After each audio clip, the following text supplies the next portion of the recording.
Sorry, let me change that question. Hopefully Is yours it fucking first? works this time. I'm trying to I think. had to I feel restart like my this computer didn't because really it was help too just much. getting I like just got rid of really all the shit humanoid ones. network Do I have them all speed. here? It looks like you have them all. Gotta have them all. Seems to Looks be like. fine now. We're no Wait, longer yeah, let me dropping finish up. 90% I started from the left and just agreed when I got halfway. That's Peter, you dog. She's our most efficient teammate.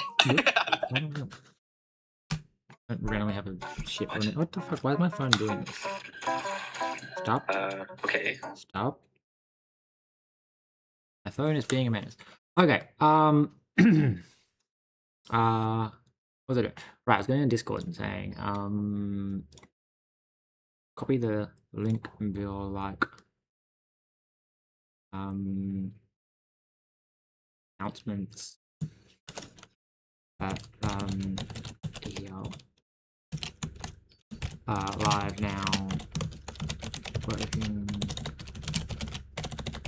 on inventory stuff again. Okay.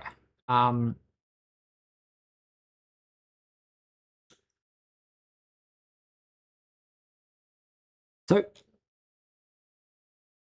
some reason this passes, but the 1x4 doesn't. I think it's because it's not square, which means that that flipping logic is very much incorrect. And the dog just opened the door. I hope that background noise isn't too bad. I hope. Should actually post the fucking thing.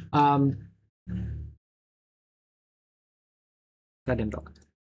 So this one fails, and it fails at 2-1.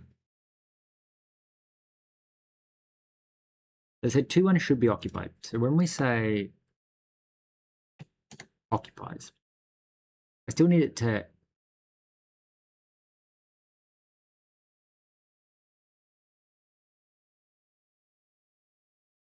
do something. I think it needs to still offset by the orientation or something. I don't know.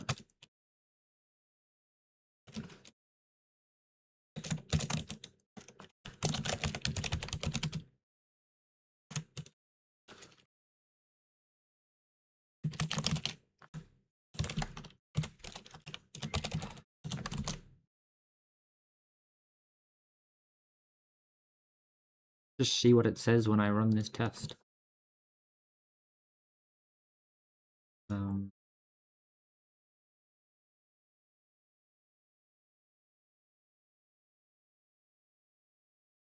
Like, what does it get confused and do?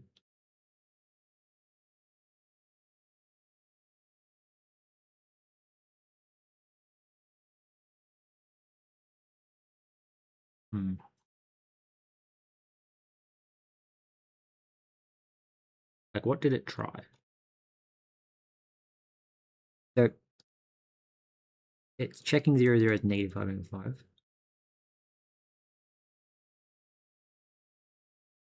So the one it failed on was it checked 5, 2 as -3.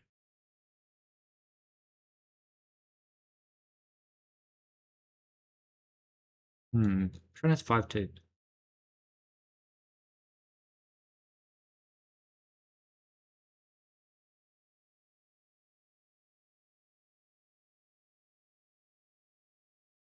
Wait a second. You should be up, so actually you should be 5, 6, 7, and 8. Is that what my problem is? Did I just put the wrong encoding in? Probably. Oh, okay. So that worked.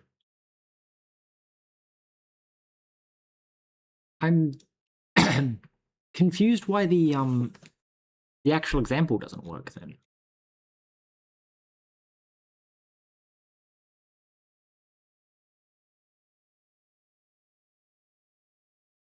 Because it's still putting the bottles in the wrong place. Like, it does it up and down correctly, but again, it's because it probably just checks the next one over. Hence, as soon as it checks one above, it puts the bottle in the wrong spot. I'm going to maybe make the debugging a little bit easier. So what we're going to do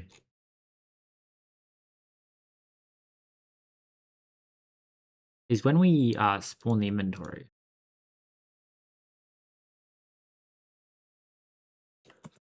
We're gonna do stuff like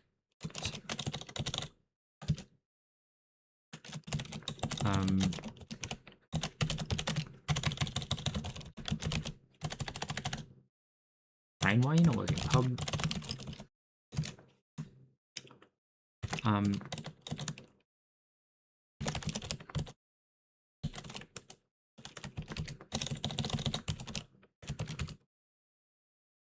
Position. And this is just going to be a U32.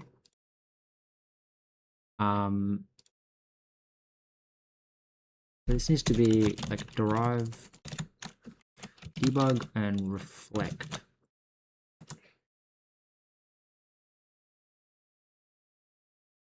And then when I spawn you,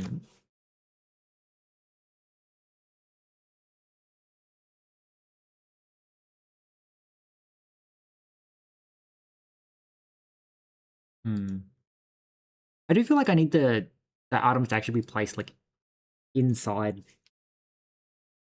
the backpack, like relative to the slot, not offset. But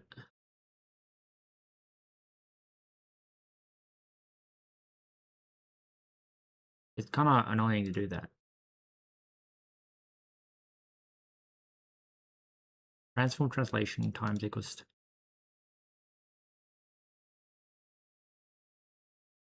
I want to say that this is the item. So we want to go position. And it's like just shape dot position. Right, you need to be a component as well. Component. Right. And then I think if I go back to like inventory somewhere. One of these has a plugin. Maybe. Register type. Yeah. Position rendering.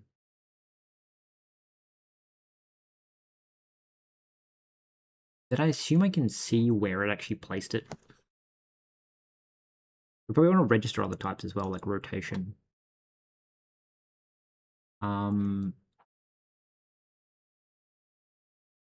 If people are talking in the chat, I cannot see it, and it annoys me to no end that YouTube is doing this to me.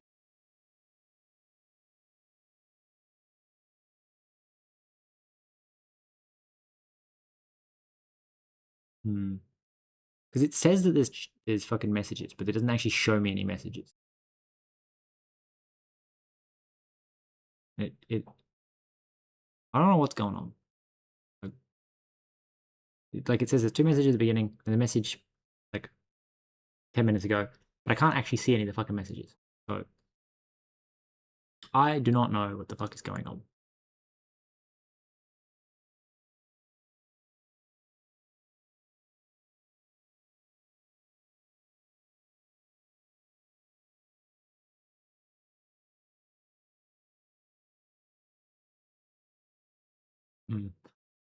Okay, anyway. We put position, and we're also going to go item.shape. Maybe we should just put the shape.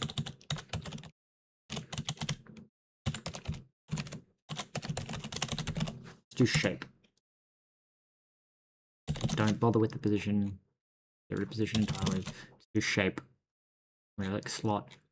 We're gonna go shape. And we're gonna go default. No, I don't want default. I want you to be reflect and component. And then we need to go to cells. Apparently needs to be also reflect and component. And also orientation. Needs to be reflect. Wait, you don't need, yeah, the other one doesn't need to be component, so it doesn't need to be component. Whatever cells was. You don't need to be component, you just need to reflect.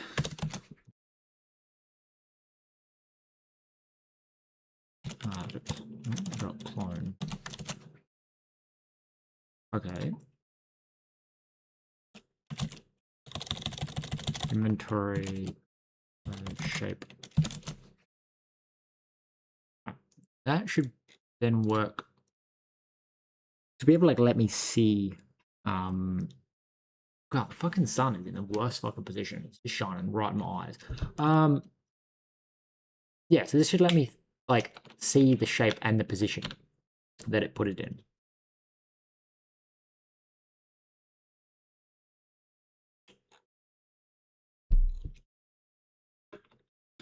Okay. It's a rectangle, it's 1x4, it's a position 3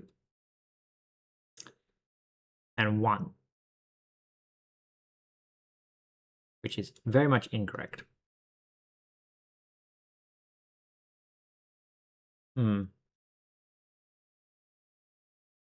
So my thing is, one, it's just doing something wrong.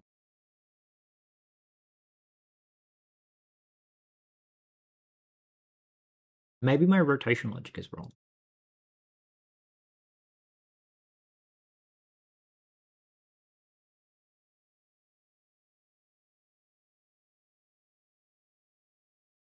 Okay, so let's get rid of these bounce checks because they don't actually do anything anymore.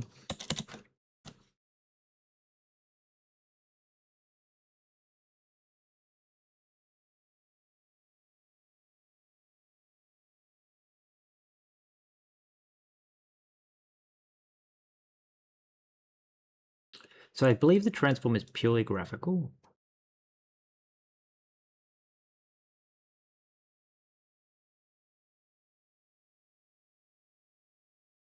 Hmm.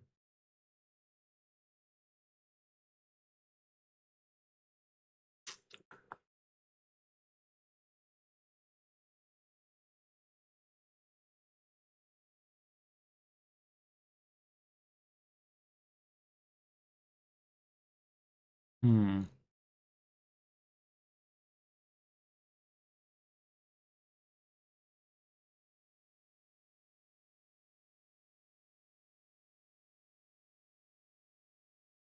Well, maybe we'll just ask the AI again.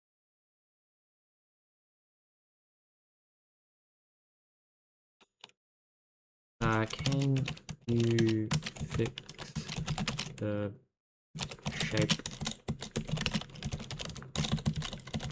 bounds check?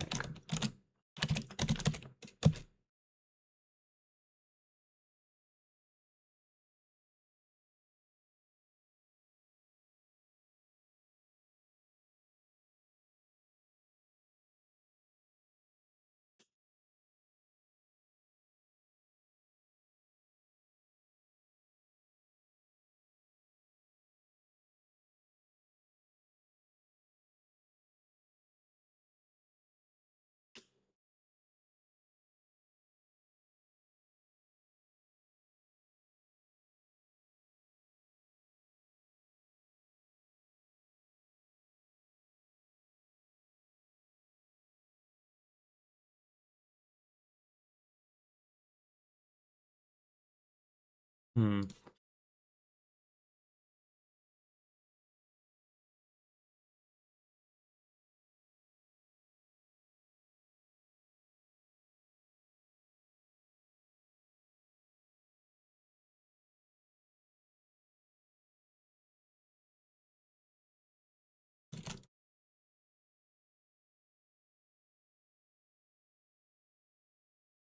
The 5 to 6 9. It shouldn't be 6 5. Hmm.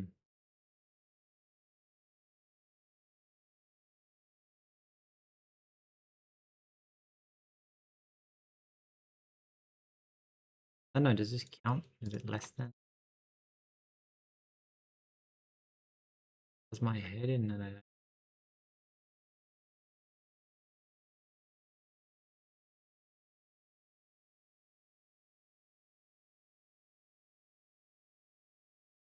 I mean, do the tests even work?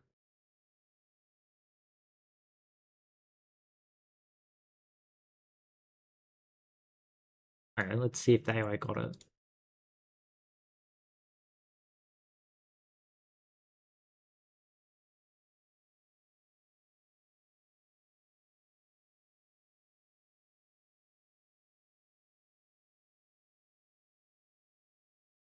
Okay, well, apparently AI fixed it, so that's fun.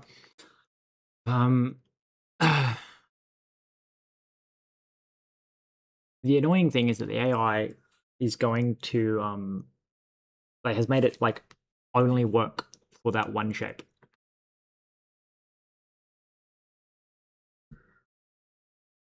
But it's not like it fucking matters. God damn fucking son.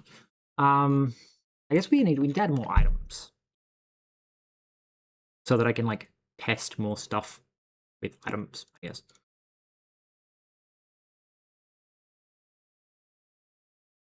I guess we go into the assets.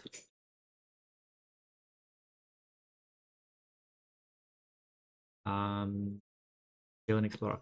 I'm just gonna go into the items here. I want to go extra large size, yeah, sure. So there's the lighter item.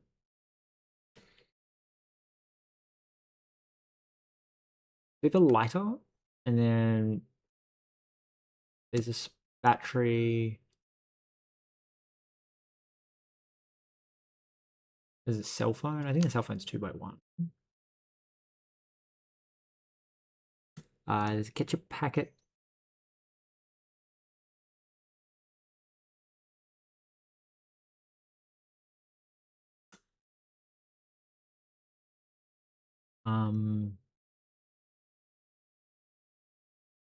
Item phone on.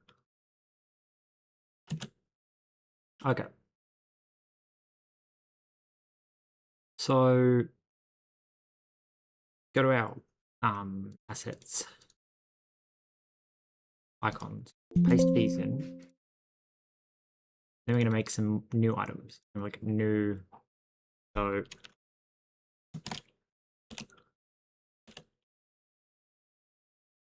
battery. Okay, be battery to item.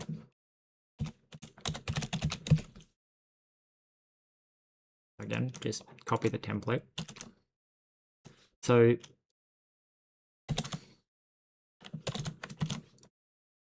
so we're gonna call this phone battery.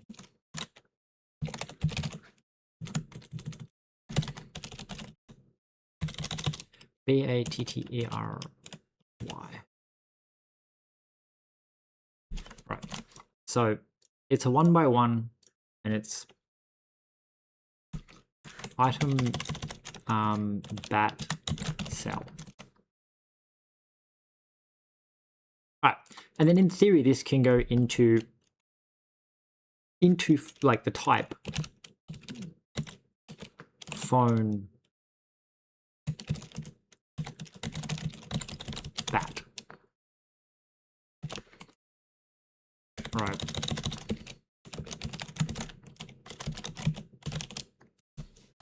And that should I guess we can do the testing, right? So we can go like you can also go into untyped as like a let's make you 2x2 just to give us some more like interesting size stuff. Like to show off some of the mechanics, I guess, as well, to test them as well. So we make a phone battery, and the phone battery is 2x2 when it's in your inventory, or 1x1 in the phone.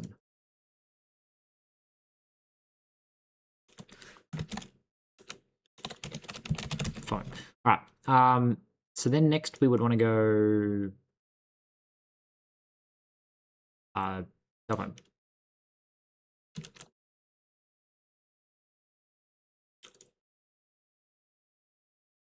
So wait, I want to copy you, paste you, copy this, go, this is phone off. So the phone has a size of 1x2.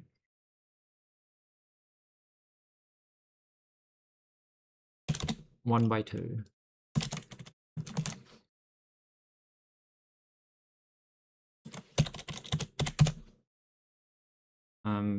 This is phone off. I think I want a way of being able to encode multiple objects inside the same thing.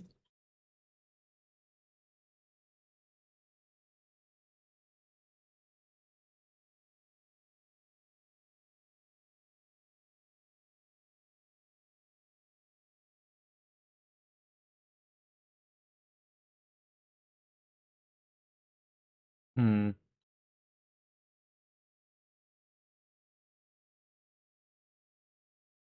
So then, like,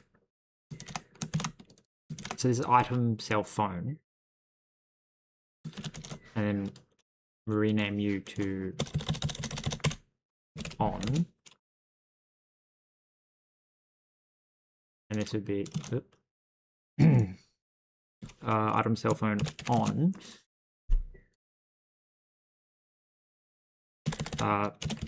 on.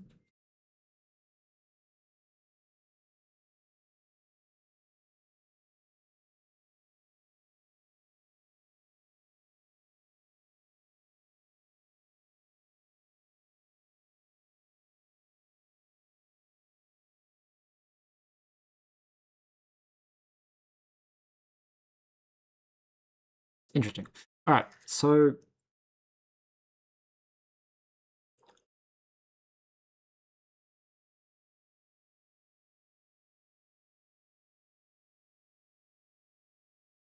that's interesting because, right. So first off, we have to go to to our loot table and go, hey, loot table, can you also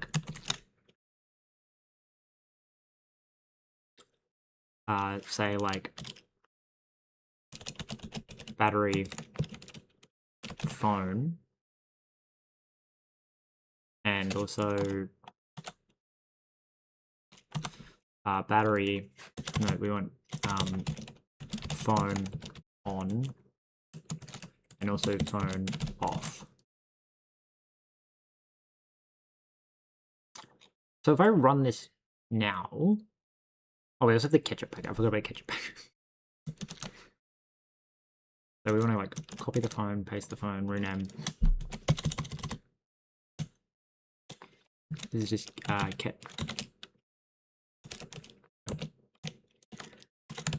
packet. Rename, copy paste this. So this is ketchup packet.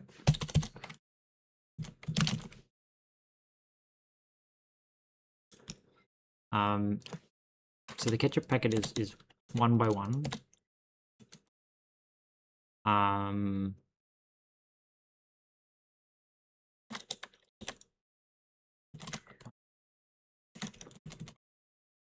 One by one. So I definitely need a better data structure shape thing for importing and exporting this stuff, because me manually having to encode everything is not the best way of doing it. Not necessarily that I don't like typing this out. This is a pretty fine way of typing it out. It's more that this is, we can have only rectangles at the moment, and it's if I add a new size, it'll break everything.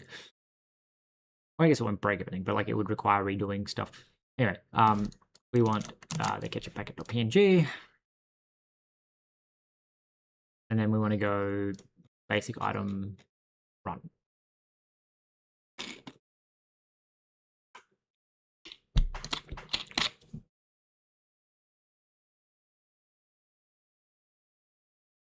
So, oh yeah, we only add the water bottle, that's right. So what we want to do instead is go,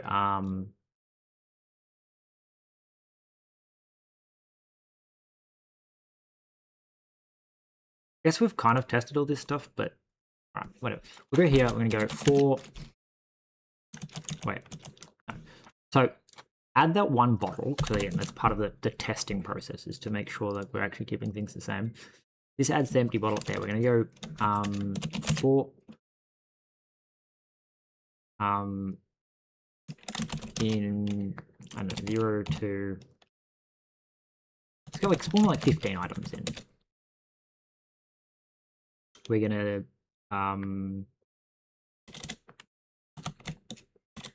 we need rand, I guess, as a debug dependency. rand. We are here and we say so it's let item equal loot dot items dot we have to use rand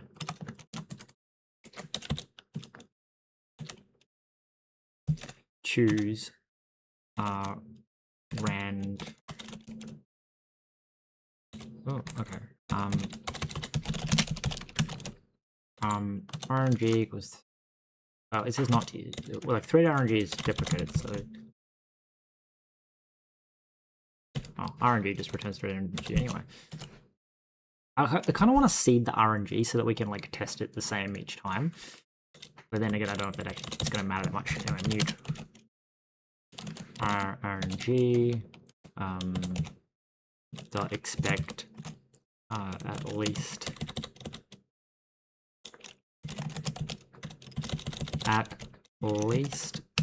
one item.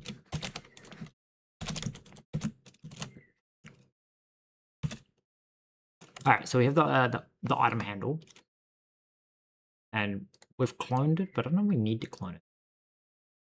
Then we let descriptor equal item loaded.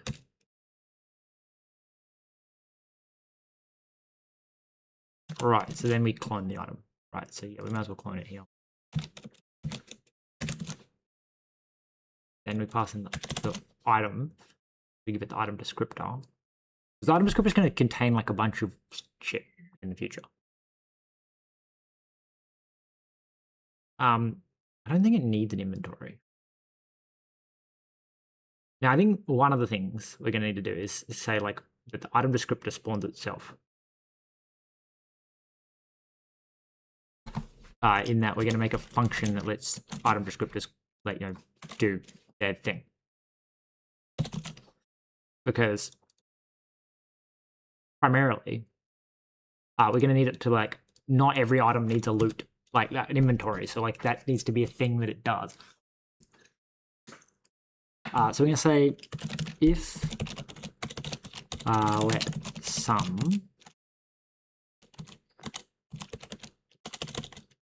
pos equals test inventory add item descriptor entity added random item at position failed to add item to inventory.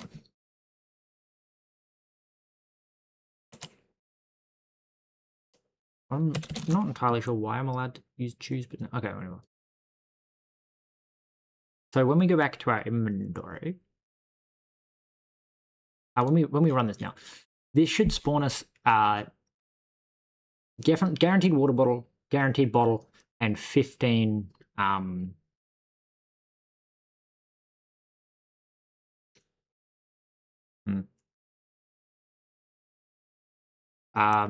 then 15 random, and tries to spawn 15 additional random items. I don't know if the backpack's gonna be big enough, but most of the items in the backpack are 1x2 and 2x1. So you know.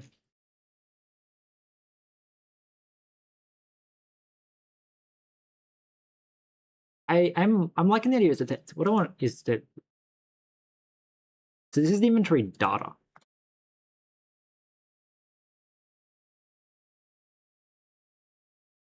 So I think I want to rename that to inventory and then change. Wow, is that what Rand did? Rand must have brought a whole bunch of shit in. That or I've broken something.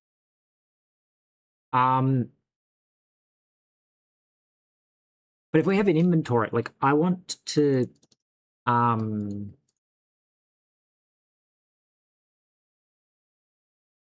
want to do something like interesting with that.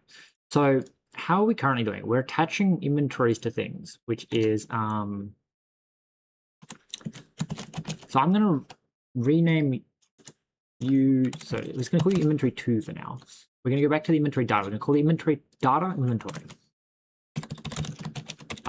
Right, because this is the actual inventory. And then inventory 2 is going to be inventory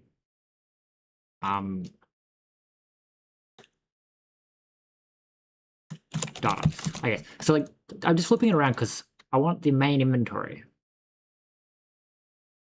To be like, this is just a pointer to the inventory. Whereas this is the actual inventory itself. And we're going to do some little fancy stuff. I'm going to boot up the game. Go with Steam. And go, Neon. I don't think the game has, maybe it does. Maybe it's only when it's in your hand that it does it. I'm going to continue. We'll go into our inventory. No, I was hoping it would have a little range item.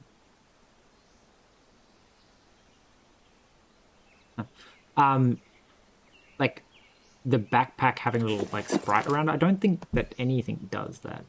Like the water bottles, I think maybe. No. Okay. Maybe I'm just imagining things. I thought there was like a thing where it's like when you're holding it, like it had like an image around it.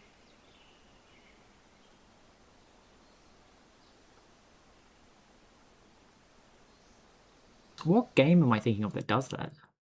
Because that's what I kind of want to do, is have like a little, it's going to be a little bit of a pain in the ass to set up since it's not actually part of the game, but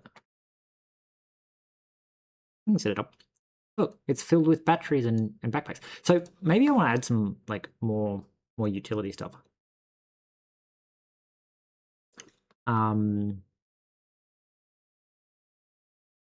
So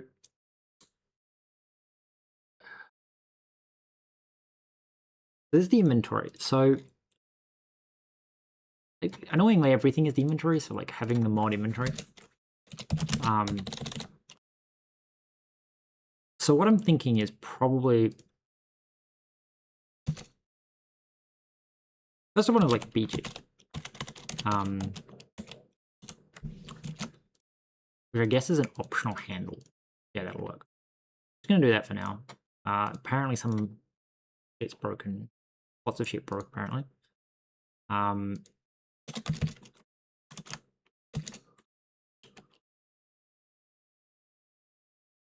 Background is none. Background is none. Background is none. Alright, we can work on that later. I'm just putting it there for now. Alright, I'm gonna go to my Git and be like, it's working. Added, I don't remember what I added. Fixed collision checks.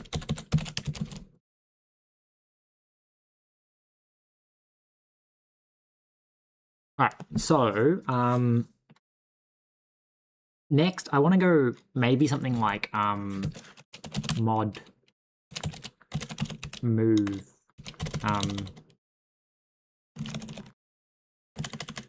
what would it be called? Mouse interaction. Right.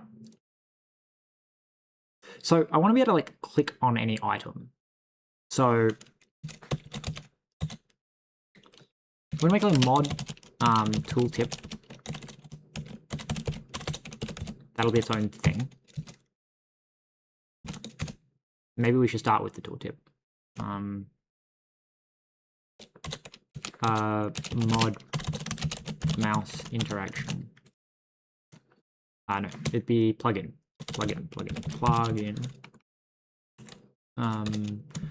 Mouse.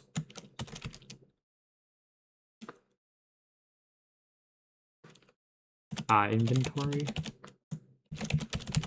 Plugin. Yep. I'm kind of wanting this to be like its own little thing you stick in there. So we're gonna go like fn test mouse underscore interaction. So I don't remember if Bevy's trying to get rid of the fucking thing. So we're gonna go with observers and we're gonna say like on hover is on pointer hover. No. Move over.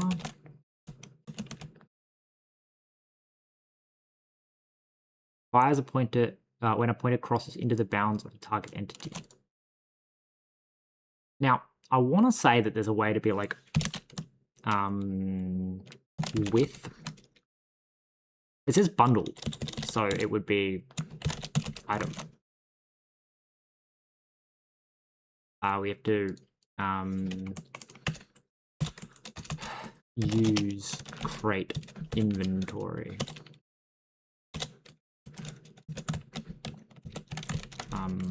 Item. Wait, no, it's not item because item is. It's not item. How does it know what item it points at?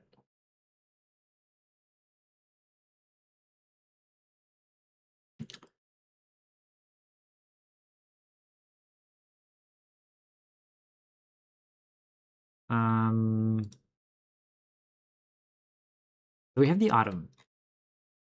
So the item descriptor, item. So you are the item that is the item descriptor. And we point to you with an entity.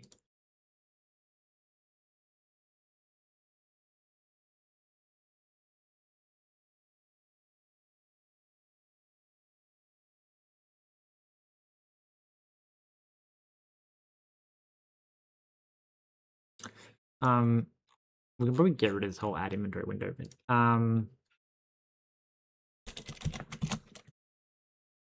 I don't think there's actually anything inside of this whole rendering thing. Like the item, when we spawned in the item, well, I mean, technically we gave it a shape, but we didn't give it a target. And that's annoying.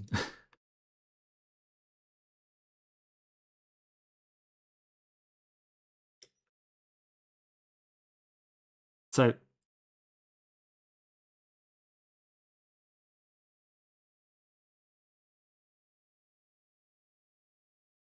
I'm thinking first off, we need to give you an inventory. And that's just target.clone. So because the target's just a handle. So we need to effectively say. Also, I'm pretty sure I concluded that this doesn't work because it just crashes the fucking thing. We just need to print an error. No inventory has it found. Because I would need to do that like a frame later. I guess we could do it with a message.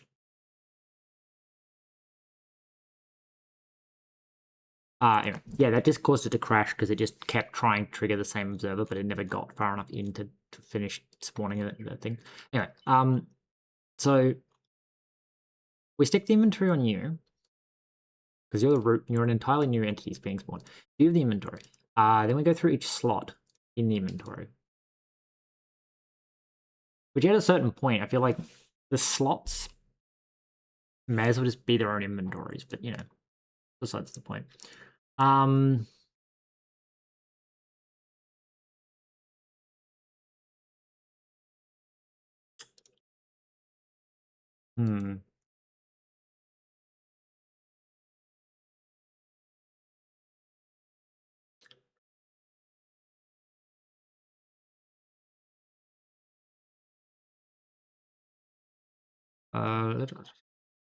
don't think there's anything marking this as an item, or more importantly, which fucking item it points to. I feel like this shape should actually be attached to the item here.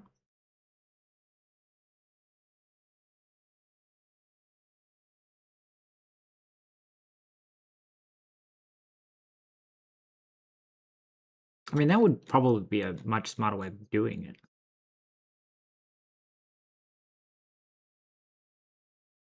Well, no, because we need the inventory just to, like, you know, if we keep it in ECS, then I have to be able to pull it out.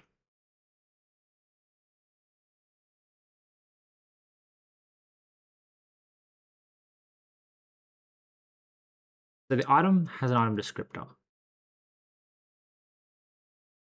I'm going to maybe make an item ranker.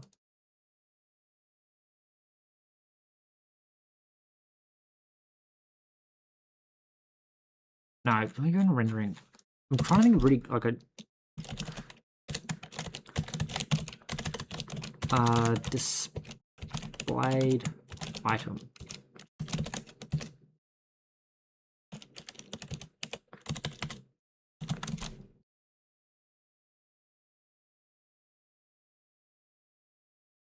No, wait, keep that. You need to be derived component and reflect, right? And then we say that you are the displayed item. The entity.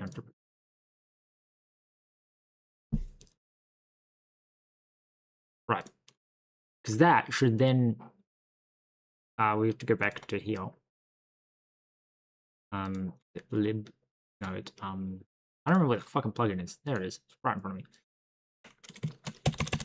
me. Display. That's not public, I guess. It's in. Oh no, it'd be inventory render displayed inventory. So the displayed inventory apparently doesn't implement get type registry. Oh no, the display inventory is a different thing again. Here. Displayed item.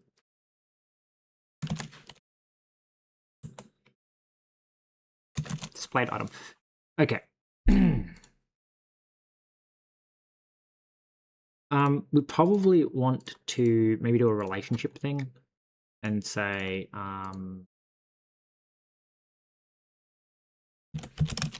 obstruct displaying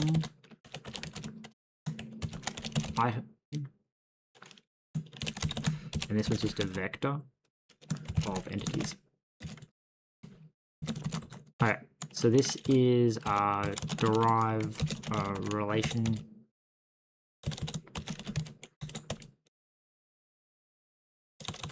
I don't remember how to do relationship. Google that. Bevy relationship target. Oh.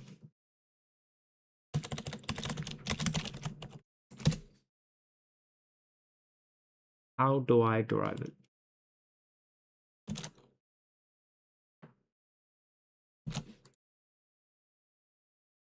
Cannot find derive macro relationship target.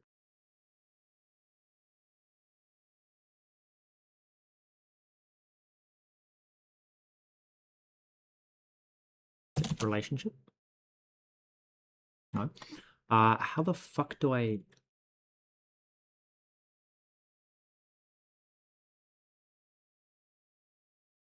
Okay. Oh, okay. So we derive component, and then we say that you are a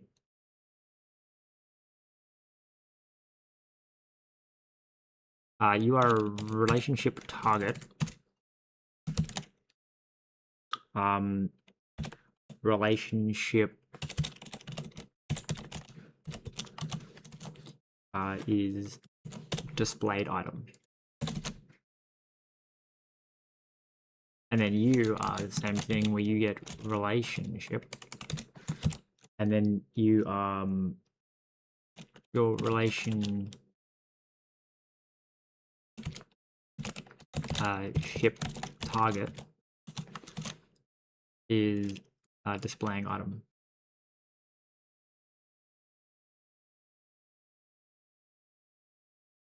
You then say relationship.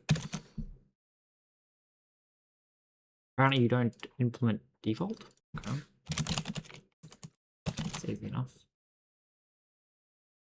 No, okay. Strange. Which one of these doesn't? Maybe it's that you don't implement default? That would make much more sense. So it says shape doesn't implement default. Okay. Info default for shape, default rect 1 by 1, position 0, identity. Okay.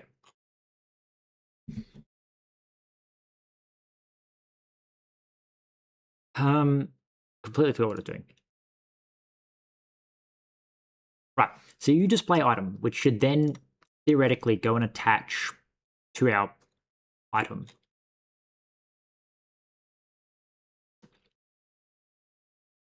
So I'm going to go here. I'm going to go... I reckon item should be read-only. So we're going to go component immutable. We're also going to say on insert equals self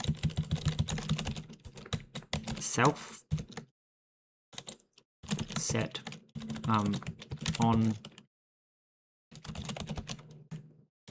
insert, and then we go to implement item. We're going to go pub on insert, which is going to be its world deferred world ctx, which is hook context. Hook context. Right. Okay. So we're going to say let descriptor equal world dot get self ctx dot entity dot expect this is self on insert. Right, and then we say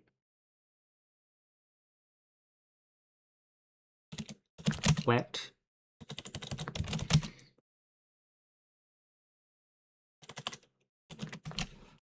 okay, so we're gonna say let, I guess, item, and then we're gonna say let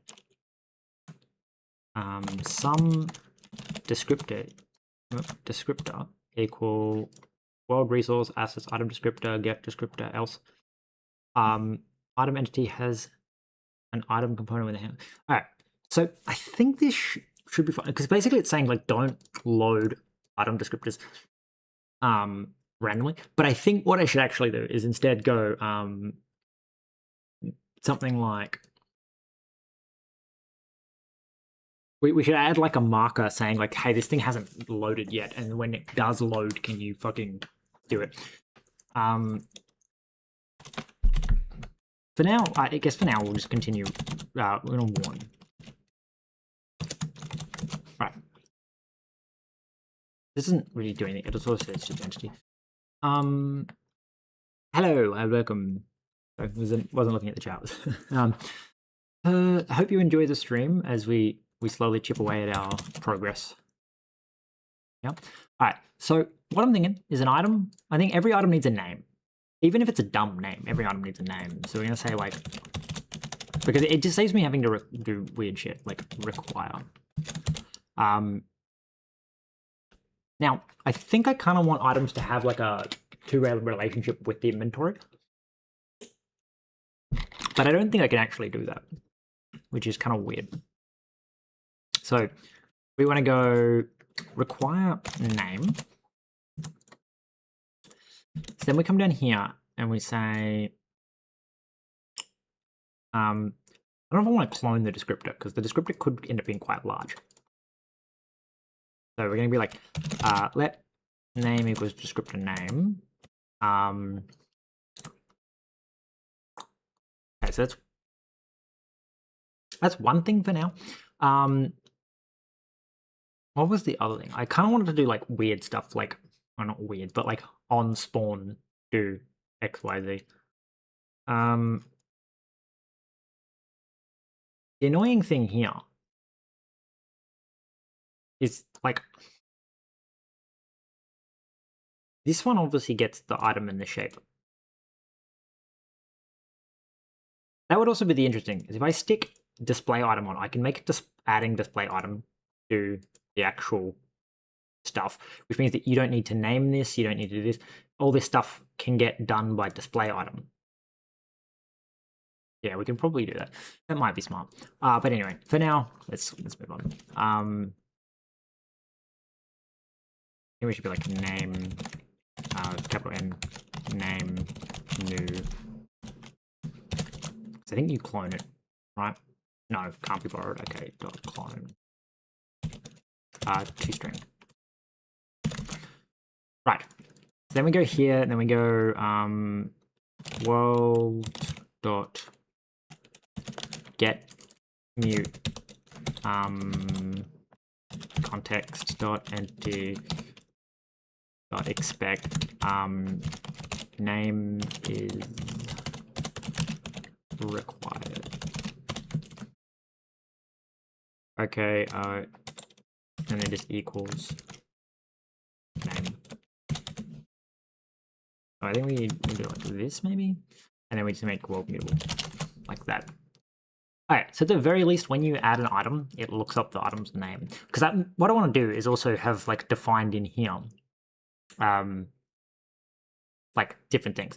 So I should really be modifying this shit, to be honest. Okay, so we have name. Okay, inventory. About to add random item into inventory. Okay. Question is, what does this look like? What? So the changes, what are the changes that are made? So when we add an item, we insert the item, we add the name to the item.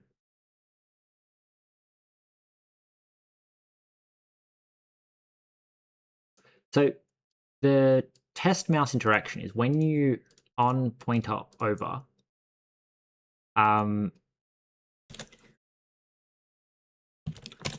visible. Well, we got like items, which is annoying because we need to be like items is a query for item. But we also need the icons maybe, or I don't know. Like, what would you? I'm just gonna call them icons for now. What would you call the things that don't know what to call the visual representation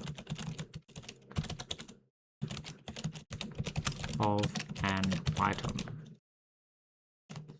And then so this is displayed item. Okay. Icons query displayed item. Entity shape. Interesting. All right. So let okay.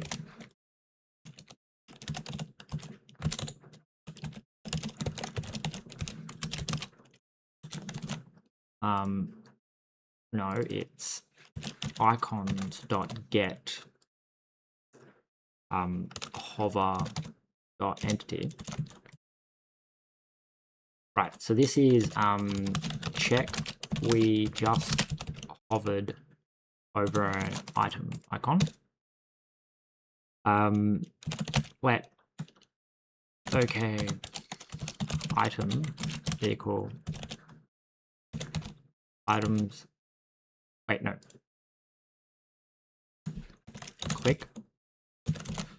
Right. We call it hover. It's mouse. Right. So item dot items.get hovered. Okay, so this is gonna be like click. Click dot. I think this is all working private. Yeah. Okay. It's all public, thank you. So entity warn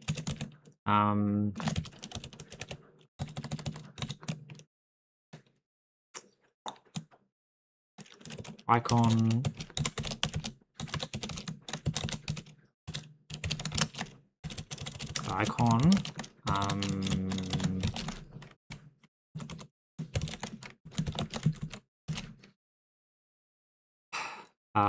is trying icon represents item that does not exist. Okay, so now we have the item, and then we want like descriptors.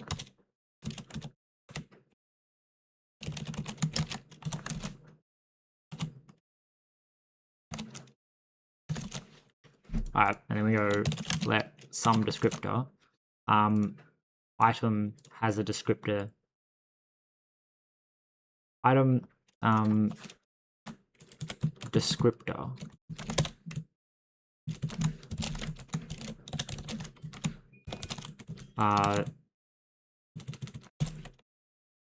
is not loaded.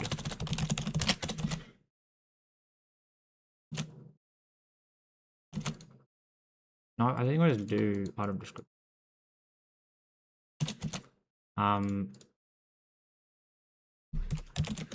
So you do this, you get that.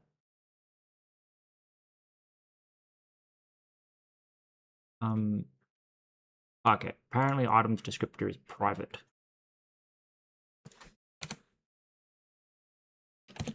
You make it public because it's not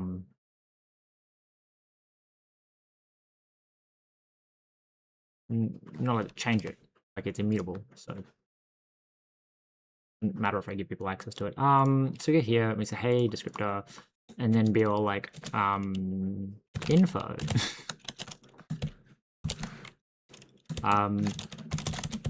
Clicked on item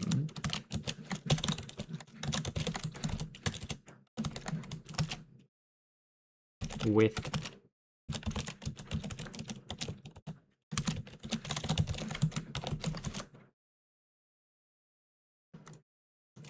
what? No, if they clicked on item descriptor.name.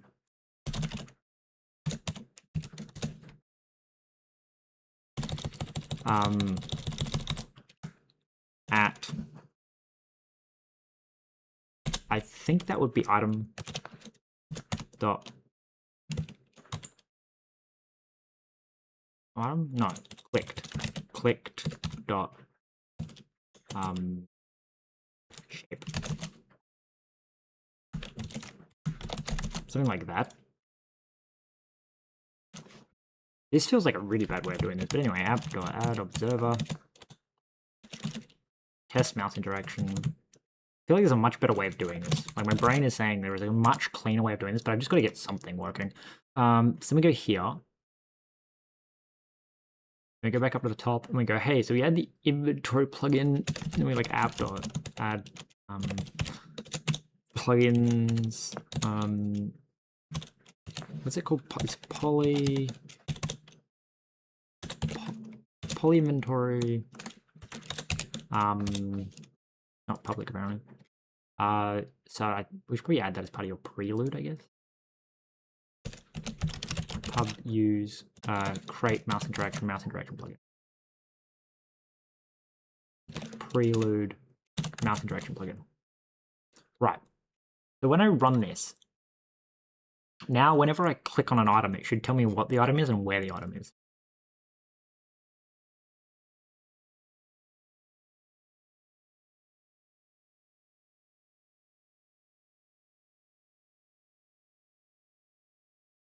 It's full of phones. Nope.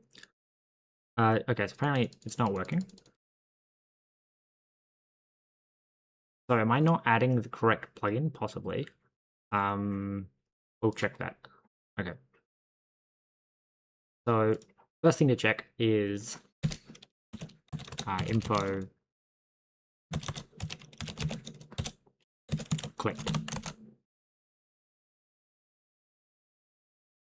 We also need to stop the propagation, otherwise it causes weird bubbling issues. I feel like I want to keep the slot stuff, like, when you add an item to a slot, it should be relative to the slot. I am going to say that items can't cross slot lines, so like you can't stick two backpacks together to increase their space, because that kind of defeats the whole, like, it's one pocket of the backpack, like, yeah, you've got two pockets of the backpack touching.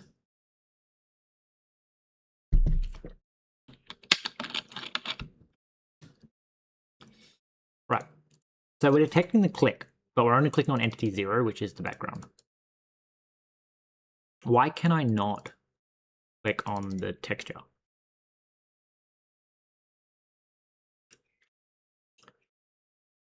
Do we have to add the picking plugin?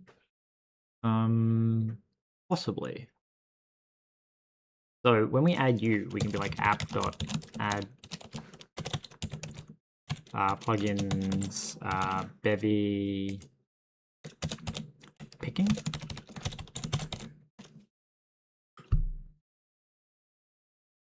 Default picking plugin.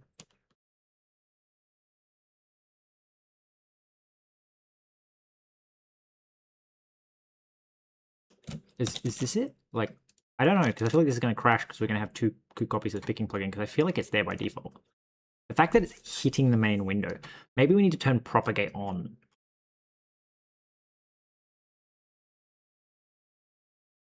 Because we're just clicking the window.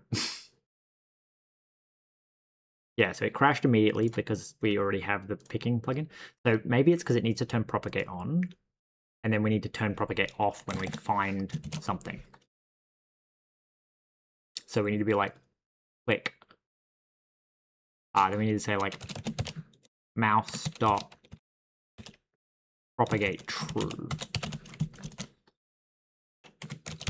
I don't like that the default fucking reaction is to click. I feel like I've broken something in this specific instance of Bevy. That it runs things backwards. Like the fact that if you have a child with a Z offset of 0 and a parent with a Z offset of 0, the child renders under the parent, and the fact that when I click on a window, it renders it backwards. Okay, so again, it's still not doing shit.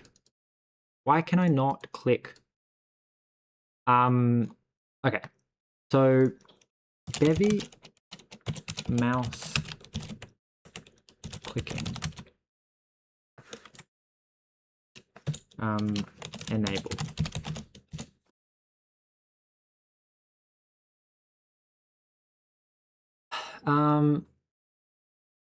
So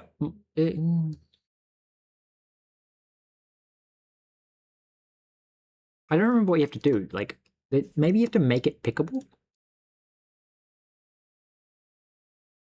Oh wait, they're not sprites, are they? Yeah, icons. So maybe that's what it is. It's because they're not like UI elements. That would actually be just like a much probably smarter way of doing that. To make them nodes instead of pictures. Because then the nodes could do all sorts of weird shit. I don't know. I feel like the nodes would require me to layer things in the correct order, and that would drive me spare. So pointer, click.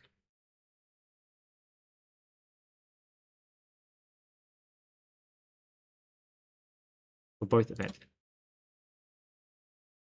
So it's only hitting entity 0, which is like the background camera canvas thing, or the window or whatever. So I'm wondering if we need to, when I go like render. Render, I think, should be its own thing. It probably shouldn't be part of the inventory, what I'm concluding here. We want to go Bevy picking pickable. Interaction plugin.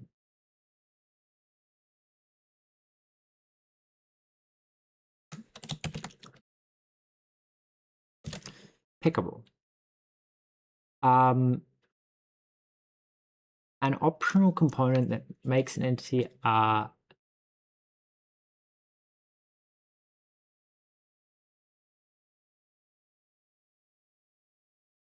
overrides default picking behavior for entities. This allows you to make an entity non-hoverable or allow entities being below to be hovered.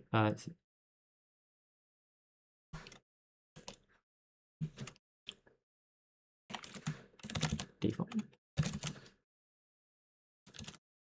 What is the default picking? Maybe I have to set the default picking behavior. It just seems really odd because I've never had this issue before. Maybe sprites aren't pickable without the pickable thing. Maybe I need to specifically configure the pickable plugin to let me do all this pickable stuff. Okay, well, now it's clicking them.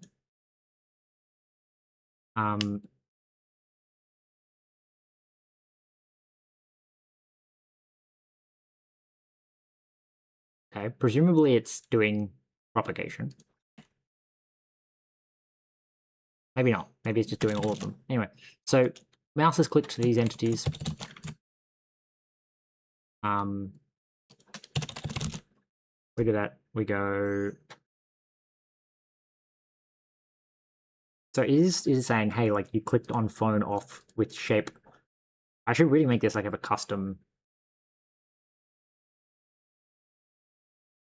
thing.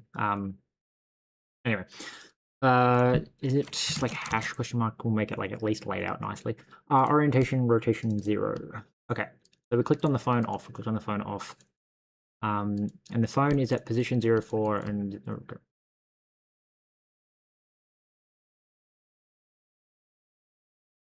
okay. So we run this just to gonna have a cleaner thing.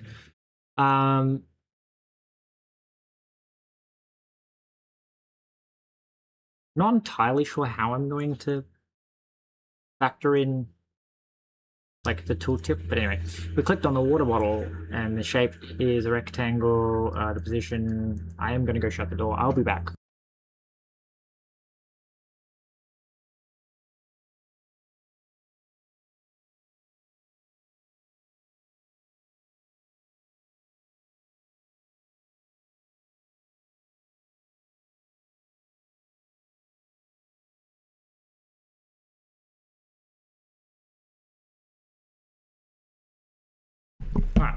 Alright, I shut the door. The dog can open the door and the tractor as well.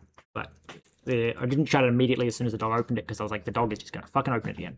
Anyway, so we can now click on any item and like diagnose what's going on. So you are the shape rect. This is such a nice layout. Right. What do I want to do next? Probably we want the tooltip plugin. So we want to be like plugin tool tooltip plugin. So spawn tooltip.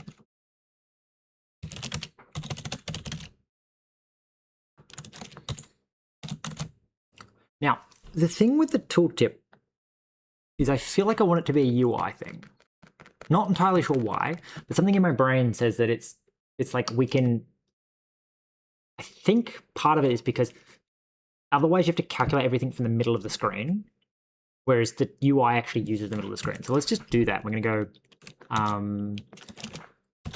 commands.spawn, and it's just going to be like name new tool tip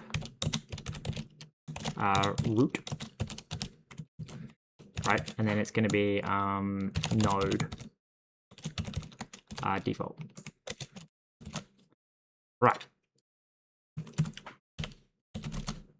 So it's gonna be like app.add system startup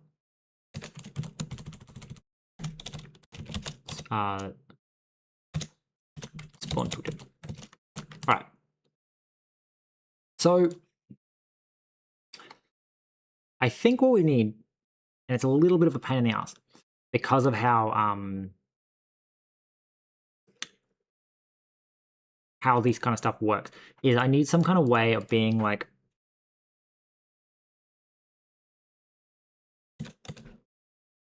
so we want to be like fn, well, we need like a resource, I guess. We're like struct tool tippable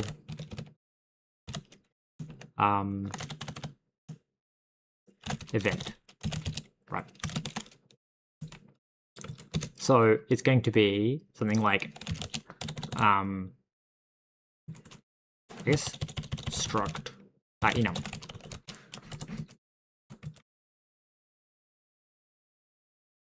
No, struct.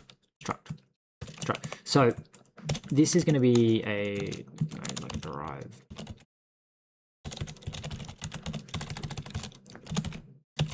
Derive brain please. Derive resource. All right. So the tooltip and event. So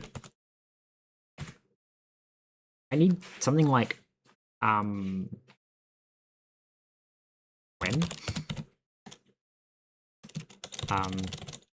happened, time stamp, which is going to be an instant. Right. So for now it's this, and then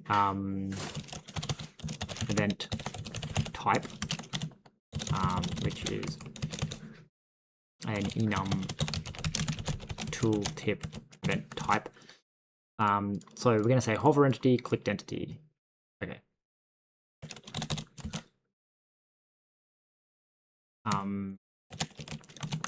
So don't really want the clicking to have a tooltip associated with it. But I guess maybe we could make the tooltip in the right click. Again, let's consult again. So when we hover over it, it's instantly got a tooltip, and then you can right click and that's a different menu entirely. Okay. So my thinking is I kind of want the tooltip to maybe pause for a second. So this is going to be like, we need like a struct tool tip settings. Yeah, delay, duration. This is gonna be pub, and make that public too, so that you can actually configure that. So I guess we derive default on you. No, we have to like implement default. You are a resource though, and we're gonna import default for you, which is from millis, just like 100 milliseconds. Because the idea being, like, I don't want it just like blinking across. Like, if I'm assuming this also has a delay, maybe not though. But like the idea is, if I'm doing this, I don't want it like blinking all over the place. I guess that is the advantage of it being like a single tooltip. Okay, so we go here and we say like app.init resource tooltip settings. Right. So we use init because it means if the user of the plugin specifies the tooltip, then it automatically overrides. Like I don't override it because I initialized it, check to see if it exists. Okay, tooltip event. Okay, and this is a resource.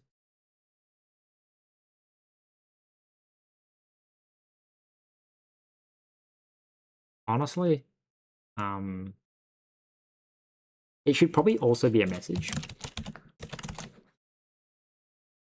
And the idea being that we'd be like fn show tooltip. Right, let me say mute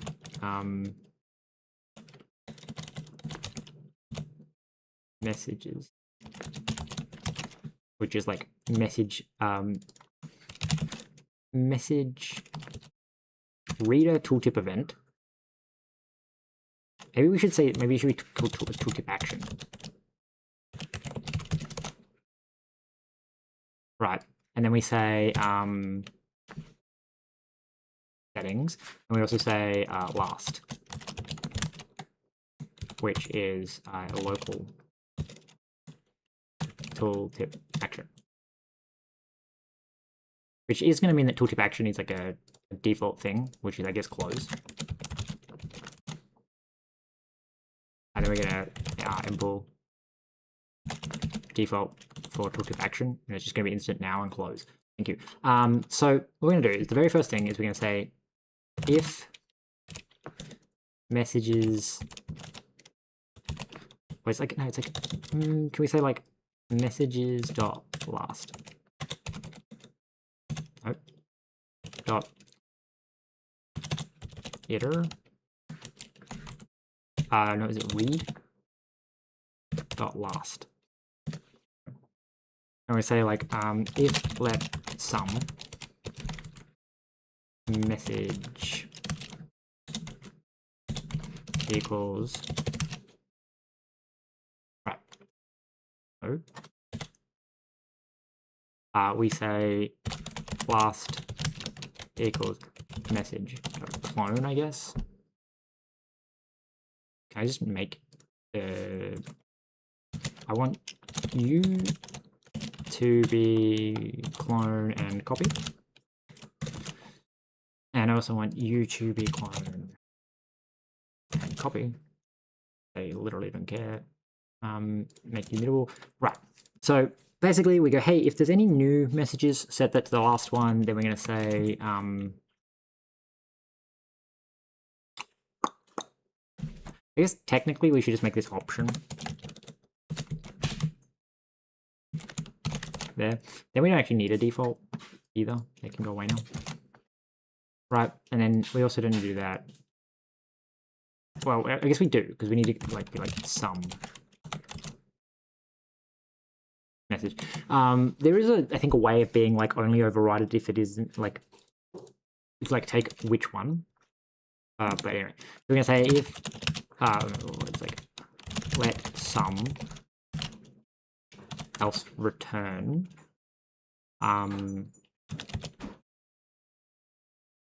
action. Right. We could probably even decompose it further. But we're gonna go like, yeah, we can decompose that further. I'm gonna like, no, don't do that. You like that, and you go event type, and then you just get rid of this bit. Right. Well, this is put action.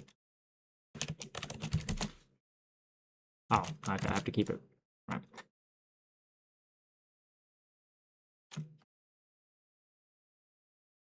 Right. Anyway, so event type, and this. So we have the instance. So we're going to say if timestamp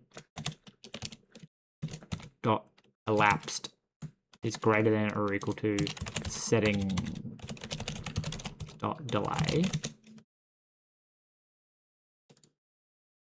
I guess it's less than or equal to less than setting delay return. Let's just document some stuff. So we're gonna be like if we haven't stopped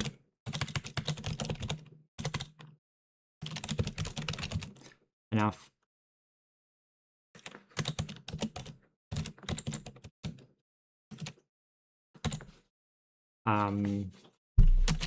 don't show the tooltip yet.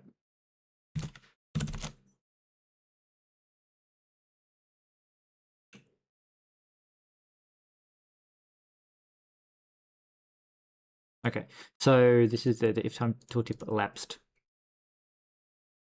And it's the event type. So I'm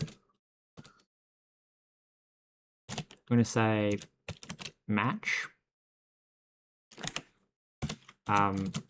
So we probably want to also bring in the tooltip.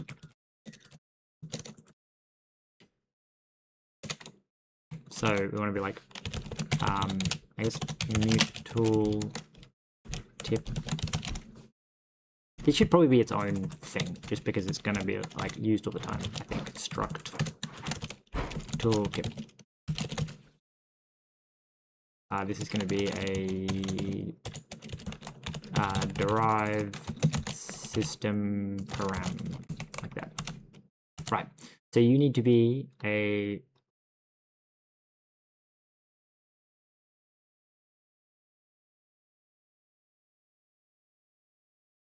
tooltip action. When we spawn our tooltip, it's here. So we need like a struct tooltip root.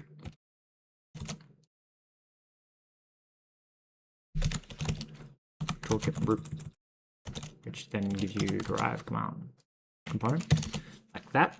All right, and then we come down here and we say, hey tooltip, and then we go like root is single. Single entity with tooltip root.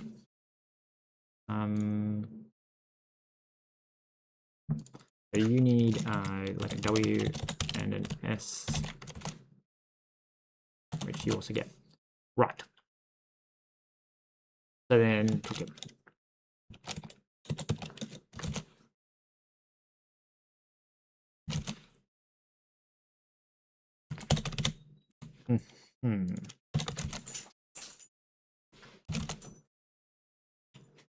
The tooltip's going to do some fun stuff, I guess. Anyway,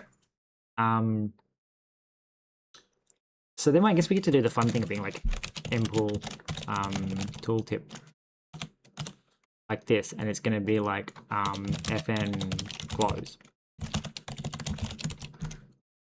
which just like I guess takes in self.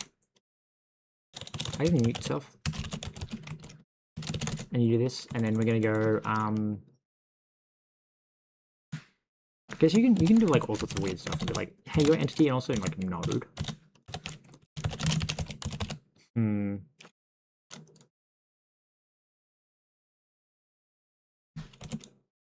I think it's static, isn't it? Right, then we go close, and then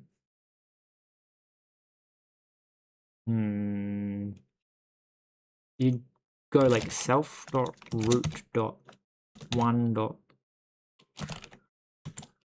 display equals display none.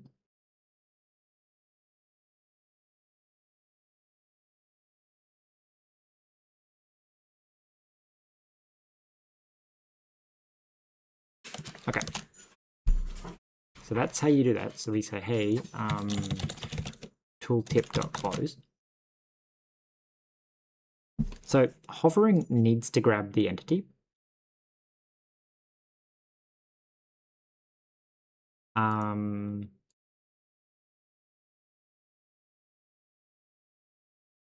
So we kind of need the items to do different things, I guess. Maybe.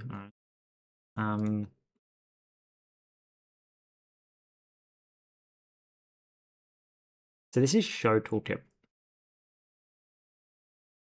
I guess the other thing would be like we could just say hover. I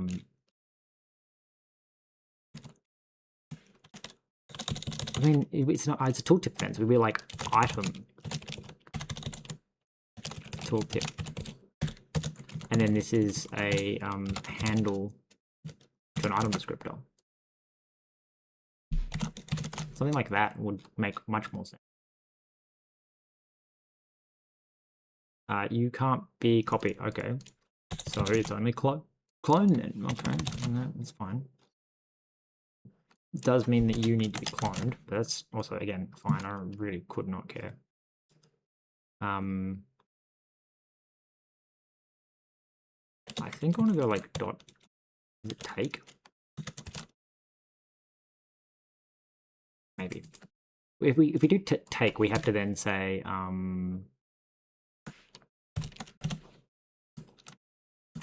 we have to reconstruct it, because the idea is that like if the timestamp hasn't actually elapsed we have to put it back because we took it.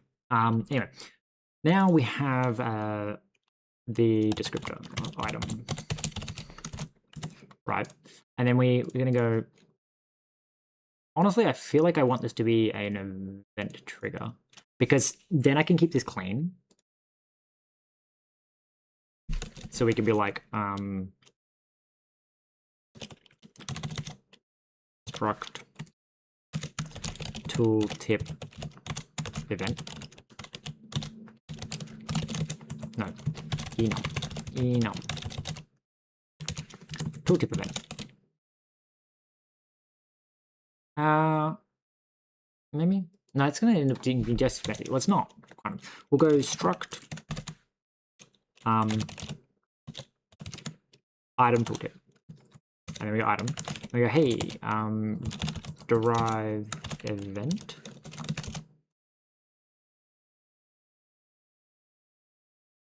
I mean, the other option would be again like item tooltip. Give it the. I keep changing my mind how I want to structure this. Okay, fine. Item tooltip entity. Then this can all stay the same. I really could not give a fuck about cloning it. But then when we say item tooltip, yeah, so the item is the entity.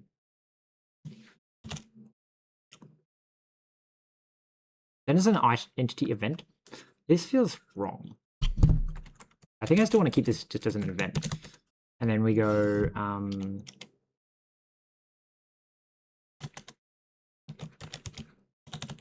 fn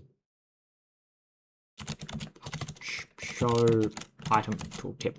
So we would be like event item not event reader. It's on item tooltip. Items is query items. Descriptor is asset item descriptors, and then tooltip is tooltip.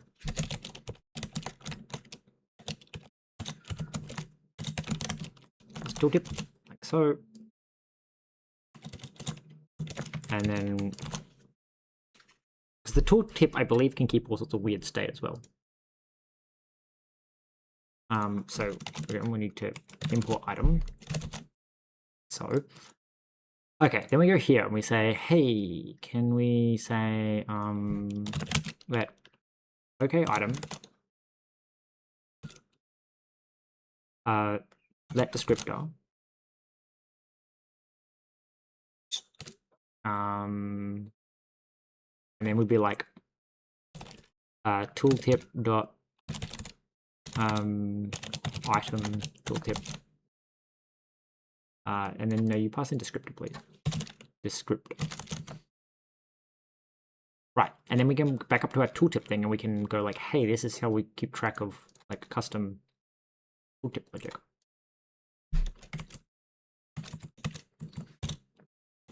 So it would be like import tooltip. Yeah. Okay. So cool.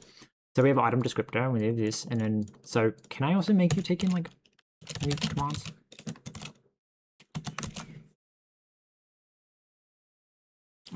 So just commands. So obviously need you to be middle. Okay. So then you're an observer.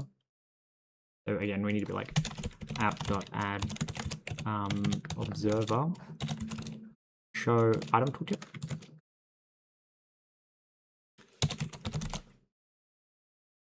Because the other thing is we could also like theoretically spawn infinite tooltips. I like the idea of nesting tooltips, but also like this isn't kind of the best thing for nesting tooltips. But anyway. Tooltip item tooltip descriptor. Let sum descriptor equals descriptor. Okay, show item tooltip. This is an observer that I've created. All right, so to go back up to, I guess it's lib, and be like, hey, can you be like pub use crate Yeah, okay, apparently tooltip is private.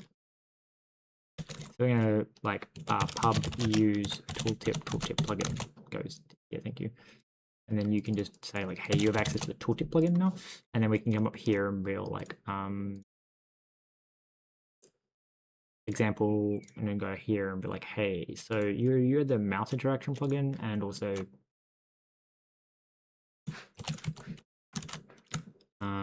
yeah, that tooltip plugin. Something like that would be nice. Okay, cool. So that should fire the tooltip plugin. So then we can go back to our tooltips and go, okay, so this spawns the tooltips. So this is the show tooltip, and it's just show tooltip is like startup is spawn the tooltip app.add systems update. I don't want to say like pre-update. Show tooltip. Okay, so you get to here and then you just go I guess we can grabbing commands.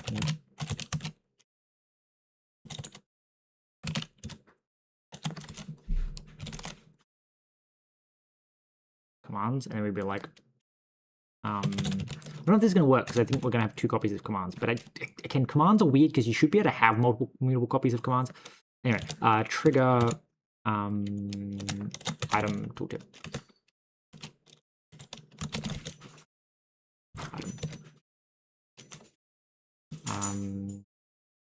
Yeah, cool. Something like that.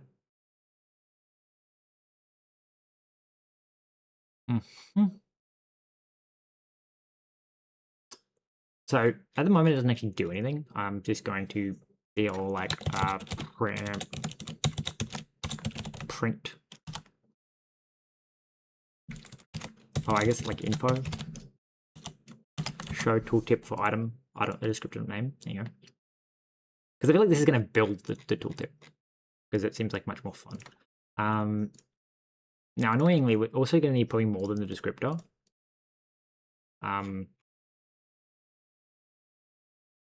Yeah, because we're going to need like to know what slot it's in and all sorts of things, which should all be stored on this item, but it's also stored in the inventory, which I don't know if I like. Like the inventory having an entry which stores a shape, because otherwise you have to pass in the query and then you have to query the query every time, which means the inventory becomes this weird thing of being like you need to access an inventory and an inventory type. Anyway, maybe we should do that because again, like storing the inventory in the ECS makes a lot more sense than storing the inventory inside an inventory. Anyway, what are we doing? We're running the test. Go, hey, what are the odds that it actually like after? So the idea is if I wick my mouse around, it shouldn't do anything because I'm not going to stop for more than 1/10 of a second. But if I stop for more than 1/10 of a second, it should be like, hey, we would be showing the tooltip for that item.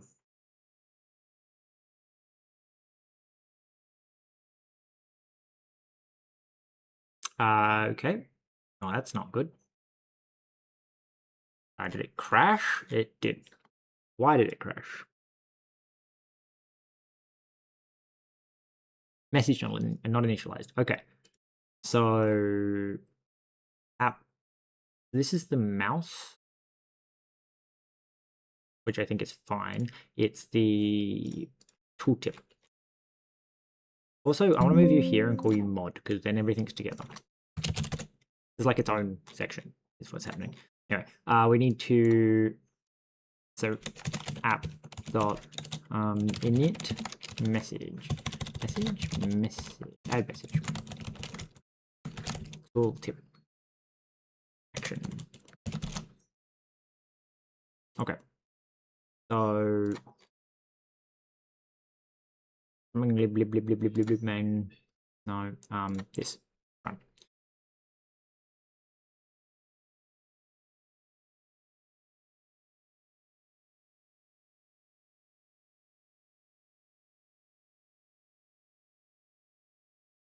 Okay, so didn't seem to be doing anything. So moving over multiple things. Oh, we're not actually. That's what's probably happening.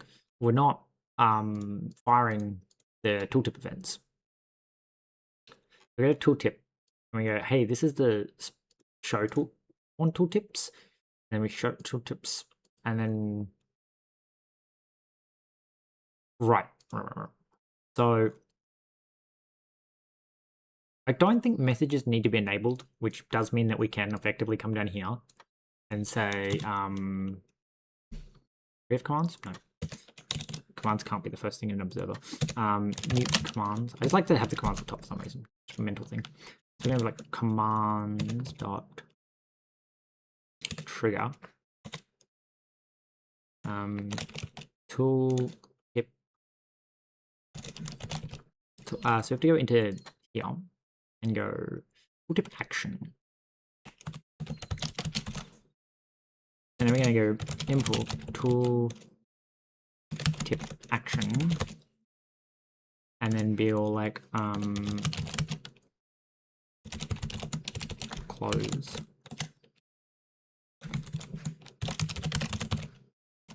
Wait, no.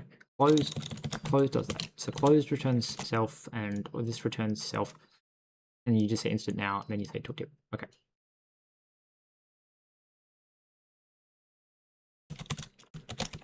Tooltip action, item tooltip,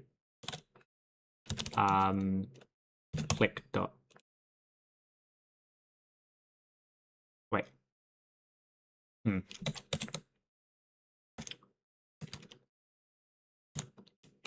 Over? Is that what it was called? Over?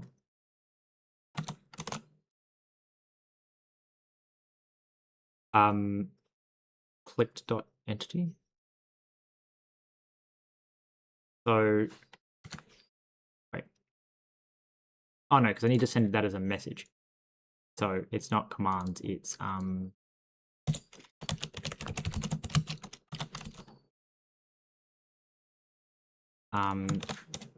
message writer tooltip action, and then we say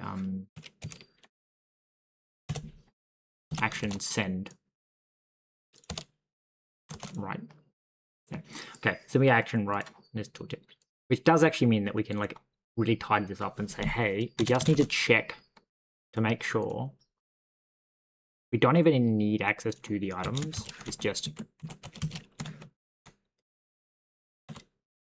with item. I am curious. Oh, it's not even that. Is wait, no, yeah, we get the display icons. We don't need the item. It's just hey, anything with the display icon. We need to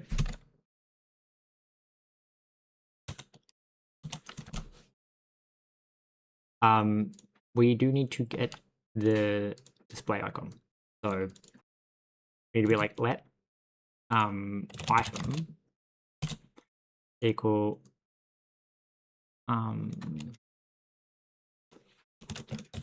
icons dot get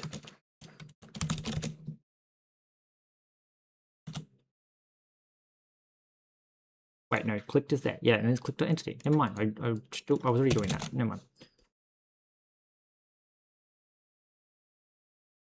I am curious because if I said like print line mouse over event, can I then be like display item? There's like a way you can do like that. And then if you do that, it will only trigger on things that meet that condition.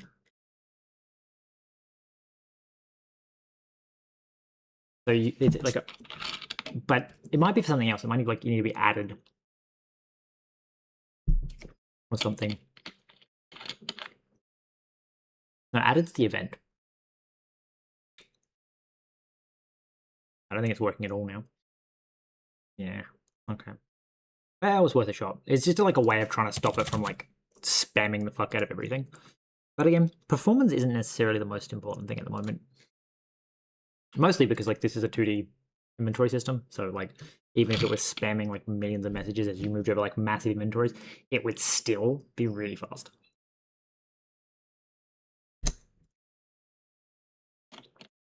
Okay. So show tooltip for phone. So it says a move around. Like it's you've hovered over a whole bunch of things, but it's like only when I stop does it go like, hey, this is an empty bottle. This is an empty bottle. An empty bottle. Right. So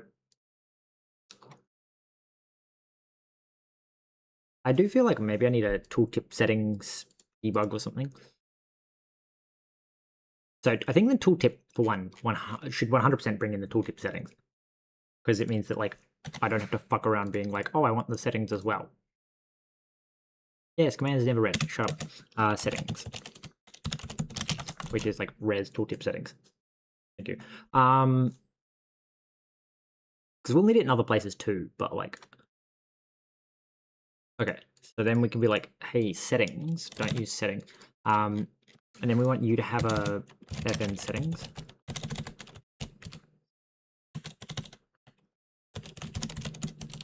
Which just takes in self and returns like a reference to tooltip setting. It's just a way of accessing the settings, and then we can be like tooltip.settings.delay.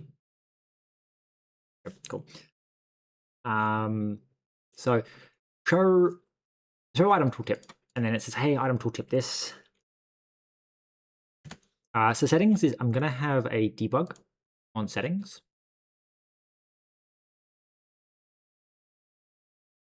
So at the moment, it only has item descriptor, which is kind of boring.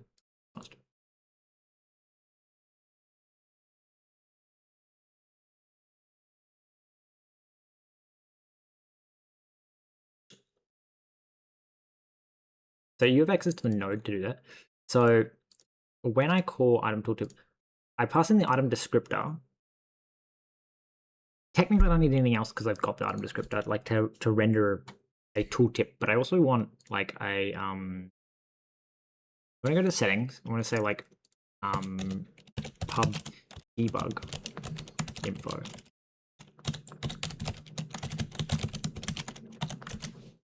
Right. So debug info, and that's a boolean that can be set, and then by default that's going to be false. I think it works, yeah. So false. I'm going to set it to true. So that does mean I'm going to have to go back to here and be like app.insert resource poly inventory prelude tool tip settings, and then it's going to be like debug info true, thank you, and then like dot default.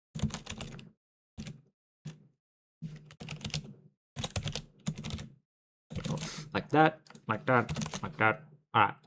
So then we just have to skedaddle our way back to here and be like, hey, so there's the tooltip plugin and also tooltip settings. And then we have to go into the here and say, hey, you bring in tooltip plugin onto the tooltip settings. Right. So with that, nothing's going to change because we haven't actually changed how the tooltips are rendered. The annoying thing with this is that the tooltip,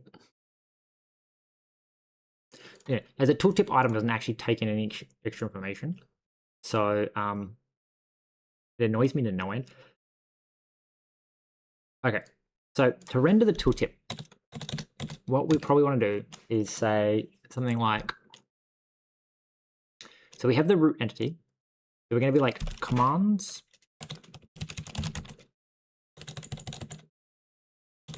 self.commands .spawn this, and it's going to be like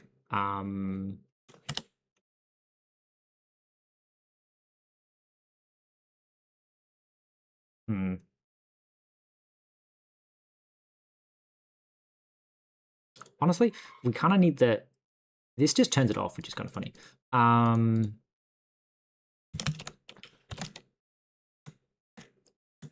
Children. Right. It needs to be static. That. Right. So we have our static children. So the first thing we're going to do when we spawn our tooltip is we're going to go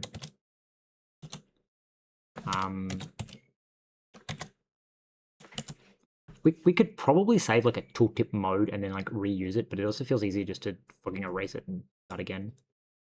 So it would be like self.root.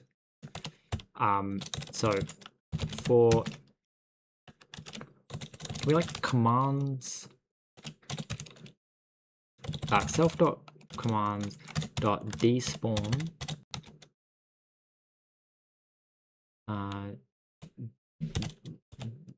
descendants remove.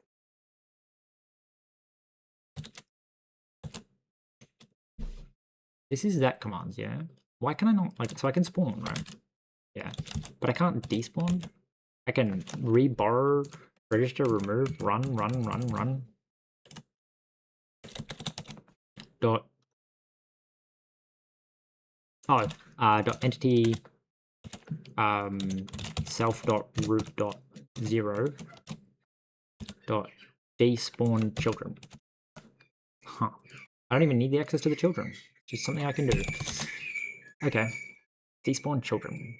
Despawns the children of this entity. This entity will not be despawned. This is our special position of despawn related, a more general method for despawning via relationships. Right. So then we spawn. So spawn the name. So it's going to be like text new, and it's going to be descriptor dot name. There's a thing I can do. I just don't remember how. It's like text style. Text span. Text span is a tree of spans. A text span is only valid when it exists as a child of a parent that has either text or text TTD. The parent's texty component contains the base text content. Any child with a text span extends that text by appending their content to the parent's text in sequence to form a computed text block. Parent's text layout okay, determines the layout of the block, but each of the nodes has its own text font and color. Right. So text layout. Okay. Justify center.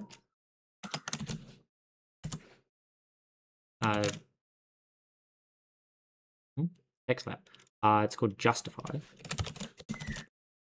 And like text justify, I assume? No, it's called justify. Wow, okay. Justify center. Okay, so this is the spawn the name.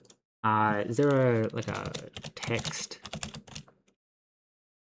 font?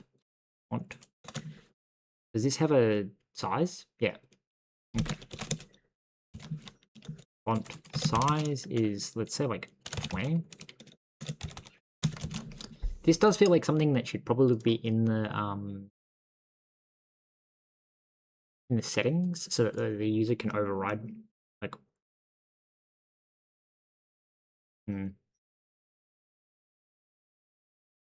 Yeah.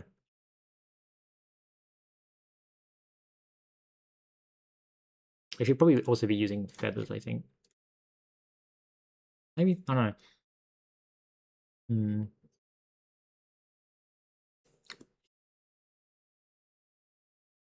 My PC specs, I can go like about your PC. Not go in there then. Task manager maybe? So GPU in 13th gen Intel i9 1390KF, 128 gigabytes of memory. It's DDR5. It says 400. The box says like 800 or something. 8,000, 6,000. Box says 6,000, but I can't get it to go that fast, or my computer just continuously crashes and won't boot. lots of hard drives, NVMe, got Starlink, I don't know if that matters, and then a RTX 4060 Ti. Okay, we go to here and go, huh. So first off, it's apparently not spawning. Oh no, it is. It's just, it's spawning it over here. Right, and we also need to tell it to be a child of the root. And we have to set the location, which is annoying. To set the location, I think we have to like read the mouse position or something. So tooltip. The one thing we missed.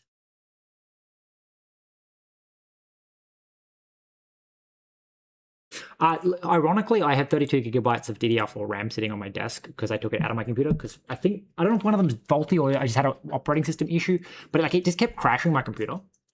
I was considering giving it away as part of my YouTube, like just doing a giveaway, but I don't do big enough videos to be like, hey, like I'm gonna give away like $500 worth of RAM.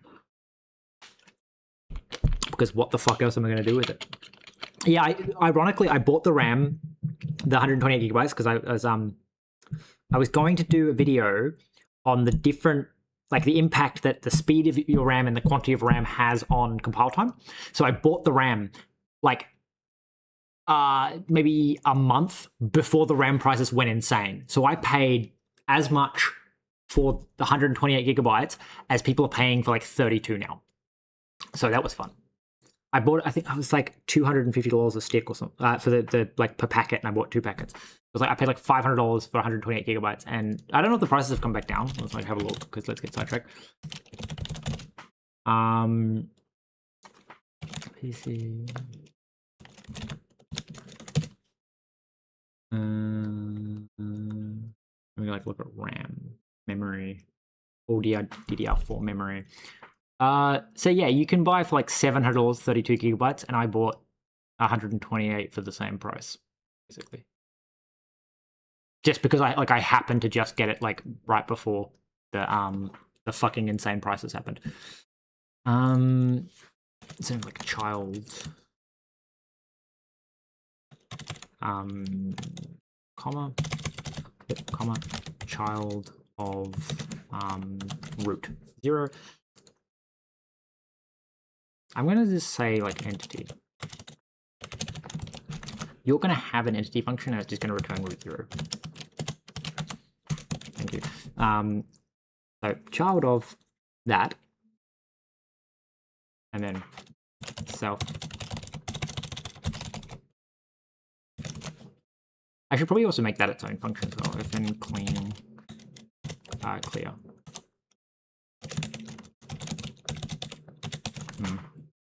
Yeah, no, like I had no idea anything was going on until like everyone's like, oh, fucking RAM prices. I'm like, oh, I just got all this RAM here on my desk. Yeah, like literally, I was making jokes about it like for a while because I was streaming. Like it'd been on my desk for months, and then I was doing streaming and being like, I haven't put it in yet because I was like, I want to leave the old RAM in there until I've recorded the like how long it takes to compile on this RAM, and then put the new RAM in. And I was like, I just did, and then my computer just started crashing all the time. Like anytime I use more than like because I think there's 64 gigs on my desk. Every time I use more than like, I think it's like 48. So every time I touched a specific stick, it would just crash. But that also could just be that like my computer was crashing because even with the new RAM, it was still doing it. But then I reinstalled Windows and my computer is working again. So I'm not entirely sure. We have clear, and then we add the children. That should at least stop it from constantly rewriting. So I am going to want to go like here. I think I actually need it to be part of the base, right? Because I was going, like I've got default features turned off. So I actually want to maybe have a feature flag for that. Anyway, so now when we hover over, it's like, hey, empty bottle, phone battery, empty bottle, water bottle, phone off, phone on. Yay! Also, I want it to stop spamming the fuck out of the console there, please.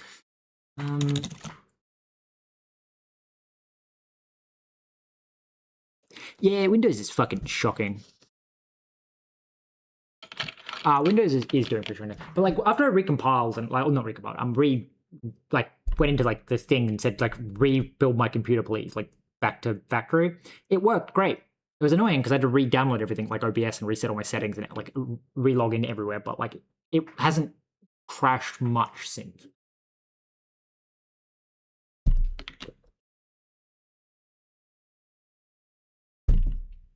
The more annoying thing is that like it's error correction RAM and everything, so it really shouldn't have been crashing. Because I was watching, I think it was like Linus Torvald talking about it, going like he thinks that the issue, a lot of people's issues, isn't actually Windows.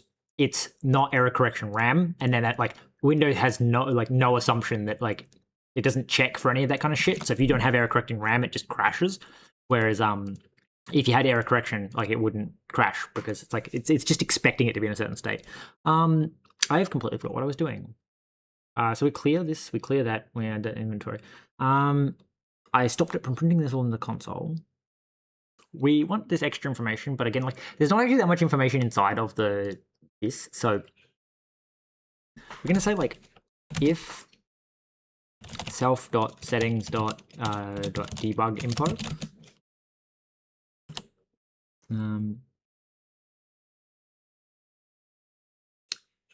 Yeah, because like I think it's actually a combination of both, because like it was like it almost was guaranteed to crash anytime it like my computer, as soon as it like hit that topper end of memory, it would crash every time. But that could also again be a Windows issue. It's like as soon as it tried to page memory, it was crashing. I'm not entirely sure, but changing the memory sticks reduced how often it crashed. But that could have also just been that I increased the amount of memory, and therefore like I didn't hit the 64 because I can go past. I can go double that and it still would work. So yeah, it's possible that it literally was just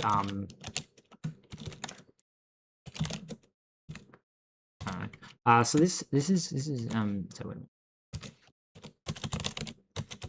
self.commands.spawn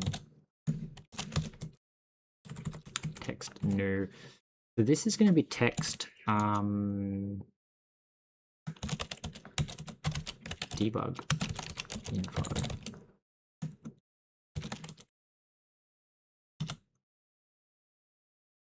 And then it's like with children dbg.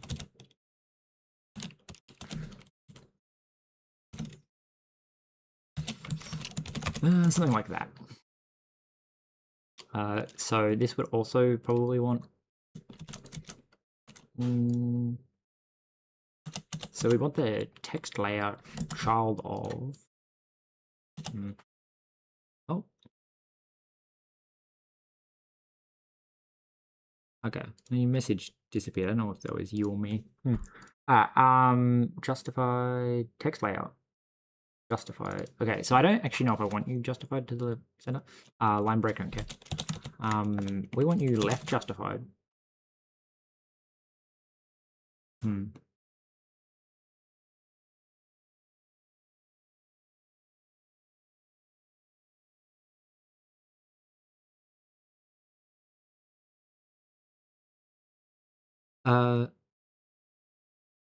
No, I'm not using the full 128 gigabytes RAM. I was doing voxel development on like a game, and as you can see, I'm using 25 gigabytes when I'm doing nothing, because like VS Code and that uses like a shit tons of memory, and so is Chrome. Chrome's not as bad as it used to be. Chrome used to use like 60% of your memory, as in like it wanted so much memory, and the only thing that capped the amount of memory was it would look at your system specs and be like, oh, you have this many gigabytes, I'll only use 60%. So like the more memory you had, the more memory Chrome used. Now it's kind of like not as bad. But that's also probably because I only have like maybe 15 tabs open, whereas I used to have like 150 tabs open. And it's only because since I've rebuilt my computer, I haven't like built that pile of tabs back up. But no, when I was doing the voxel stuff, it's like as it loads the world and everything, it would use more and more memory because I was trying to work out how big of a world I could do. And so it was getting to like 64 gigabytes. And then obviously when I only had 64 gigabytes, it like the game would grind to a halt as soon as it started paging memory. So it was like I was always hitting the top of memory, and it's like it would just crash. Like I would set a certain world size and it would crash. So I don't actually know how much memory. Yeah, I think it was 60%. Like it was insane, because it was like it would be using like if I had 32 gigabytes, Chrome would be using 20 of them, and it was like, what the fuck, Chrome? Why? But it was like if I had 8 gigabytes, Chrome would be using 6. Like it was always like quite a lot, but not like so. And I think it's because Chrome like kills processes in the background that if it doesn't have enough memory, but if it has enough memory, it just leaves them running. So like it would just leave all the tabs like fully running and loaded. So then we want to be like for yeah. Okay. I don't know what the fuck it did. I'm just gonna like finish my for statement there, please. Okay, so we're gonna go like we need to be like text new sizes.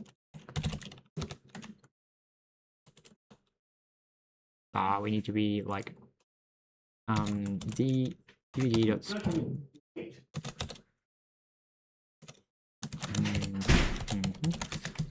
Text sizes dot with, I think it's like with children size, and then this for loop goes in here and does nothing.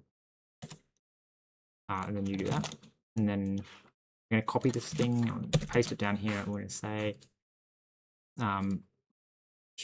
spawn text size, this is images.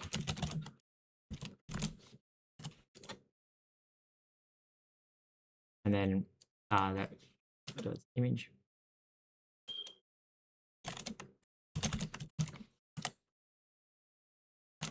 I think these are private is what's happening. Item descriptor. Yeah, okay. So we have size and image, but I'm also going to have sizes and images.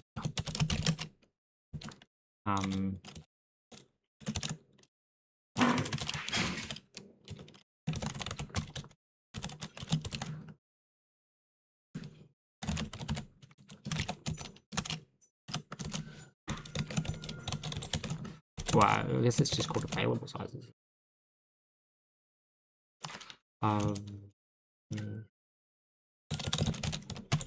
Valid sizes and valid images. Okay.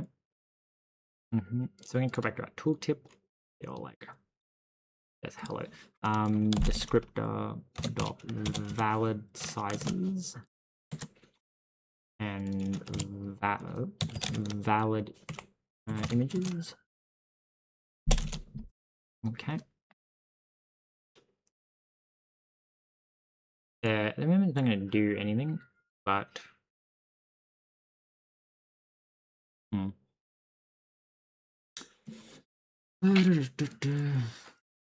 left the AI hanging there for a while. Okay. So the issue is that they're all children of that thing. So I probably need to set the tooltip to, when we spawn the tooltip, we need the flex direction of the tooltip to be correct. So tooltip flex direction column dot default. I also need your display to be none. Thank you. So whenever you do this, when you call clear, you do this. You're gonna say self display. Okay. So we need a fn open.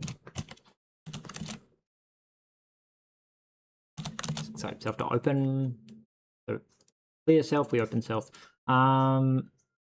We show, we spawn that in. That should work. I think I named the tooltip correctly. Yeah, tooltip. I just want to go in here and like double check that that is actually going to fix the fucking thing. Box size, bounding box.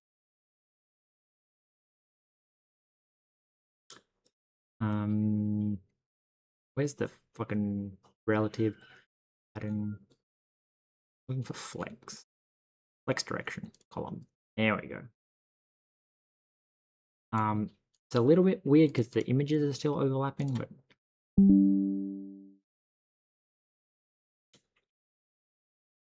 oh, it's probably because you need to build like node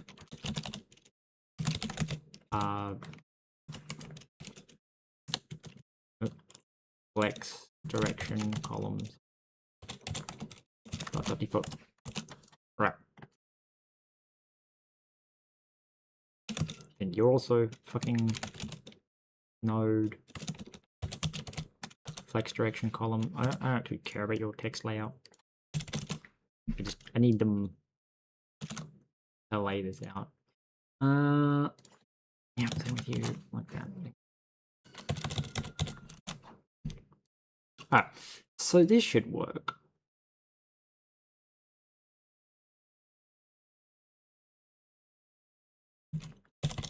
I kind of want the shapes to draw themselves because that'd be kind of cool.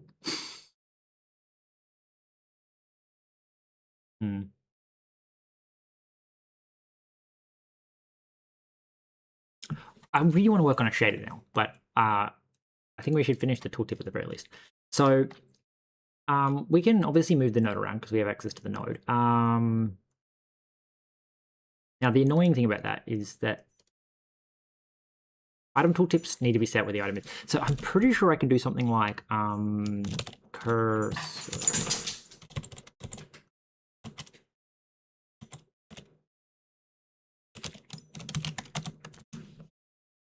That's not how that works, but anyway. Res cursor? No, it'd be like mouse cursor.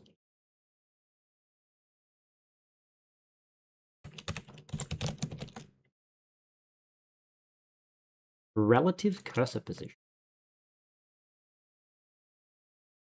No. Okay. Mouse. No. There's definitely a way to do this. Gotta remember. Bevy get cursor position.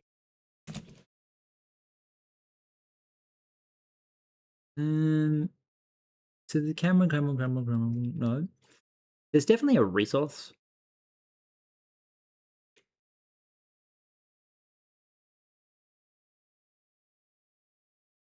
There's like a resource that's like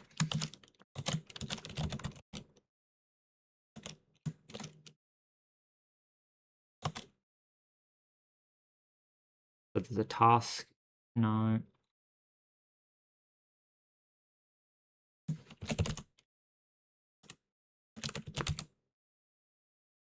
UI position, relative cursor position, UI position.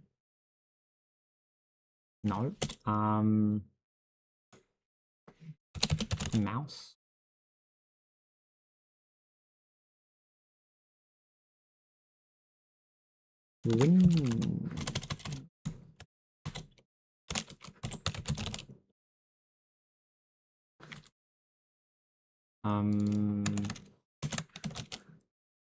Single window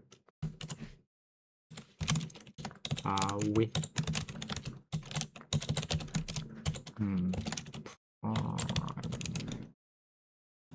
primary window. Think. You need W and S. Thank you. You need to be a reference. Thank you. Let's bring the chat back up. Okay. You need to be static, please. Right. So if maybe it's this. I'm not entirely sure. Well, obviously it'd been open, so we'd say self dot cursor dot cursor position if let sum position equals cursor position self dot root dot 1 dot I think I'm going to say left is equal to position X and top is position Y. Is outside the window area. That should work, maybe. So that should basically, it just means that like it'll end up wherever I set it.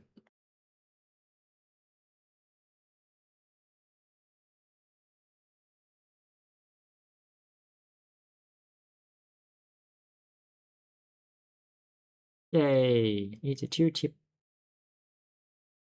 Admittedly, it's annoying that it's always behind the fucking thing, but anyway. Anyway, I think I'm setting things to the wrong parent. Probably what's happening here. So we have debug info. We put you as a child of you. Your flex direction is column. Why the fuck are why are you ending up inside of this? So you're a child of you. Anyway. Anyway. Right, I was gonna go into here. I was gonna be like, features, default equals, and then we're gonna say tool.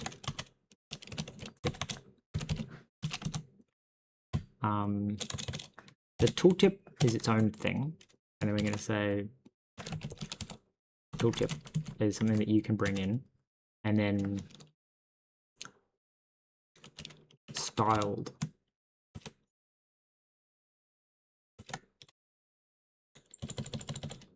Yeah, tooltip. I'm gonna say that the tooltip brings in depth,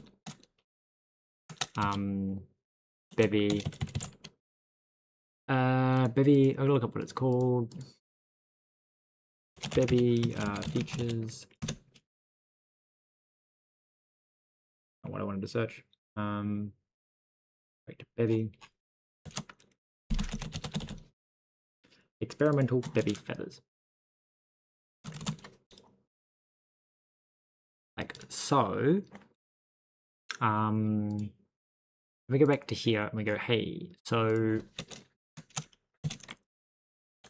go here, we go config feature tooltips.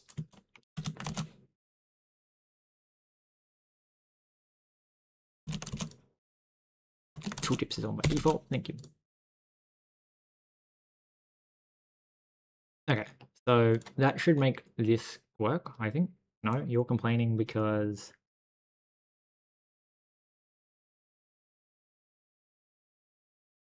remove, oh, okay.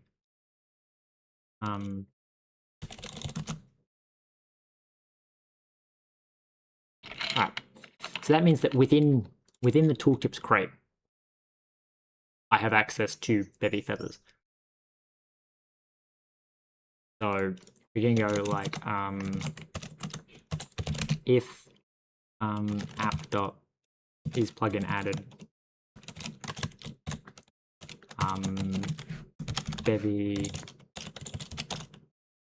feathers plugin.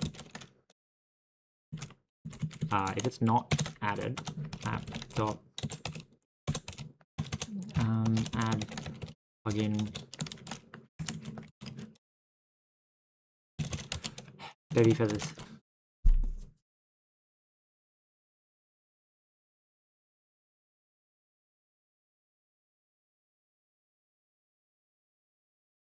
Right, it's plugins because the plugins adds everything.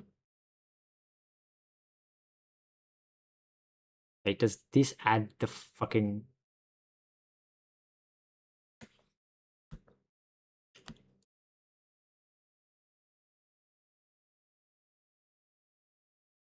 UI widget input? Yeah, so feathers plugin means that I can check to see if the feathers plugin is added and then add the feathers plugins.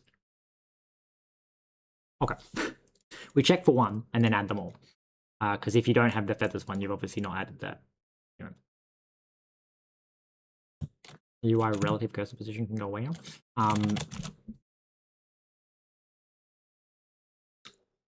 Because the idea of that is that we go to like app dot insert resource Bevy feathers style dark theme, create dark theme.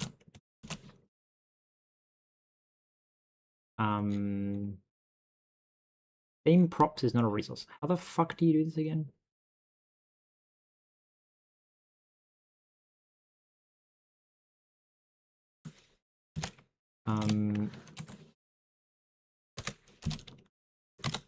Use Bevy feathers theme UI theme.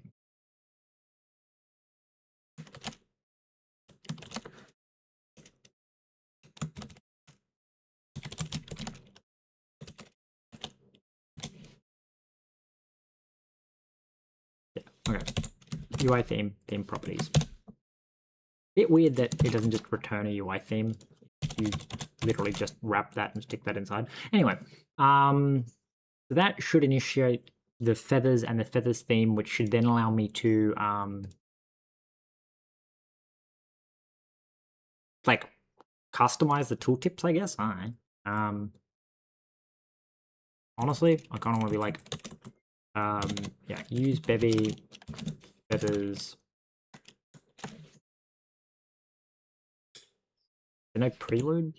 Nope. Okay. I just bring in all the feathers stuff, which means that we can now say like feathers theme. No. Okay. Fine. Bring in feathers and just say feathers theme, feathers dark theme, create dark theme.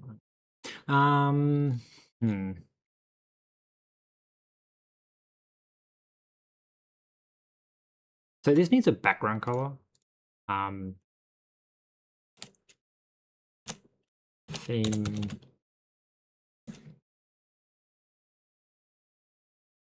background color.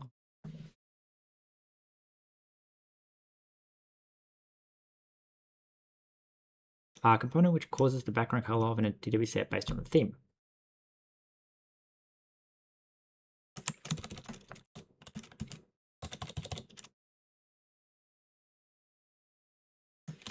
Theme.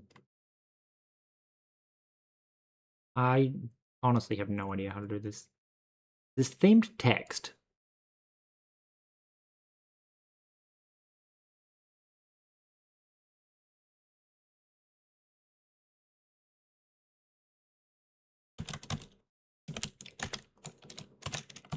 Themed background color.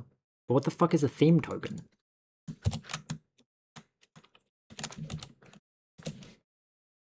Theme token. What are you? A distinct token for the theme. This serves as the lookup key for the theme property.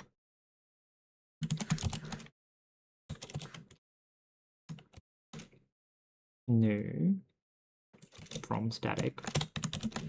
What background text do you have? Token. Window background. Button background. Button text, slider text, checkbox, straight. So I'm gonna say like window background. I assume is how that works. Yeah, like so you go feathers token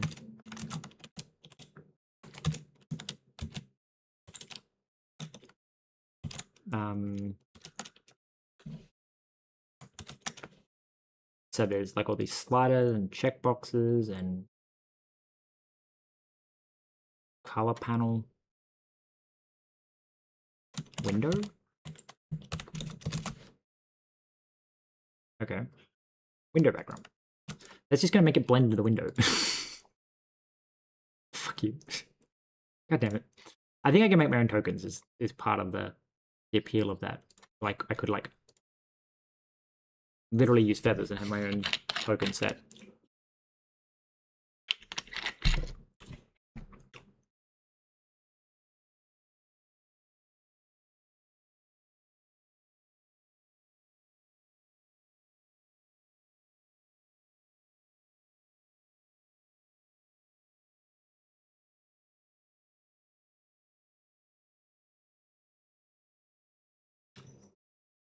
Okay, no, so it is separate. Still entirely unsure why we're still overlapping. So what's nice about that? So we can go kind of wish there was a way to say fuck off with the observers, Jesus Christ. So there's monitor tooltip root. Okay. So what's happening here is you have two nodes. You have this node is we should probably name the nodes. That would probably make it a little bit easier to navigate. Tooltip. And we go, hey, tooltip root. So your name is tooltip root. And then somewhere we like implement tooltip. And yeah. So your name is new item name.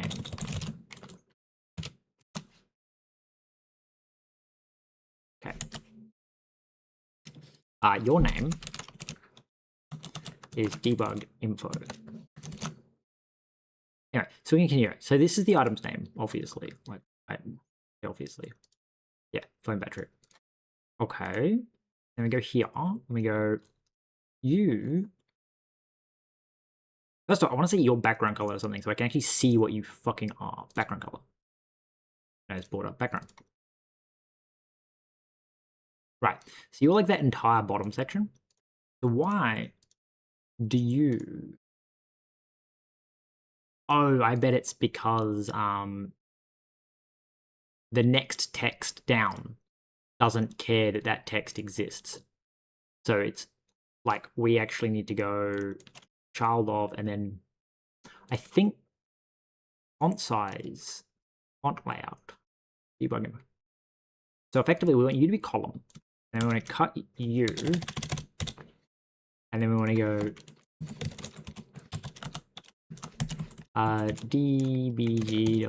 dbg.spawn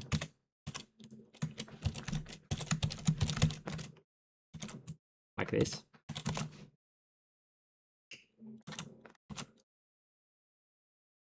Can I go like themed text? Okay. Anyway, so this says debug info, and then the other stuff comes in. So that means that the actual text is now contained within that greater thing, and it'll actually consider it when it fucking renders. Okay.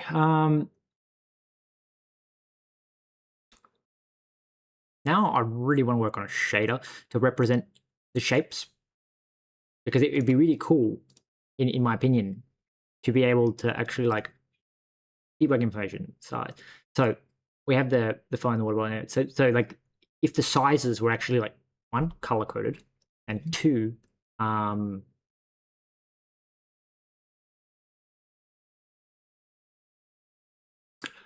like you know, so I could just stick the size in with its corresponding you know, type, and it would just like render that shape. That would be so cool.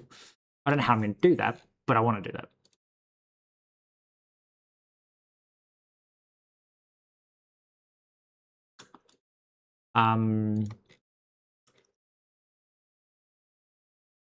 So, well, I guess we need to finish the tooltip thing. So another thing that our item descriptor needs is, so it has a name, description, optional string. Good call, good call. I think we need to correct our layout. Our like weird ass fucking format here. Anyway. Description.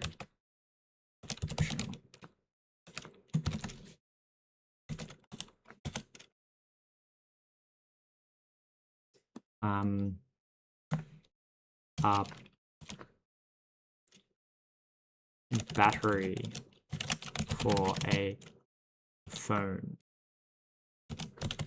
cell phone.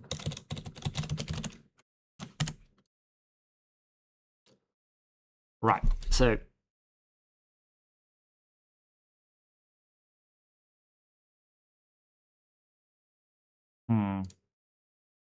we really need to fucking rework this.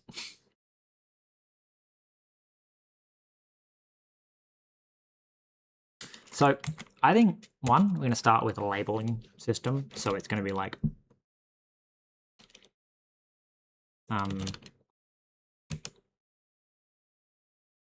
something like item, because then I can do better stuff. So I don't really want to fuck with it too much.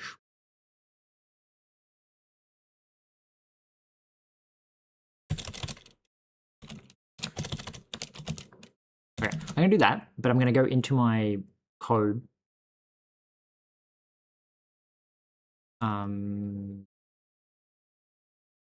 Item, load item descriptor.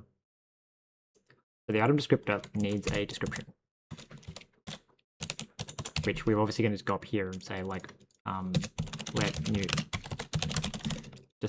descript.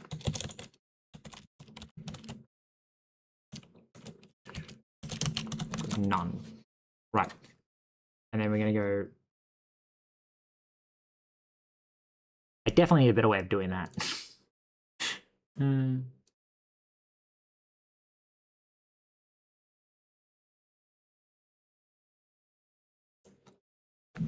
Okay, if mode, oh, it's like match mode.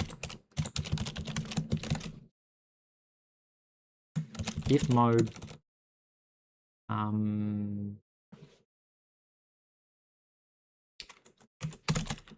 description.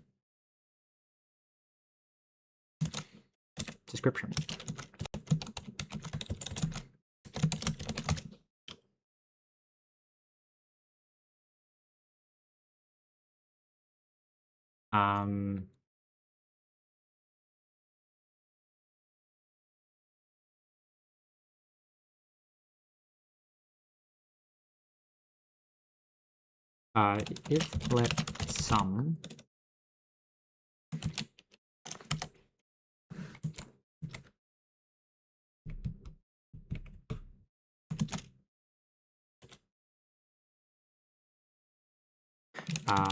new disk equals description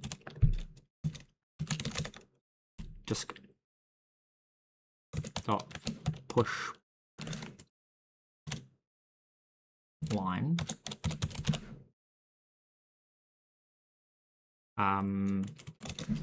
disk dot push char is then like a new line.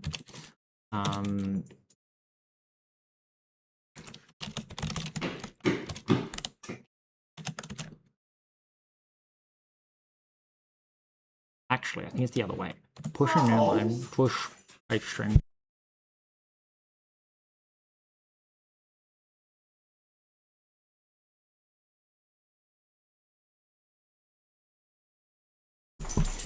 Okay, so the description, and then we don't put the new line at the end. Okay, so then everything else is just going to be like, I guess everything else is do this, right. So the description and description, type annotation needed. So apparently type annotation needed, which it knows it's a string, but type annotation needed.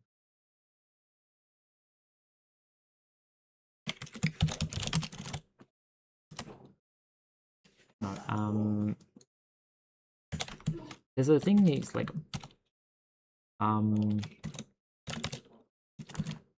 as mute, like that. Right. So we have our description, and we push a new line, and then we push the string. So the idea being that like when you hit the word description, you start appending all the lines, and then in theory, you should hit a different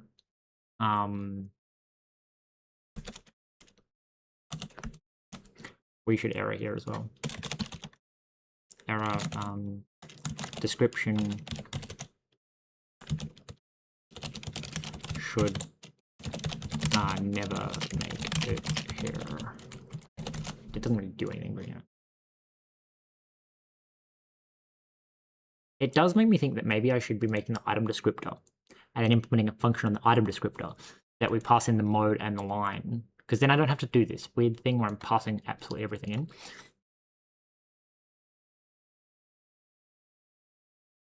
Not entirely sure. Anyway. Wait, we need to modify it one last thing and go. So let line trim, if line empty, or line dot starts with square bracket. Right. Reason we're checking for square bracket is that that's like, yeah, I'm tagging things with the square bracket, so.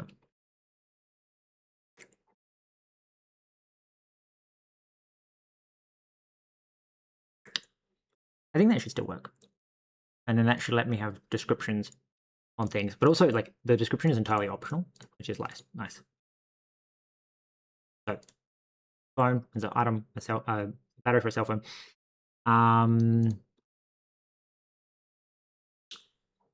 So then we want to just go to like the tooltip and go here, and we go, okay, so this is debug information. So this is so we have the name, and then we go like if let some description description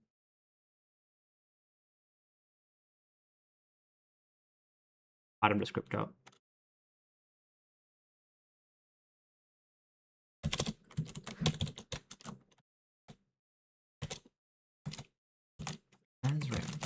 is descriptor private.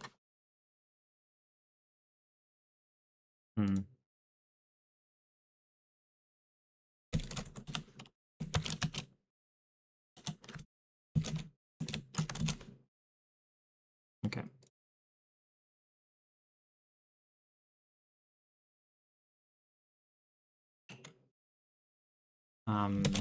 Description.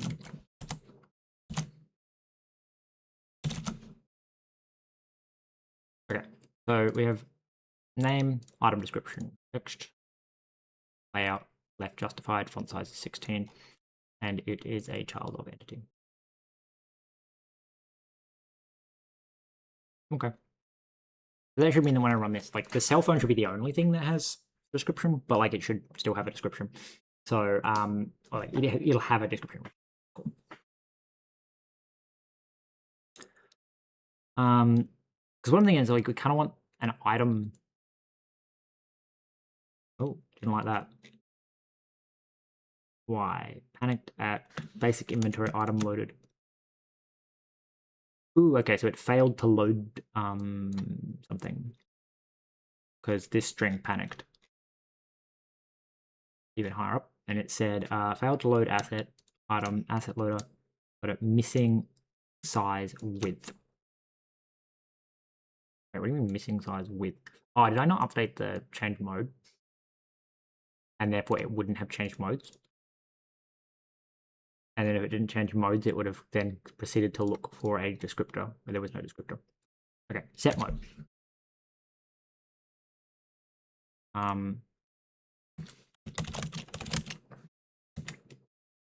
If let line starts with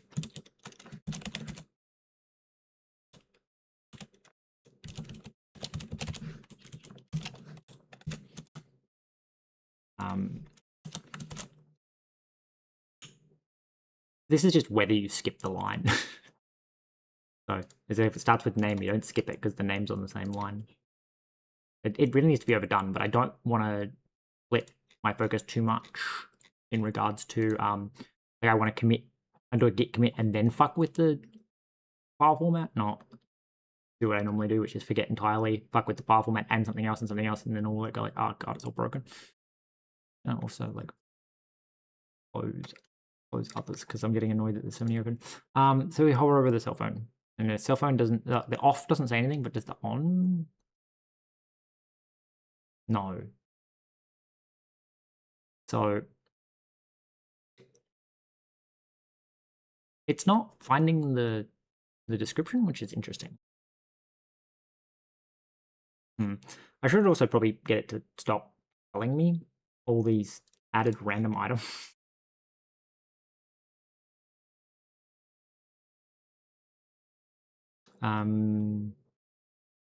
Is it in here?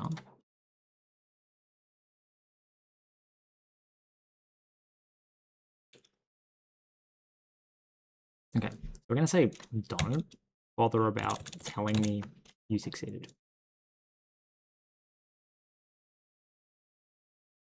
If let none.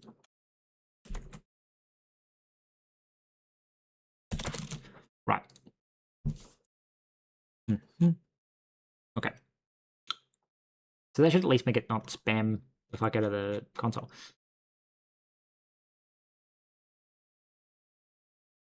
We also probably don't need it like printing out everything. So set item description, not water bottle. What did I add it to? It's no, it's the phone battery, isn't it? I'm checking the phone. It's the phone battery. It's a little bit annoying. We should add the water bottle and be like description.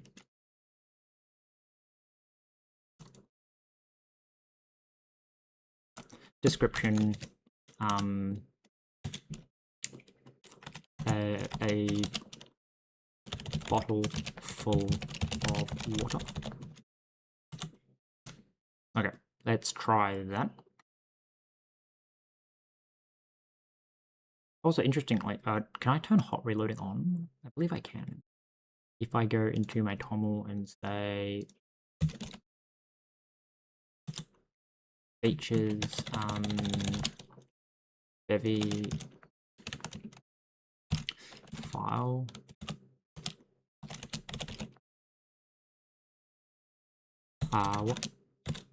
Watcher. I think that's what it's called. File. Oh, it's file underscore watcher. Alright. Question is, does that actually run the file watcher? Obviously, it's not going to work this time, but theoretically, that would mean that when I change the description, it should automatically reload the description. I also probably don't need it printing out the item thing.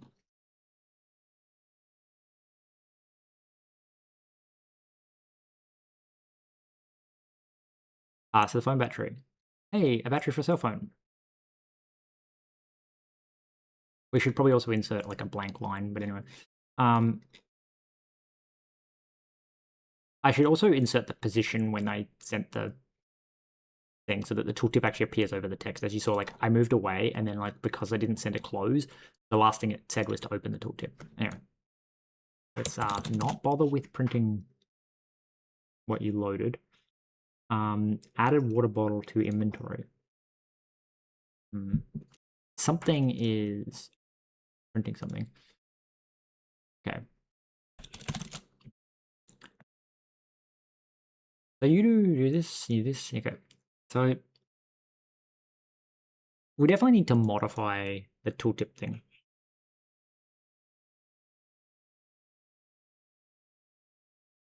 I like the way it's working, but it's also like a little bit weird. Okay. So we're gonna like do like fn add space.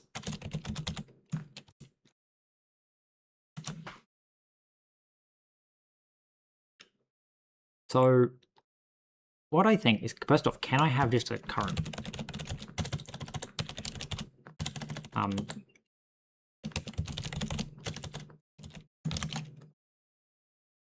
Can can I just have a entity? I don't know if it's going to let me do that. No. But I can almost certainly have a local.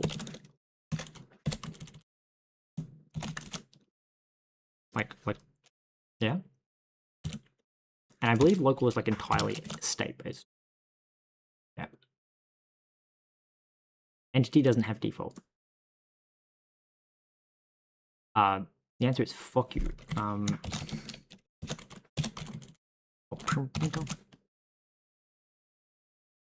Because I don't think I can give you default so that you like initiate this with a state, which is annoying.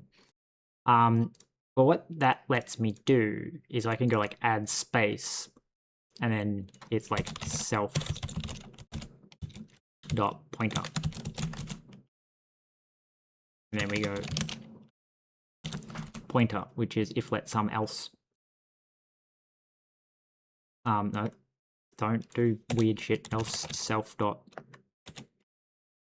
entity. Right.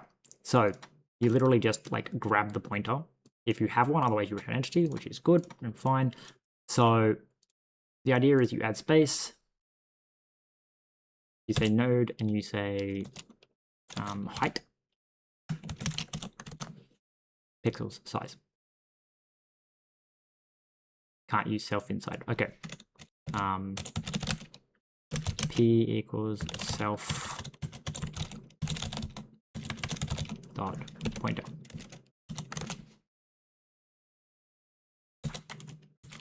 P. Right. So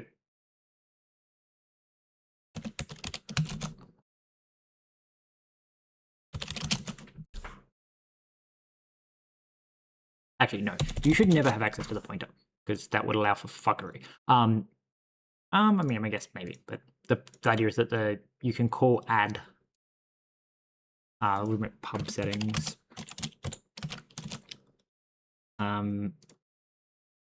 Maybe we should rename this to root because it's specifically root. Okay, so that closes. Settings tooltip. Right, so we can be like item tooltip. We can be like, hey, spawn the name, and then be all like self dot add space of like 5 pixels, and then self dot do that, and then add the description, and then self dot add space of like maybe 20 pixels. So the debug stuff is quite a distance away. Okay.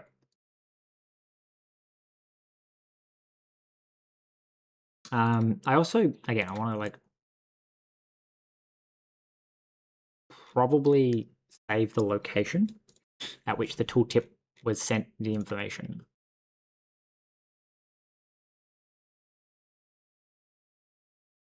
Which I'm using at the moment, the current cursor position in the window, because it's the 10th of a second later. So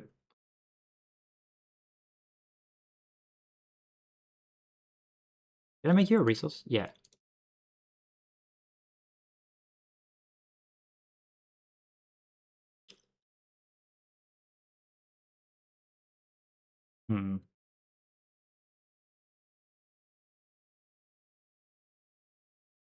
So what we'd want to do is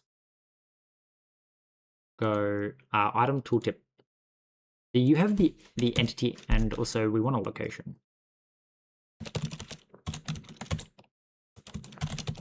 Position. Right.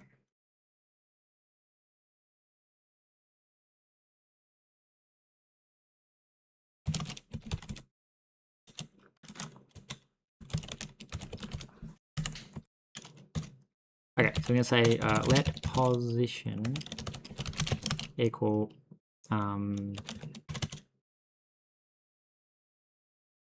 event dot position.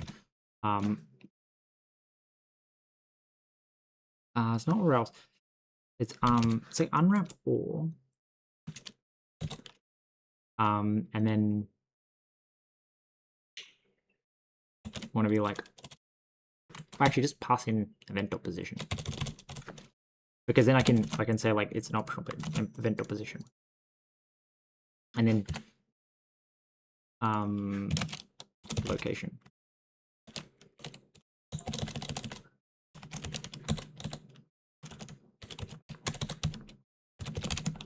So location, and then this is an optional vec2, and then when we say open, we can pass in location, because that's how you do that. And then we say, hey, location, and so you can say this equals location, or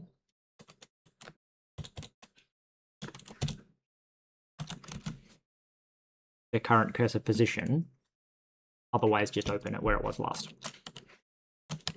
Right, so that should mean that like we have to pass in an item location now when we say, hey, like, can you when we fire the event. But which was also going to mean that like it's this. So item tooltip needs to be like that.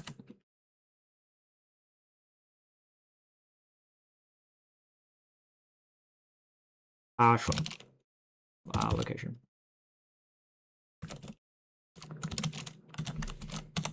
You just pass all that in. It's all optional stuff. So show tooltip needs to. So this is checking the tooltip. It's actually the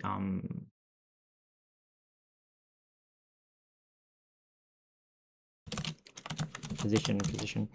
We're just like passing the same information around. Not the nicest thing, but you know, it works for now. It's the spawn tooltip. No, where's the function that actually does the show tooltip? Yeah, show tooltip.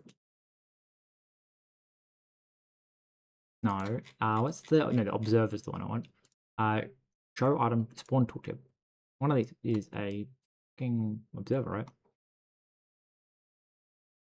Ah, right. You're the show item tooltip. So this is on enter. Do you have a position? Oh, we know. Event or position. No, that's my item.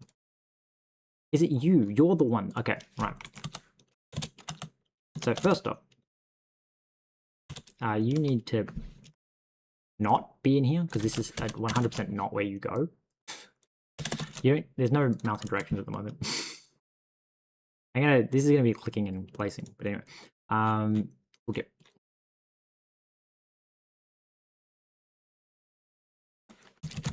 This is detect hover.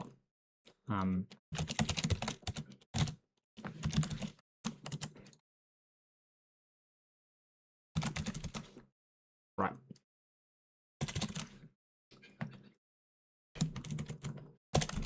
Tooltip action. So does this have a pointer location?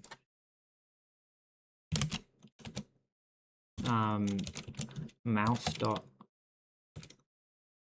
pointer location dot position. So like sum, like that. So then we have to go back up here and add an observer. Add observer detect item hover. Okay. Right.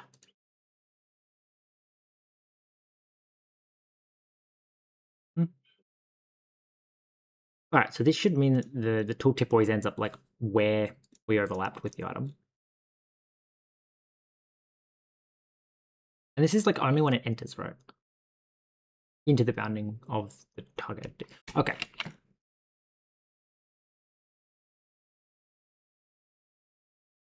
So next I want to be able to define like inside the item file, I guess, that you can in fact have like the inventory. I also want to be able to define multiple items, so I can say phone and then define the battery, the thing, and the other thing inside.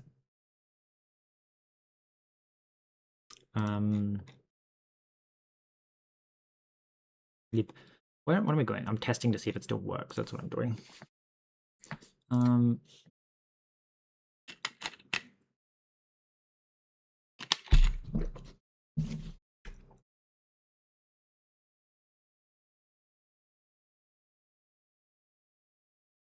Okay, so it found out a bunch of items, but it added a bunch of other items. So there you go. Phone battery. A battery for a cell phone. It's still not got the rest of the debug information, which I should just print in. All right. Actually, let's just have a look. So like everything else is still working. All right. So we need a to do. Because I keep going like I need to do this and then I need to do that. So new file. To do. Right. So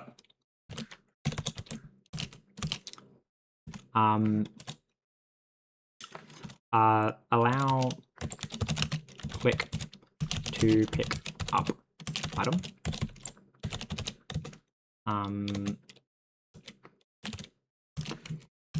Allow place item. Allow rotate and flip item. Okay, so this is something like mouse interaction.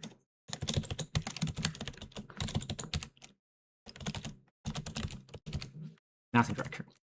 All right. So then we need inventory.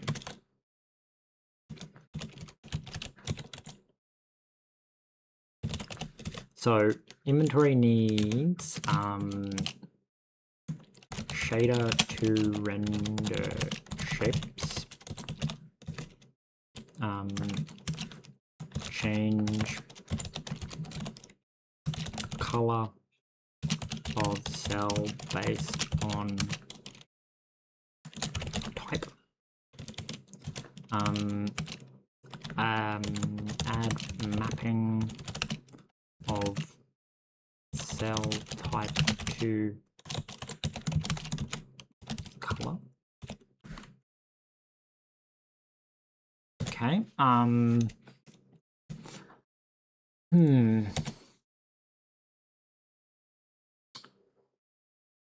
Okay, 30. Okay, so we need to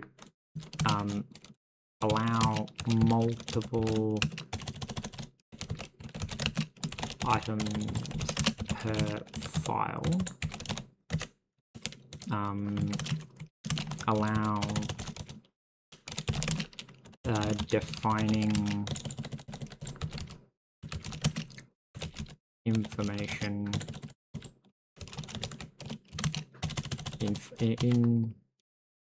information such as on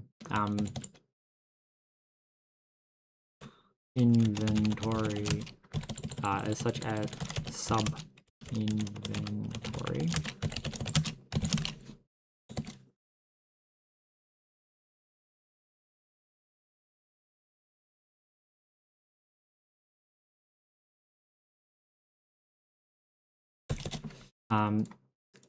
Allow defining info such as sub inventory. Okay.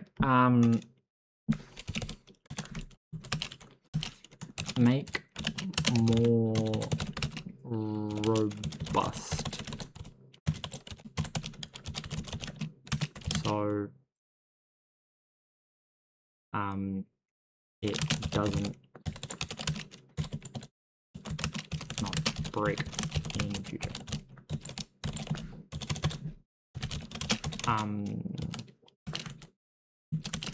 Add tests to make sure the loading is persisting. Okay.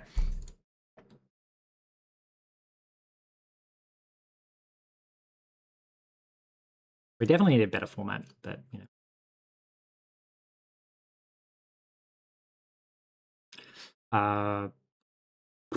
what else do we need? Allow defining. What is up here? Defining things like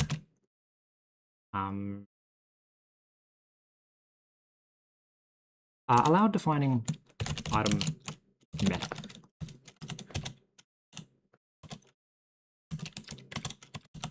It's gonna be like this, right?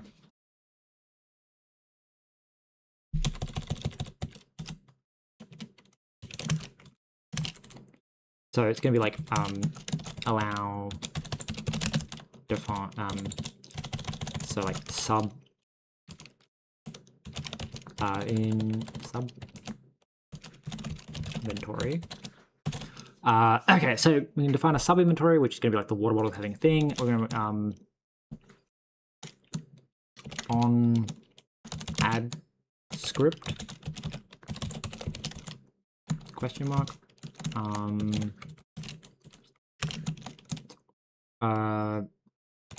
right click menu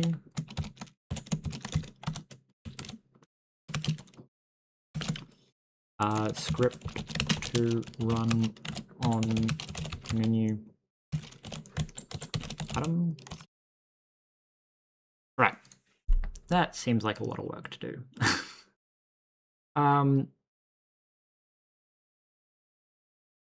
Mouse interactions.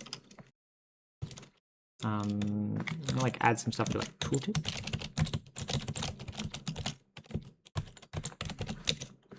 Right, I don't think there's anything I can like on the top of my head think that the tooltip currently like outside of like just refactoring. I would, you know,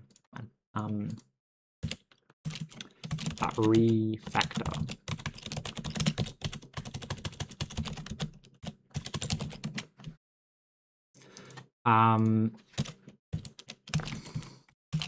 Add meta tooltip definitions. Defining. Right. What else? Just look at the plan maybe. So inventory is grid based. Yep. Okay, let's check. This is more like a statement. Items need to be rectangles. Don't need to be rectangles. Okay, so that still needs to be done because currently they can only be rectangles. Items can be nested in other items. This needs to be done. Okay, so do inventory. Add nesting.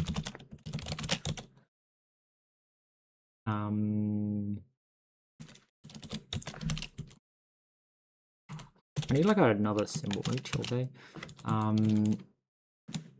Look into only keeping entity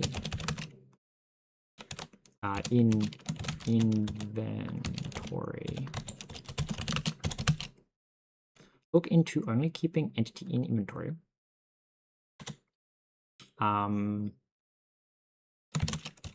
Make system param for editing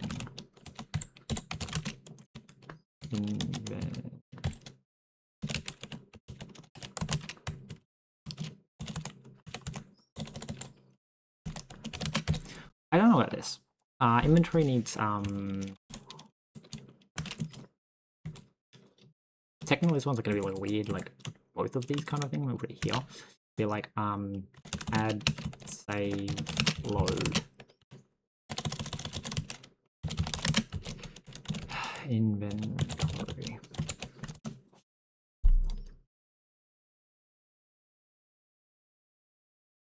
Interesting. See, what I'm concerned about with the inventory stuff is that like if you custom define an item, and then the player like has that item, like how do you get it open. Anyway, okay. So inventory can be opened into sub windows. Okay, so this one's like a somewhat question mark. Right. Back to what to do. So that's an inventory thing. We're gonna go here, we're gonna like question mark and go allow sub inventory.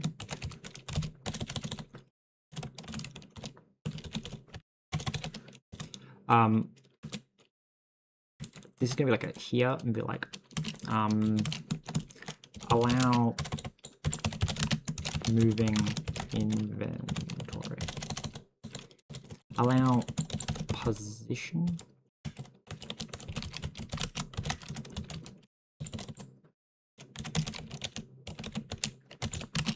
Okay.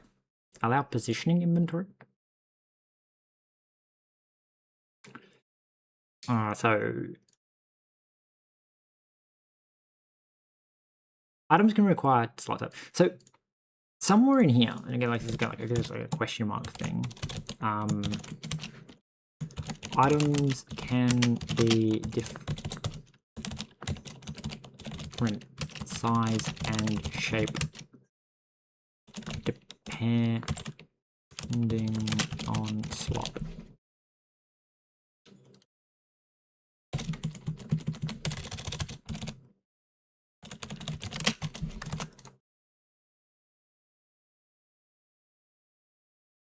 Okay, because I actually don't know if this works. Theoretically it should, but I don't know if it does. So we should maybe work on submenus.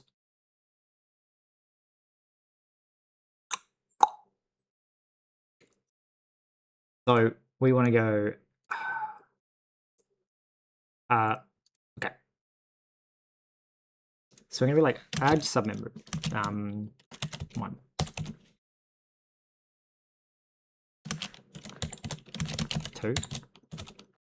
We also need it to be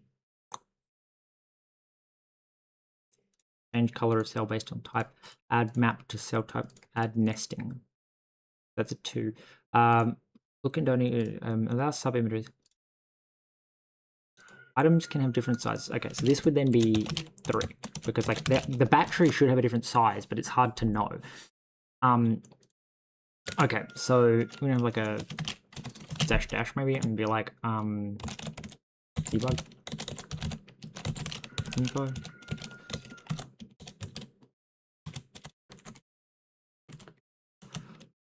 So the debug info is going to show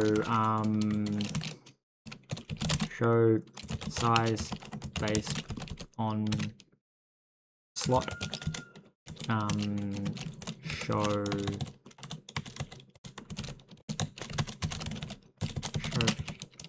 image based on slot. Why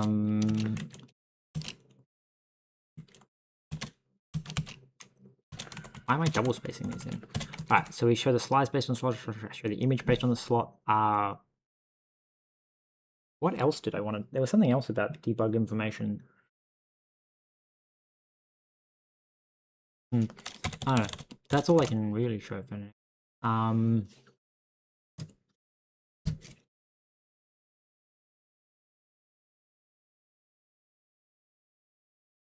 I guess we should show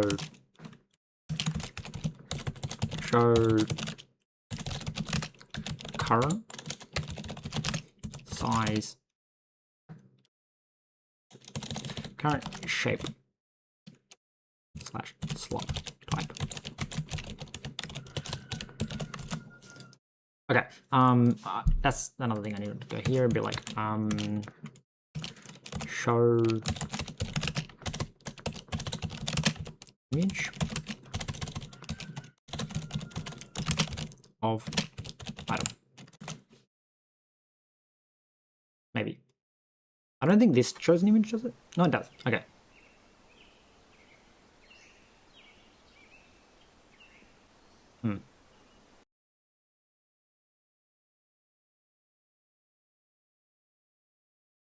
This feel kind of clunky.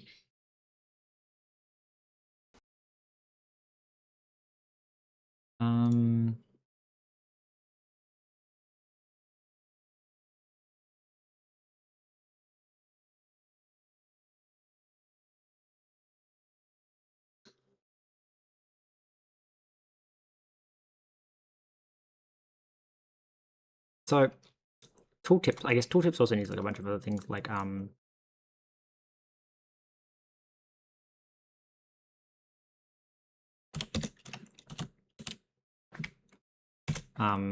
it's gonna be like dash dash tool tip helpers.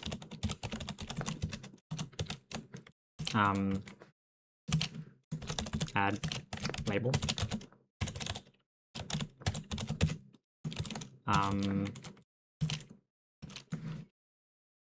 Layer.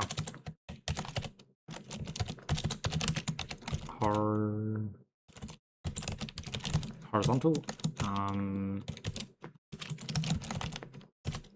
Layout.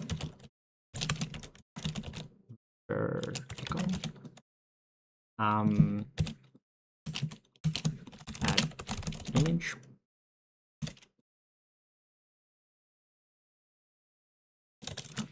Okay. Annoyingly, I can't tick these, which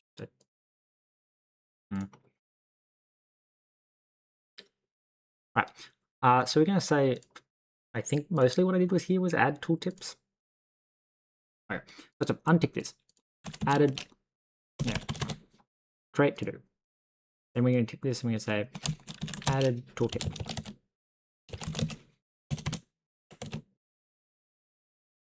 Okay. So what else? So items can be locked. Okay, so that's an inventory thing. I'm still working on that to do. Jesus. Oh yeah, I'm just gonna do, I need like add things. Yeah, lock. Inventories are a type of asset. Okay, yeah, no, that one's inventory view holds a handle to the inventory they are rendering. Question mark? I think it does, but kind of. Some items should render their inventory in the parent inventory. Okay. Water bottles clipped to the side of the backpack. Yep. Okay. Items can have an inventory handle to point to their inventory. Question mark? I think I've already got that. Items can be rotated, and items can have multiple shapes based on the type. Okay. So, what are we working on next? That's what the point of the to-do was. So the to-do says that the number one priority now is allowing sub-inventories. The issue is that the sub-inventory kind of relies on other things working before I fuck around with the sub-inventory. So, for example, so I'm going to be inserting. Where would I? There was another one. There's tooltip refactoring. I don't care about mouse interaction. Okay, so we're going to say that this is 1.1. This is this is like 1.9.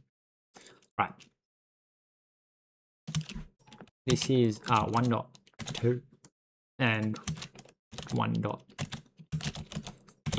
Right, so this is what we're working on now. So we started ages ago because we have a mouse interaction. So we kind of need a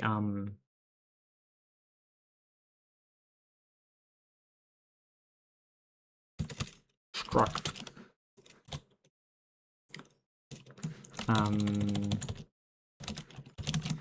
hand.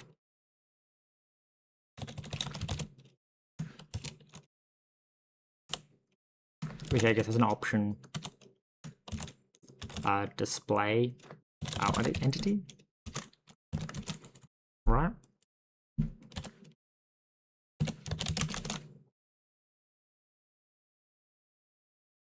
Maybe.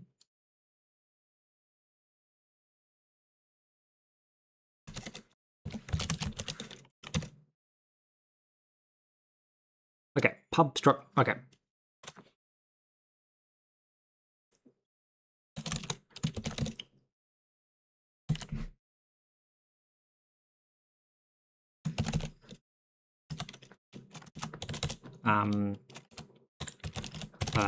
Held item.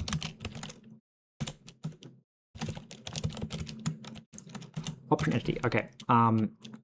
Hold offset.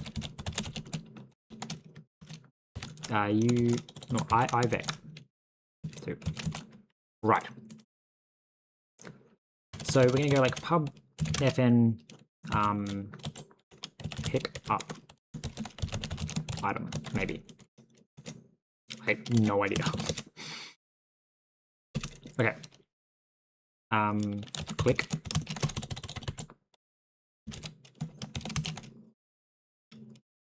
Is going to be a on pointer click. I'm just going to quickly go grab something to snack on so I don't crash out. I'll be back.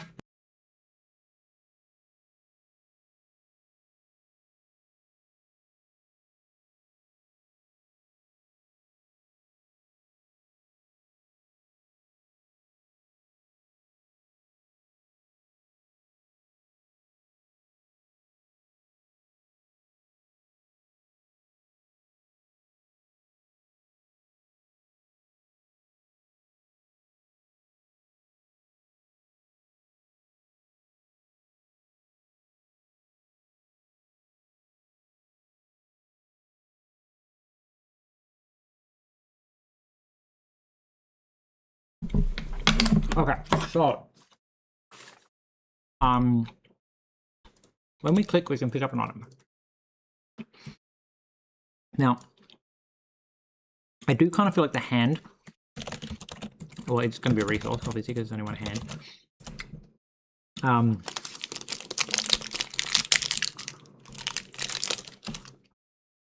Well, being like a system partner would be a lot better, but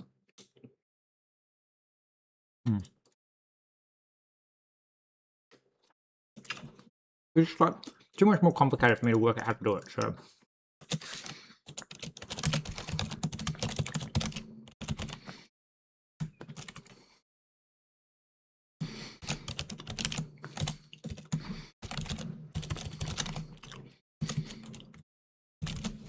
hand.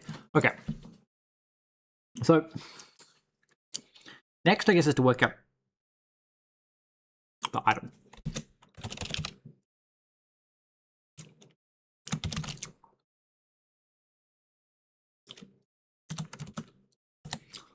Okay, so we have a displayed item. Actually, you don't need your entity because the displayed item tells me what item I'm supposed to be grabbing. Maybe, I don't know.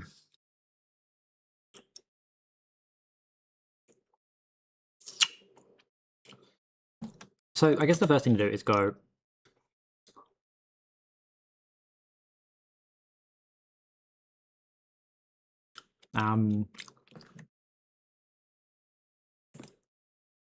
if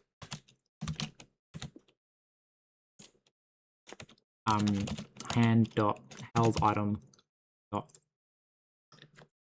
is some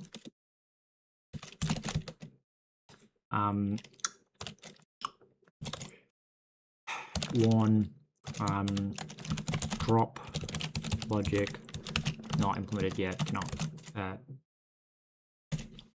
pick up item. Okay, if let some item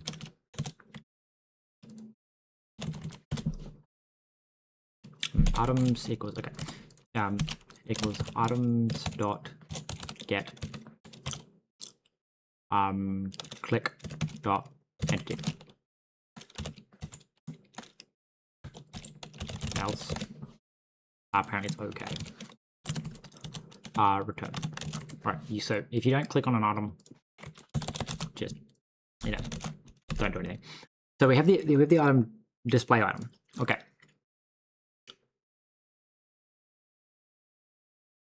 Now that's kind of the thing. Is we need your parent. It's parent. Pain in the ass.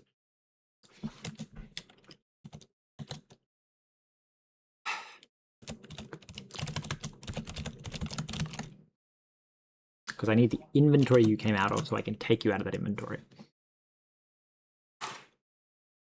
We just need to say like origin.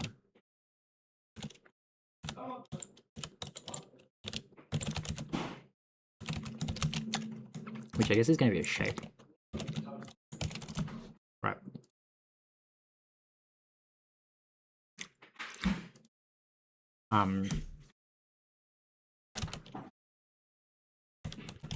It's like a child of, right?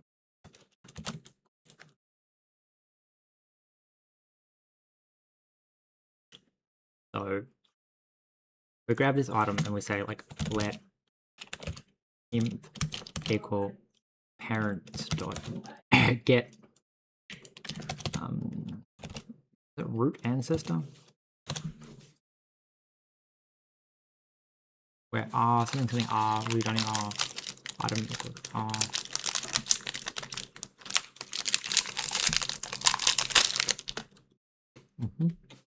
All right, so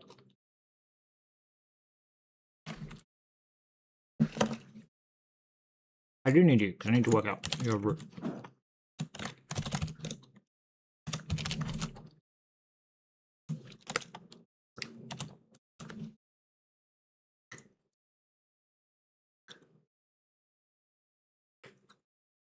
So it's more like I need to have my ability a struct held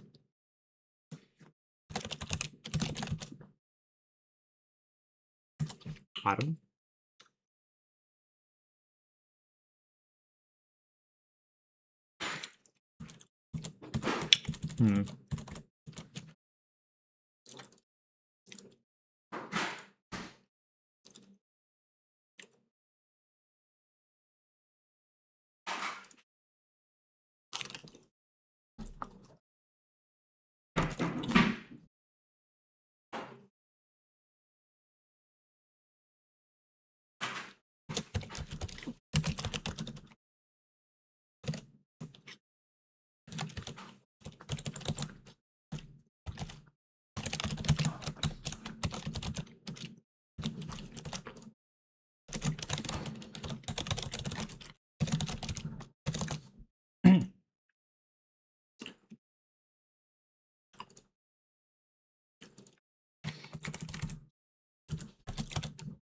Okay.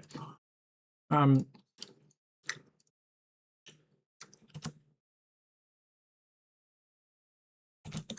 I wasn't talking because I was eating. So I'm trying to work out what exactly I'm doing. So we want the root ancestor because that gets us the inventory and then we can do the thing. So theoretically,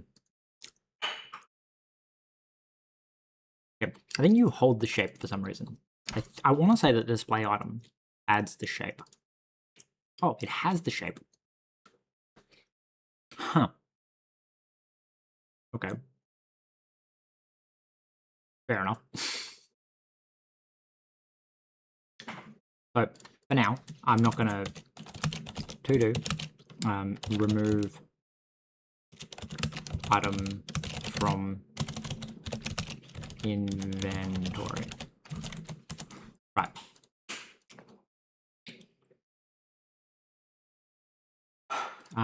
So click, when I click, mute hand, parents, good child,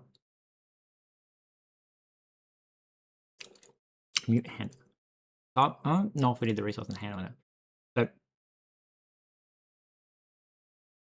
I guess if you click on an item, then we're going to say, well, there's no reason that because I'm thinking the player hand, we can just, I want to be able to just update the position. So I guess there's, no, I don't want it to be a child of a child. It'd be a bit weird. So honestly, player hand's going to go. So I'm going to say like hand dot sum is equal to entity. Right. So we're just not doing anything at the moment, not even bother removing the ancestor, we're not like doing any of that stuff. So we're gonna be like app dot init resource hand.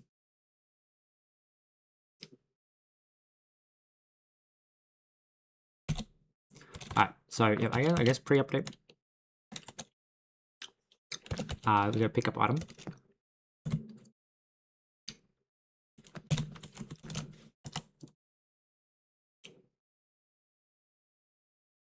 That is actually kind of an interesting idea of like run if resource exists hand. I like that because of the fact that like it implies that you could take the hand if you remove the hand resource.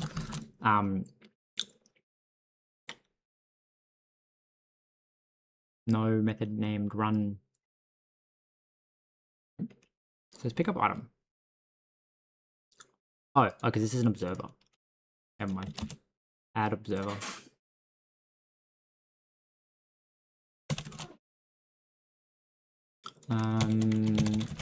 Okay, pick up item. And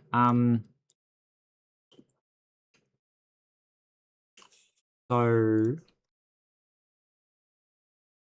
this should kind of work just right away. So we need a function this way. Okay, stop making shit public. So this is pick up item, and then this is going to be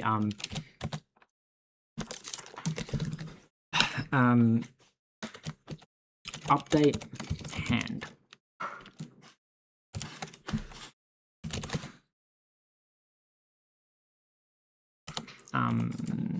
So this is going to be like a window.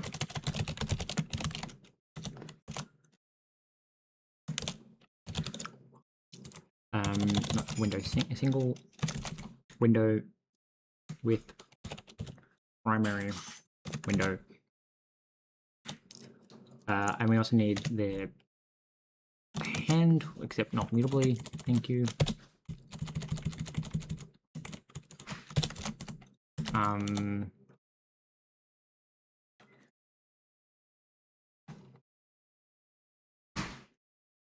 Wait, app. Add systems. I guess we'll pre-update.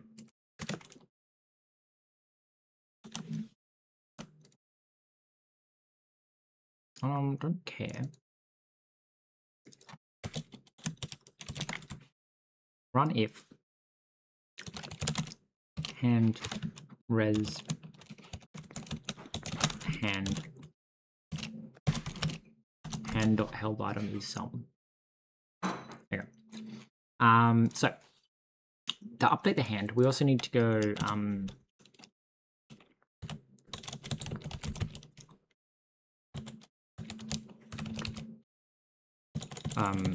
item.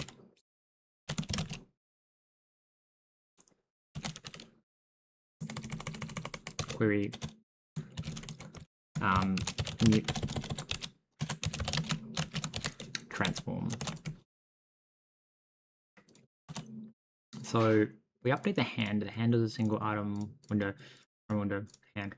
So one thing I do need to do with this entity is unparent it.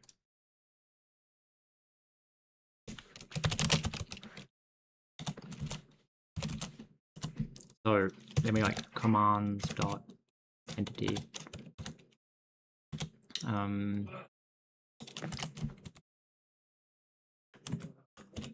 entity dot remove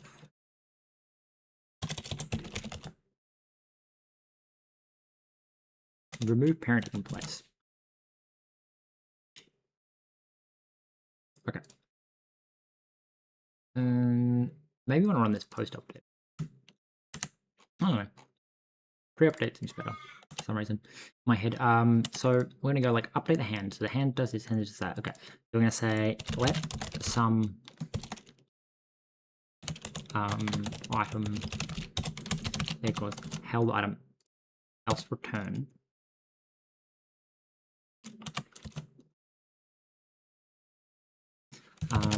We do that, and then we say your transform.translation equals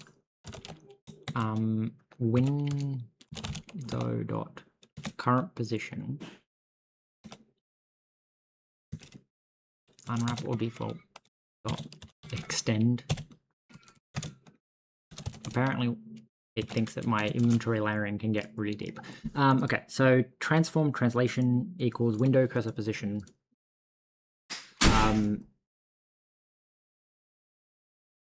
So we would want the hand offset plus hand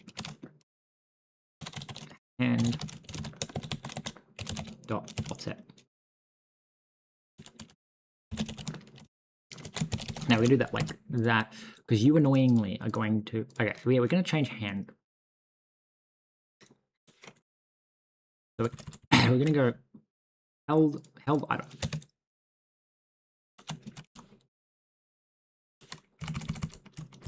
Resource.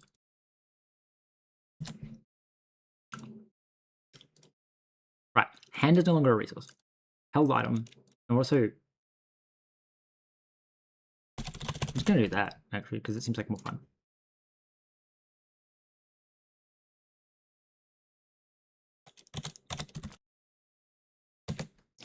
Actually, we can go.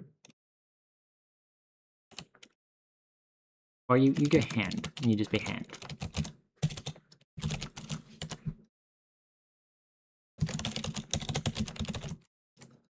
Derive system parameter. Right. So held item is a optional resource of held item. That makes it much easier to do this.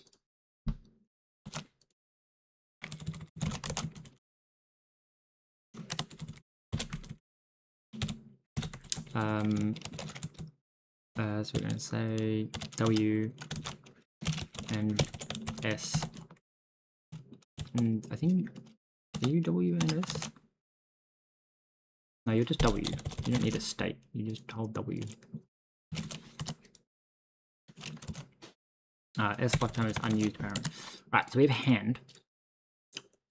Held item is, so we have an optional held item at hand. So hand also doesn't have default now. And then we're going to import hand offset. So if let's held self item held the origin. No.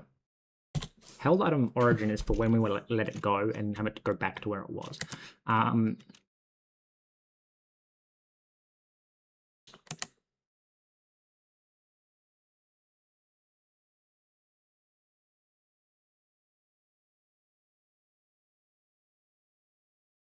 So you need like a local. No, it needs to be an offset. Okay, this only exists if we've picked up an item, so we can say offset.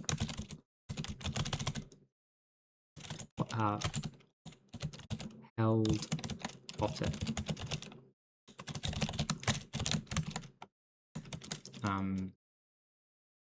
Sure, I mean, we can save the compute by like computing it once.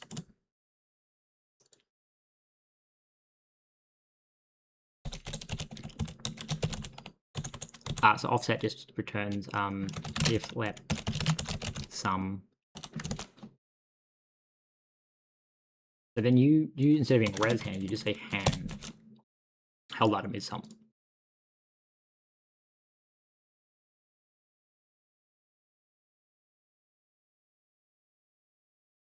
You don't like this because okay. So held item becomes held item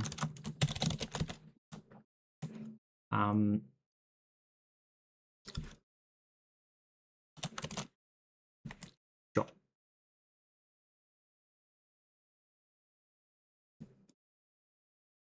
Expected. What? Oh, right. I guess we don't actually need the hand. We just say commands dot insert resource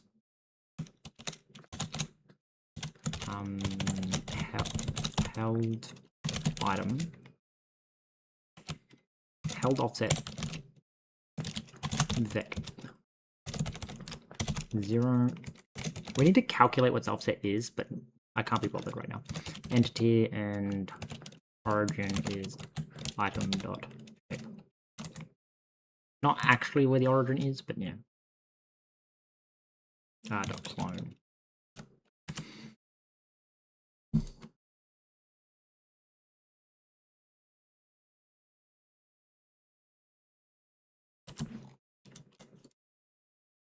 So you just have hand,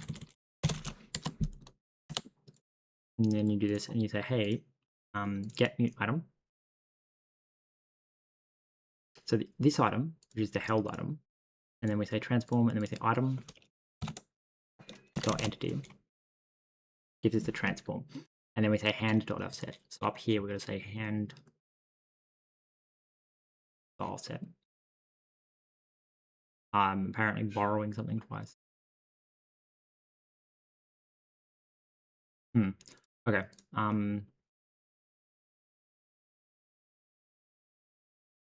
That's annoying. Item to offset then.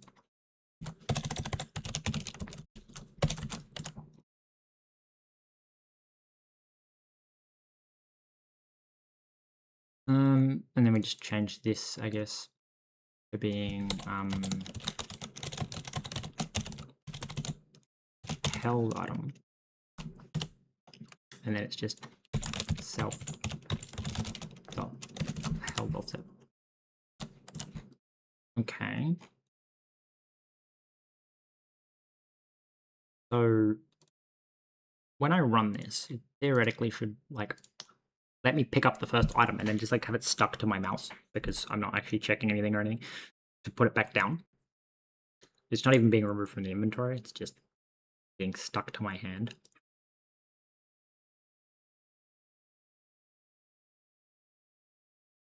Hey. Oh, right, you're a fucking sprite, which means that you have issues with being half a fucking monitor size out.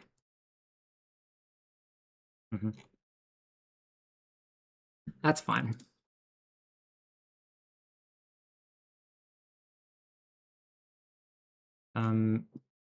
What was I doing? Picking up items. So, yeah. So when we move you,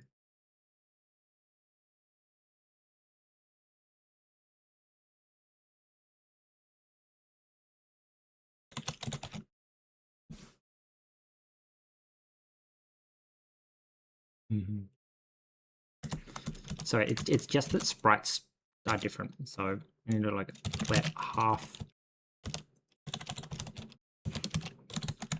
size equals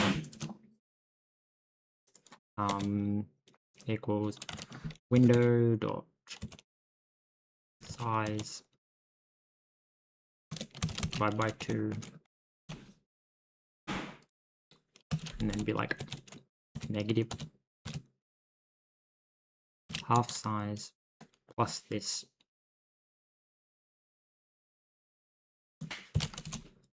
and that, and add the offset.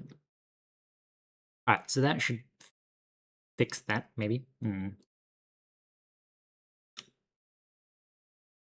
I should at least bring it like back to within a few pixels of the correct location. And then I just need to fix the offset because I think it should be centered at the moment. And so we need to add the offset based on like where I picked it up from. Interesting. So that's correct. Just the Y is inverted apparently.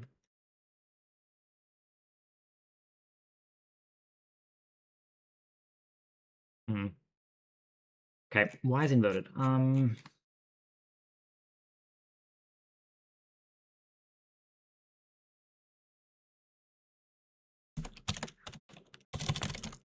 So it's like a vec2 no, and then it's like half size negative half size dot x and then half size dot y. Okay. That should fix it.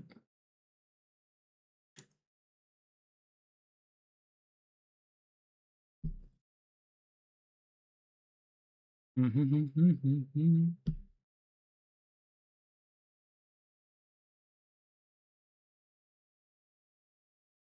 now when I pick you up, the answer is apparently no. Well, where did it go? Where is your transform? The answer is apparently very far away. Did I get it completely wrong? I don't actually know where it is. So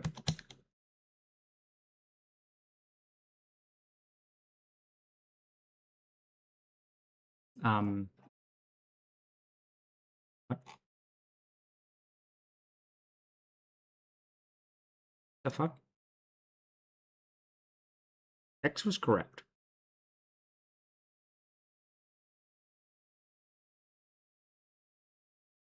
Okay. Negative. Why does negative half size work? But not when I set. I just have something set wrong.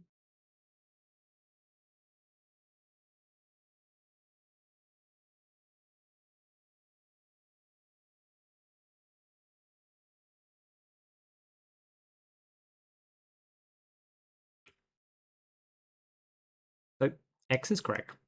Y is inverted. Oh, it's probably that, like, that's the right thing. It's just that when I go up with the mouse, which is this piece.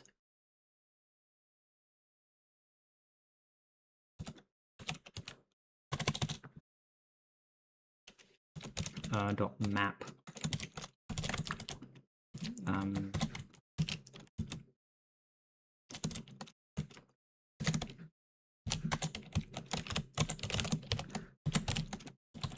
New v dot x negative v dot y. I just need to invert that bad boy. That should fix it. Because it wasn't the amount I was offsetting it by, because that's just the screen size. It was that when we were going up, we were actually going down.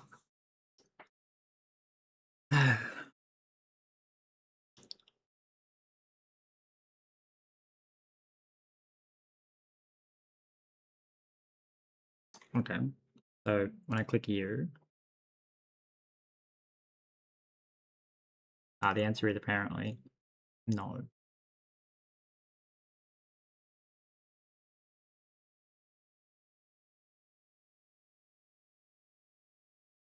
Oh.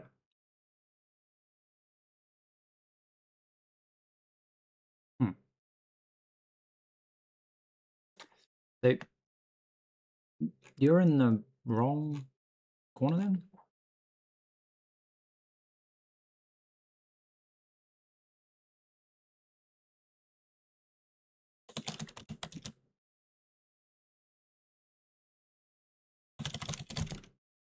Vec2, which is then like negative half size dot x and then half size dot y.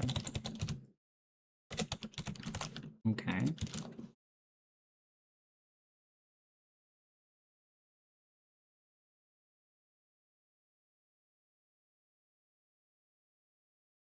Honestly, no idea.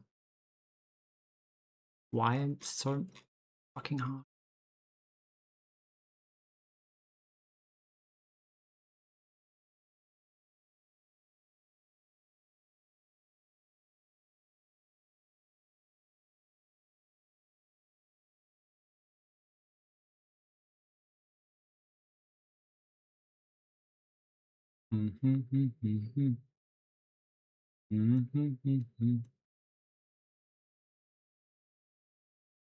Hey, okay.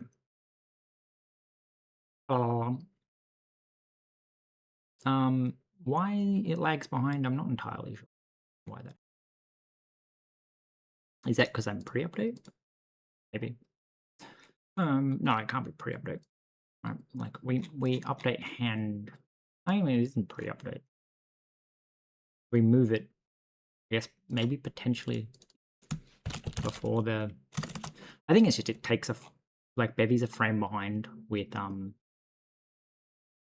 like when it sends the like where the cursor is. So because we're moving to where the cursor is instead of tracking the mouse movement, we're like basically at the whim of when Bevy decides that it moved. Anyway, we can't put it back down.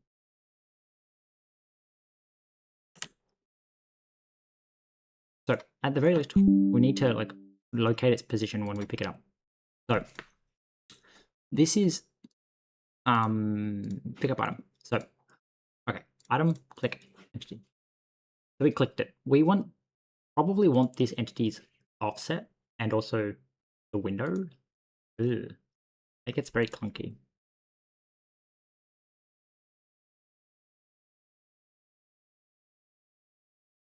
We would want your global position. So global transform.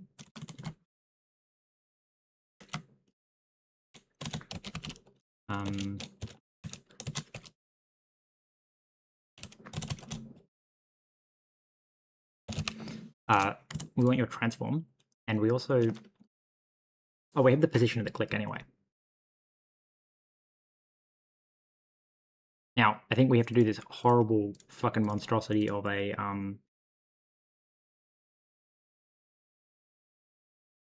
surely there's a, like a cursor position in the window in logical pixels returns none if the cursor is outside the window. Is there like a physical cursor position? It returns none if the cursor is outside the window. Set cursor, set physical cursor. Physical size with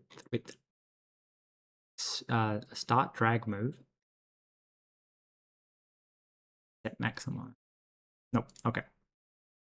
So that's annoying. Can I just have a little function that says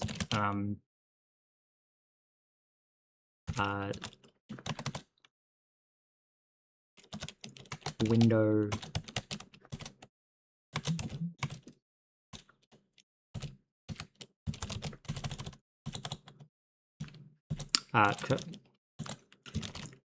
canvas to world. So this takes in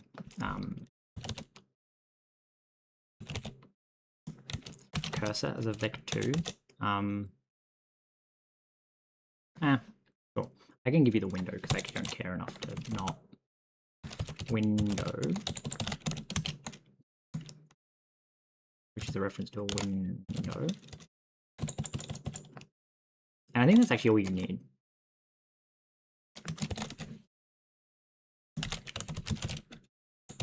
Because all this information, the let half is window size divided by 2.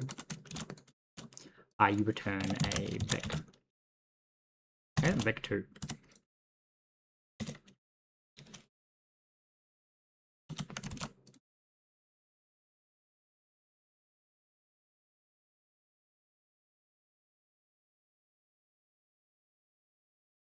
I wonder if the AI got that right.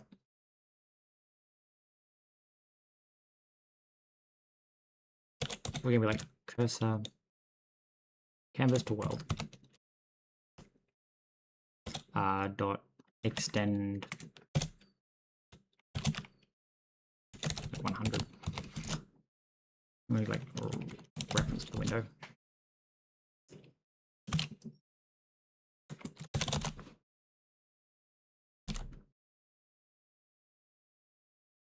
So if I run that, does that fix it? I think the AI might have come up with a better way of doing that instead of me inverting and then inverting again. But I don't know, because I feel like the AI is just doing the same thing.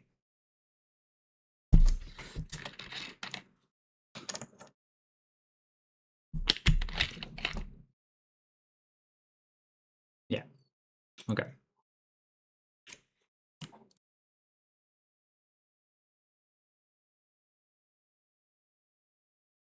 So the AI just didn't understand the assignment.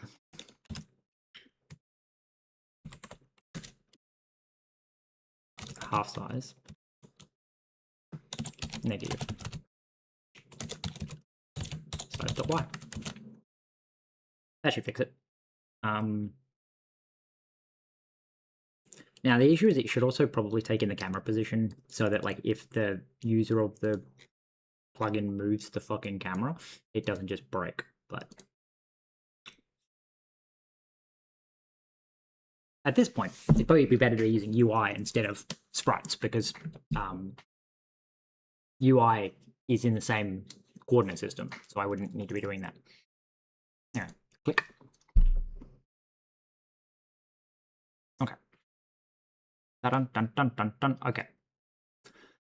So it's also kind of funny because like when I hover over it, the phone like tooltip comes. Does that happen with this? No. So when you pick it up, it actually changes one what it is and two. Okay, cool.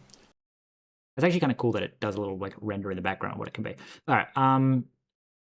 It's good to know. We want to go back to mouse interaction. So this is correct to convert to cursor world. Right. So you will need to bring in the window because apparently that's the only way to fucking convert. But luckily for me, I only need the window. Anyway.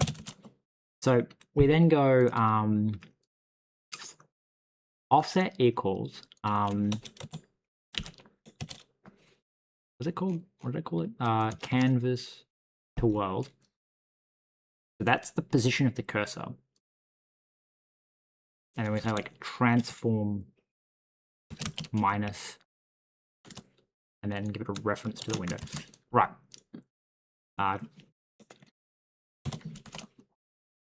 So the held offset then, I'm going to say is actually a vec2.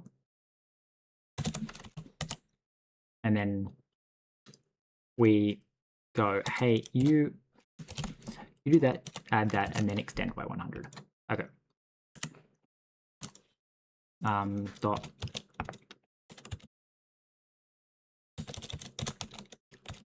transform dot translation truncate. Ta-da! Okay, so then we go run that and be like, does that mean when I pick it up, it should. It's either gonna be in the right spot or it's gonna be double the distance away. Because I've either got it right.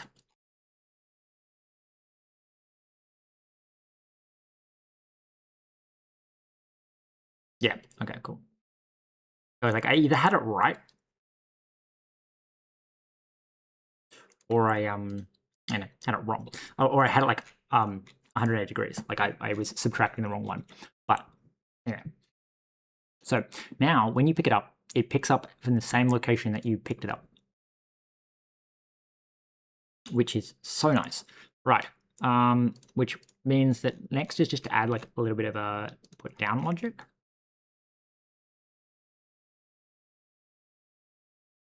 We also probably need to remove from the inventory, but we'll do that in later. Okay, so update hand. So if some else return. Oh, this is moving hand. So this is the okay. This is pickup item. Drop logic not implemented. Cannot pick up item.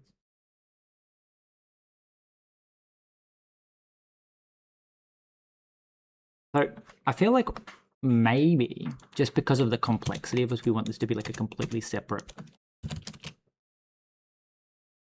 and be like drop item.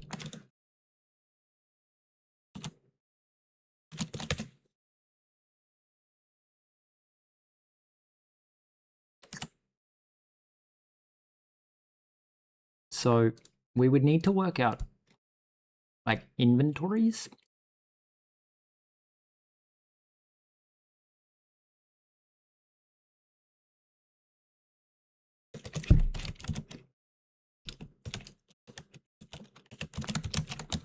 Maybe be like query inventory. It's like inventory. I can call it inventory data, but no, inventory data.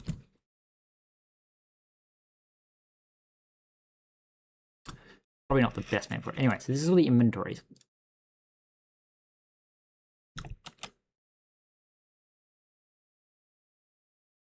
Well, one of the issues I just realized is that theoretically, I guess no, we can just grab the, because the inventory, this is rendering from, oh no, it's not. I don't think it is, because the inventory is at 0, 0.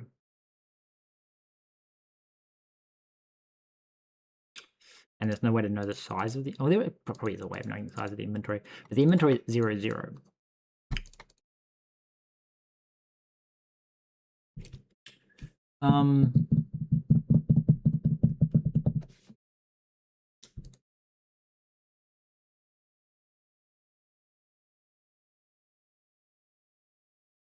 The question is, I guess, if let sum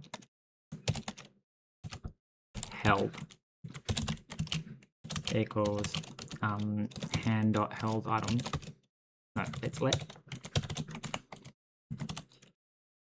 return. So we have to return if we're not holding anything, which is like expected behavior. Hence, like we can probably get rid of this because, like, if you're holding something, don't pick something up. We have to make sure that we do pick up then drop also, because if you drop something and then pick up the same fucking item, it's going to be really, really annoying.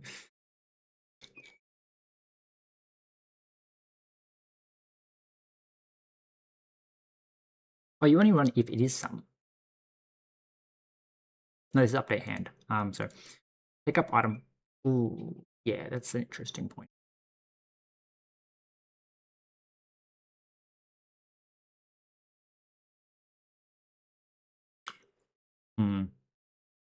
I guess we just call drop item though. Event. No, it's just really a struct drop. I guess it's try drop. Drop item. And I guess we pass in all the information we need like that. And then we just derive you and say derive event. So to drop item, and then when you on drop item, so you don't really do anything, and so we get the held item. So you get called, and so you go like, hey, commands dot drop dot trigger drop item. Like that. Okay. So we drop the item. So next, I guess, well, first off, we need to know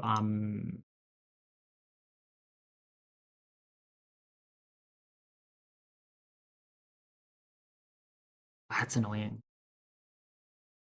Because I don't want to trigger this for every single fucking item when you do that. So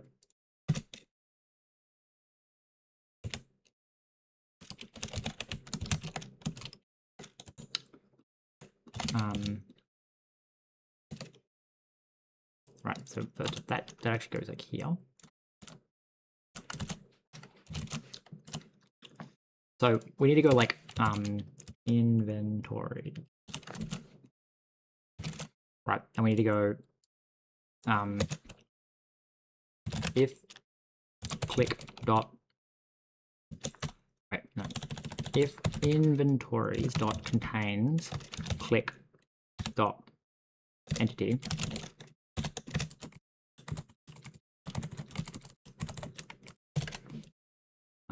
if right, and then that. Okay, so then we go, hey, held item.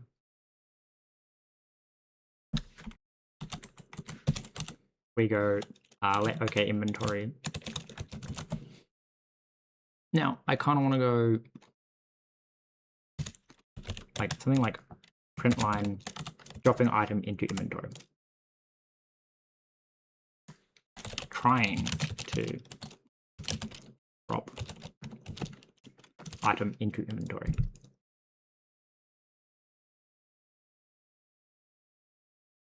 But it's not going to try on every single, like it's not going to try on the items. If you try and drop it on the item, it'll only try on the inventory slots. Okay, so that's pick up item and we add observer, drop item.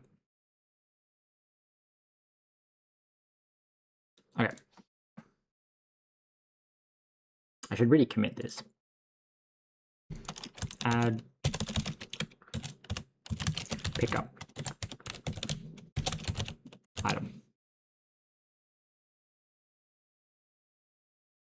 pick up. Now, it didn't say anything, which makes me think it's not actually detecting that I'm clicking.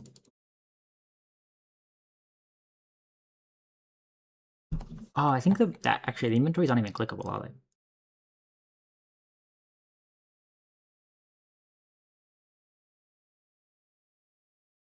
Hmm.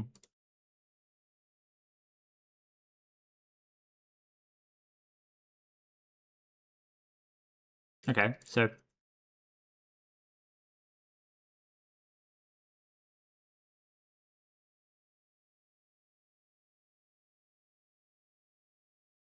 well, I mean, one thing we could do is just add the just add clickable to the inventory. Does feel like a bit of a hack around way, but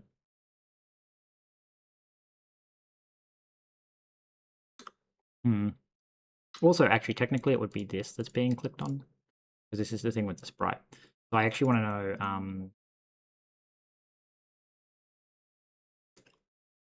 Yeah, maybe we should check that first.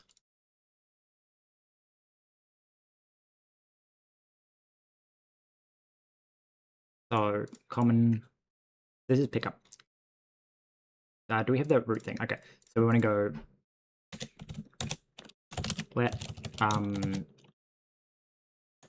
root equal parents dot root ancestor, and then we pass in click dot entity, and then root. And you pass in a root.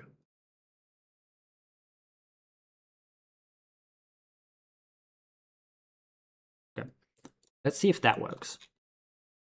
Like, to me, that should be significantly more likely to work, because technically the inventory is not attached to the slots, and the slots are actually what's being clicked.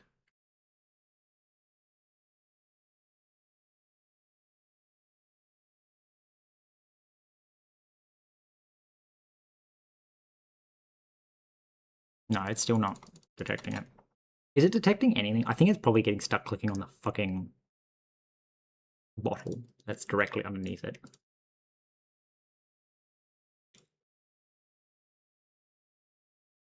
Mouse interaction. I need you to like tell me what you found. Trying to drop held item into inventory.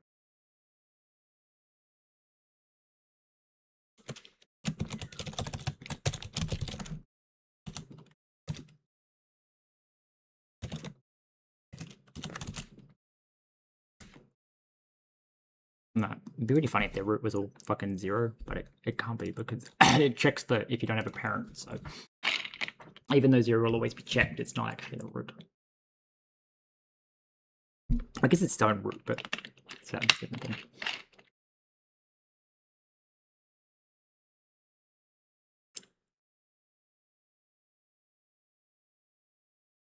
Alright, so I picked up a battery, and then I gotta put it down. It says, trying to drop item into inventory, 105, 105, 0. What the fuck is 105? You're 105, aren't you? Yeah, so I'm clicking the battery, and it probably because the backpacks aren't, like the slots aren't clickable. I'm starting to feel like the slots should be sub inventories, also, like not slots, but just inventories of their own. Anyway,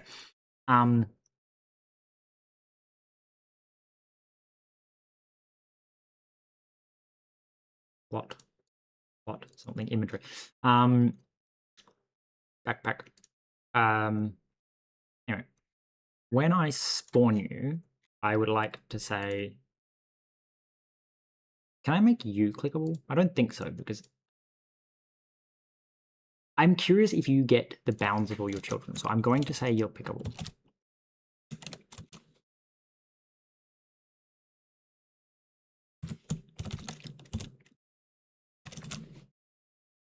I would like to say should block lower and is hoverable. I'm assuming is hoverable, but just means like it will only detect clicks. kind of interesting. Anyway, we're going to run that and see if this does anything. I guess it's the...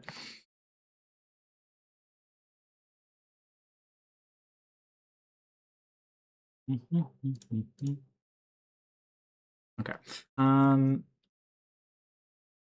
So when I pick up this phone,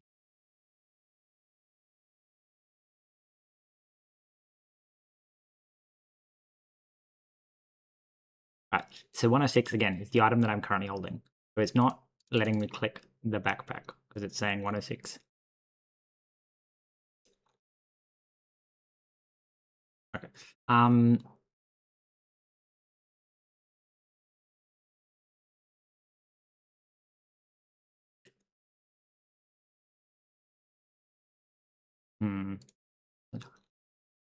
So it would be make you pickle.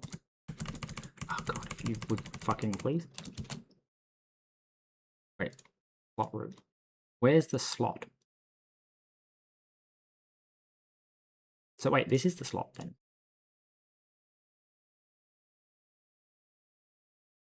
Okay. I guess the question is, where did I pull you? No, you need to be pickable. Do I have 2 copies of pickable now? I do. Alright, you need to be pickable.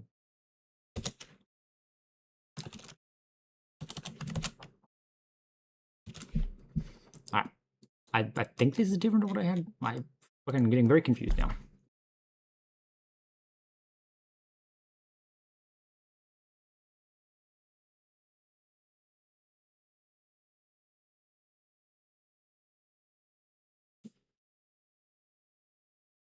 Alright.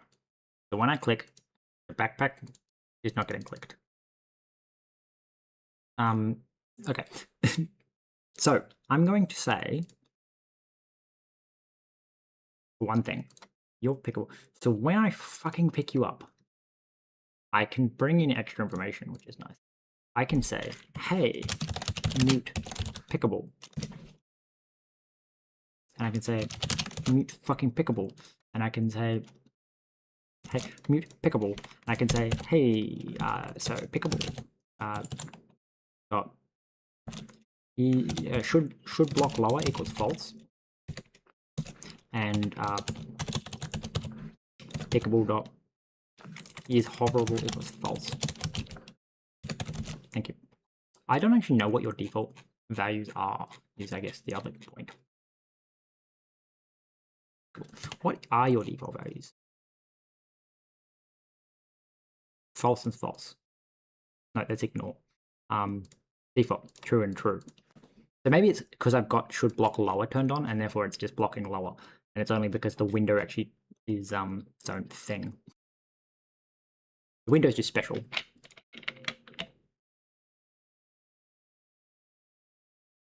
So basically I'm saying you're no longer clickable.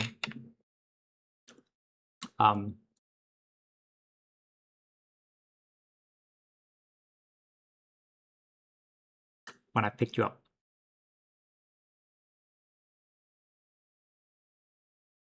Okay, so it said trying 70, 97, and 98.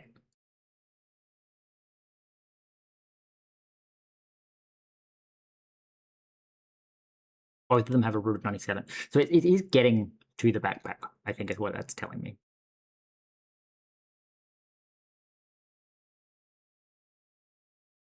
Okay. I am curious if I can turn the slots off again. Or is it like because it's propagating that it's doing it?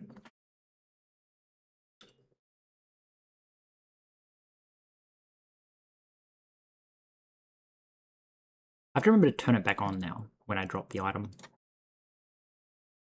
I would also like to say to the tooltip that like we want to disable tooltips when I'm holding an item as well. Okay, so I can't click on it at all if that's not clickable. But what about if I made the base object clickable? Because I'm wondering if because the top item opted in, it opted in. No, because it couldn't have opted in the parents, which means it's probably just bubbling up, which actually is interesting enough, like enough of proof that I can just leave it alone, because it will bubble up to the root, which means I don't actually have to pull the root out, which means that we can like simplify our logic so much by just ignoring it if it doesn't have an inventory, because it'll bubble up to the root, which will always have an inventory. Oh, actually, it's such a good idea, because propagating.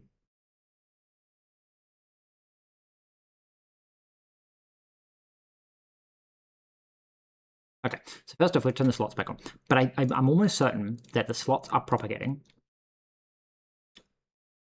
the thing. Like if they're propagating their interaction, no, it's render.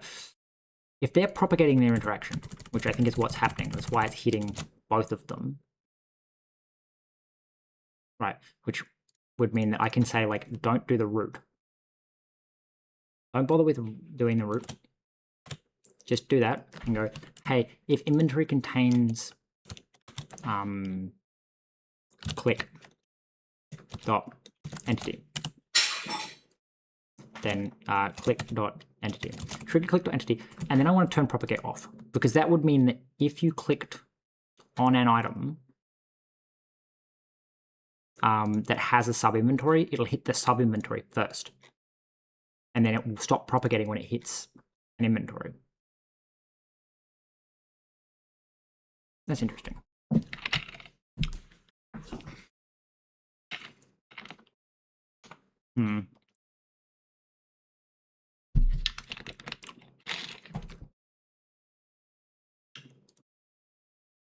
Trying to drop item into inventory. But where is that coming from? Because I don't think it's actually going into any of the inventories. Unless it is, because only one item has an inventory. Is it in here? Ah, so it is getting here once. Only once. Which means it is finding the backpack. Okay. So we now have the inventory data. We can grab the inventory. So this is the item. This is the inventory. And then we just say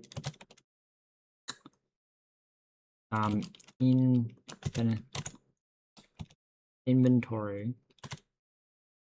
Okay. So we need inventories.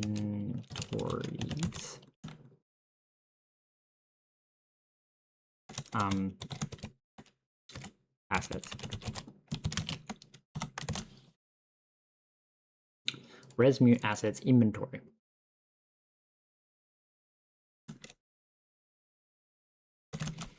Right.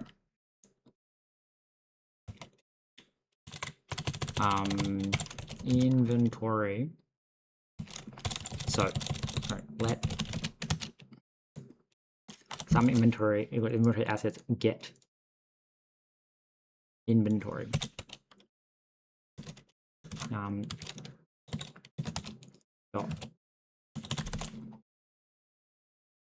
You just need to have into asset ID.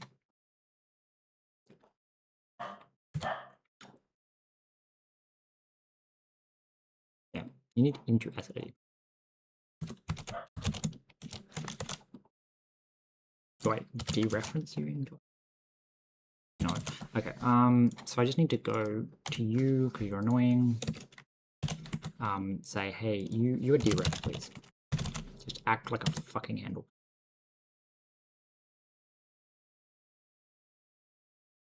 Okay. So we go here, we go here, okay, so this is inventory.id. So we get, now this way we actually have access to the inventory. And then we say let some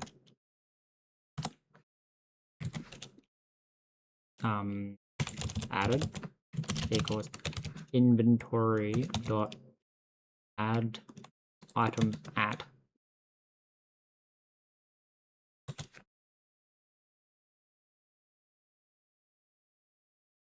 Annoyingly, I'm going to put a little hack in here just to get it to work. Okay, so we need the item descriptor. Pain in the ass.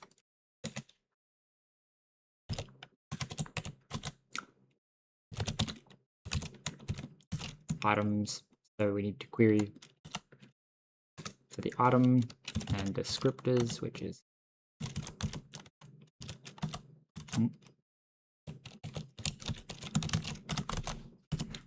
okay, add the descriptors, add item at. Okay. Descriptor.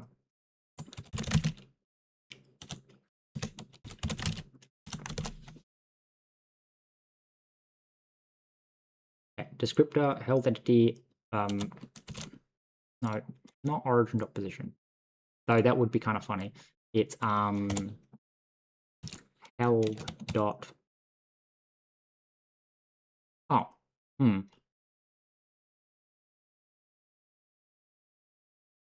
we should probably say new.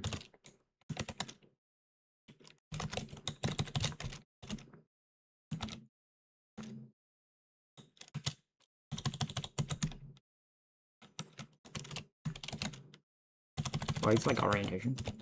Because I don't think that the position is going to be a little bit weird to calculate, but the position in theory is just the position. Like it's where we clicked. So we're going to go like orientation is item shape orientation. The idea being that like when I rotate the item, the orientation is going to change. But like I still want the original orientation, so I can actually just like revert it back. You have to import orientation. Okay. So you would be held.entity something and held dot no, not handheld dot orientation. Right. So I need to work out where it's being dropped. Which drop item. So into this inventory,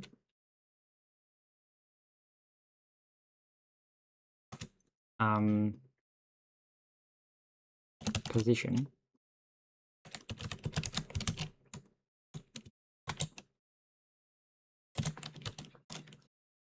and I guess orientation. Well, because you have access to the hand.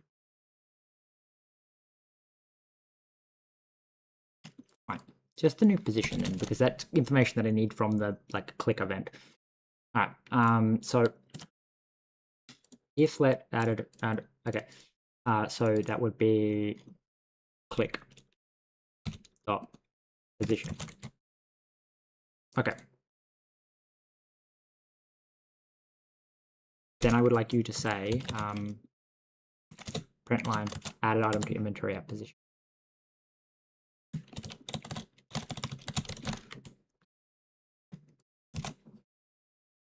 Okay.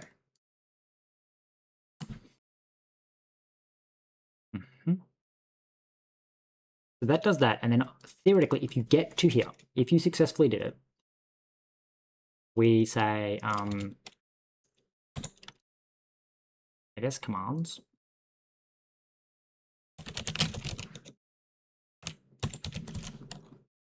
And we go like commands dot remove.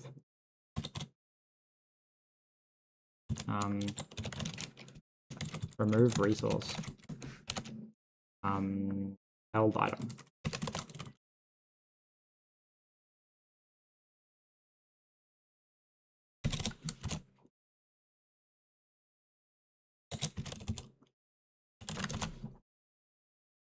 Okay. That should probably work. It's not going to work because the inventory is actually like, occupied at the moment. So I'm going to go like, hey, you do happen to know the entity that I'm adding. And slot type, shape. So you call like fit at.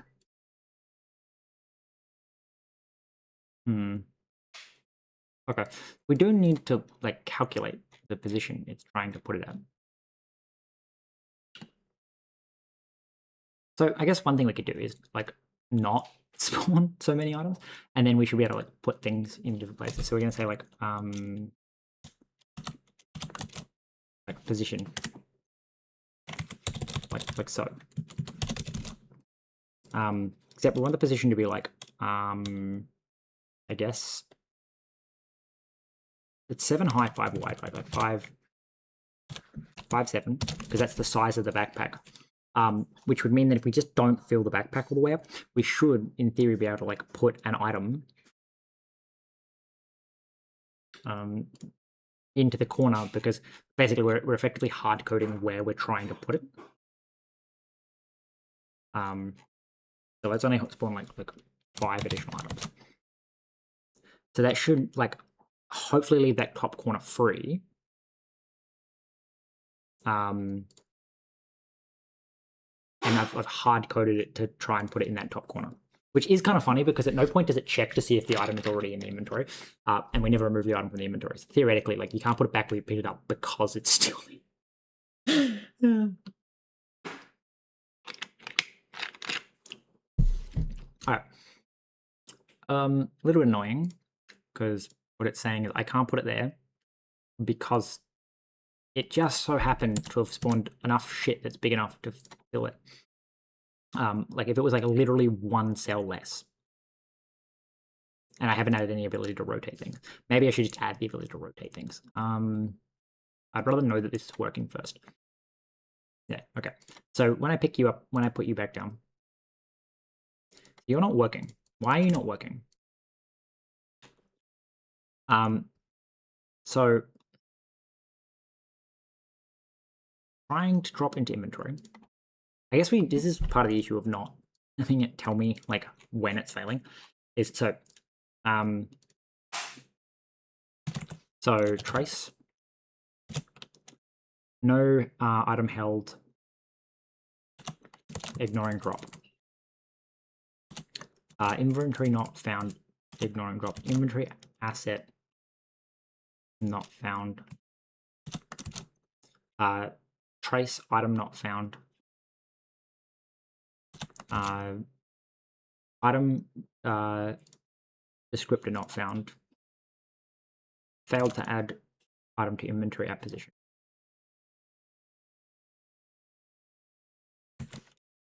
Oh, because we're trying to force the orientation.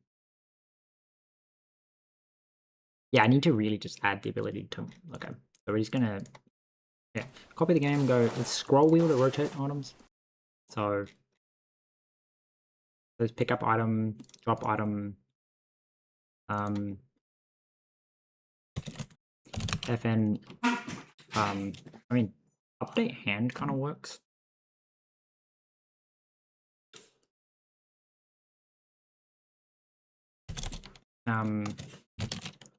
Rotate. Held item. Oh, went to scroll.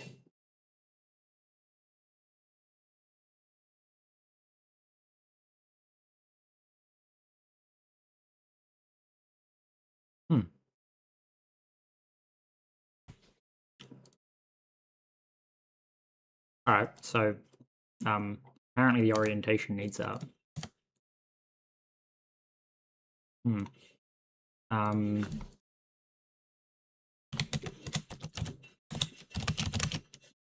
rotate by scroll. If y is greater than 0, rotate counterclockwise. Okay.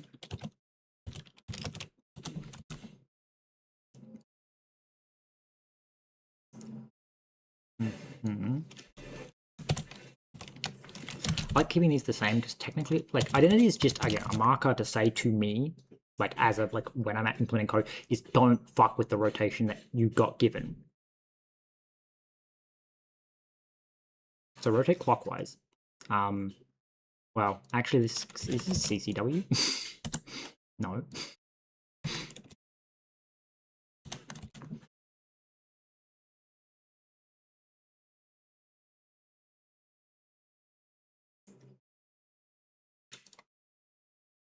Okay, so that should maybe. So you gave it the delta, or is the delta not real? Ah, right.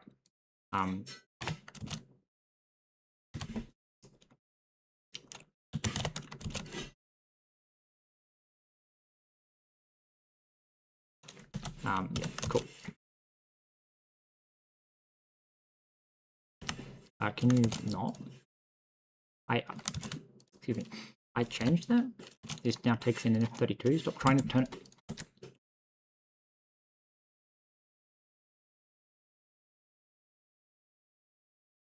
Held up. Okay. New equals held dot held dot orientation rotate by scroll dot y.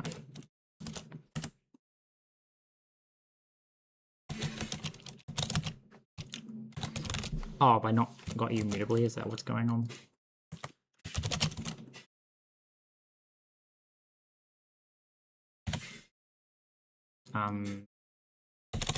I guess we want pub struct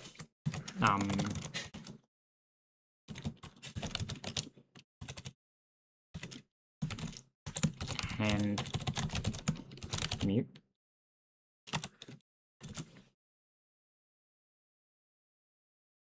You're also a system parameter. Hello?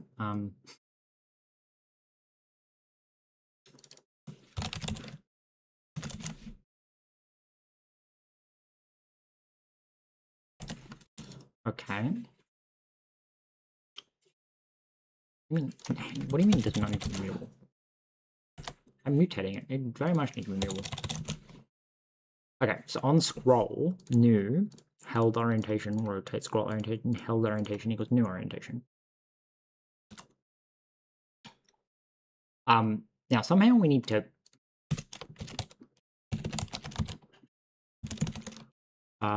observer rotate.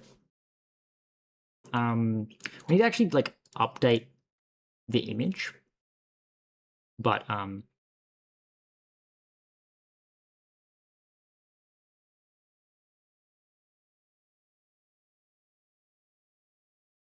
right, you hold the orientation, don't you?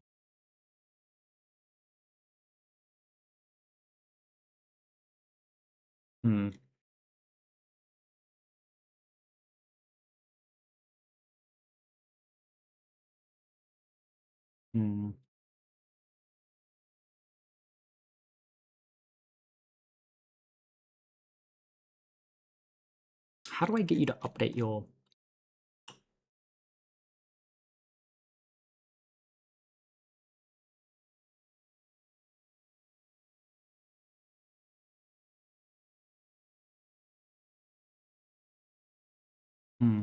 Because, like, theoretically, the orientation and the entity, we can look up the origin, looking at shape, no, because we'll check origin.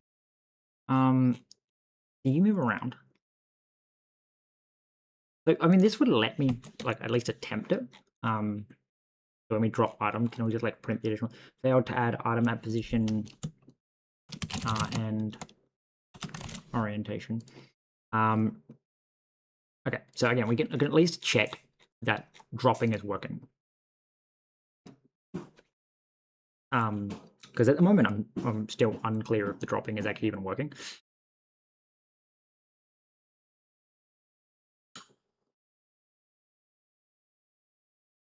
So we would need it to rotate like counterclockwise. So pick this up. So drop it, and it says item not found, ignoring drop. Interesting. Item not found, ignoring drop. Where are you trying to pull this magic item from? Okay. Item not found, ignoring drop. Held entity. No, the held entity is not an item. That would kind of explain what's going on. Icons.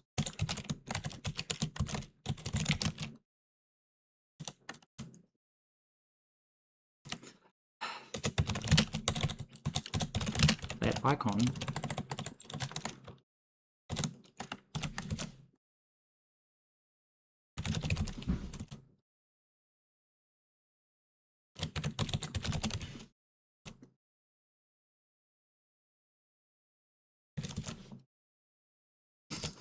Okay.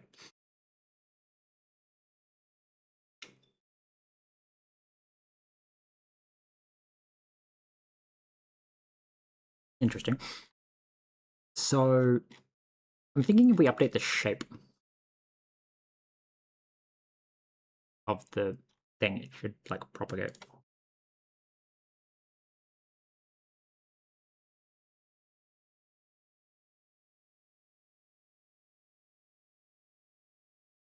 The other thing is we have to also like delete all the other picked up items.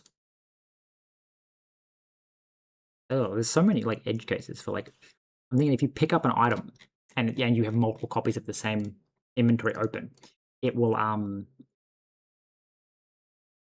it'll need to disappear from all the inventories, but if you like put it back in that inventory, it'll appear in all the inventories, which is interesting.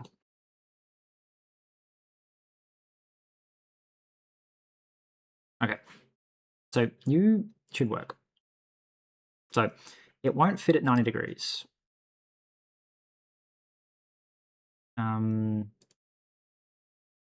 Well, it should fit at 270.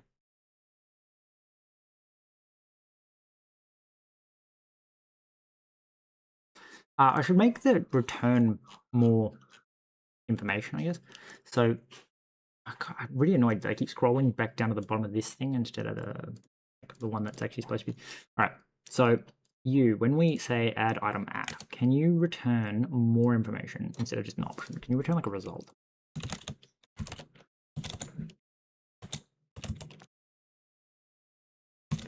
Result. All right. And we're going to say like add fail.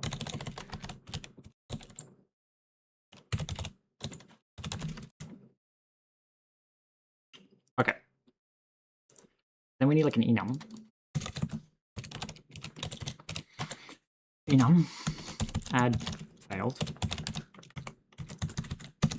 derive. So debug is error. Okay. So why can you fail? Not in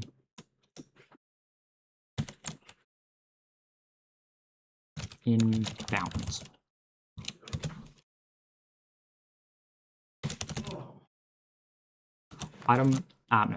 Item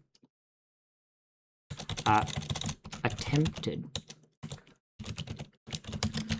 to place item outside of inventory bounds. Right. So slot. Right. So select some shape, item, size, shape.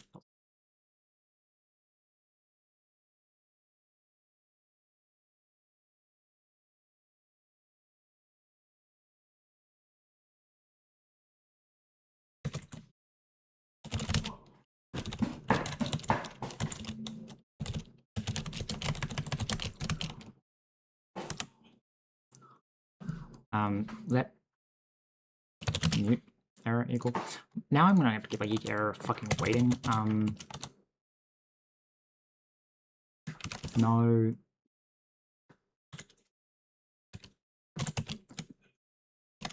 slots in inventory. Error. This inventory has no slots. How did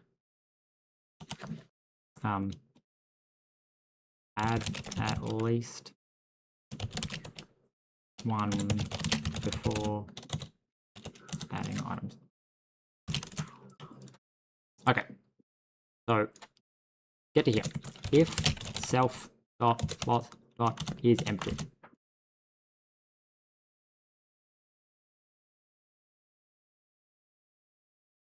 which we call it add error instead of add.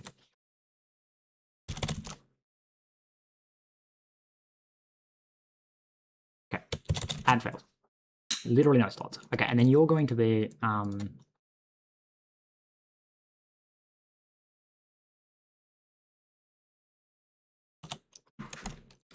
no slots except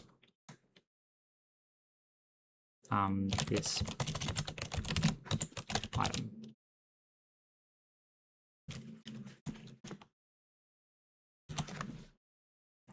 Right, so then we return error like that, and then this is a add error, no slots except this item. So for slot type,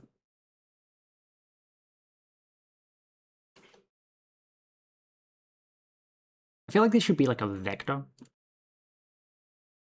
maybe.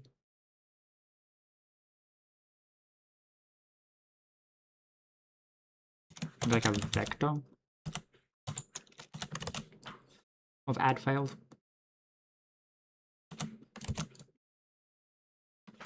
And then you would just be like vec new, right? And then you just return error. Right. Then we go like slots and we go like enumerate. Iter. Apparently we're iter muting. Dot enumerate.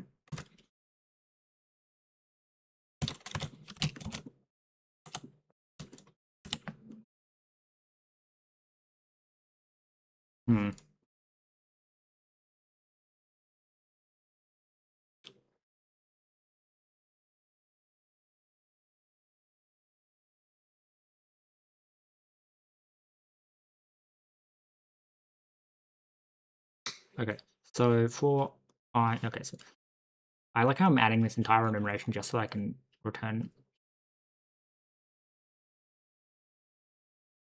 So no slots in inventory, not in mount. Okay. Attempted to place item outside of. Okay.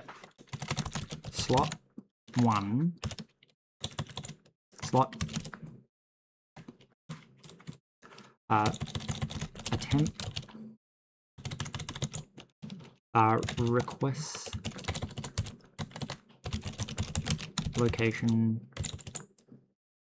is out of bounds of slot 0. Alright, and then this is just like U size. Right, so we go.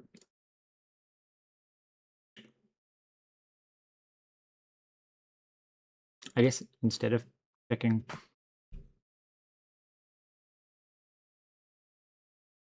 Well, we're using it the slot type, I guess.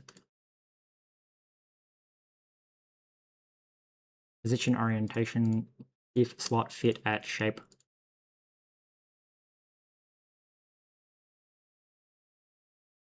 Some position. Yeah, so it's okay position from you. And I'm also going to change it to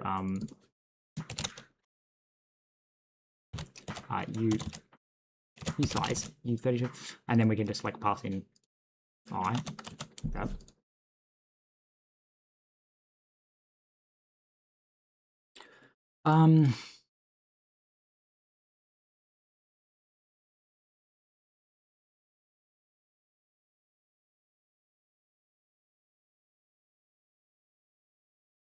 So this doesn't need to return anything. So we're going to try and fit at. The fit at apparently just returns a pool. So we're going to be like match slot.fit at shape. Right. And then this is true. So you just return this weird thing.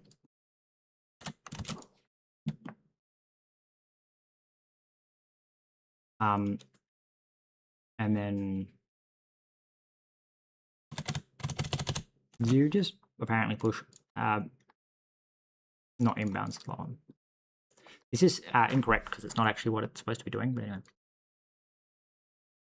So I don't know if I need to be tracing this time. Anyway, so that returns that, which means we actually like get to spit out some errors, I guess. Now you should probably do the same thing, Ben, like add item. You return a shape, which is because you return a position orientation and the shape. Thing is this one passes in a position orientation. I guess you should still return a shape.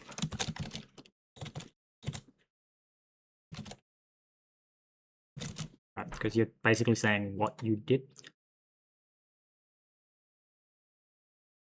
Shape.clone, and you return shape.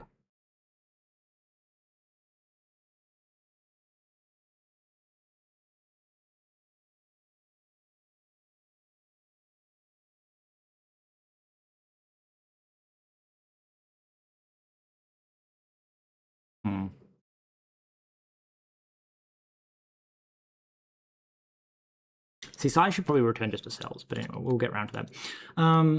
Because its position and orientation are not actually important. Okay, add item at does that. So the thing is that fit at should now also return a result, which I guess is success or add failed. Not in bounds. Okay, so we should have different fit errors, I guess. Enum fit error. Well, it's not an error; it's a fail. Not in bounds. Overlap with, okay, so then you need to derive debug this error. So item does not fit within slot, and then this one is item overlaps with another entry.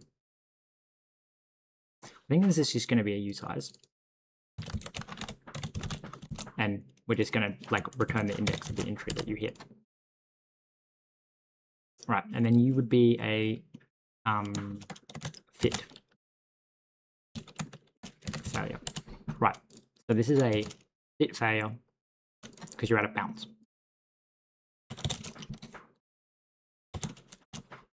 All right, and then we go other enumerate overlaps I. We should also probably include a cell.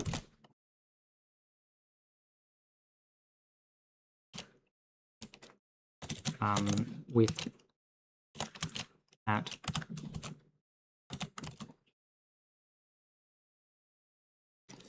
and then you return OK. So that means that you take inner shape. You also take inner shape. You just see if the shape fits. It's interesting. Is there a reason that I have these two different things? Because you try multiple orientations, whereas fit at, you have to specify the orientation. So yeah, it's like it's basically saying, yep, you're correct. Whereas this one's saying, hey, this is the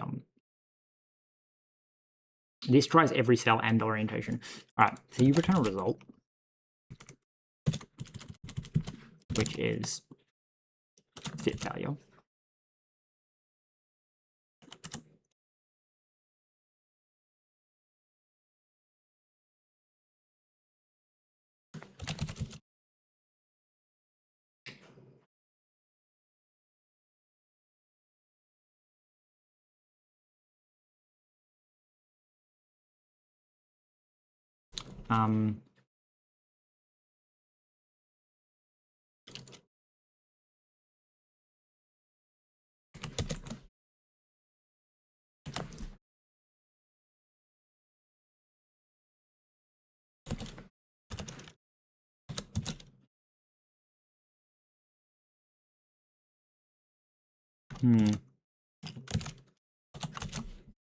What? I guess that's kind of the thing, isn't it? Like,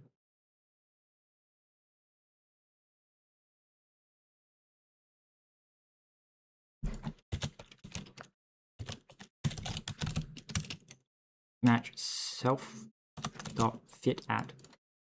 So you return shape. You continue. So we want to be like a vector of fit failures. Like this is really dumb, but anyway.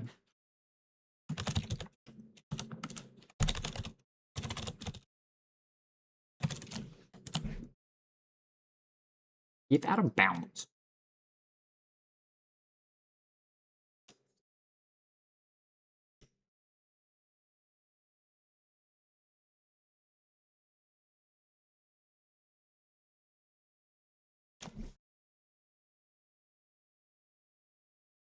Well, again, it doesn't really make any sense. It's only really fit at that we care about returning. So I'm just going to say that you just return an option. You just discard it. Because I don't actually care, like, because the fit will fail so many times, I actually don't care why it's not returning properly.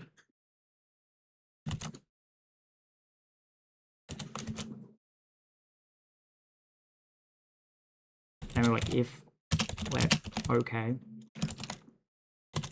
it's if self dot fit at dot reference to shape is okay, return some shape. Okay, because this is like a fitting algorithm. This is actually like what we care about. And I'm honestly kind of concerned that maybe we shouldn't be inlining this. It's quite a big. Don't inline that. Okay. So you now return. I want to like match.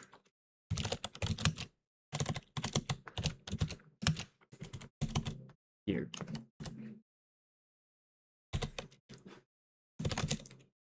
Okay, so at OK, you do something on error, for error.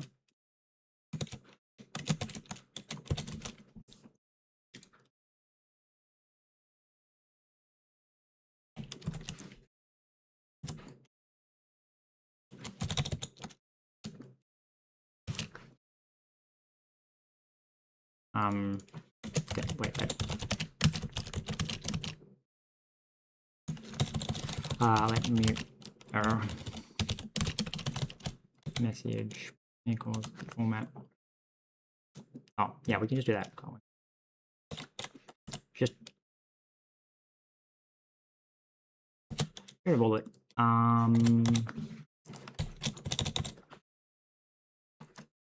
Failed to add item to inventory, and then it's just like errors. Okay, so then OK. And OK returns a slot and a shape.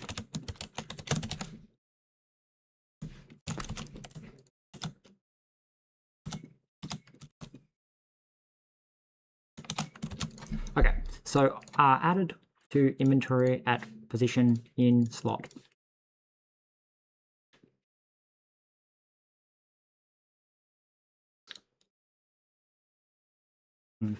Commands removal resource. Okay. So this will now tell us all the reasons it failed, which I guess is still going to be a little bit tricky. So match slot fit at. Okay, so this is OK. I think it's like you return OK pos, maybe? No, you literally just return OK. Right, because we handed in the shape and it's like it either came back or it failed. E. Okay. Fit.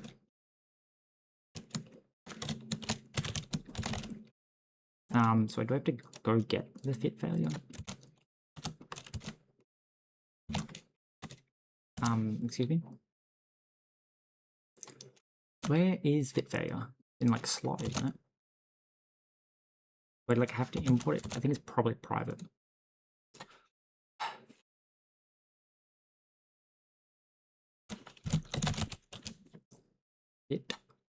Fit failure. Needs to be public, please. Pub fit failure. Right, then we come here and we say, hey, wait, what? Right, not in bounds of 1. Continue.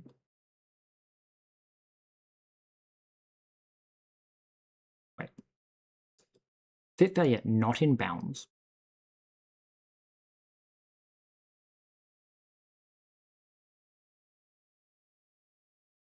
Can we break? You're not in bounds. Don't check the rest of the slots. Like the slot types. There's no other slot types. You're not in bounds. And then overlaps with. So I guess overlaps with can continue. No, again, it doesn't. No, break. There's no point checking. Like continuing to check this slot. Now, admittedly, there's no point really doing anything. Well, this one should break. This should return. Overlap means you're inside the fucking container. And you missed. Anyway, yeah, this is so really complicated. Anyway. So what are you saying? So add item, it's private? What do you mean it's private? I made it public, didn't I? Oh, no, you're saying the, add at's return type is private.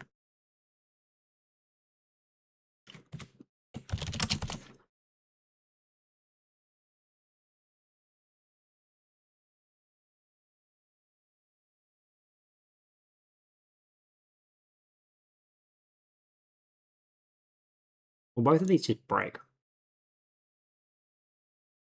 No, because they break the inner loop. Right. And then if error is empty, no slots except this item.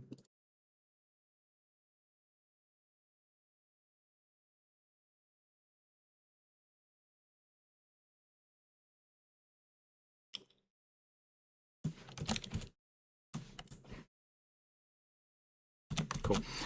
Just update that. And then we should be able to run this and it should just tell us like why something is not getting into the inventory. I just want to know what it's hitting basically.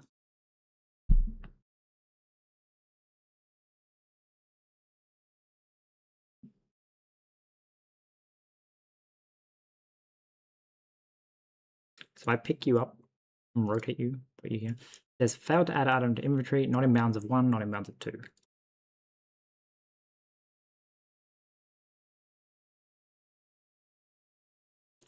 Okay, why are you not working? And also, why are you not telling me more? Shouldn't you like, so you're trying to add item to inventory. It says failed to add item to inventory.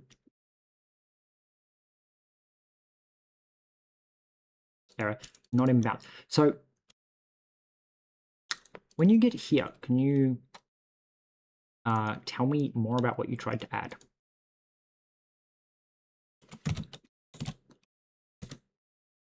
So like \n, and then we go, I want to go like, be like errors, and then tell me,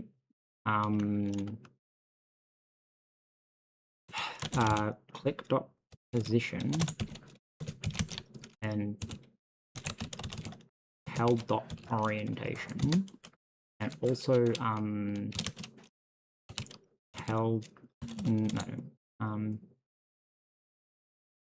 descriptor.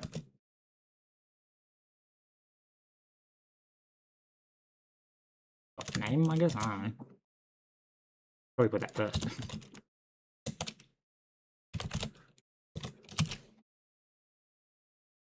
Does orientation not have... right, yeah, you're not a debuggable thing. Well, you know, you have to be debugged. I mean, yeah. Right. So, it apparently was out of bounds on both of them, which makes me go, look, where the fuck are you trying to place it? Because didn't I say, like, 7 something? Like, so it should always... I'm assuming it's not actually updating the orientation is what's happening. So, you... When I try to place you here, he says, failed to place empty bottle, 7-5, rotation 90. Okay. Apparently, 7-5 is not in bounds of either of these fucking bags. Right, because of course it's not, because the bag is 5 and it is 7, so I think it's 6, 4. Goddamn off by 1 errors. Okay, so when we brute force our way in, which I believe is down here somewhere, we try to fit at, and then we pass in.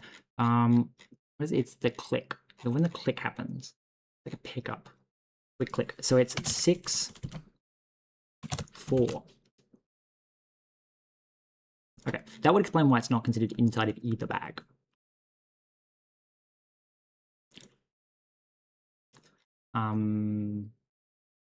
Right.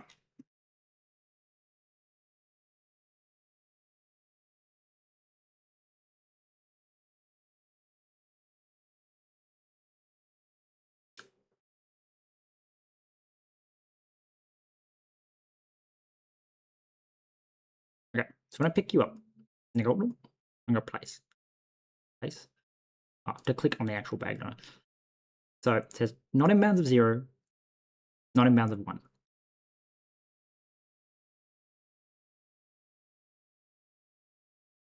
So apparently it's just never in the bounds of either of them, which is just very much incorrect.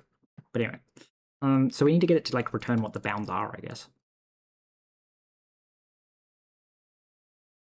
6, 4. So we go here and go, hey, not in bounds.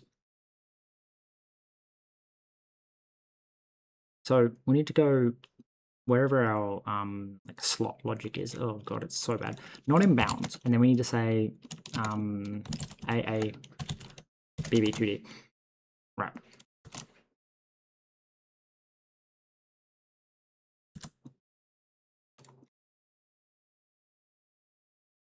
So you're not in bounds, which is then to say bounds. Nope, slot.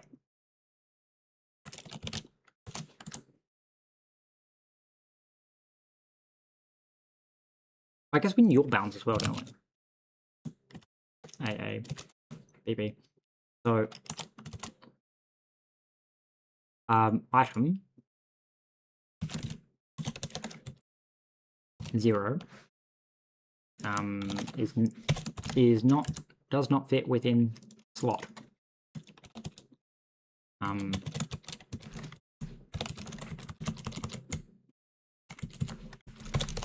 like that. And then we go up here and we say, hey, so it's then bounds slot.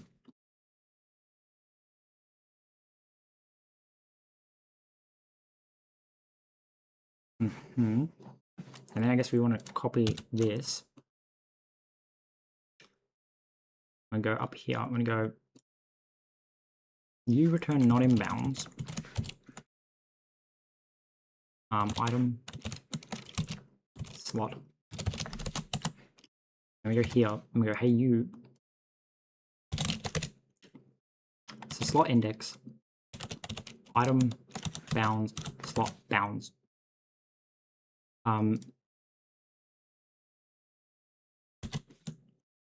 Item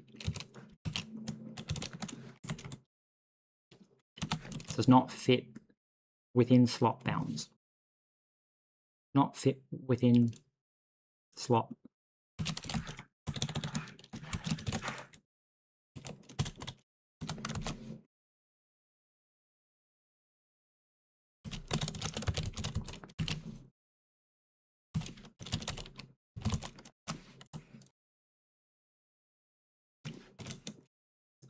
Import the AAB web.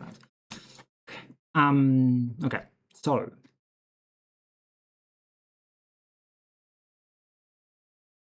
wait, what? Wait, you just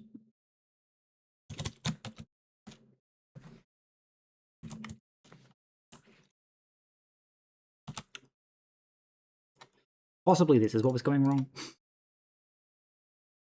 Probably not though. But anyway.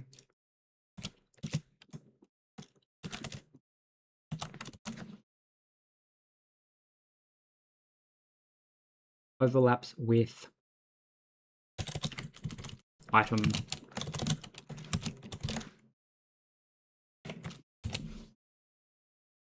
Oh.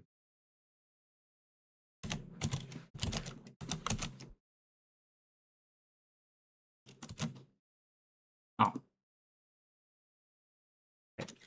No, I. Index.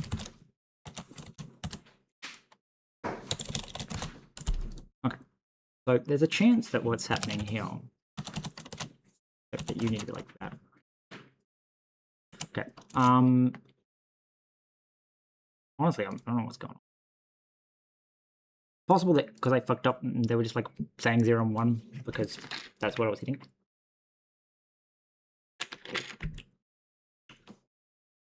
Because we're hard coding the bounds.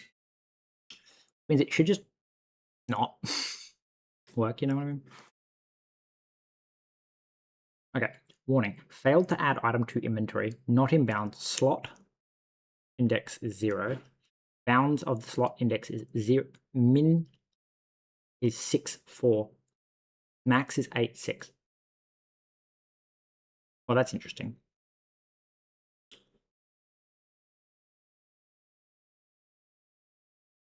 Oh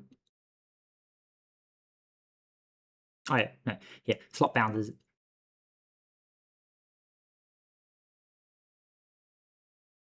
item bounds is 6.4. Slot bounds is 0.8. Okay, no. So the slot bounds is 5.7. 0.0. So what are you returning? You're returning like 8. 8.75. Oh, have I just like been putting it in backwards the whole time? Oops. That seems like something I would do. It's 4 across. 6 up. That would explain it because it's I'm attempting to put it somewhere in the backpack that like had the backpack on its side mentally. So of course I was trying to place it like down off to the right rather than up in the top corner. Like again, in theory, we pick this up. I think the okay, we picked it up. So when I try to put it back down, it says no. When I rotate it that way, it says added phone to inventory. Apparently, it just dropped it in place, which is kind of funny. But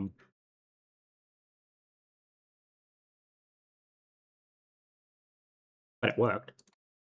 I can pick up this bottle. Can't put it back because the phone's in the way, but okay. So it's kind of working. So what went wrong?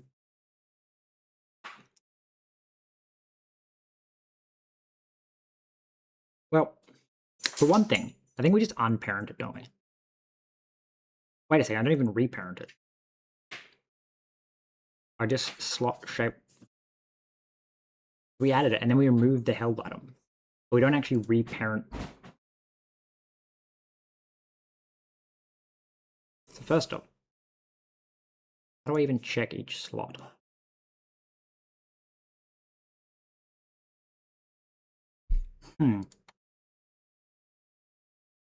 So the more concerning thing is that the inventory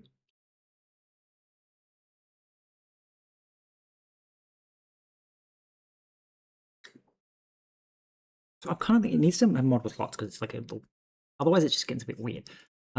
So the issue is that I'm rendering the multiple slots with multiple so I need to reparent you.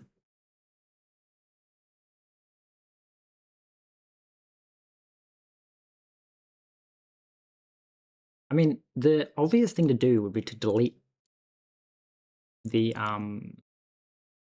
item, like not just delete the held item, but delete the entire item and respawn it in once it's been added, because then it can just go back. But I need to know where I put it, so that just seems like a really bad idea. So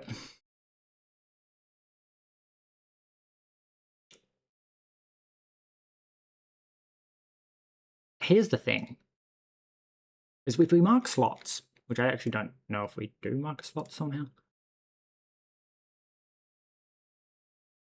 Well, I guess that would be the way to do it, wouldn't it? Is it would be to go, like, traverse the thing to get to...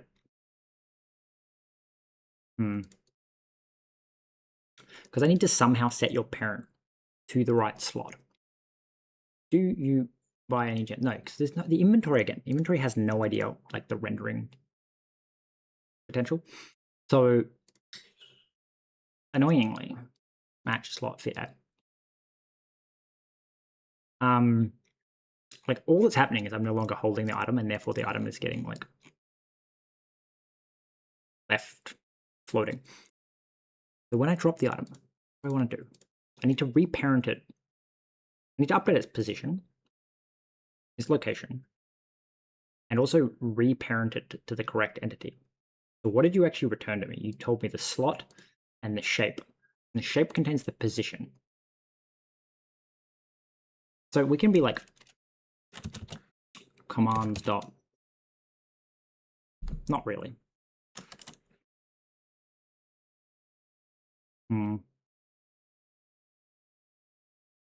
Well, no, it will be like that. So what we need to do is, first off, we need to go, okay, so the inventory is the inventory. And this does its own thing. Like, the inventory is completely independent. This marks only a rendering. So inventory renderer. Right.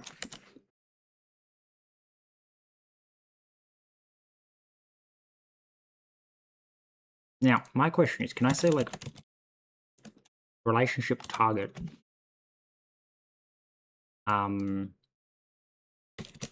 pub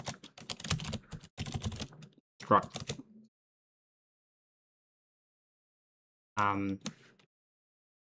slot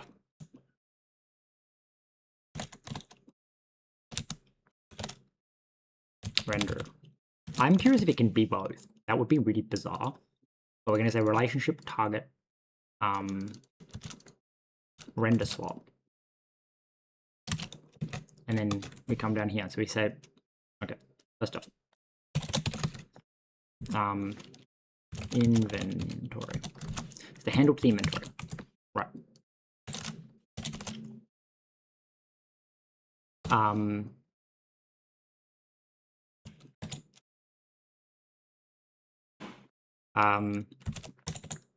Slots is a vector of entities.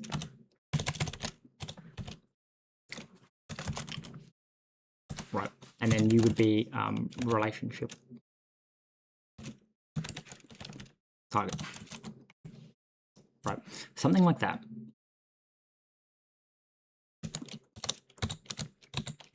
Then this is our deref. This is getting needlessly complicated. Again, because I'm just like trying to work out. So new gets data, empty slots. Right, so then you become a derive component.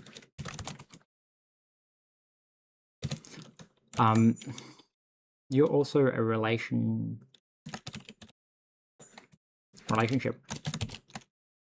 Wait, which way does it go?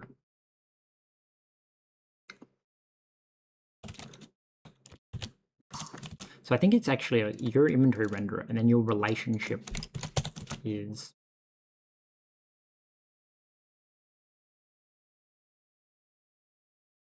No, you'd be relationship target. And then your relationship. And then... Right.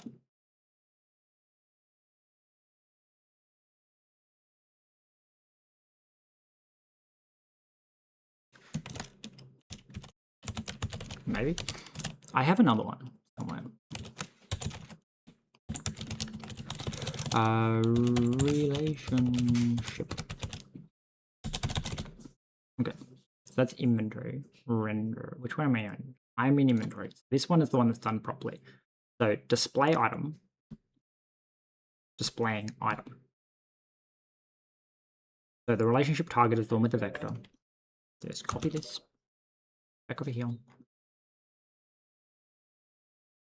paste this and go, okay. So displayed item is the slot renderer.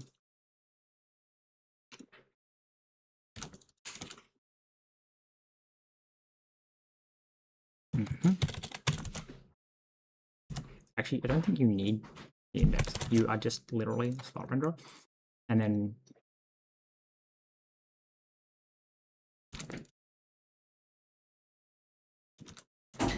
See you later. inventory render. Bye. Right, so you say relationship.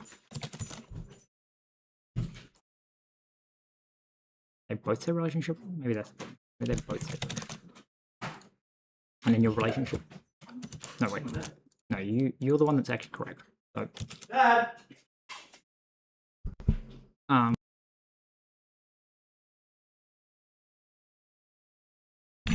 right, so the one with the vector is the relationship target. And then it says relationship is the slot. And then the one with the relationship, okay.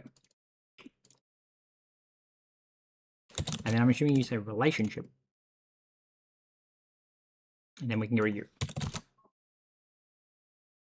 That work? It's complaining about something, but I don't think that's related. So the idea is that you have the inventory renderer with its slots, and then the slots have items.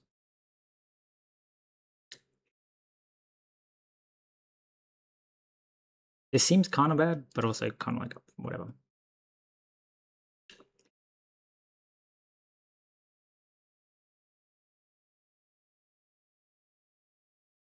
Expected function, triple struct. Okay, so inventory renderer,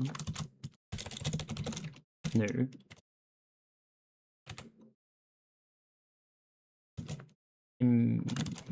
Go back, what was it? Target, okay. New. Okay. So we have the inventory renderer.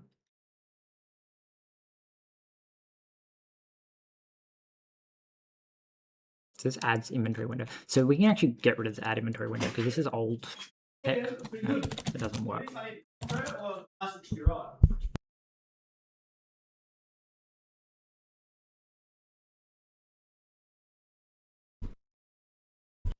trying to unmute my microphone.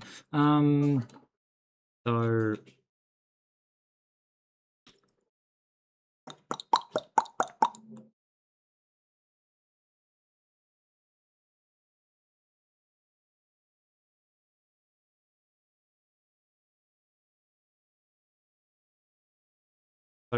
what's happening is that it should, like, apparently nothing's working anymore.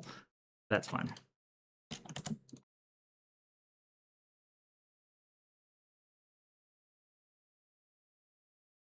So it's kind of working, but no, it's kind of not. So you're not being parented properly, but that's fine. So the inventory window then has slot 0, slot 1. It should also have inventory renderer. Yeah, okay. So we can give inventories names as well. So we need to, first off, get the inventory renderer to be reflect so that I can register its type. So we go here, we say snap.register type inventory renderer. Okay, so inventory renderer is registered, which means that when we reboot this up, it'll let us see the ID of the two slots. Which means that when we pass it in, we know that it has that, and we can look up which slot it is, and then inside that slot, we can look up. We can just attach it.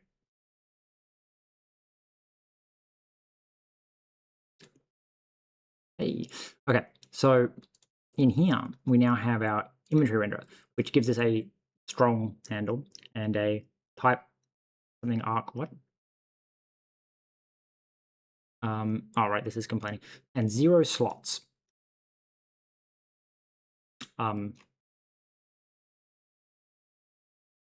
Right. But I think that's because we're not actually rendering it properly. I also feel like the renderer should be split out into its own thing. Anyway, so this is our inventory renderer. And then we say this is a render inventory slot.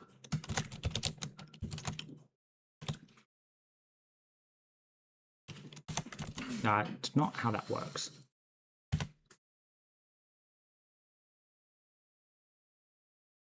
Is it a render slot?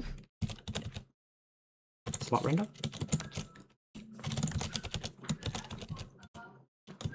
Slot render. Okay. And then slot render.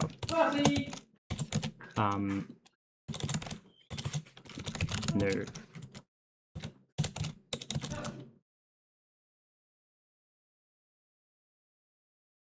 So we have to go back to the slot render and we have to go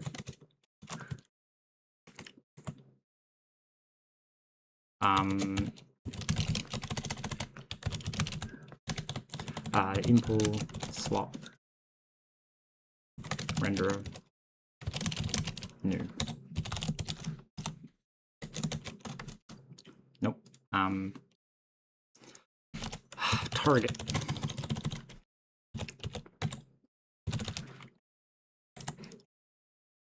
Just an entity and then target. Okay. So then you take in annoying. So we need to be like let root equal .id. That gets us the root, and then over here we go let root. Well, actually, let's continue to do this. So you go slot and you say root. Right. We need to get rid of this bit. Technically, they don't have to be child of, but you know, commands.spawn. And then it's just for the cleanness, like child of root. Okay.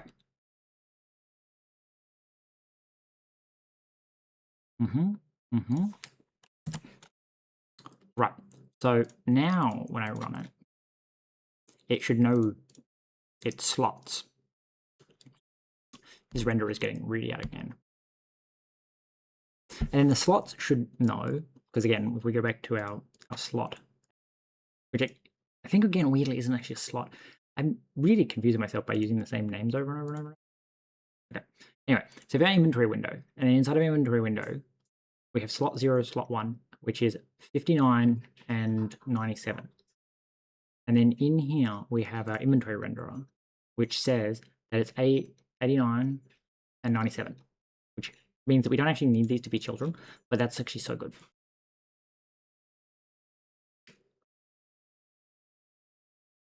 Okay, so, right.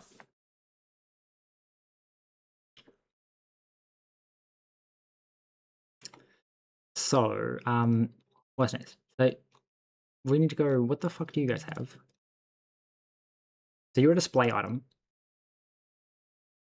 Oh, so display item points to the item that's being displayed. Okay, that should be fine though, because effectively when we attach something to you, so you're a child root. So in our mouse interaction mod here, so when we do this, we're going to say first off, like commands dot, it's like add child.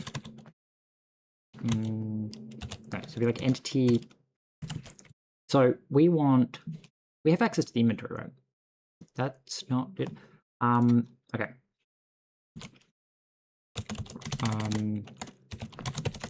Render. we go inventory render dot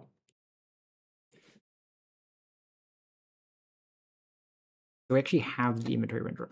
Okay. Yeah. So we have the relationship. So we're going to go get slot, which takes in import inventory render, which we already have directly below. So you can fuck off. Pub get slot, which takes in self, and it returns that. Okay. So get slot. I guess it's if let okay. If let sum slot equals get slot. Oh, look, set parent slot.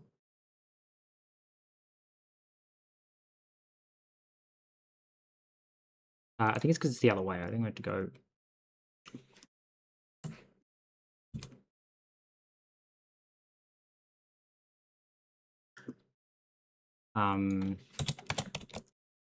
Entity slot. Dot add child. Held. Dot entity. Right. So next we need to do some kind of weird thing of being like, if your parent changes.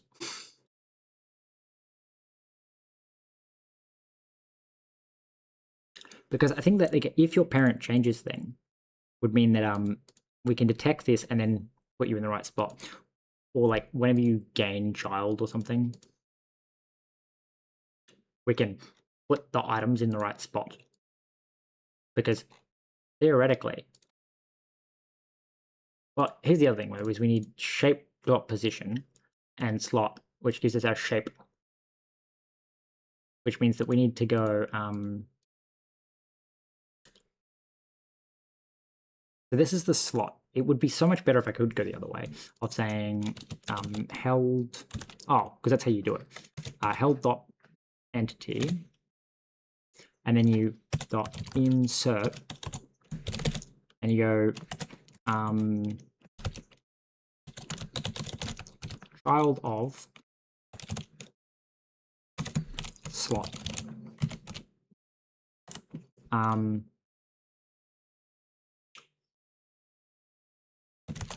Yeah, I definitely think that the position needs to be within said shape. But anyway, then I need to go insert shape. No, it'd be like let s.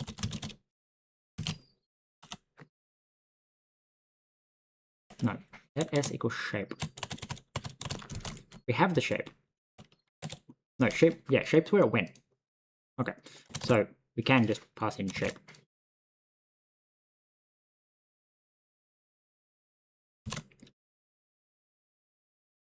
And then does shape do the inserting?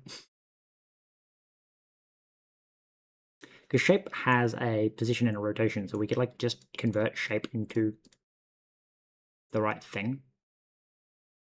It does need its slot type and stuff like that, but if I wanted to do like a proper thing, but surely doing this, first off, we'll put it in the right place. We add the child, and then I think we just can update the transforms. How do we set the first position? I think you just...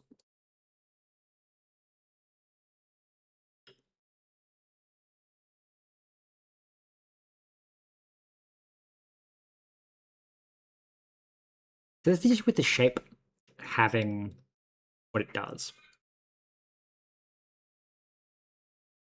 Because the position and orientation shouldn't affect the item, so the item shouldn't have a shape on it.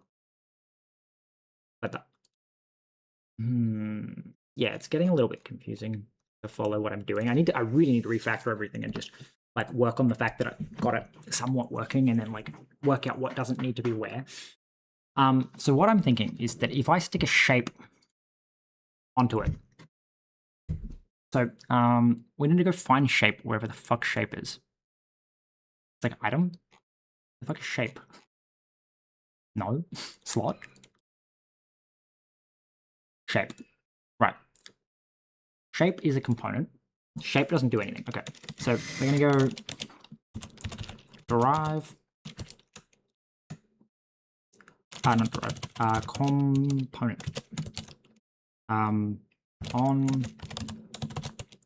insert equals self update position.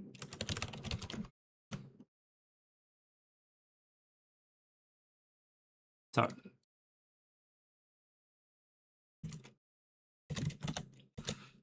pub thing update position, which does not do that. It takes in a world. I guess mute world, isn't it? Mute. World, yeah, deferred world. CTX is hook context. Right. I think you're going to yell at me that deferred world doesn't exist in here, but that's fine. And we're just going to say to do. So the idea with the shape thing.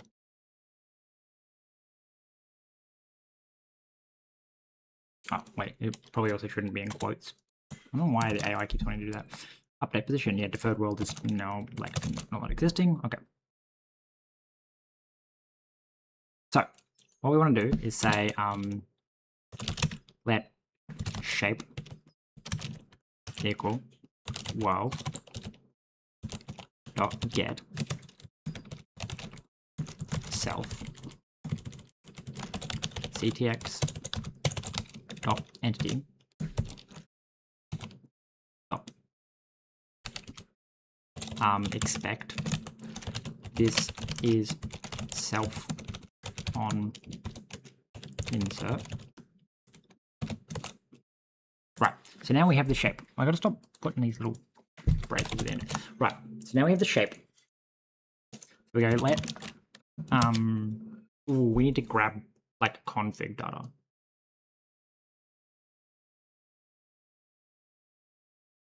So we're gonna say let settings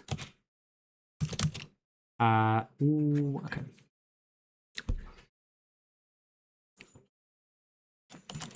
Can I say like world dot root?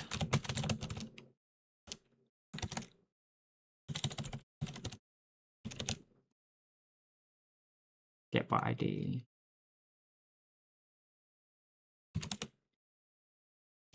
No, that's annoying. I was hoping I could like request from the world and like the root node of an entity and get like that out. But anyway, so I can't remember where we like save, because something I feel like maybe that should be an inventory level thing. And honestly, I'm gonna make it an inventory level thing. Since each slot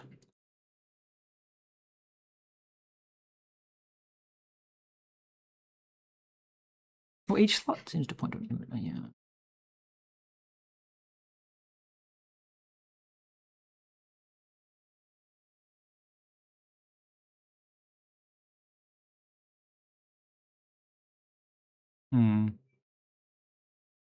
It kind of implies that if you put an inventory, it puts an inventory, which I guess I'm trying to like I'm working through so much in my fucking head. I gotta stop doing that because I'm streaming. I gotta like talk it out loud so that everyone else can hear me ramble on like a lunatic. So somewhere is the inventory. Where the fuck is the inventory? Okay, actual inventory. So I feel like the inventory needs to have the actual setting. I don't remember where I'm pulling in the setting of the size.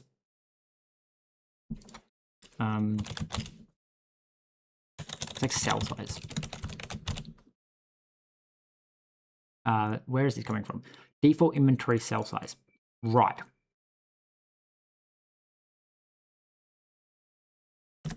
Which does imply that I can go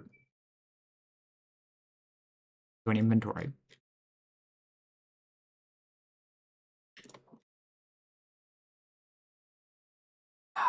So, first off, track down the inventory.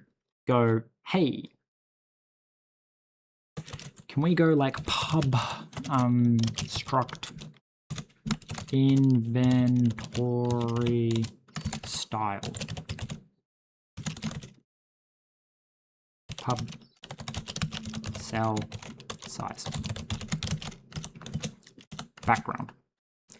Option.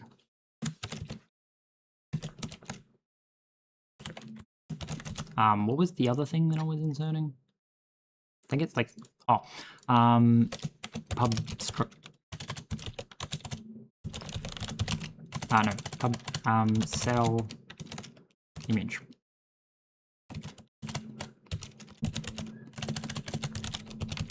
Icon.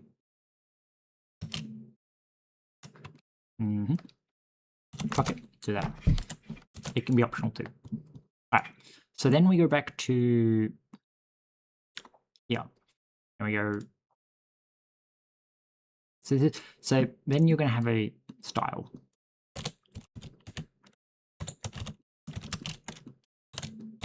Okay, wait, so this is the inventory.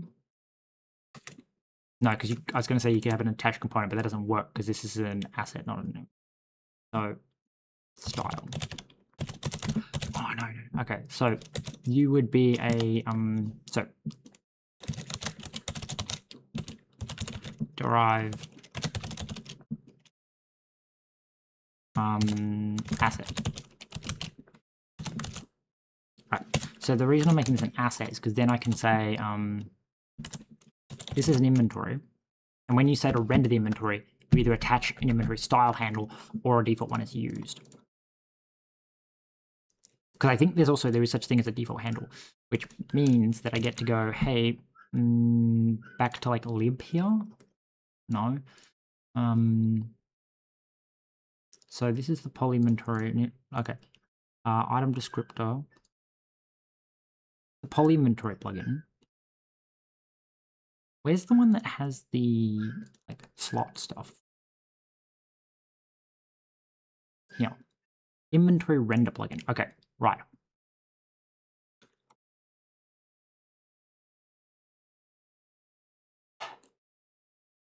Right, which we already have an inventory style.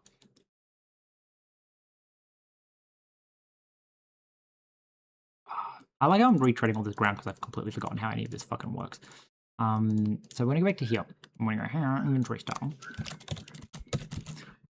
And then we want to go back to render.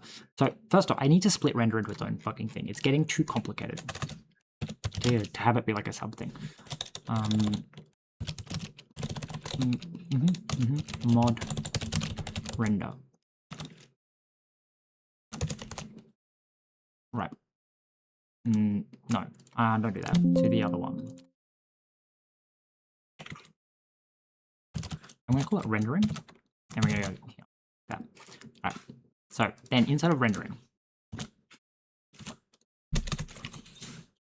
use Bevy prelude. And then I can feature gate it really easily as well. So we can go, hey, so no. Why are you okay? And then you default to I don't think you default to turning that on, but maybe you need that to be defaulted on. I don't know. Anyway, so we go to rendering, we go lib, and we go, hey, config,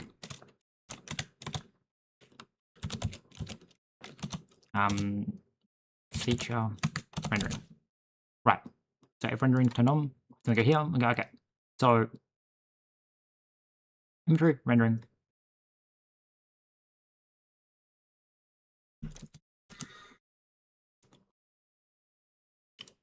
Inventory rendering plugin. Rendering.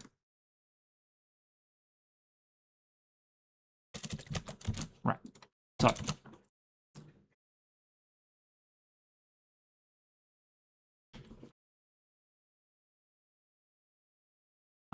default inventory cell.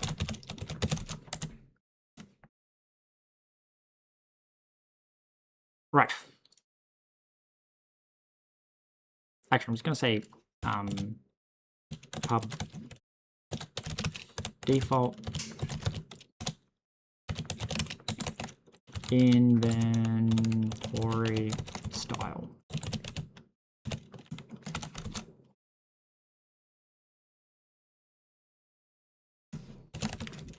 Option inventory style. Right. So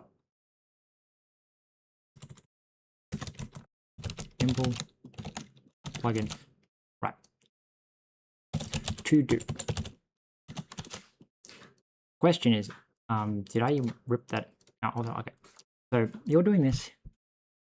So we need to go into the asset server. We need to insert. Why haven't I got the asset server? Wait, why did I clone the asset server? Because I was loading the background. Okay. And we cloned it so that, okay. Yep. Okay, so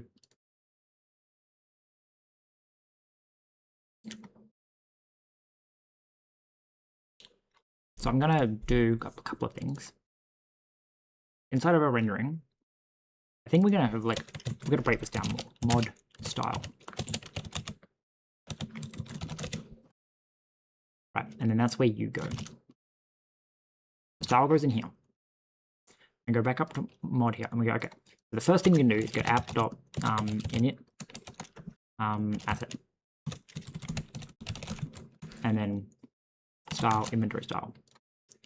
You need to pub use style, inventory style. Right. Apparent inventory style is not considered an asset. Because it's not used. Okay. So can I get you to use super?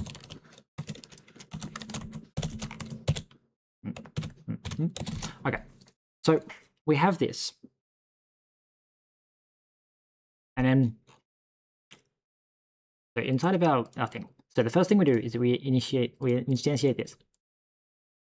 Then I'm going to do something that's considered incredibly like dumb. We're going to leak some memory on purpose. We're going to go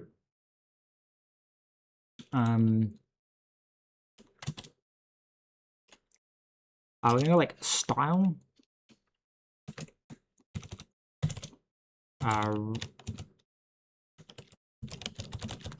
register default style.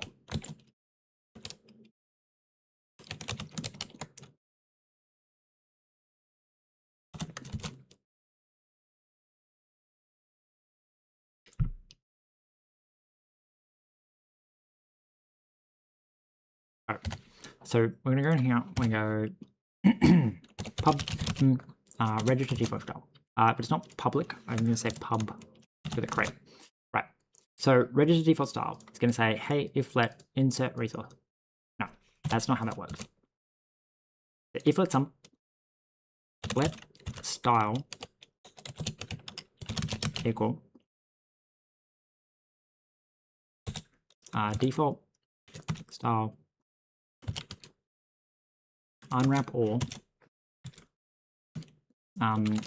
inventory style.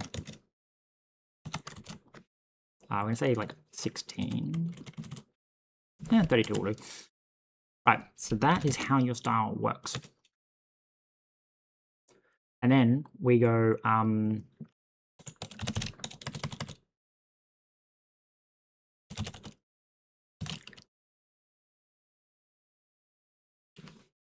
right, these are image handles. So when we provide this,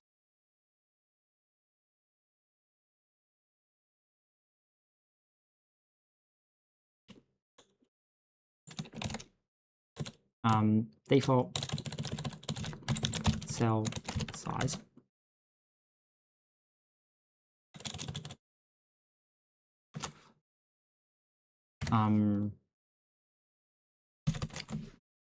pub struct inventory style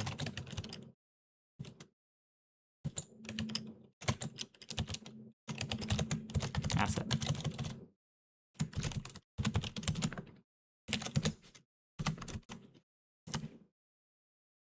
Right, and then you become an option style.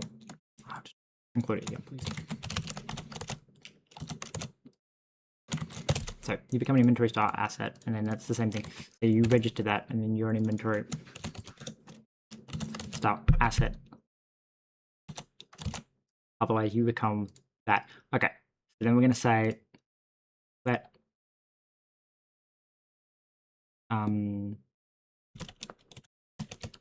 style equal let asset server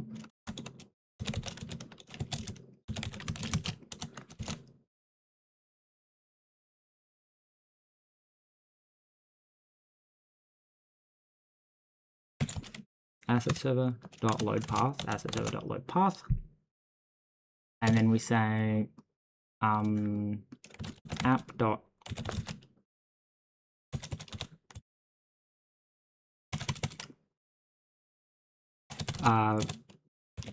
resource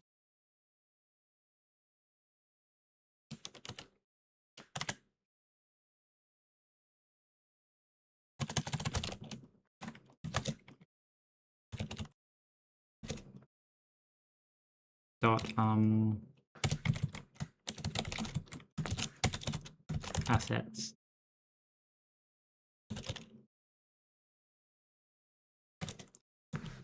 inventory style add style. No, it's insert style, and then I have to pass in an ID, which is, I think this is a way you can do it. Like asset style default, and that should give me a default style. And then you return result. Now my issue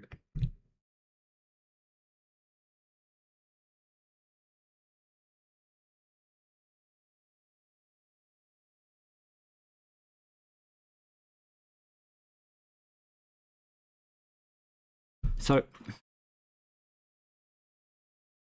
what I need to do, I guess, is let handle equal asset server dot strong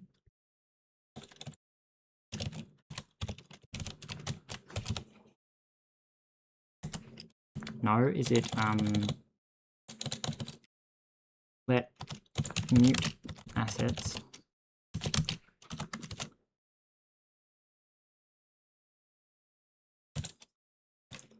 assets dot make get strong handle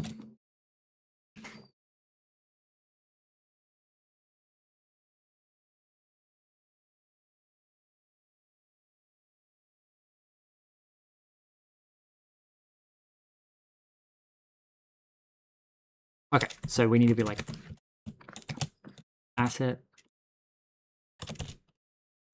dot insert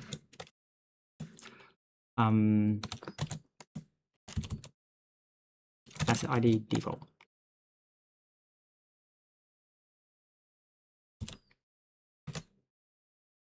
Start. Right, so we insert that, and then we say let handle equal, and then we pass in the default, and then stop expect just added asset ID. Right, and then we go something like core mem forget handle.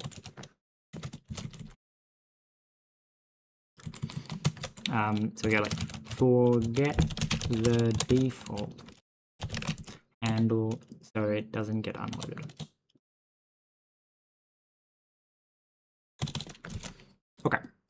So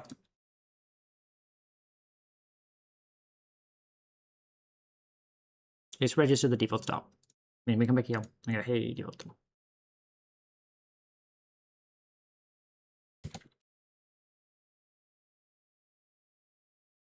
Why is this the wrong type?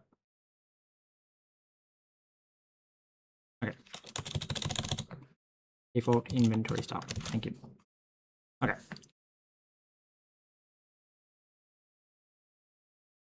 I'm just going to say give it a reference because I honestly do not care.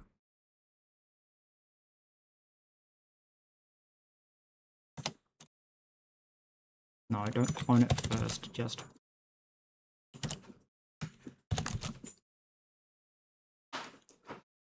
dot as ref. Okay, so again, I'm going to cut that and put that there. And then we don't have to call as ref on you, and we'll just pass you in like that. And then we go here, we say new.asRef. Temporary value dropped. Okay, so const default inventory style. Default inventory style.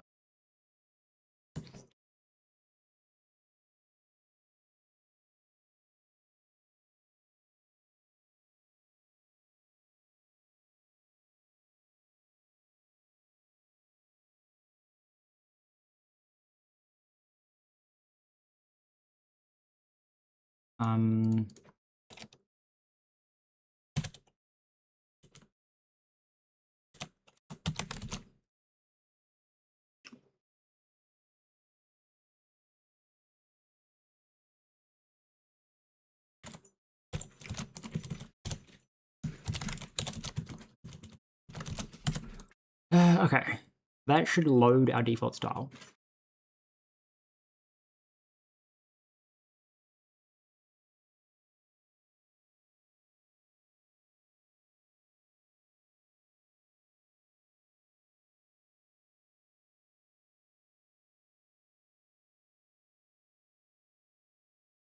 So I'm going to say that goes away because background no longer background. So it's not like an per inventory thing.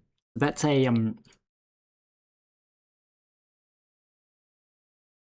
Okay, so renderer.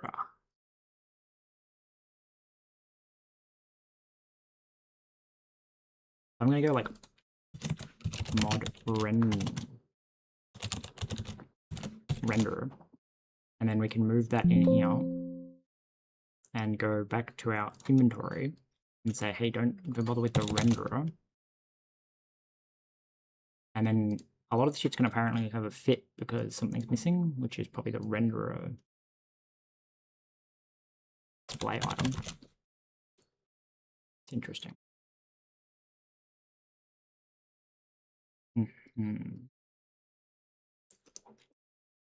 Okay, so that does tell me that like mouse interactions obviously need rendering. That's fun. Alright, so we go back to lib and we go, hey, mouse interactions, can you also, you know, be rendering dependent?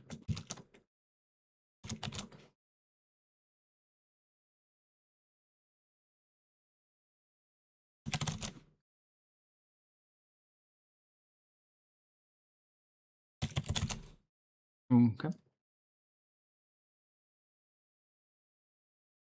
So it's gonna be like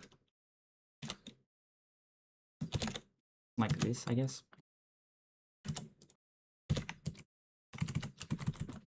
Something like that. Oh, that's annoying. I really don't want to have to do this on every single fucking thing.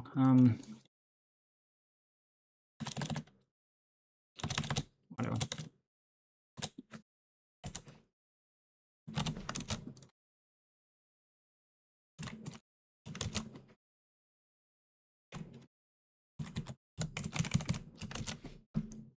It's not inventory rendering. It's inventory rendering plugin is in rendering. Okay. You don't do that then. So you initiate the inventory descriptor apparently. Okay, whatever.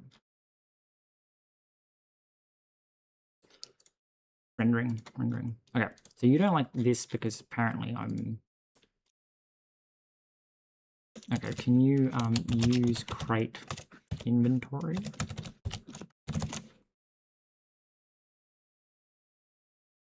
Okay, okay, so I'm gonna work out where exactly I'm in the I probably should have committed before I did this. I'm an idiot. Okay, so spawning inventory.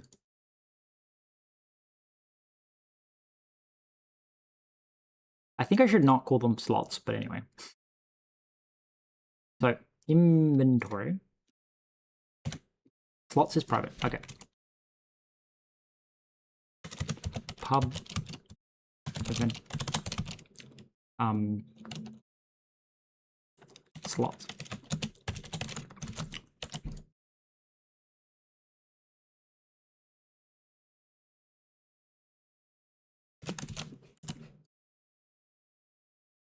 Dot iter dot enumerate. Right. So that fixes that. So now our inventory doesn't have a background anymore.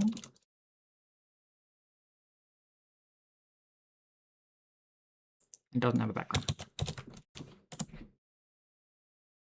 So I'm curious if, like, one way of going about that is, like, whenever you add an item to an inventory that has an inventory itself, it should add that as a slot on the root inventory. Render. I don't know. Is anything actually using that up here? Kind of. Yes, because right, again, tooltips is another one of those. It kind of implies that, you know, use crate prelude.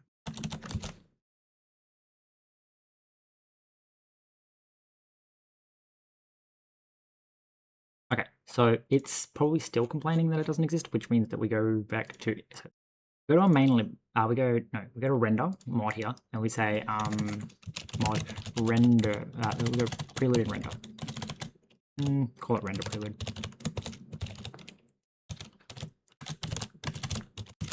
Right, and then this is going to pub use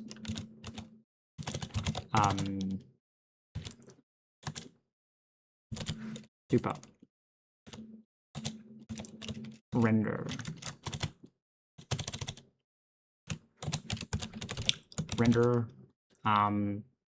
display item. Right, we need to really split this shit up a little bit. So then when we go up to lib here, we go, hey, if rendering is enabled, well, if you have the rendering feature, pub use crate rendering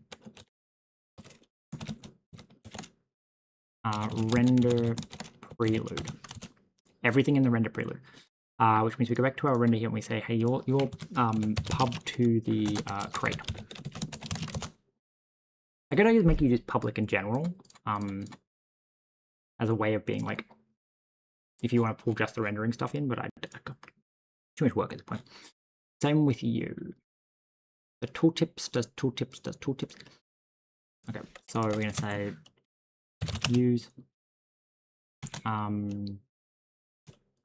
crate prelude. Right, so that should basically bring a bunch of stuff in. All right, so missing field. Okay, so I'm going to say default inventory style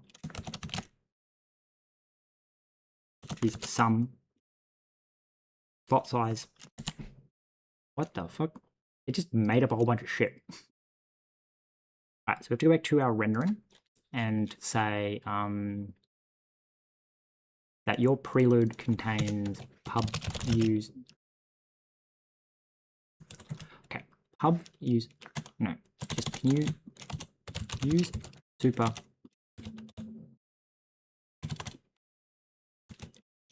rendering style. I guess just pub use everything in there. Everything that's public in style can Yeah. Okay. So it'd be like prelude, inventory style asset.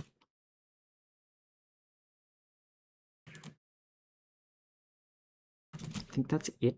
Okay. So now you're saying that we need a cell size of 10 by 10, a cell icon of UI, and then it's like GUI cell dot PNG, and then you want a background, which is just going to be background is none. Okay. This good? Maybe. Hopefully. What do you bitch about? Okay, so you're saying the spawn inventory window isn't a thing. So we have to go back to here and go, hey,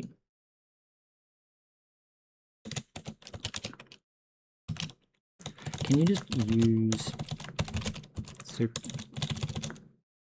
Just include it all here. I'm getting kind of annoyed. Spawn inventory window. Pub use super inventory render plugin. Okay, so you instantiate the default style. Now we have to go back to render and go, what the hell did render do? So it inserted the default style and then it added the observer that watches for spawning the windows. And that's kind of it. So we can kind of go like, hey, all this is gone. That's all gone and that's all gone. Right. So then we have to fix a bunch of things. So we need to go, hey, you need to app.add observer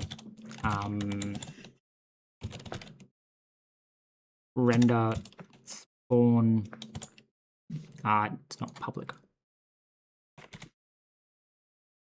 Pub super.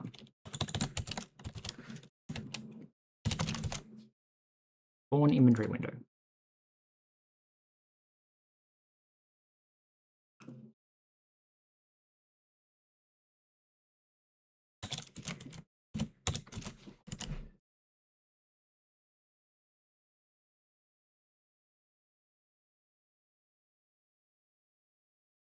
Why is this not allowed? Probably because this isn't actually a resource, which is the fallback. Okay. So we're going to say style.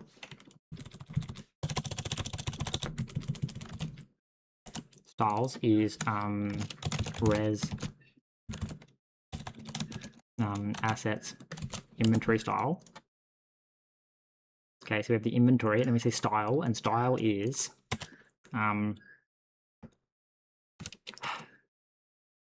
styles dot get. So the item descriptor, one of you fuckers, it doesn't have a style. Oh, right. I guess this one doesn't take in a style. Why it doesn't take in a style? Asset ID default dot expect default style must be loaded. Okay, so let some inventory get on top. So we get the inventory, we load the style.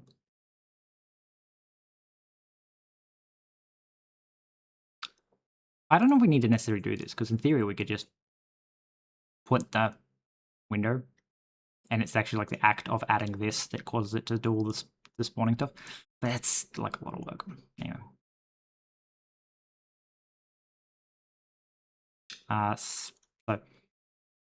Right.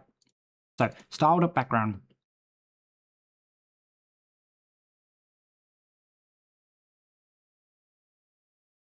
So it's not background, it's cell.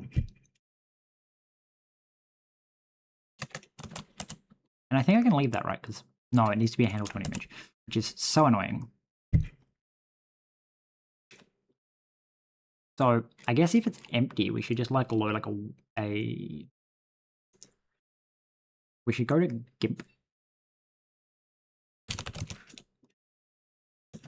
and like I guess bake like an asset that like if it's empty, if you don't specify, I'll just use this like little like icon. We're gonna like create new image. Make it 32 by 32. Say okay, and then we go yep, and we're just gonna go 1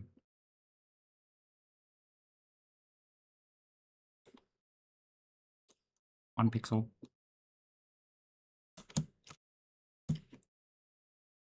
Why is it not snapping to the grid?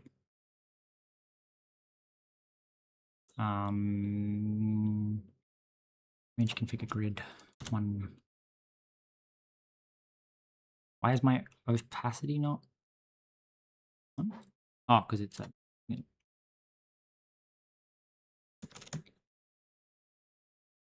Come on. Opacity is at 100%. Why are you not? Can you please just fucking.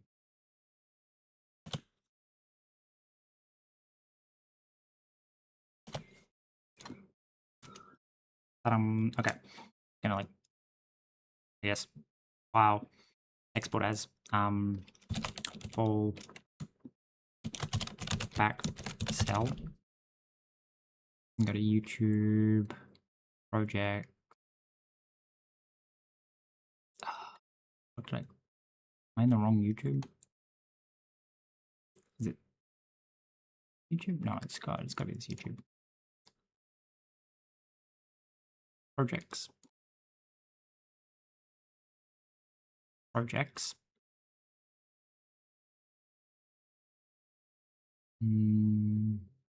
Projects.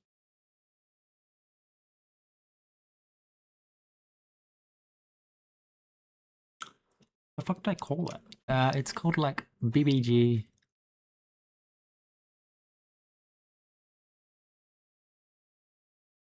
Why I think it's here.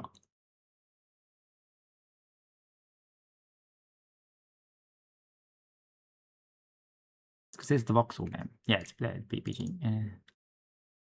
NSR RW. Maybe like assets, and then go export it here, please. The fuck did you just do? Don't put it in items. Name it.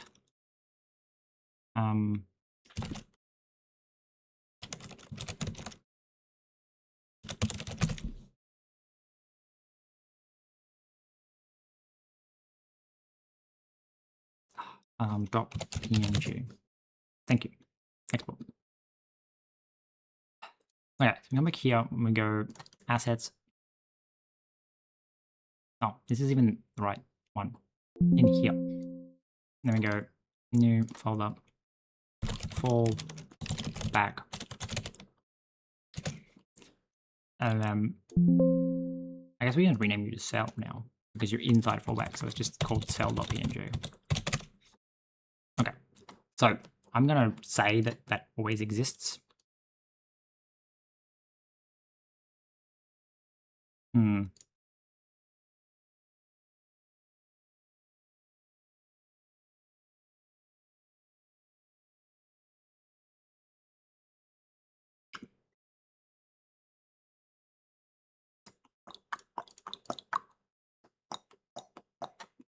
Well, that's annoying because the sprite apparently has to have an image, which is not fucking true.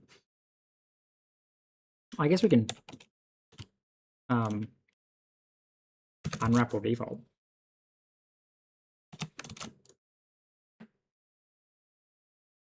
Because from what I remember, the default image is still like a single colored cell.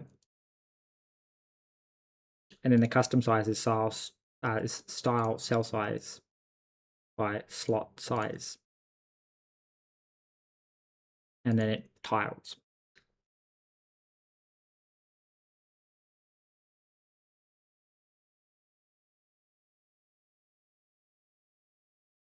We could give it a stretch because we could look at the aspect ratio of the picture, but that seems like a really dumb way of doing it. Yeah,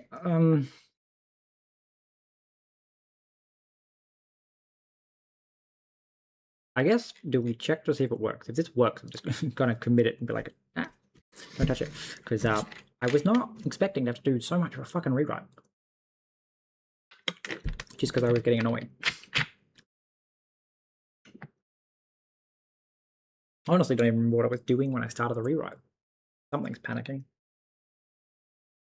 Probably not instantiating something correctly. What did it say? Panic. Just added. Okay, so you're saying that you can't do that. So what does get strong handle do? If self dot contains return none.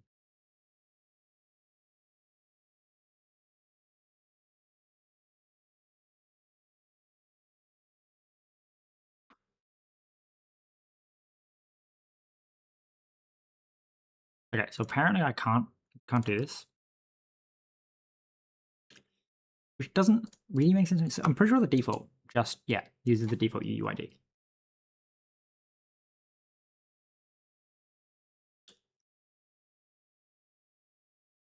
The issue is that I can't apparently upgrade it to a strong handle.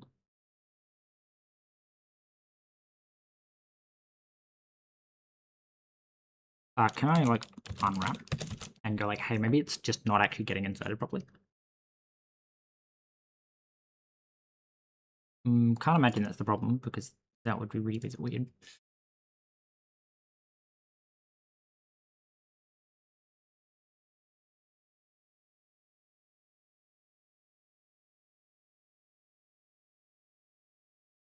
It's still just panicked. Yeah, so it's getting past adding it, so it's inserting it for sure.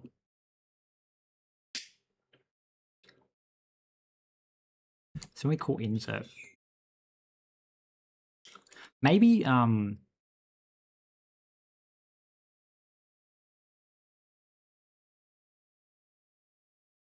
I can't get or insert with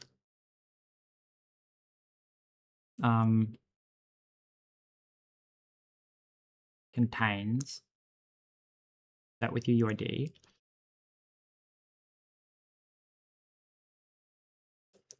Why are you returning option A? That with index, add. The add returns a handle, but nothing else seems to. Get strong handle checks to see if it exists. So when I say insert, it calls insert with UUID. And it should be inserted. So when it then comes down here and says self.contains,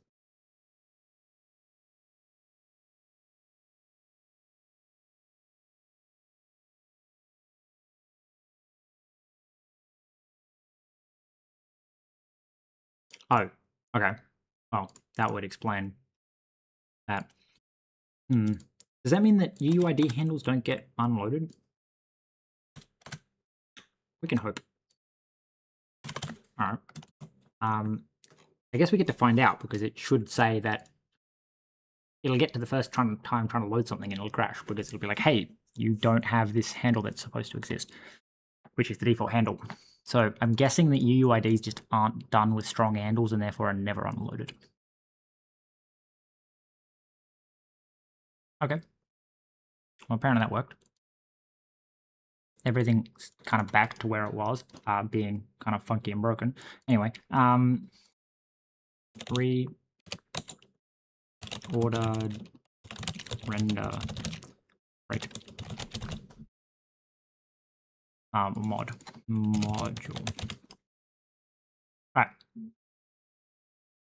So again, we're going to continue like sort of tidying things up, I guess. So we have all this stuff that does all this stuff. So inventory. So we have an inventory, and inventory represents this, and we like add this an add failure. Okay, so the inventory renderer, which then has its slots. And then we have the items rendering on top. So I guess the big thing to do. Oh, that's what we were doing. So somewhere in here, like slot, is we have shape. So shape has an on update. So this grabs the shape. We convert the shape. Let pos equal shape dot transform. Then we say world dot get mute transform dot. Now that does mean that we're going to have to make shape require transform.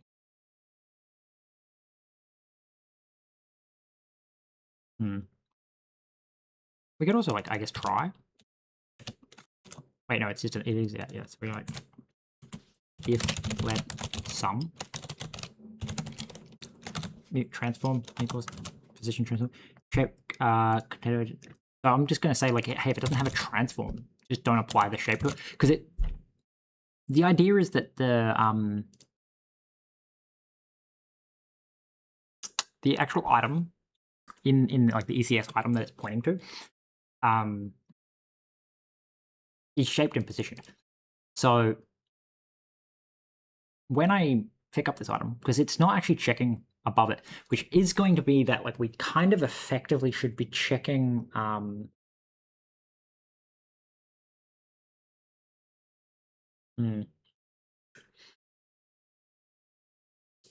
yeah, I need to redo my inventory, like stacking kind of stuff, but we'll get there.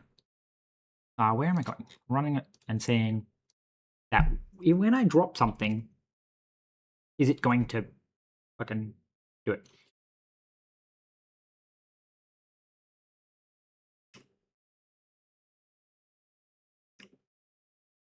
So we pick you up. We go, hey, if I try to put you back down. Okay, so you went over there, which is kind of what I expected, because maybe not really. You should have been reparented first, I believe. Anyway.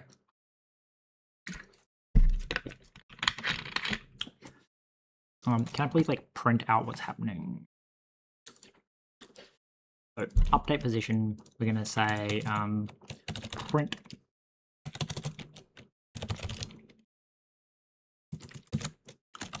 updating position for shape at with orientation.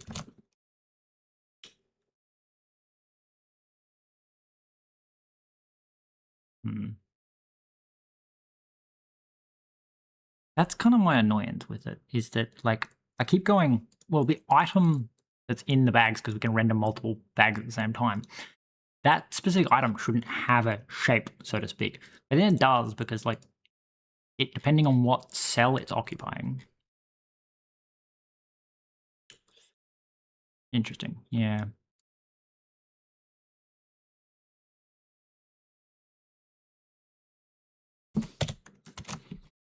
What am I doing?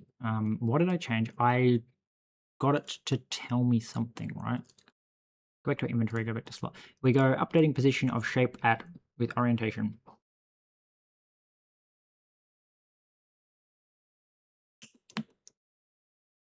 Okay. Interesting. All right, so what am I doing? Running the example. So when I pick it up, I'm going to put it back down. So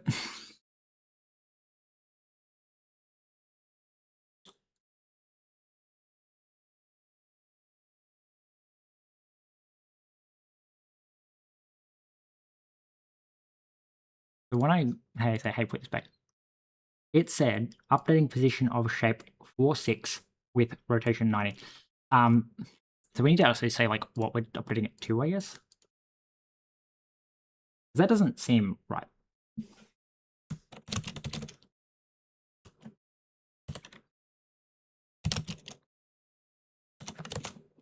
Translation. I actually don't care about the rotation. I just want to know where, like, why? Oh, because I'm not multiplying. Okay. That would explain why it's in the wrong spot. I'm not multiplying by the size.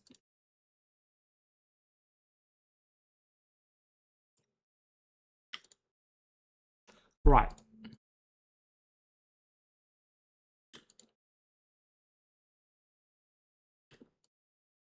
So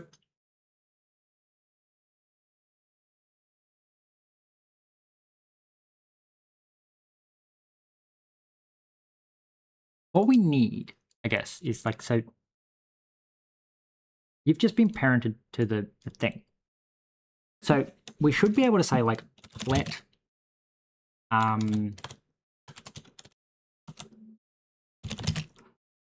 slot equal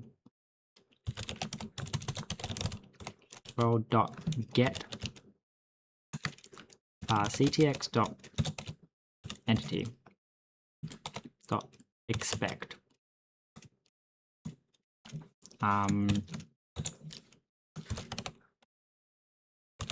actually it's not read and expect, is it? Okay, because again, shape can theoretically exist without position and an orientation. Okay, select sum. So get child of. It's more like if let sum. So I'm going to be like, get the position, and I guess the position is going to be like this. It's like, hey, get the calculate transform. I'm going to say, hey, like, if let sum and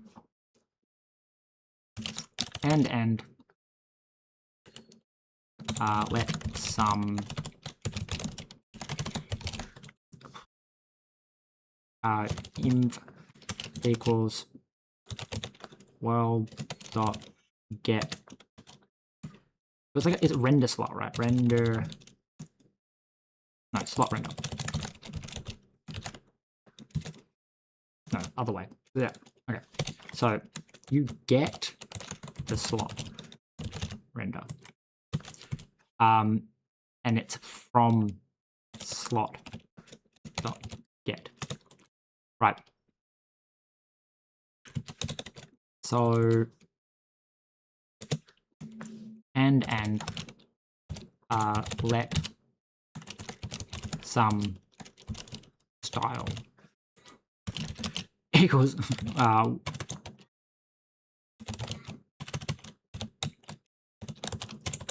world dot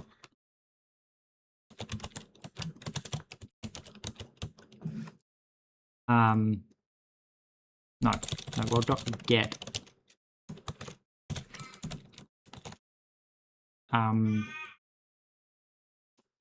so there's an inventory renderer. So I kind of feel like the inventory renderer should have an inventory style in it, but again, like, that would enforce you to have one. So the other option is to say inventory renderer.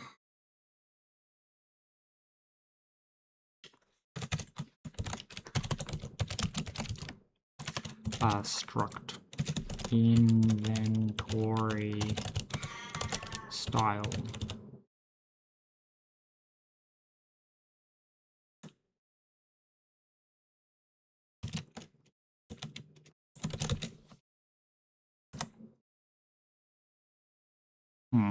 Maybe doing it as an asset isn't the best way.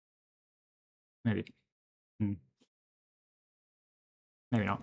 I don't know.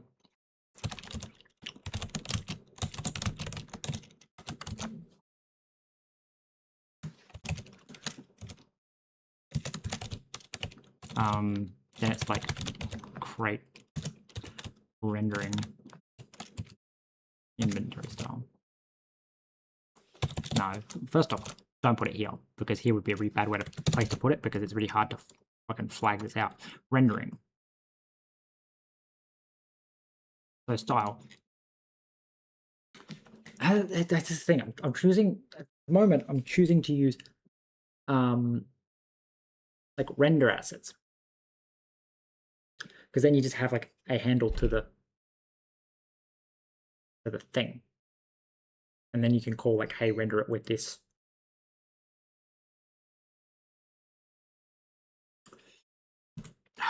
Okay. Yes, because that makes the most sense to have it like bottle render, but then you can have like a custom bottle render on top. All right. So you can be like pub struct inventory style handle.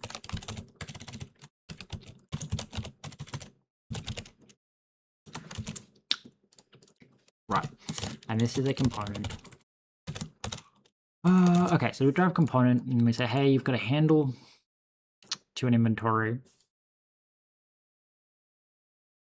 And then we get, okay, so then we go,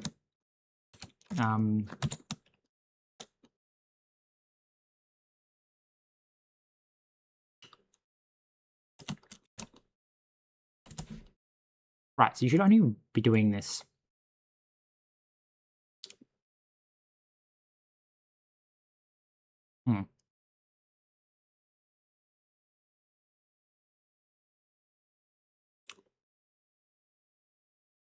I'm gonna like a question mark to do.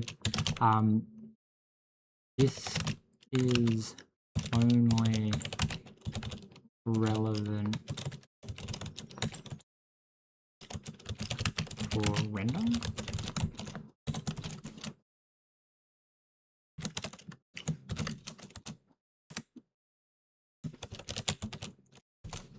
Okay.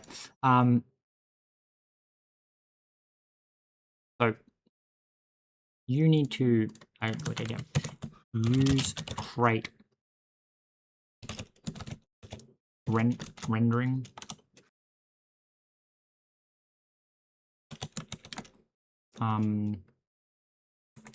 inventory rendering plugin. Inventory rendering style handle. Right, so now we have the inventory rendering style handle. This is getting a little out of hand. And let some style get style. Right.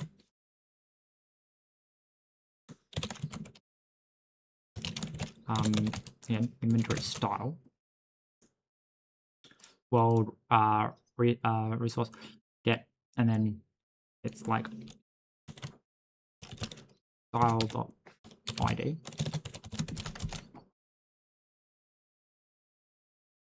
Okay, that means you need to be deref.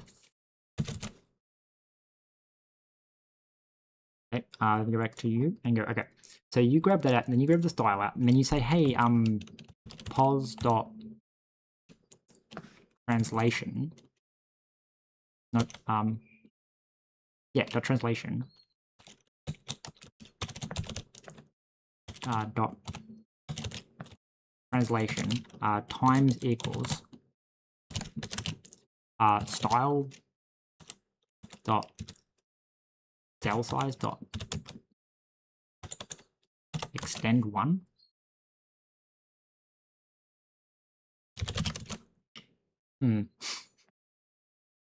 Wait, we never used inv because it's supposed to be inv dot entity. There. All right, so we grab the slot by looking at the parent and go, hey, you're a child of this thing. Like, what was your parent? Like, if you happen to be a slot, grab that slot, get the slot, then find the inventory attached to the other end of the slot, grab its style if it exists. Else. Well, dot. No, it's pos dot. Oh, no, because you can overwrite that well. well dot resource assets inventory style dot get handle asset ID default dot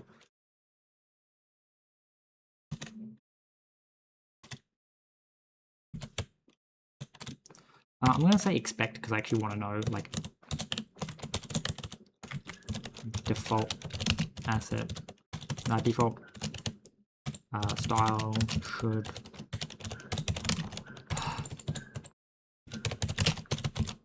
always exist. Okay, default style should always exist. So we're going to say let style. Okay. So it's more like let style equal. And then you get rid of this, you go end your backspace. No, apparently that didn't work. You're here, you're end your backspace. You end backspace, not home. And then you do that and you say how. You go here. And you go here and you go cell size dot extend dot one. Here and you go pause dot translation by style. Oh god. Okay.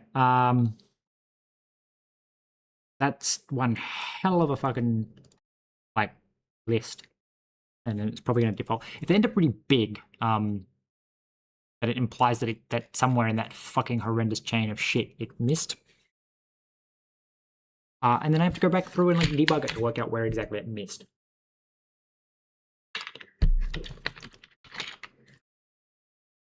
Okay.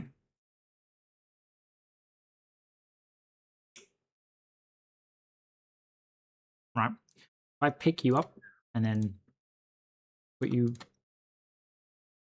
back down. Hey, look, it's in the right spot. Dun dun dun. Yay. Oh yeah, I forgot. I knew I was gonna be able to do that. So inventory. When you drop the fucking item, please, for the love of God.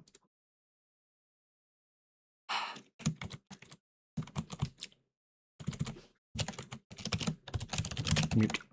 Pickable.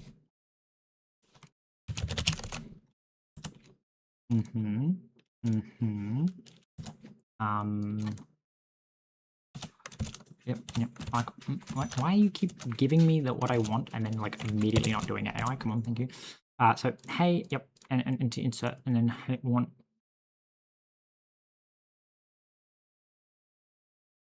So yeah, here. Well, I guess it's not even worth bothering. Just insert the new pickable. It's just so much cleaner to just reinsert the. We just say like pickable default, because I don't think it even makes that much of a difference because it's going into the same archetype, so it's like it's just overriding itself.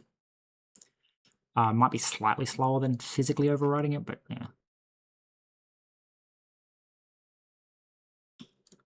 So yeah, basically it was like you can't pick the same item back up. So next is to go. Honestly, each time the shape changes, I should probably update the position.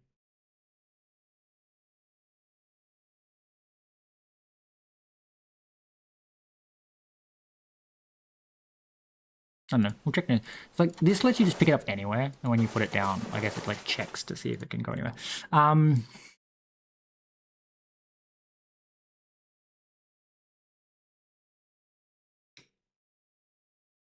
So, what do I need to do? I just had a very clear idea of what I needed to do to make this like work better. Oh, right. So hang on. Fixed. I don't know what I even fixed. Right, fixed. Slot not placing. Correct. Right, so next is I just need to update the rotation. So the thing is,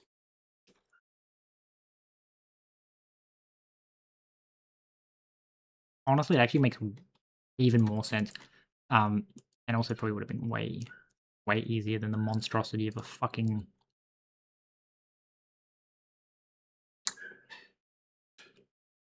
Also, I can put it in rendering. God damn it. Okay. So we're going to go... we'll put it in render. This is still just a pigsty where I'm dumping shit that I don't know what to do with. Pub struct... no. Pub... Super... FN. Update the display... item... location. Transform.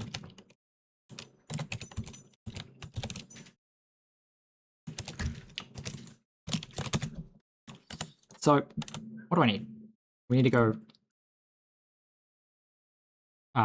change. So, query entity shape changed. We also like need middle transform. Okay. And then we need to like for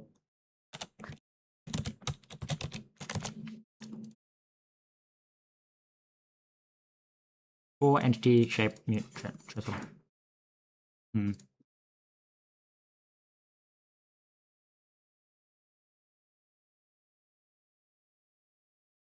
Apparently we've decided to keep the Z for some reason. Not entirely sure why. I need to fucking head off to the bathroom in a second. I just hopefully it's working. Okay. So I don't know why it's giving me the entity. Okay. So I want to go back up to you, maybe?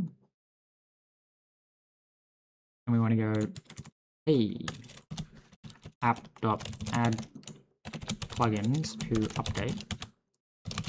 That is add system, thank you. And here's an update. Alright. Systems, okay. So this this will update whenever the thing changes, and then when we go hand, which is like in here, I'm going to rotate the actual item in hand, which is going to end up with some funky shit happening. So this is pick up. Where's the rotate? Rotate hell bottom. So I'm going to say that hand doesn't. So it keeps an origin, because I think the origin is important for like being able to like right click put it back. But we're going to get rid of the orientation, and then it's going to break a couple of places. Because what I'm thinking is the places it broke is we're going to say item shape, but somewhere we grab like display item, and I'm thinking we grab shape too.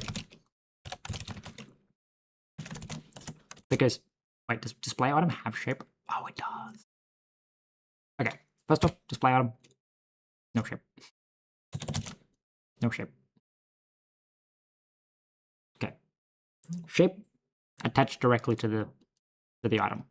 Shape is too important to be hiding inside of something. Right. So we have this shape. Right. And then shape. Right. And then in here we go, hey, you don't have orientation, and then you're just like not even item.shape, you're just shape. This is where it came from. Shape decline. Now, I don't quite think it's going to work very well, because shape and origin would also, you know, like kind of need other shit too. Apparently we don't even use item anymore. So we're going to say match inventory, look at held.orientation. So held. Issue is that held is the actual held item, not the displayed item. Where do we get the display? Oh no, it is actually the held item. Okay, so you point. Oh, because you point there. Okay, so then we go shape.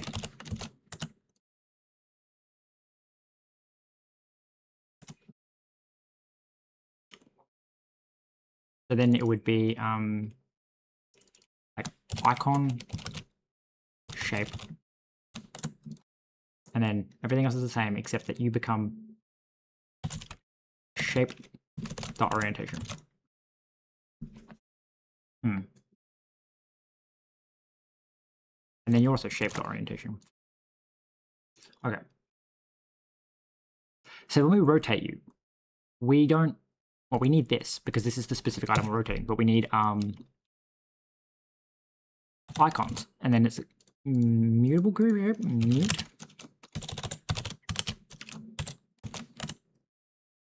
Because like you hold the held item, so we can go like let okay shape held dot entity else return, okay, and then we say shape dot orientation scroll delta dot y. What? Oh no, it's scroll. It's just scroll dot y, isn't it? Yeah. Okay. Now we also don't need the hand middle because we never actually update the hand. We update the fucking thing the hand is pointing to, which then in theory means because of how this kicks in. Now this does kind of do some weird shit, but that's besides the point. We do need to down here. You're like, hey, so you don't contain a shape anymore, but we are going to stick the shape here. Still use the shape, but you don't contain it. So now we have the shape on the slot, right? Then we come here. Okay, so you update the display item transform. Annoyingly, shape kind of has two different things. So that would actually make sense because now the rendering code, like when you add the rendering plugin, it is in charge of actually moving the shapes to fit physically where they would be. Whereas the way I'm doing it before, which I'm still technically doing as well, is that it's oh,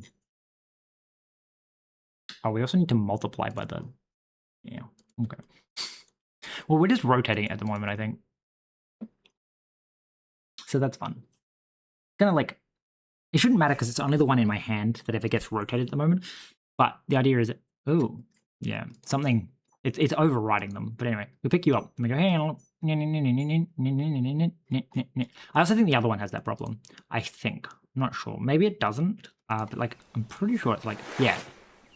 Because it rotates around the origin. And so because if you pick it up not at the origin. So my code's just as buggy as the thing. Anyway, so something's teleporting it back to there, which is just incorrect. So we kind of do need to be like, please don't do it to the fucking hand. So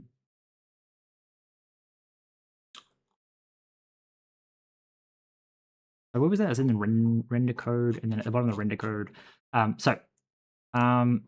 We probably want hand.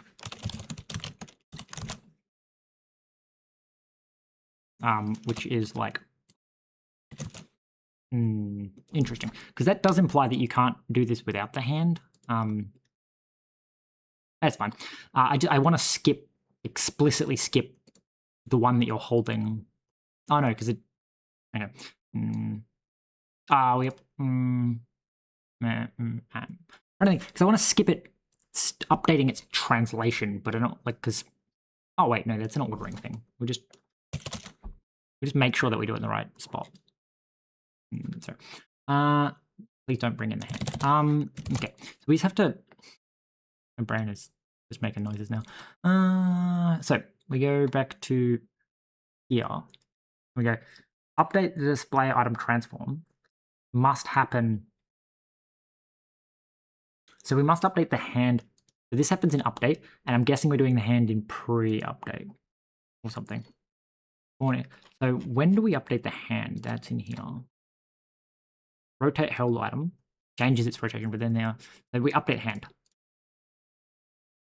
When do we call update hand? That's happening some point. It's happening in update. So can we do the post update? Just because I don't want to move the other one. This one makes more sense to me. So that will then hopefully stop it from teleporting back because it'll keep staying under the hand. Right, so then the next thing to do is to go here and go, I need to bring in the style if it exists. So we need to be like, oh, that would also, no, because then it wouldn't. So we're like option, what's it? No, it's option child of.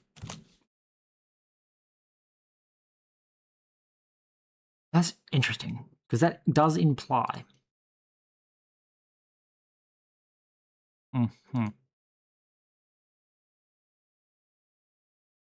So, wait, no, you've got parent in for me?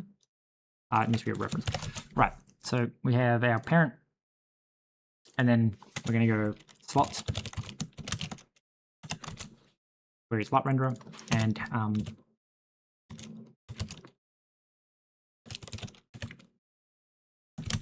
which isn't actually an inventory, it's a query for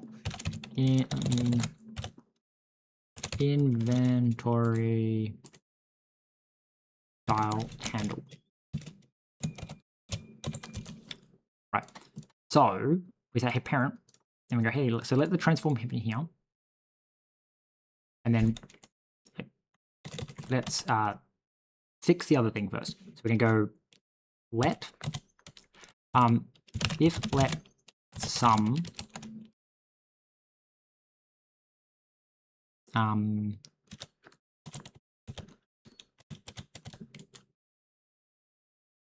parent, I guess it's slot, isn't it? Slot equals parent dot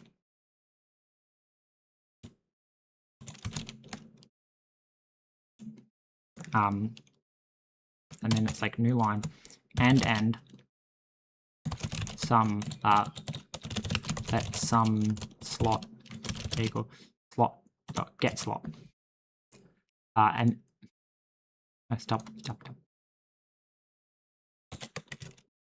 and let some style equals inventories to get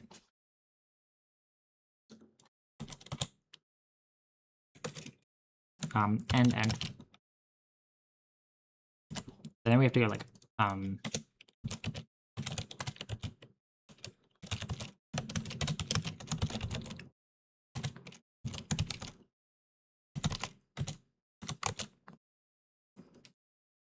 let some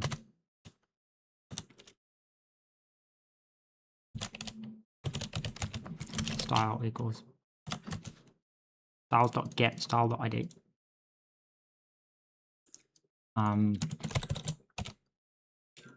This is just 0. Value like parent.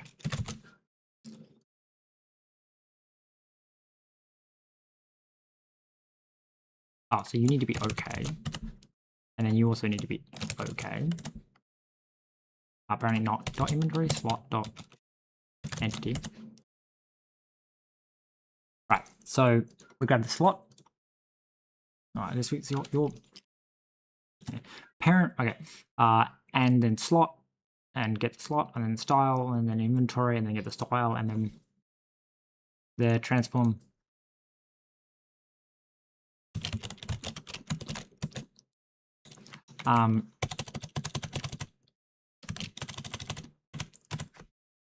So that gets the inventory style out of the styles.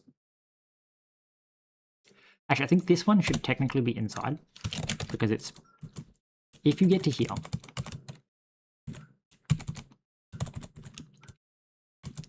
I want to say like let let cell size equal style dot get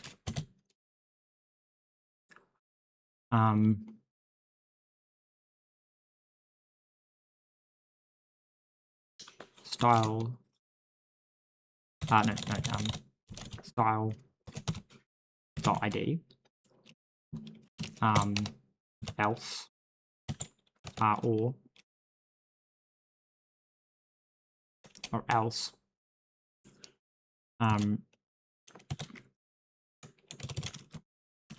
style dot get default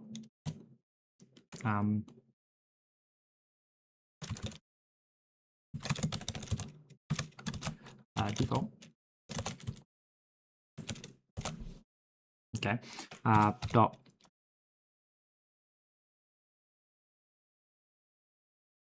unwrap or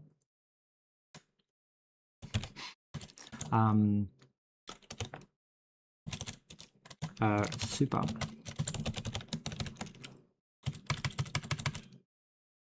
where are we wearing render? Yeah, so it's like it's super styles apparently that's private pub const default inventory style default inventory style.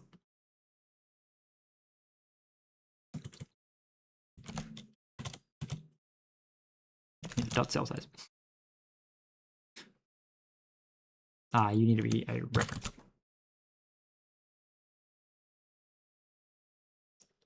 What? Oh, is this an asset?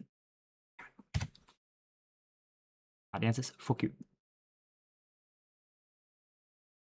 Mostly because they would be identical.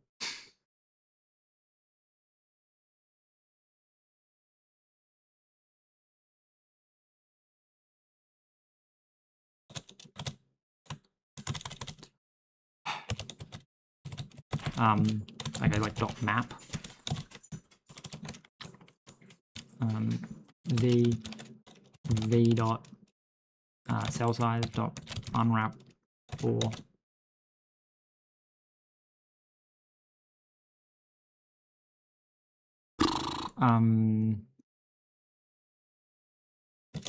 pub const default inventory cell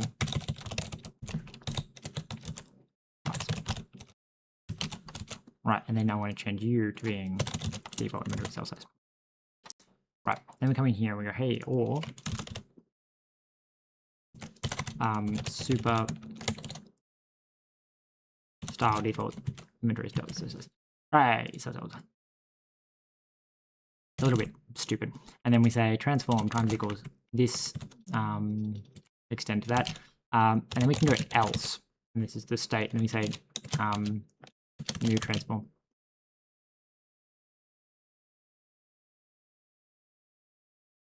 Dot translation equals.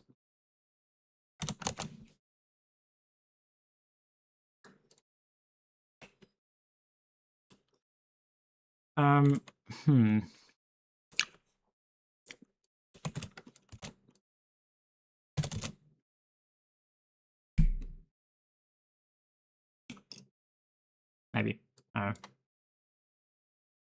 Seems a little bit out there, but anyway. I'm going to, again, try and shrink this down a little bit just to keep it like ever so slightly more fucking readable. So what this does is we update the translation and we go, hey, if you're a child of this, we fetch the higher up stuff and then we alright. So the question is, if I run this, does it crash? or like pile everything on top. It shouldn't, because everything should like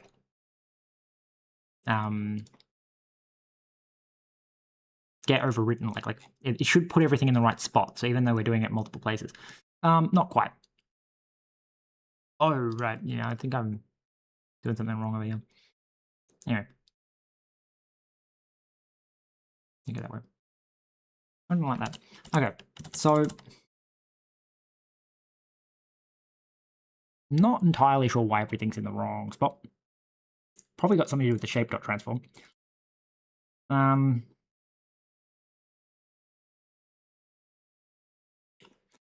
So when I put things in the correct spot, I think I fuck with them a little bit, which is probably not the best idea.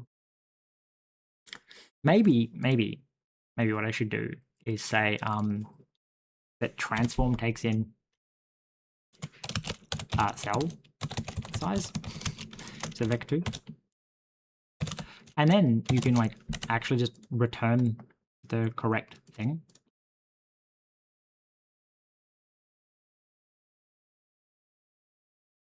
So it is adding orientation.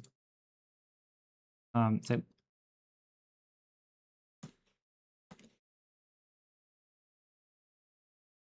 well,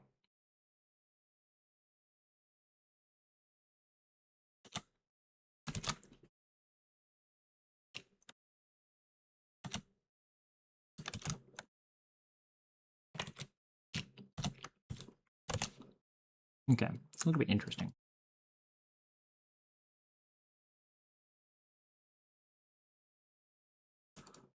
What do you mean cell size extend?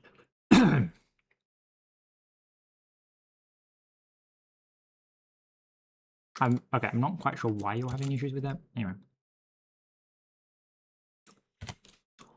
What can I just make you like not do that? Thank you. Like that definitely makes that easier. And then we would just u plus u multiplied by u extended by u. Why are you saying that you're not allowed to multiply? Are these two different vectors? Maybe it is. Wait, what? This isn't my crate.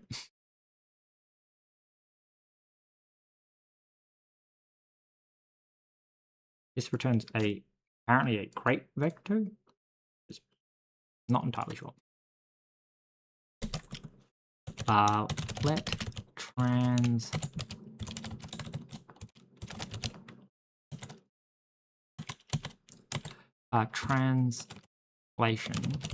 equal. So why don't you like this? You can't multiply. So this is a vector. So this is just like a different vector. All right, that's done. Apparently, I'm just using completely the wrong.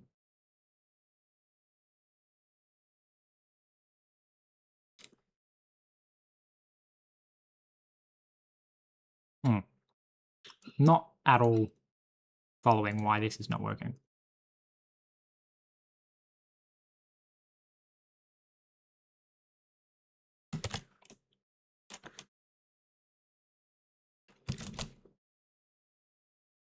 So this is like a glam thing, which I don't know if Bevy's using it or if it's somehow I've fucked up and brought it in.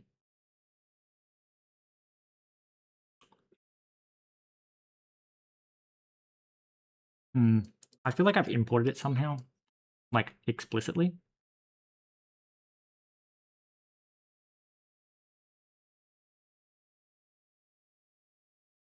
But I don't actually know. What do you mean? Translation? So wait, I can multiply these two together, yeah? Oh, this is a vowel, that's why. Fucking...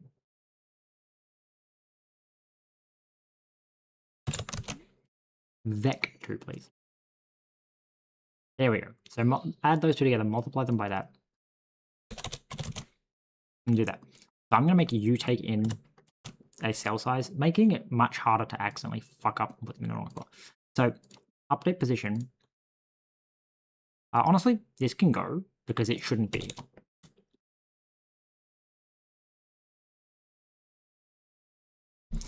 Because it's all like that's all rendering based stuff.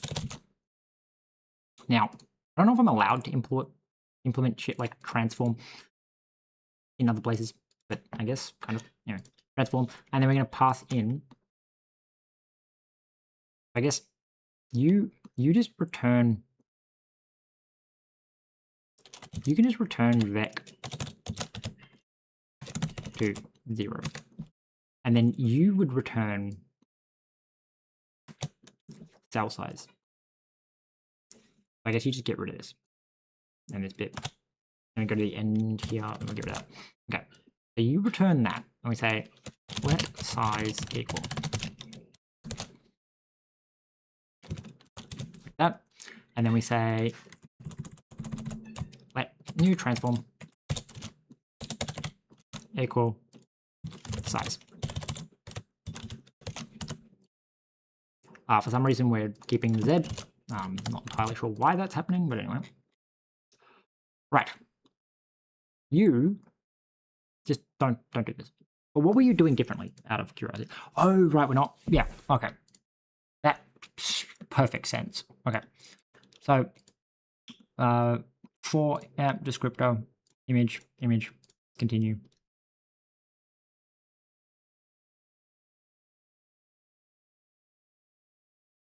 So I'm going to say, hey, just give it a transform, but just give it a default transform.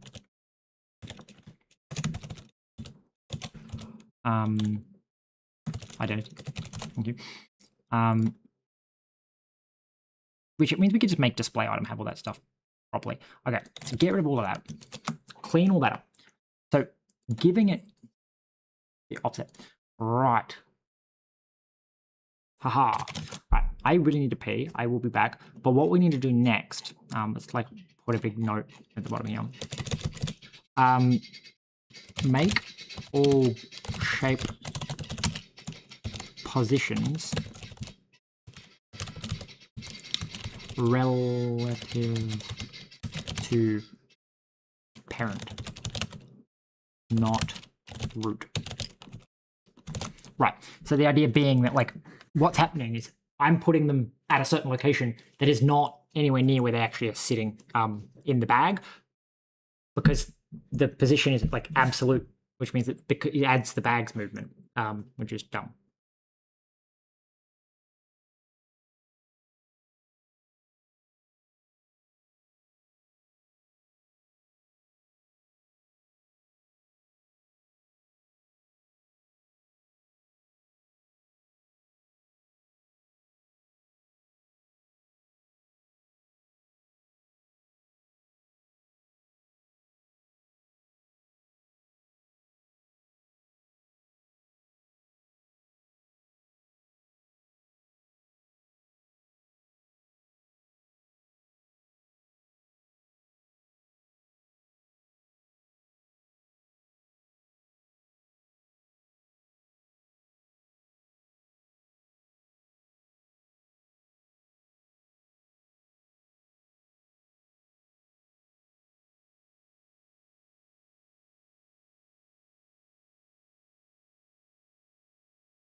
Okay. So make all shapes positions relative to parent or to slot, not root. Right. So why that matters is because when we reparent them, that does mean that, like, again, it's more evidence that shape should be positioned on an orientation and cells should be on the item that's actually in the world, because that depends on what thing you are, but like, yeah. Anyway, so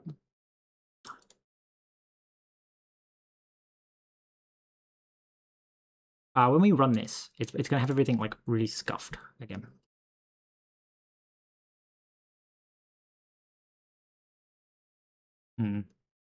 Test.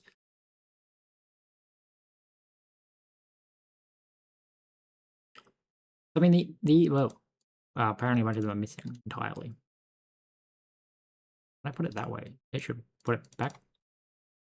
Oh, apparently they're all just there. Okay, so what do we need to do?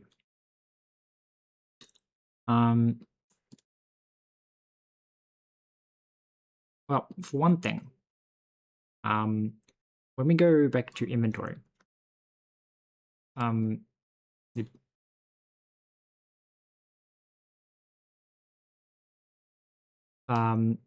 init asset, item descriptor, item descriptor loader, inventory renderer.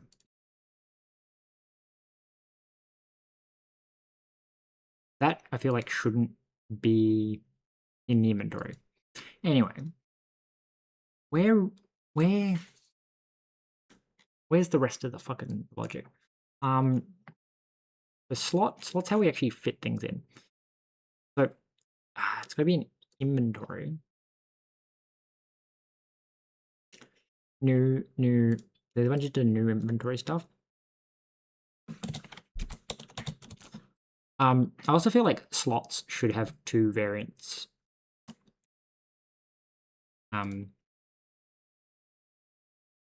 Anyway, so slots. Slot.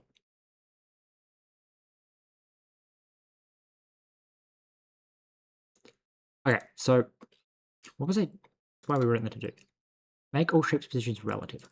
So when we try and fit the slot thing, simple slot, fit. Well, this just tries every orientation, so this actually doesn't do the fit at. So fit at. So we pass you a shape and you try and stick it in.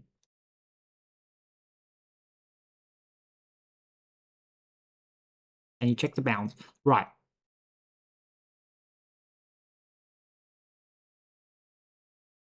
So I guess would it be fit? No. So when we call fit at, maybe. Honestly, this shouldn't be called by anyone but the like up here. Maybe not here. Here, inventory.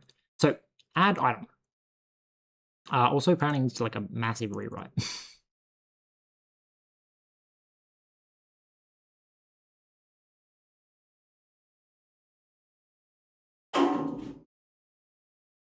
Interesting. All right. So in the first available space, then returns the position. Okay. So something tells me that you should be calling add at. But then again, like add at tells me that, like, yeah, the add at tries too many different places. So these feel like they're two very different functions. Anyway, add item.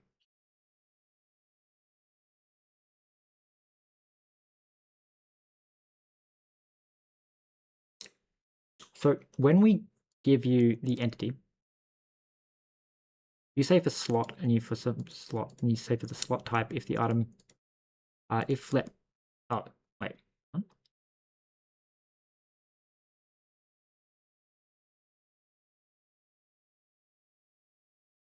to each of the types that this slot can hold. Interesting.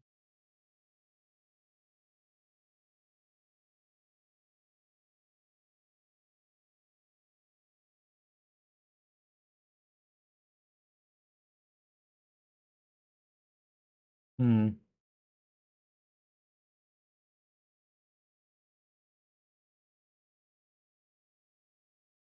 So, the annoying thing. This doesn't actually check anything bounds-wise. To do, find first empty space that can fit the item. It just calls fit.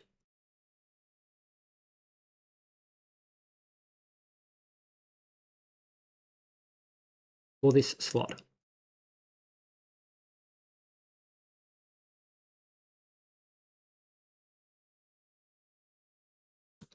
I feel like fit must be doing something to offset the shape. So we try every orientation. Let mute shape clone. Oh yeah, because we need to get that. So for orientation in orientation iterates. Okay, so we iterate the orientations, and then we say shape equals orientation, and then for the cell in here, we say position is equal to cell. Okay, self iter cells. Okay, so don't have an offset. Iter cell. So this just returns a, for right now, a rectangle iterator. Which I guess makes sense. So that immediately means that everything inside the bag is now, well, not quite. So now we would be trying every possible cell from 0 to max. Then we go fit at. So fit at must obviously be like somehow right. Slot dot contain slot bounds.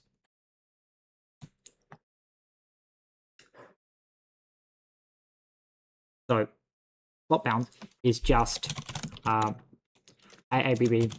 Min is vector 0, and max is self dot size dot as vector. So something tells me that you shouldn't actually have a size, you should have a shape. Just as a like reuse as much as we can. Anyway. Not a shape, a well yeah, like you should have a shape.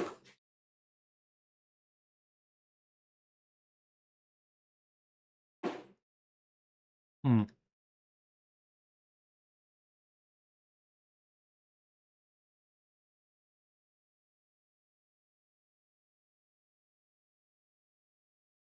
Right, so very first thing is that we've fixed the bounds checks.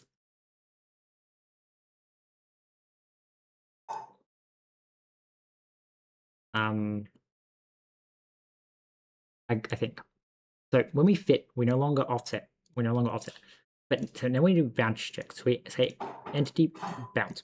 So you do need that because your bounds need to actually correct for your position, because your position is you know, like where in the world you are. So you actually just you need to correct for that. So then we check the bounds and they say not in bounds.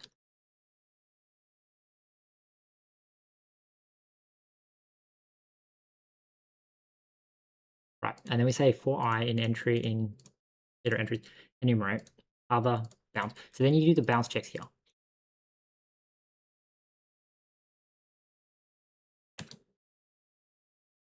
And then self.shape.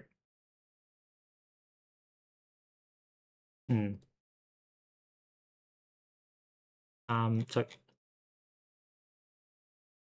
when we fit at, so we go the other dot bounds if not intersects. Continue. Right. Then for cell in intersection of your bounds and the other's bounds, if entity occupies cell and other occupies cell, return overlap. I mean, that works, correct? So otherwise you return okay.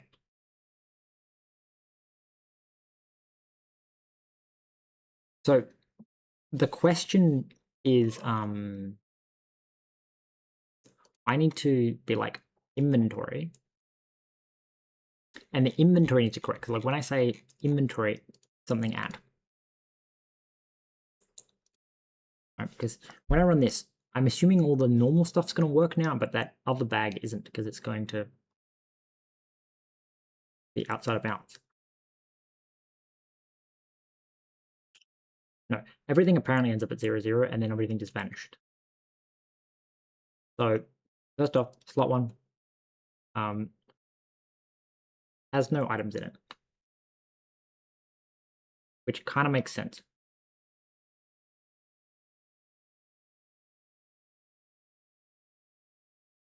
So this has a bunch of items, but they're just like somewhere else.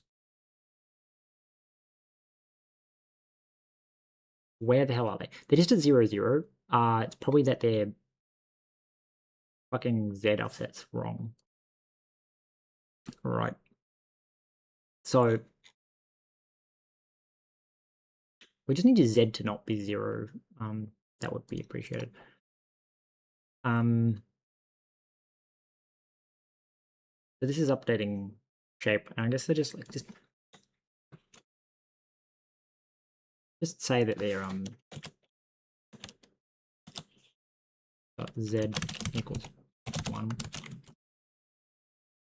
Right, that should at least stop them from disappearing behind, because I think that's what's happening, is they're teleporting back and then disappearing behind. They all seem to not be offsetting enough, but that's, I don't know.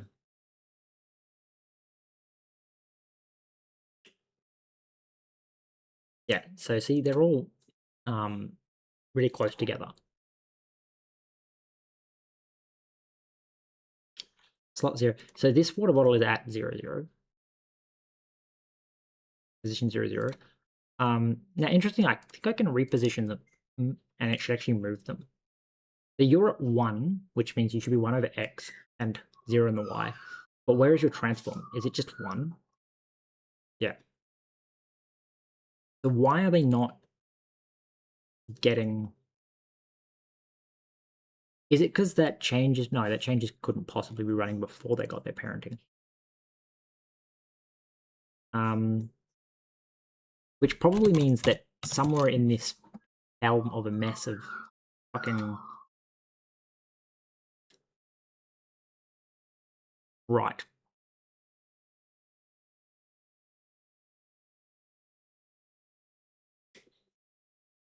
That's probably what's going on. Right.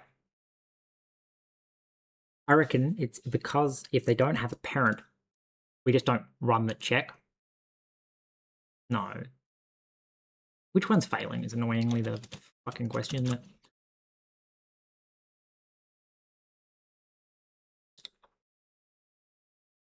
If let else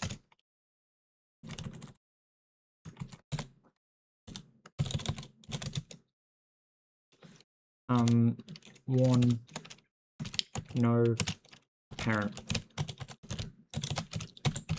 I should probably commit this so I can revert back.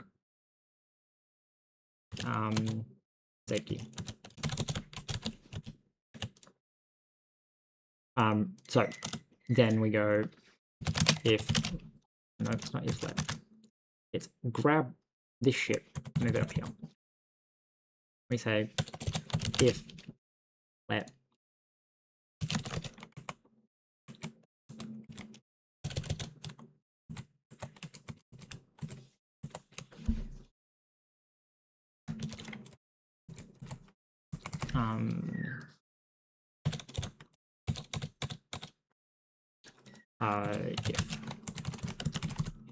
if then you're an else. So this is no one no style.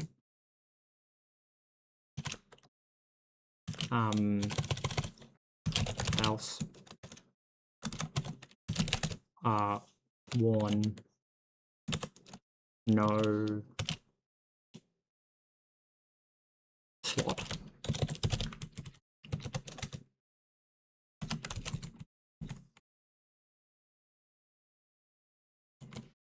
Honestly, don't think it actually matters, but anyway. I need to know which one is the one that's like happening. Because I can't really track down the issue if it's like there's like 4 different things it could be.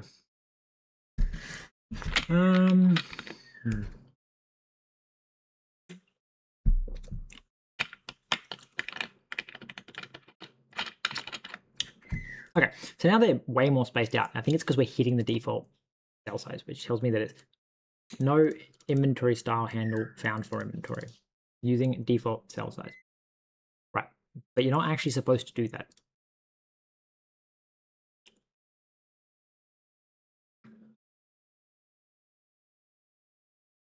Right, so if there is a handle,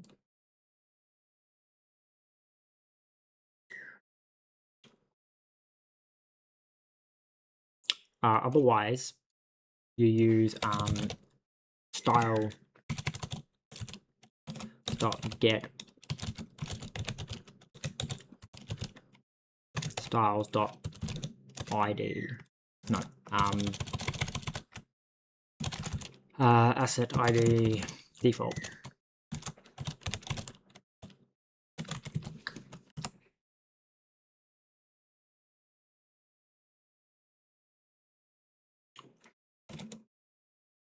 Dot map v dot cell size unwrap or super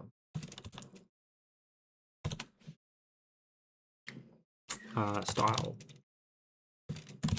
default cell size. Right.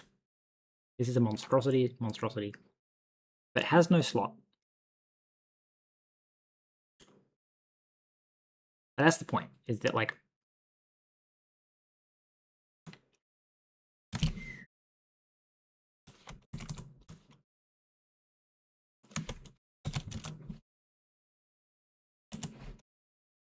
this goes, right, it's something like you.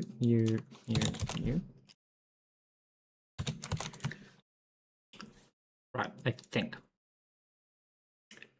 So it's style, get the style, otherwise get the default style, otherwise get the map style.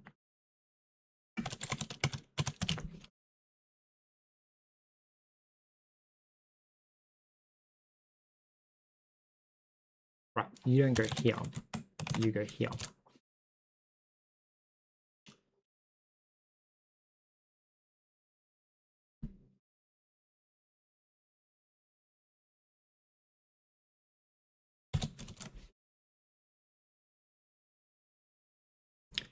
Right, so that should fix it.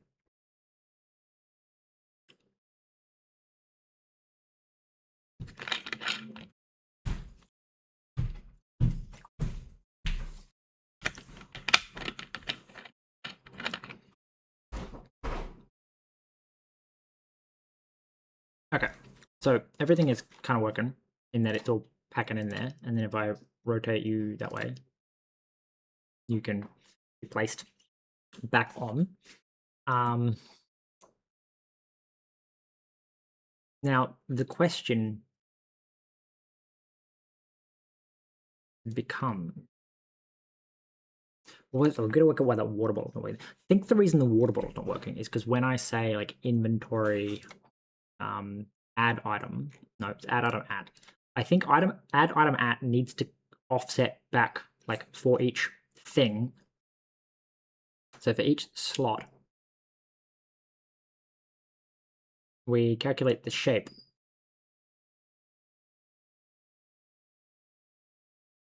Interesting. Shape.position is equal to position. So we equal it to position, but it's not. It's equal to position minus self dot. Must be slot minus slot dot. I keep typing self. What the fuck? Slot dot position. Right.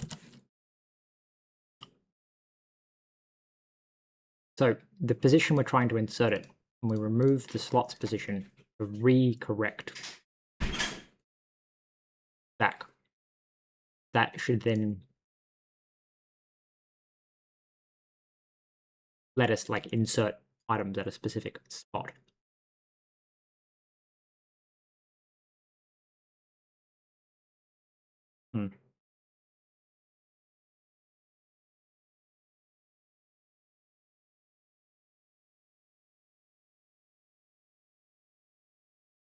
So when we run this now, does that water bottle come back? Because the idea of the water bottle coming back is it's basically saying that we're actually putting it at 0, 0. Which is kind of useful. Hey, there we go. So that water bottle, phone battery. I kind of need the offer to fucking make the thingy go away. So okay, so we're gonna go to our commit and go like fixed offset. No, made items relative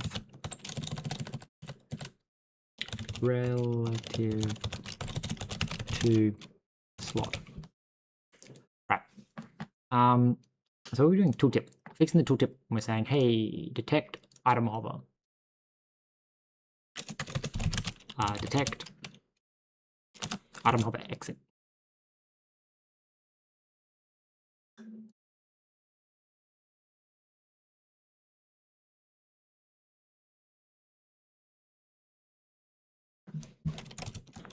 We just need to be like, if icons dot contains mouse dot entity. Alright, so we're just detecting the exits all the time now.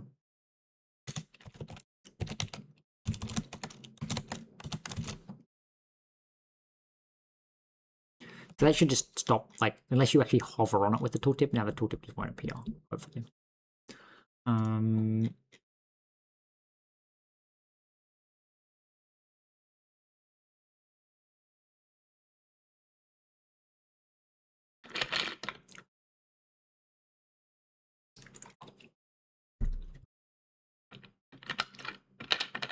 Okay.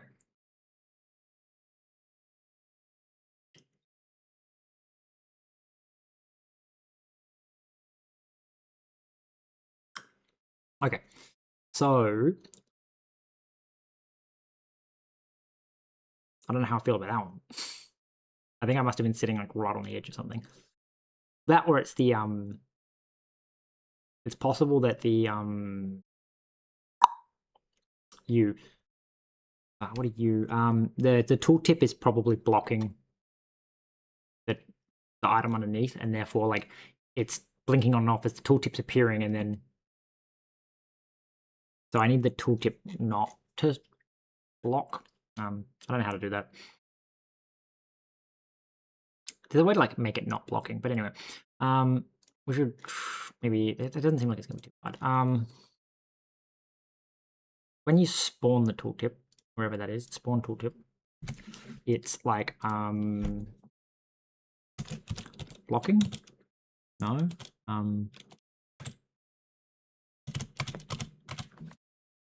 No. Does node add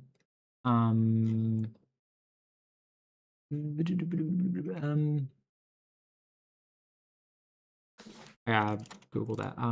Bevy block mouse click.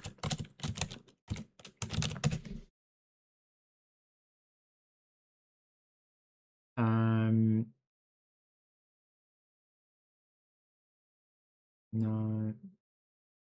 There's a way. It's somewhere in here. It's like block on blocking would block. No. Basic. So it's going to be inside node, I'm sure. Because so it's computed node could be computed UI target, computed UI render, UI transform, background color, focus policy, focus policy, pass. Okay, focus policy, focus policy, pass. That should stop it from like counting when I hover over it, and then it like disappearing and reappearing constantly because it's like blocking itself. But it's blocking the item, which then makes it no longer hover the item, which makes it reappear. Yeah. The other option is to make it move slightly away from the item, but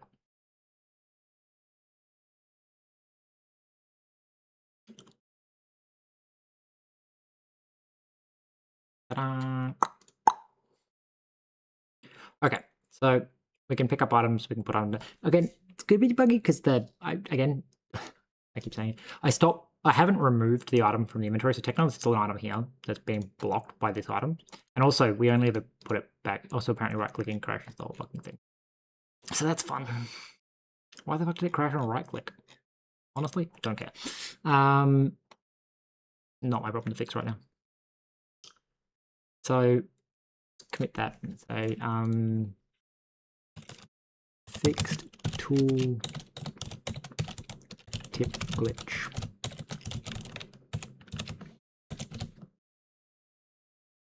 Right. What do I want to do? Okay, I wanted to go to the tooltip and I want to add a tooltip in debug. The issue is that the tooltip itself doesn't necessarily have enough information to do this. Detect. Okay. So import tooltip. So item tooltip takes in the item descriptor and the location. Yeah, but this is the location to open.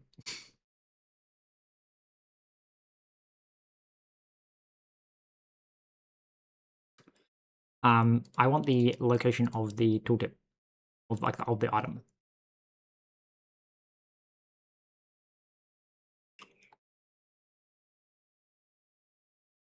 So you've got the item descriptor.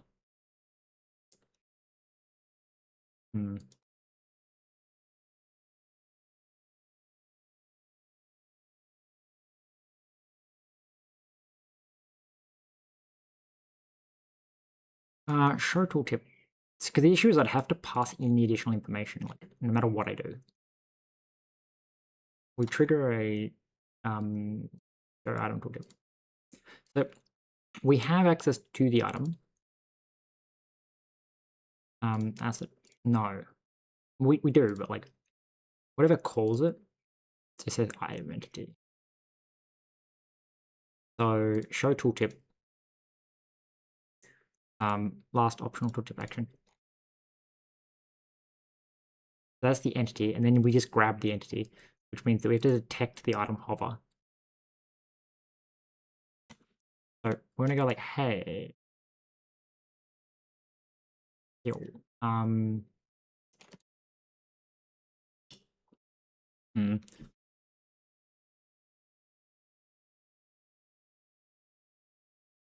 Yeah, I'm trying to work out a better way of doing that. Because like the idea would be like you could just pass in all the information to the tooltip.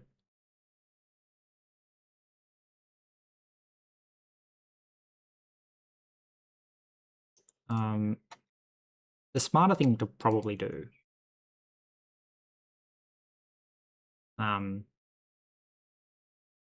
would be to split the tooltip out. So when we say show item tooltip, I just call item. So the thing is each of these knows where it is, which is kind of dumb. I mean, Yeah.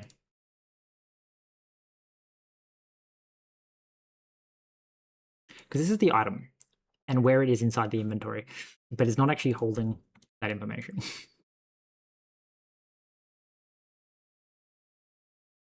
It's interesting.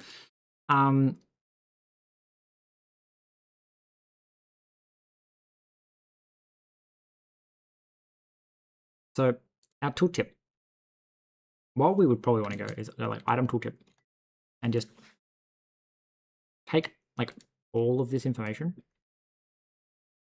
and cut that out, and then just like delete item tooltip and go, hey, you're actually the tooltip itself. Like, please, you take care of fucking doing all this shit. And then you just go here and you say, hey, it shouldn't equal self. Just say tooltip instead. So it's tooltip clear. Tooltip open. Location. Where did you pull location from? Came out of something. Must be event.position. Okay. Spawn names a tooltip. Tooltip. Tooltip. Tooltip. Tooltip. Tooltip. Tooltip. Tooltip. Alright. So that's our tooltip working in. So what this lets us do is like effectively, first off, I really want this item. This item, it really needs to just have a fucking location on it. Yeah, because the idea is that it has a location inside of its bag, inside of its inventory, and then the inventory inside of a slot, and then the slot has a spot inside of an inventory, and the inventory can be moved. So if you have two copies of the same inventory, the item is still in the same location relative to the inventory. So you are the one that needs to fucking hold the shape, not the. So when we add the fucking item, we need to insert the shape. So we need to go.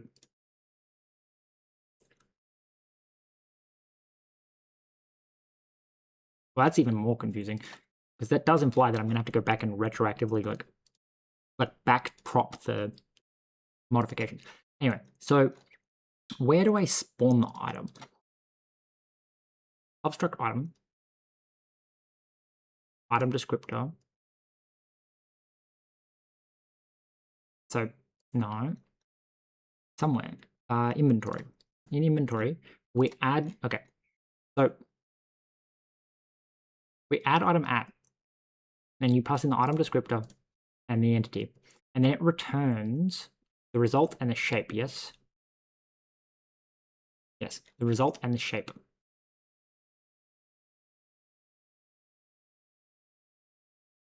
And this one just returns a shape. Now, I do feel like you should also, again, return a result.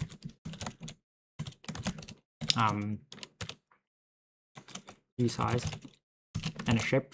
For no other reason than because like it makes these consistent. You either successfully added or you didn't. Reason for me. Yeah, I mean I think I streamed for like 10 hours yesterday.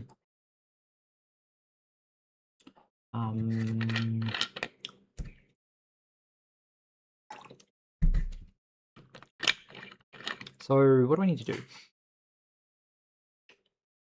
So right, when this gets returned to wherever we're fucking doing it, we need to attach the shape. Yeah, we really need to make inventory into like a system parameter or something, so that I can do things like when you return a shape, insert that shape onto the entity that was called. Because what's happening now is that I'm relying on the user to remember to update. Yeah, okay. So we need to go something along the lines of inventory, and then be all like drive system param, and then we're going to pub struct inventory manager, which is going to have W apparently, and probably S, because let's face it, we're going to need that at some point. So, inventory manager.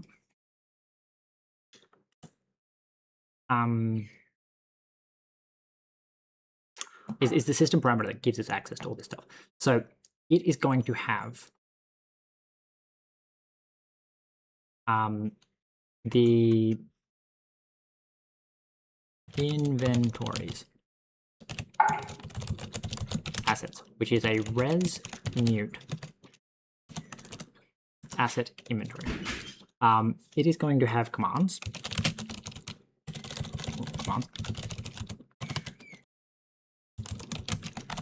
Right, can have access to commands. I guess we can have a current targeted inventory. I feel like the current inventory is a bad way of doing that.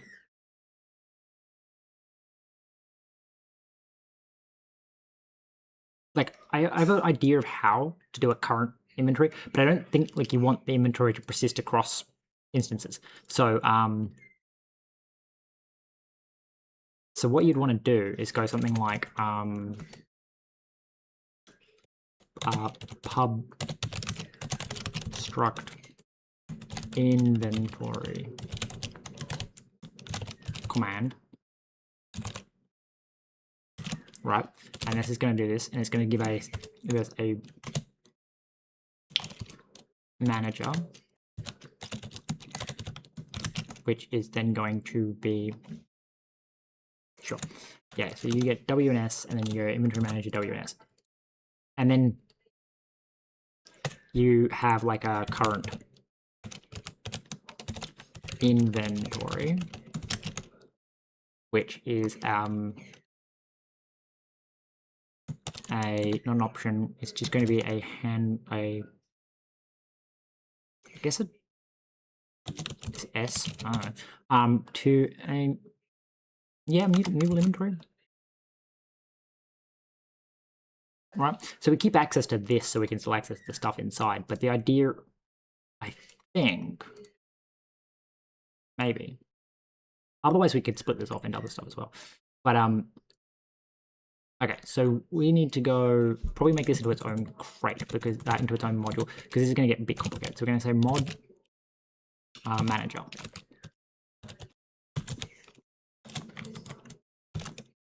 Right, and then we grab these two and we put these two inside that module manager, like so.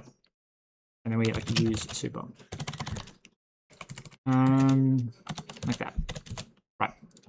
So we have the inventory manager and the inventory command. So we're going to have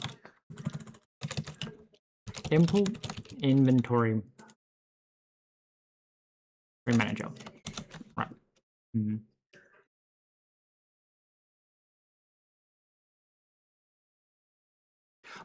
I check documentation when I'm stuck.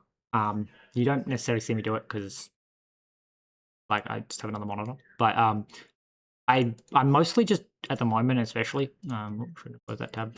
I'm trying to like do stuff that I understand well enough to just do.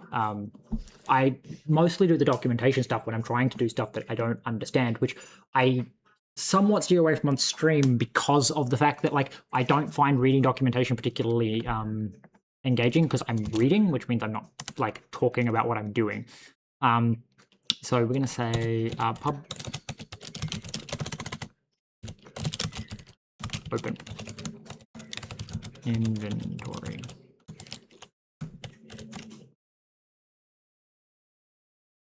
Yeah, like you'll usually I like a lot of the stuff is just memorized. A lot of my going through the documentations is more like you'll see me like F12ing into like 15 different places to see how something is done, more than you'll see me like read the actual documentation.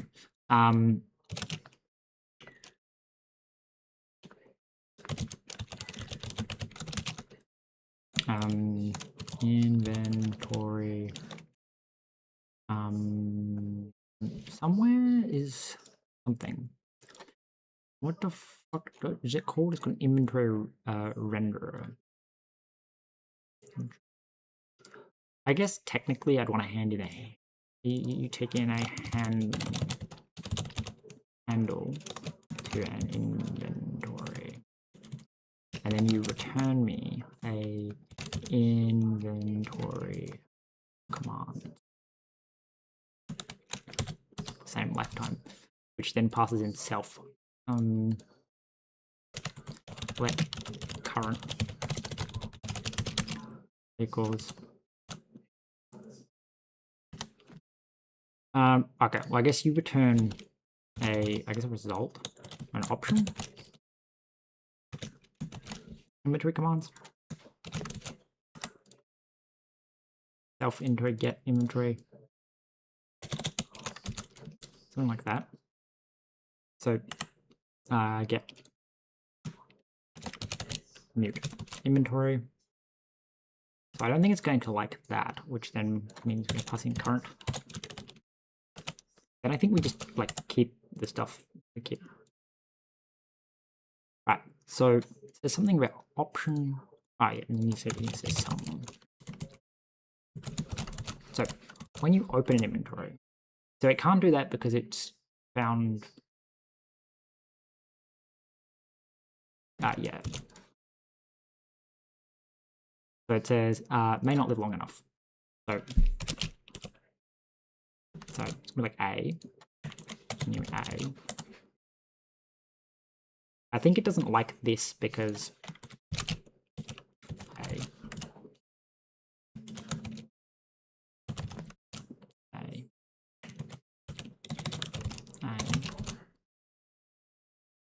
You may not live long enough. Self mutable more than one. Yeah, so this is complaining because I'm doing it more than once at a time, which means that what we're really going to end up doing, first off, is probably going W and S as being like completely independent things, like keep track of all of this stuff. It's all just W and S. It takes in self, it takes itself. So what I'm thinking is we probably don't need access to the inventory assets once we've grabbed out the specific inventory that we're fucking with, which means that you probably keep inventory A. You just probably want like commands so that you can do commands things, which is going to be a commands, which is then W and S, right? And then so you would say self dot commands dot reborrow. Come on. Okay, so it's saying it may not live long enough. So maybe it's don't care about WS. A needs to out. Okay, yeah. So where A. Is that the wrong way? No. Oh no, it's A. A needs to outlive W plus S. Is that how I do it? So we have W and S, which are completely independent, and we say A must be longer than both of those. So then I can reborrow. Can I just give it commands? No. So I reborrow commands. And then we have like open inventory. And then we import inventory commands, which does this. So we say add item. So we go back to inventory here, and we go, what the fuck can we do with an inventory? So there's new. So add item does weird shit.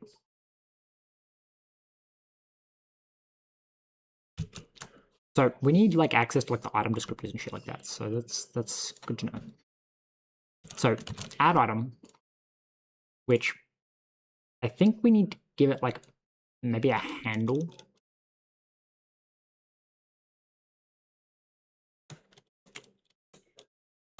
No, we just need to give it an entity.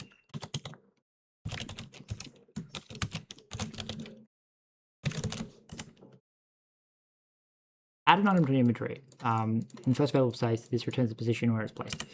I don't think you return anything. I don't think you maybe. I think you return nothing.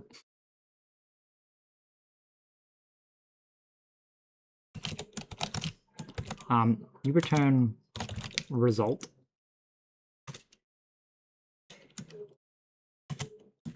And for now, I guess nothing other.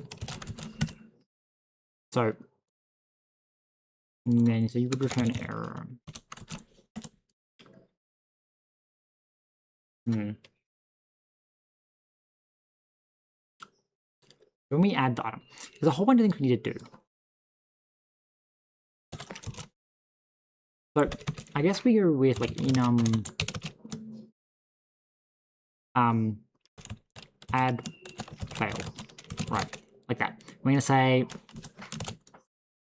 when you say add item, we just give it an item, and it works out the rest from there, I guess. So one thing is that like we need to probably check that item's not already in an inventory. Maybe. I'm not entirely sure how that would work. Add an item to an inventory in the first available space.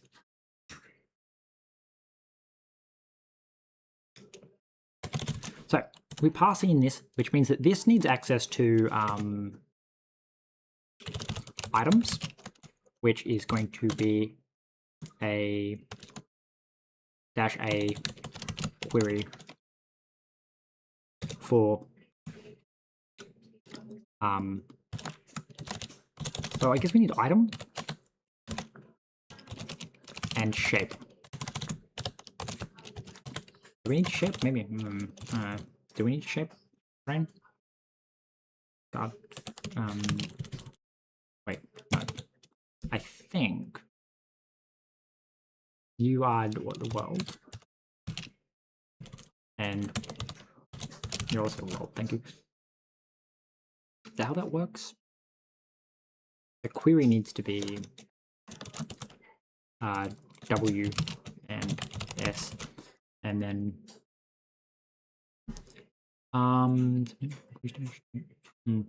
right, that seems right. So we get the access to the item, which has the item descriptor. So that means we need descriptors. Descriptors, which is the res asset item descriptors. You don't even need to be the res, you can just be the assets item descriptors, because I can re-borrow this stuff to make it the right shape, to make it like not have to carry like change detection around with it. Now, what that does mean is that you 100% need items. So WW? No, WS item shape. Apparently this is not satisfied. Why? Because you need to world. You need a state, and I think they're static.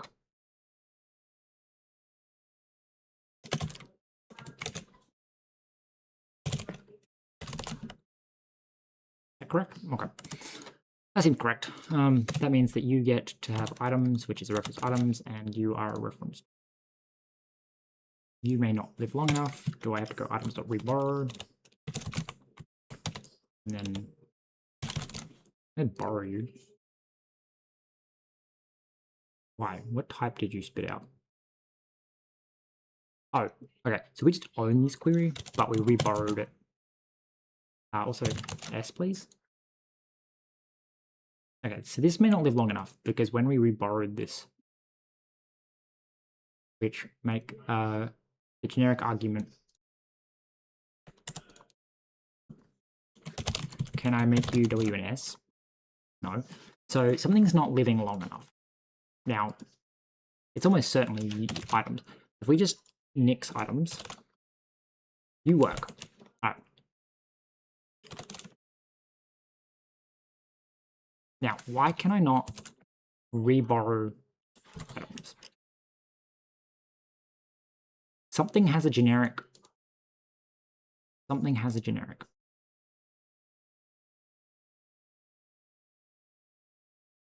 Reborrow. Does reborrow have a? So we borrow WSDF, query WSDF, and return. Reborrowed returns WS with static. So we need to say like, let q equal self dot items dot reborrow. I'm sure I could just lend it the fucking. So first off, I need u to be s and u to be w when you're reborrowed, and then we give you q. No, okay. So you're saying you don't live long enough because type requirements a must outlive static. Well, that's good.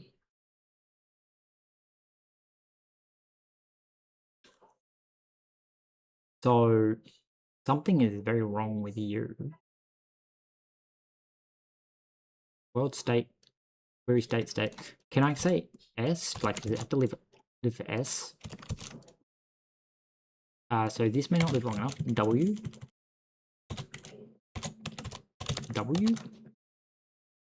No. Lifetime bound not satisfied. Lifetime range where the lifetime W is defined here, but lifetime parameter must outlive the state lifetime S as defined here. Lifetime may not live long enough. Okay, so W outlives S.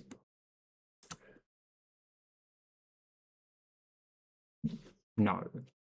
Question mark?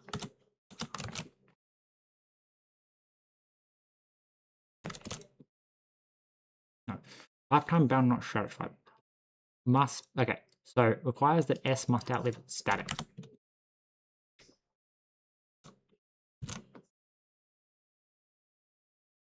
I don't fucking like that. I don't care about that, to be honest. Why? Okay, self is a reference that is only valid for the method body. Lifetime. That's why we reborrow you. Apparently we can reborrow you as static. Static? Is that how you say? No. Right. When we reborrow you, where D is static. So when I reborrow you, you come out as SDF.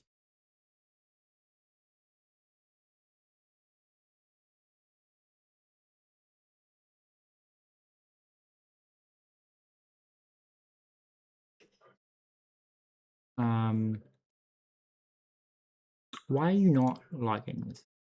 Lifetime may not live long enough. Definitely a way around this.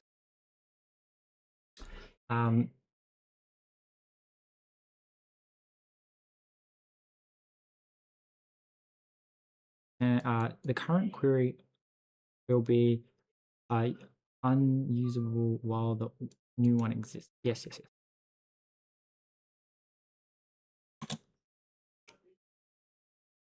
Self dot items dot reborrow.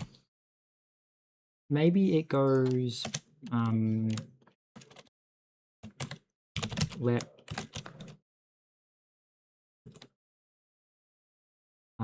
inventory commands equals self.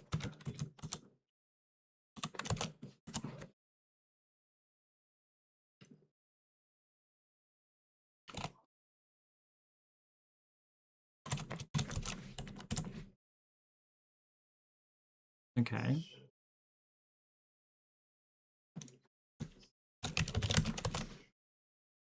No.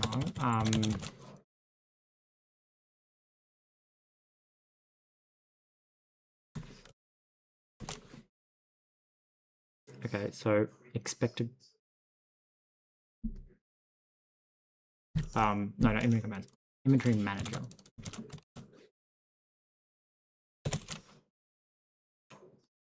Right. Then you have this, and then you reborrow this. So are you still the issue? Is it still just items? Okay. So I'm fairly certain I can't just borrow the query for A. Also, static, please. That'd be really funny if that was what the problem was. Okay, missing field item. So when you reborrow this, you want to be a reference to the reborrowed thing. Okay, return type references temporary value. Okay, so yes, you're not allowed to reborrow that. Okay, but can you reborrow that then? Yes. Maybe. Okay, who fucking knows, but it works. Okay, so now we can say, we're going to add this item to an inventory. We say let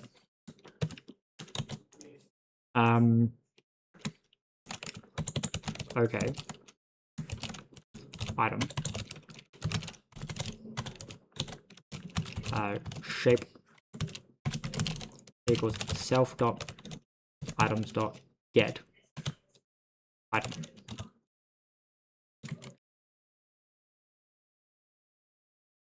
Else. So first error case. Provided. Okay, no. Entity is not an item. Right. So this needs to be like derive, debug, this error. We go, hey, entity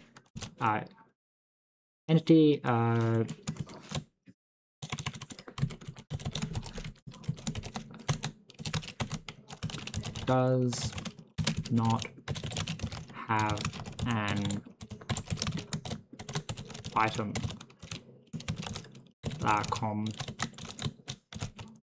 component. Okay, the rest of the information can probably be acquired pretty easily. So that's the first error. So that returns. This is, you can return an add error, add fail. So you just return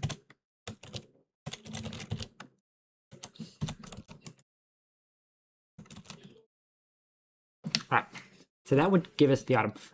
It could also be missing shape, which honestly I don't like. I feel like shape needs to be optional because we're missing entirely. For now, until I actually need it, I'm going to get rid of shape entirely.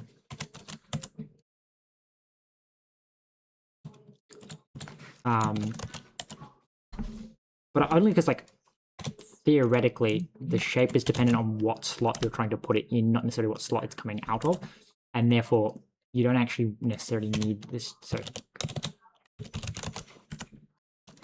the other option is to like make it all customizable, accessible.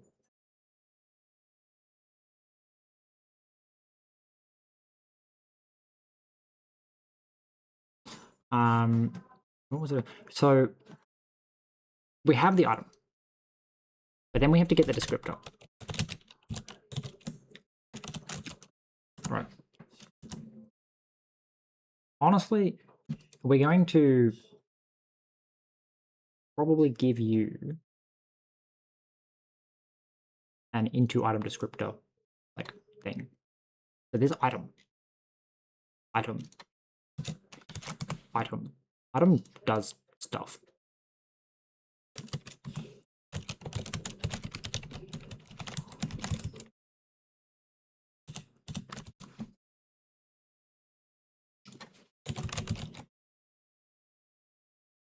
Yeah, descriptor.id.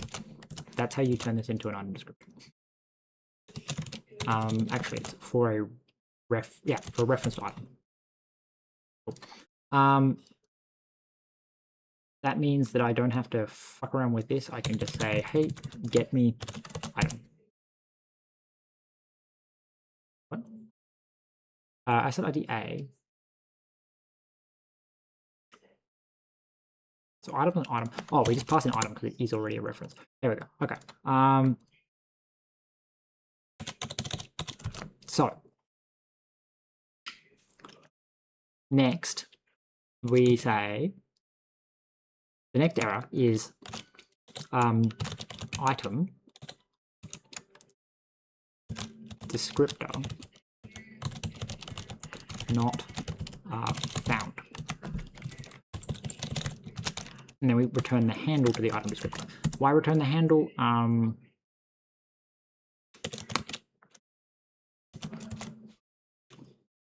Item descriptor asset not found for item.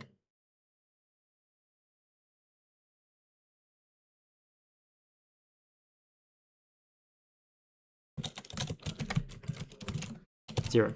Not found.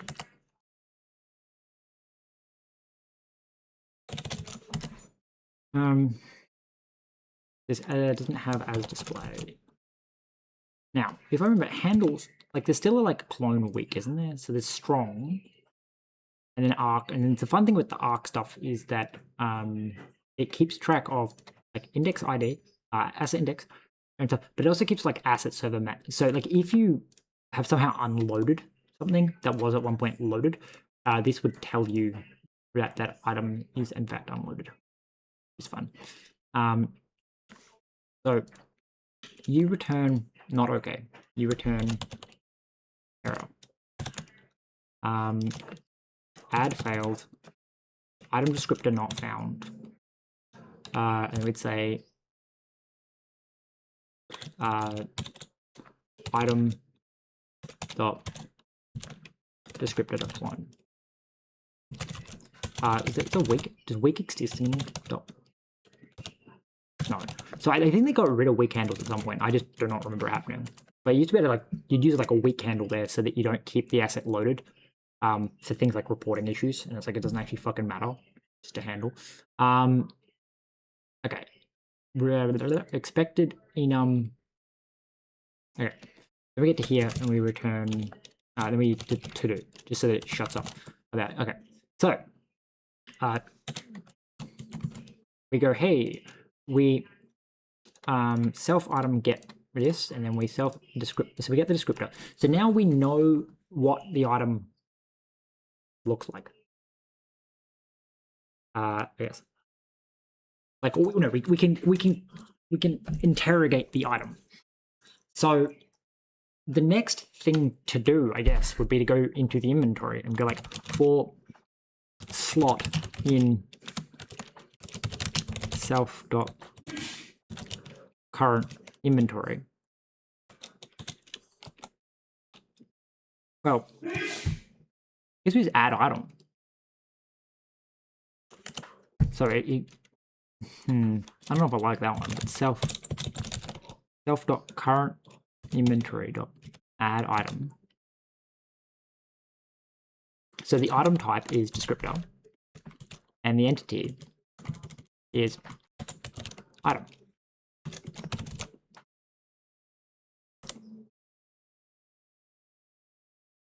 And then if let sum slot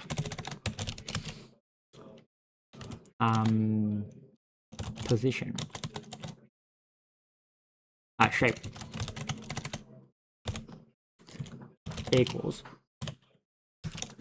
so it's not okay. So we have to call this something else, I guess. I guess that's the item. So this would be the handle, I guess.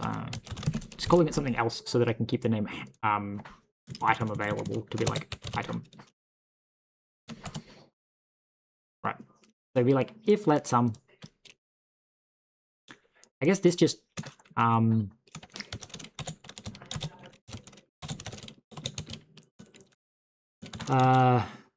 error failed to add item to inventory.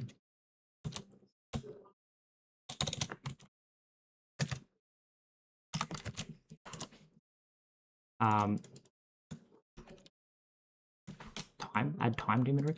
Add item to inventory. Not yet custom. Not yet full import. So then this returns this, and it says else Error. Well, I guess warn. Failed add item to inventory. Am I supposed to be matching? Yeah, I think I'm supposed to be matching. So, you're like, match. Match this.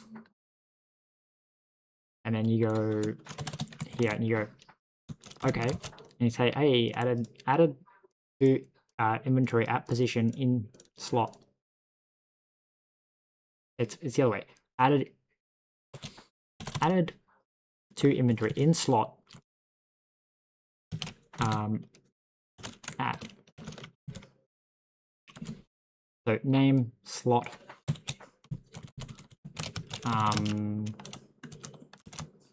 shape dot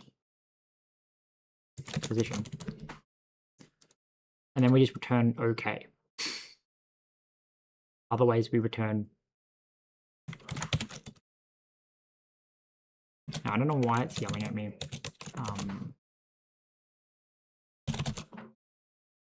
Right, and then we go warn failed to add item to inventory, and then your reason. Oh, what? This just returns. We called add. Okay, you just return option. Okay, fine. Fuck you. Not yet fully in. Right. So this is how you add an item. So in theory, we can also do weird shit like up here. So this is open inventory, but we can also be like pub create inventory. And this just says self. And then it just returns a handle to the inventory, just sticks it in. Now, it'll be a little bit dumb that you create and then open it. But what I'm thinking is you could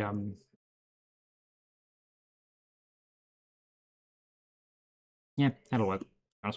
So this should let us do, I guess, somewhat more versatile stuff in terms of when we go back to here. Right. So one of the things it does is it returns a shape to us, and so we can go, hey, shape. We can say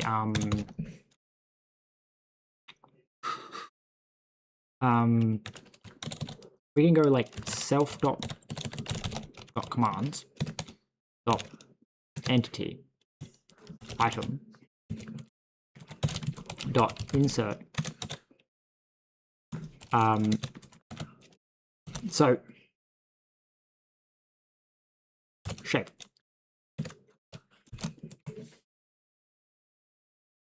I need to clone it. Well, I guess we don't need to clone it. We just need to print it and then insert it. Right, so that should... it's more private. Yes. That should mean that we can grab ourselves an inventory manager inside of our startup thing here. So in our spawn inventory, instead of being like item descriptor and loot, well, I guess technically we need the loot table because the loot table is how we know what to grab. So instead we go mute inventory manager, and we go, nope, not even a res, just an inventory manager. It does it all on its own. We do need to go back to our thing and be like, hey, so inside of lib, we need to go like pub use create inventory manager commands. Okay, so manager's more private. Okay, so go back to inventory and say, hey, manager is perfectly public, please. Right. So we go here and it's going to have a bunch of complaints because I'm swapping over. So we say, let test inventory equal new inventory.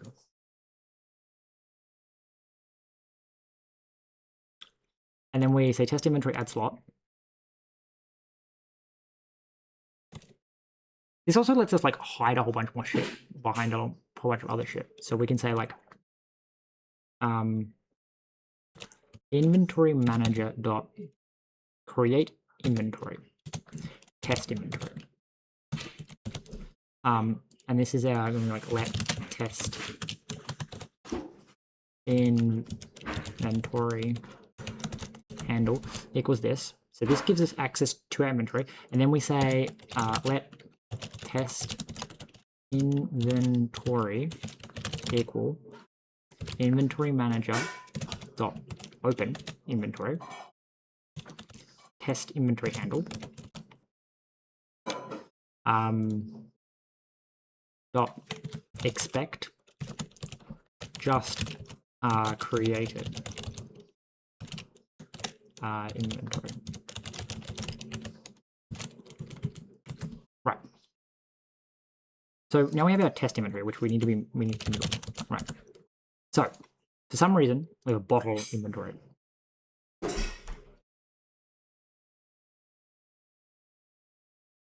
So I think a lot of this could be cleaned up by saying create item and passing in an item descriptor handle. Because the bottle is creating a new inventory and all that because it needs to do that to do its thing. But anyway, because then I create the bottles and I create the items and I'm item descriptor and it's items.get. Where's items coming from? Bottle ID, item descriptor. Right. No, so the loot table is the bottle. So we need access to commands, but I don't actually know if it's going to work. Because I have a worry that commands have a, like, they're going to conflict, but I can't imagine they actually would, because commands are, like, every function has them usually, and it's got, like, an internal queue that's, like, blocking. I don't remember, but we'll see. So we're going to say, like, command spawn, and this is our bottle entity, and then we're going to be like, hey, damn, you can't spawn same turn because the fucking I can't fetch stuff that hasn't spawned yet. Alright, so create inventory, open inventory. So there's an inventory manager. So I think that the manager and the thing both need to have the same like functions for spawning items. This is adding item. Can we like add an existing item from the world to this inventory. Okay. Add an existing item from the world to this inventory.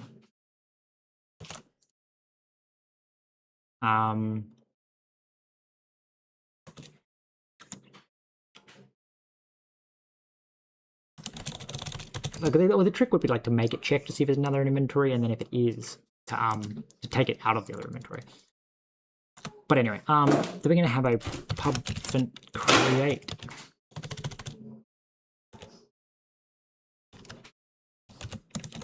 item. Yeah, mute self. So clean this mess up.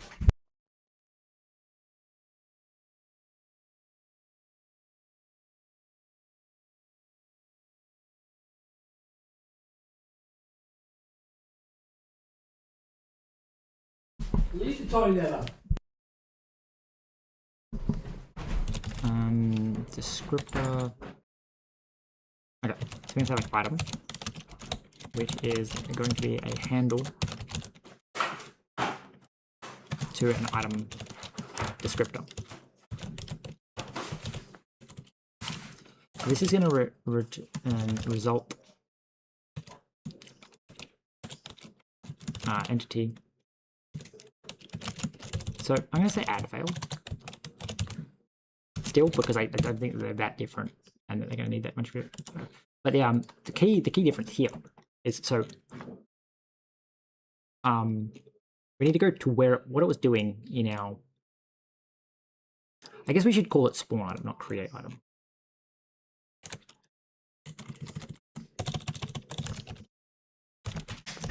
Spawn item. Right. So basically, the way this is working is that we got to here. So the bottle inventory was annoying. So we get the loot, and we say bottle, and we add that. So what was the bottle doing? Is it was spawning in the item with the descriptor and the other things that it needed to do. So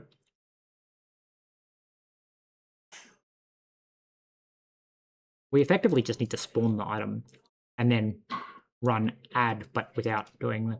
We don't need to check the handle because we already have the item. We don't need to check the descriptor because we already. Oh, we'll have the descriptor. So like when we like let some. Yeah. So item descriptor not found. So let entity equal self command spawn ID match self.current inventory add item. See, that's the issue. You're calling add item, and add item specifically requires that it exists. So, oh no, it's calling it current inventory add item. Yeah, which is fine because that's what this does at the end. And then this is added to the inventory, and then adds the shape to it. The other thing it needs to do is also return what slot it put it in, like what type of slot. Because that's going to be important for like rendering, like special cases like water rendering differently depending on the bottle it's in, something like that. So expected enum result found type. Okay.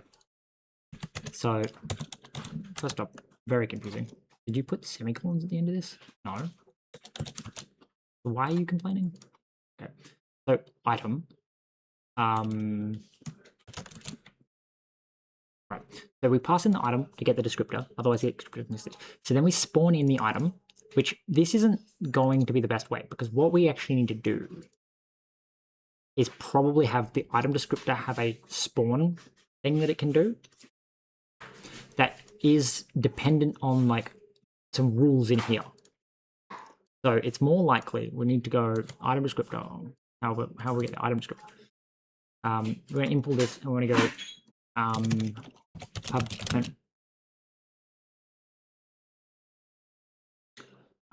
spawn, which takes in self and mutable command and returns an entity. What the fuck are you doing?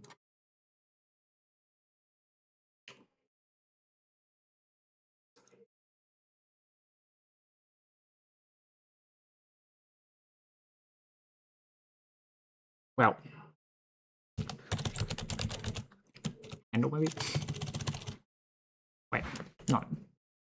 So spawn, and then this is just going to like return. Oh, it's just nothing. Well, it's not even that. It should just be like spawn and then just return a bundle.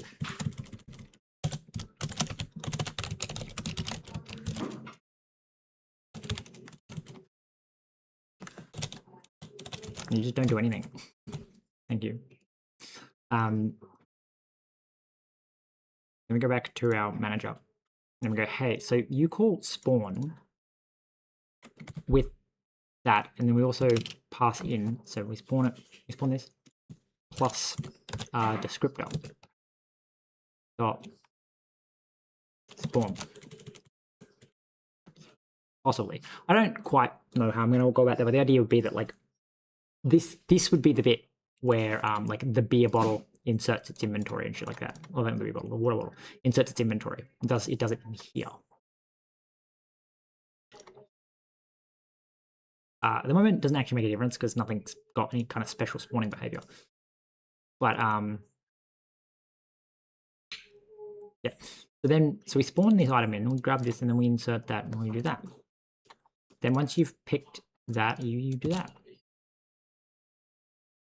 Right. So then I guess the next thing is instead of doing this, which is like spawning in some kind of weird thing, because yeah, you need the inventory. But anyway, we're gonna go let bottle entry equal so it's not that, it's we go test inventory dot spawn item, and then we need the empty bottle is 0. So empty bottle. So we spawn the empty bottle.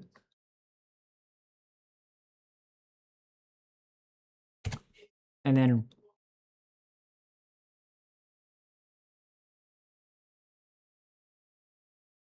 the issue is I feel like I'm doing a lot of duplicate code, because now we're going to do like the fn spawn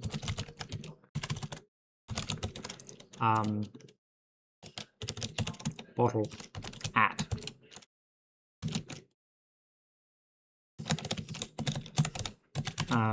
so wait, no, spawn item at, so spawn item at, and it needs to be mute self. I need to come up with a way the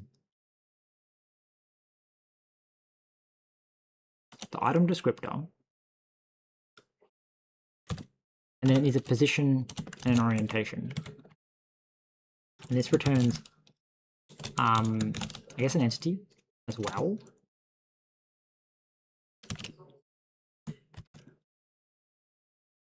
And then add failed. And then to do. My annoyance is that the spawn at is kind of like what you should call, but like try everywhere until one of these results in a positive. Yeah, I don't really necessarily like it. So we have to get the item. The issue is we need to the spawn at needs to work out whether it can even spawn in the first place, because so that means that we need to actually so when we call add item, you do your actual thing and then you insert the entity in, which annoyingly results in this strange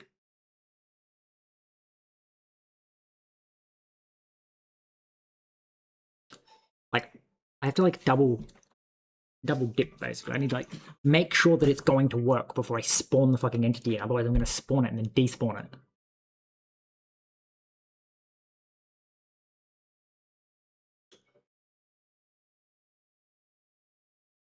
The interesting thing would be to go like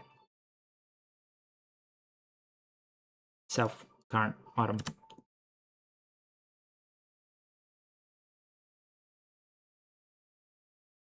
So like what I would think is I'd be like self.current inventory dot reserve.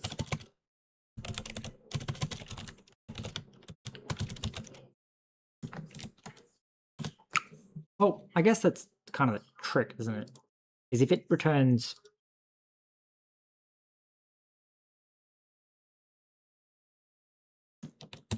item descriptor. So if we said that this returns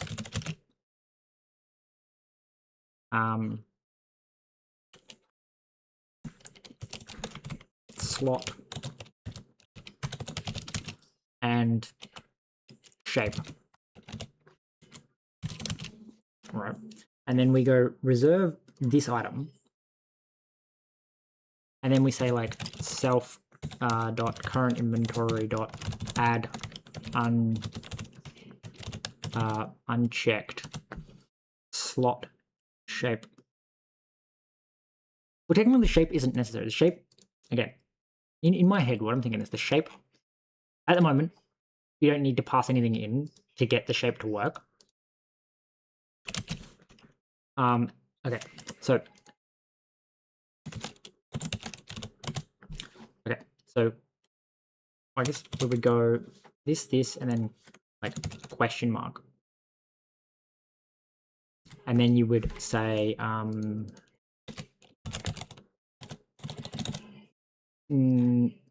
then you'd go, so yes, so let entity equal self dot spawn, and just describe it, just descriptor spawn, and then you come down here and you go, well, that's the other thing, is the descriptor spawn isn't, spawn probably needs to take in other stuff, because like as I'm saying, it can't add fucking inventories and all sorts of shit. Or at least not recursively like I would want. Self current inventory, add unchecked, and then you would say entity. Right. Now I don't think it matters, because the idea is that like basically we've said yes, I can fit you, and then we're adding it unchecked, which just goes to that shape and inserts.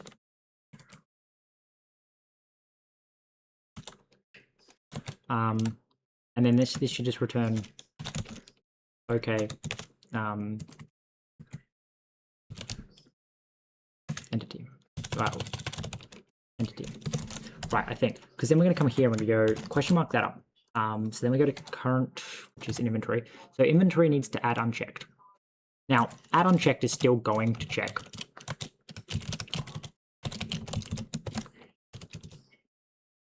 In as much as slot index, shape, entity, result, adverb. So what it's going to do is going to say slot get mute unwrap or no slot in inventory. Right. That's all I'm doing. Like it's just a bounce check. I'm not going to check to see if the shapes overlap or anything. So then we say inventory, add entry, and then entry and shape. Now again, in future, I feel like I'm going to remove the entry thing and just it's going to hold an entity. And then the shape part doesn't need to be passed in. I can just pass in an entity and an index, and the shape actually gets put on the item.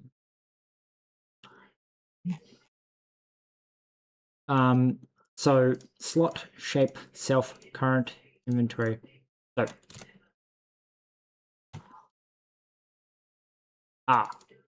yes, right. Stop. Map error. There's only one error you can get. Then we need a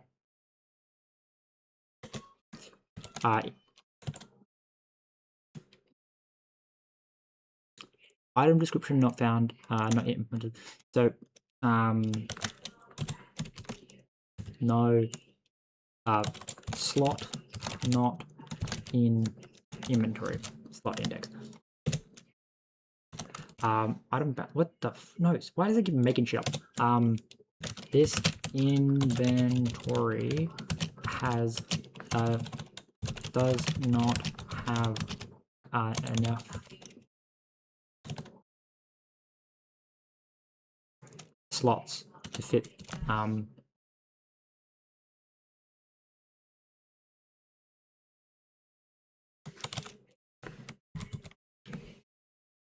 slot index num slots.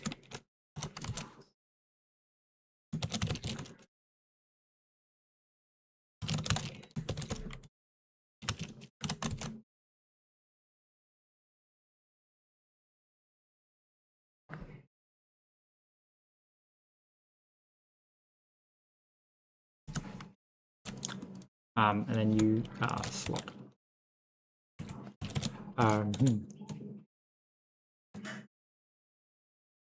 No, I haven't. I've just used VS Code most of my life. I've done. I want to say that whatever the JavaScript one, or the no, JavaScript Java one is. Back when I tried to do Minecraft mods, that was fun, but that thing was horrendous. Like Eclipse or something. But that was also like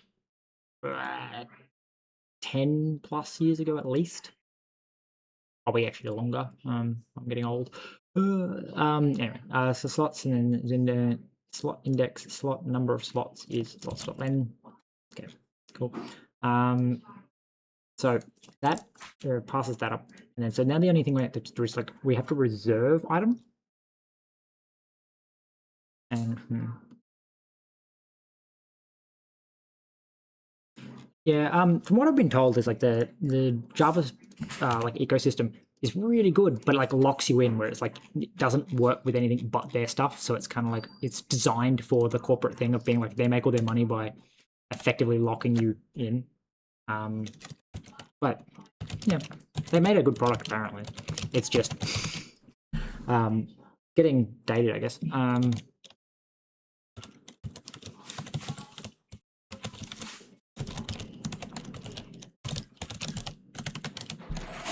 Okay, so it takes in itself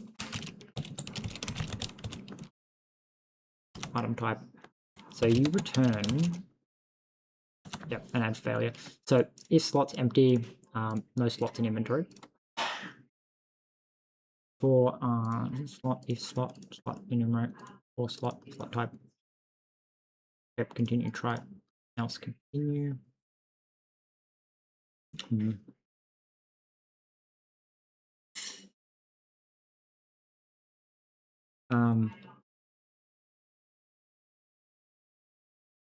Yeah, it's like a lot of open source stuff. It's like a lot of people like feel that way. It's like I want to just be able to do what I want to do. To do find first empty space to fit shape. Not fit shape. And then we return index and shape. We don't probably need to print that. Reserve and then I don't know if this is going to work properly. We will find out. I think I'm missing a closing brace somewhere. Right. So reserve item just does the same thing as add item. It just never doesn't actually add the item. It's kind of funny. So you also have that annoying thing of being like map error.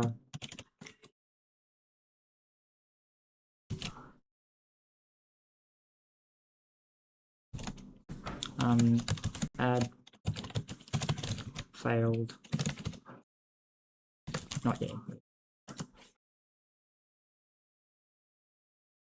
I have to map the error into an actual error.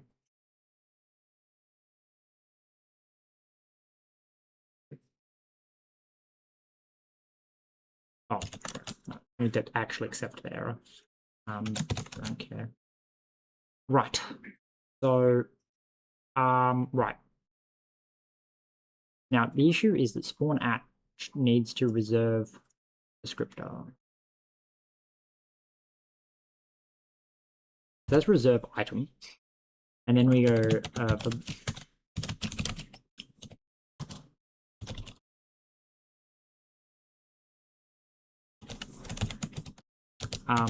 item at. So it's exactly the same thing. So except it can apparently have multiple errors, which is kind of fun.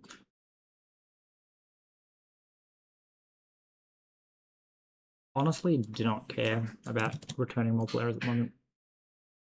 You either return, oh no, you can return an error, but like just return the error. No, you don't return because you break.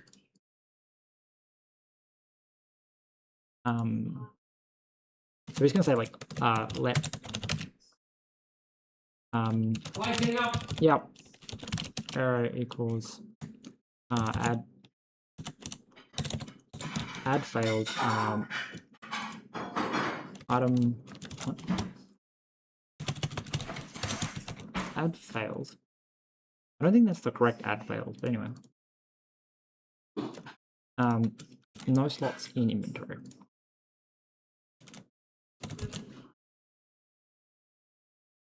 So something like that. And then you come down here and you say, hey, error equals this, error equals that. And then you get to the end and then you just say, apparently I've called it errors. There you go. So you only return a single one, thank you. Yep. So again, I think I've missed a fucking closing brace. Right, so we can reserve item at. Add failed is defined multiple times. Is it? How did I define it a second time? I mean, I'm probably using it a second time. Because I pulled in the other one. Right. So we go to the inventory manager, and then we go spawn at. So we're gonna say reserve item at, and then we pass in position and orientation, and it will tell us if we successfully reserved the item. And then we go use spawn item, empty bottle, and then bottle water empty. Okay, so then that adds the item test item bottle entity. Right, so then what we want to do is say, okay, so test inventory spawn item at. So we need the water bottle. Let water bottle equals that one. So we go spawn item at. The item is water bottle.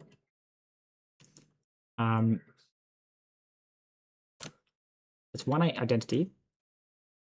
And then we do the same thing again, but like rotated counterclockwise 90 degrees. Or is it? Might be 270 degrees clockwise. 70. I think that was correct. So the idea being that like it tries to spawn it should fail. If let I guess we let r equal.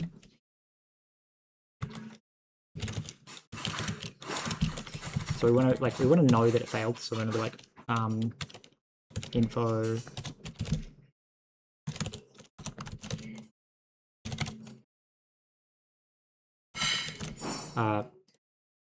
trying spawning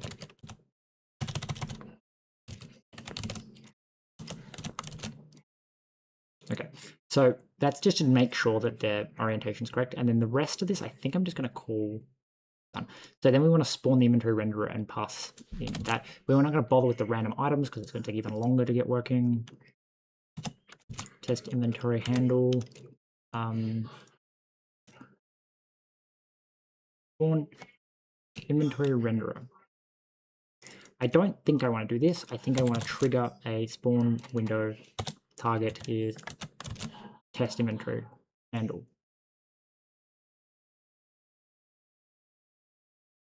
Wait, what? Okay, dot clone.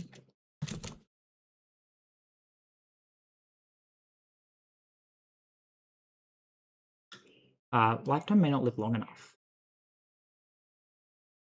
I don't know what you're complaining about just right this very second. Anyway, so your water bottle is here.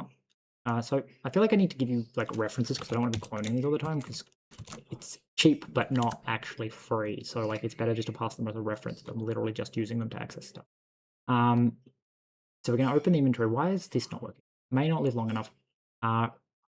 Requirement occurs because of a mutable reference to mutable references are inverted.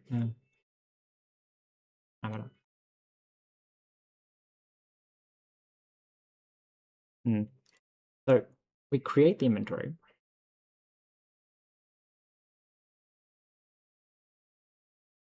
Then we made the test inventory. So is it the spawn apps that are doing it? Like, can we just, if we just spawn, does it work? No. If we don't spawn anything? No. What the fuck is your problem? So something about this may not live long enough.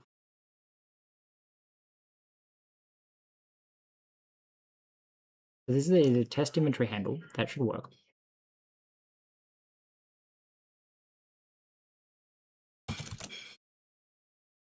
Okay. So what is your problem?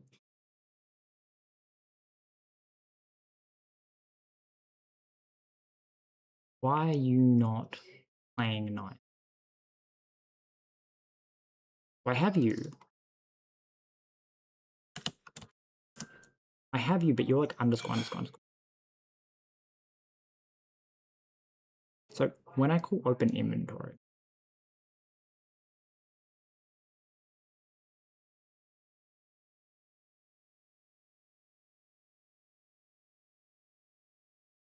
right, so apparently I need to like name these.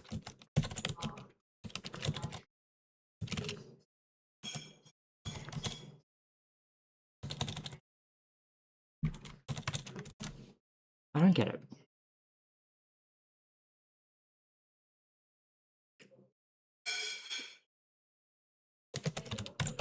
Let mute inventory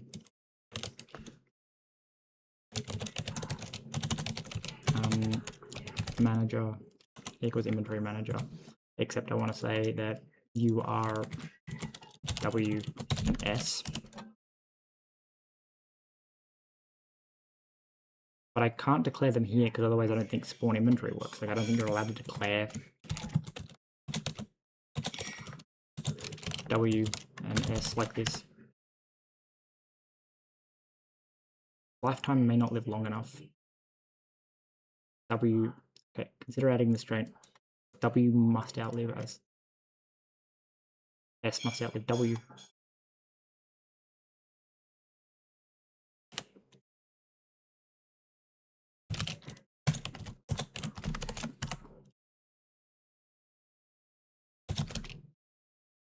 Right, do you have, no, your W, S, A, where A, and then we say A must outlive W and S. Okay, why are you complaining about not possibly living longer? Because you're saying that both W and S need to outlive each other.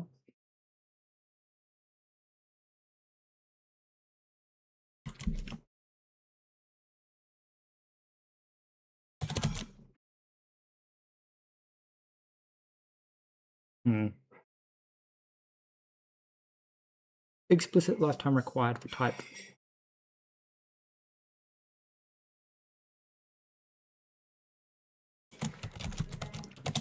W, S.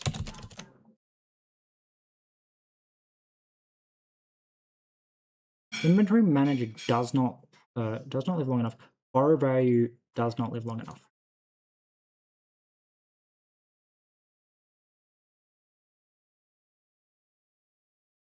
What do you mean?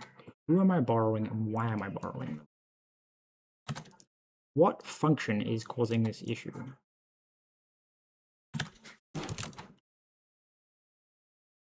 First off, make you go away. Okay, so open inventory is apparently the one that is causing the fucking issue because it's saying lifetime may not live long enough. Requirement occurs because of mutable reference to inventory manager. Multiple references are invariant over their type parameter. Yes. So it's saying this has type 1, 2. This also has type 1, 2. This has type, consider introducing a lifetime parameter.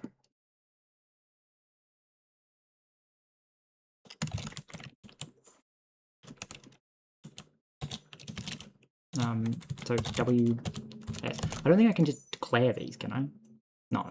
Use of undeclared. Yeah, so I have to declare them there. And then as soon as I declare them here, they just got fucking causing issues. Now what is your problem? So it's saying consider adding the following bounds that S outlives A, but then it says down here, oh, consider adding the following bounds where S outlives W. So I think it's fucking making a loop. I hate you.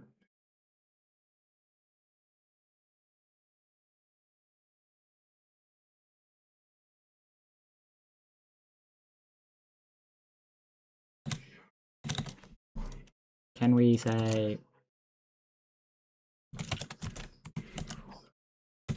let fucking S equal a mutable reference to inventory manager?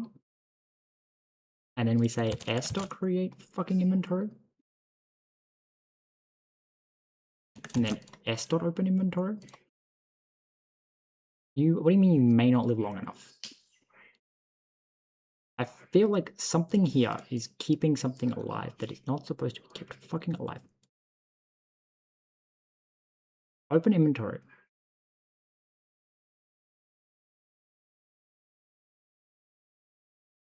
Wait, no, you're saying that this, the reference to that needs to live longer.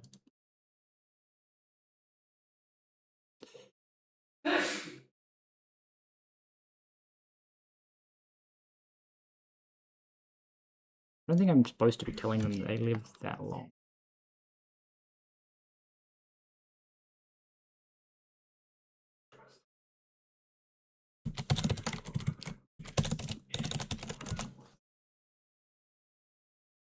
I feel like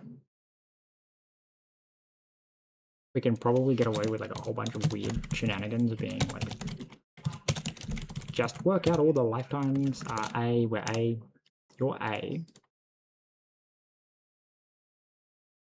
And then we just get rid of all of these and we say, hey, you just have A. And A is just effectively saying, okay, well, I feel like I can't consider using A where A outlives A.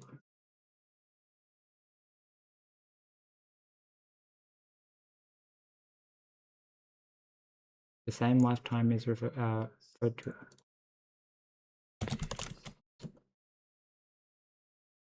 Okay, range. So you live for A. Maybe you don't live for A. Maybe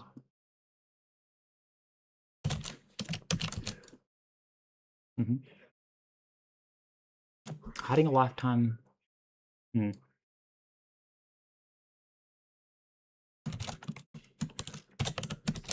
There's something I can do, but I don't know what it is. And I've got to go get food, so. Okay, so apparently just making everything fucking generic work, kind of. Okay, apparently more than kind of. It just actually worked? I don't understand. Fuck me, that doesn't make any sense.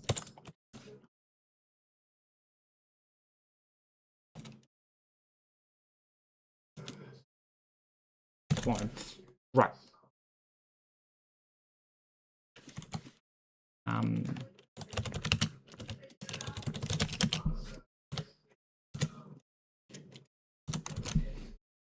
Okay. Now when I run this, is it going to just work? Possibly. Probably not, but we can dream. It should spawn an empty bottle at 0, 1. Nope, didn't like it.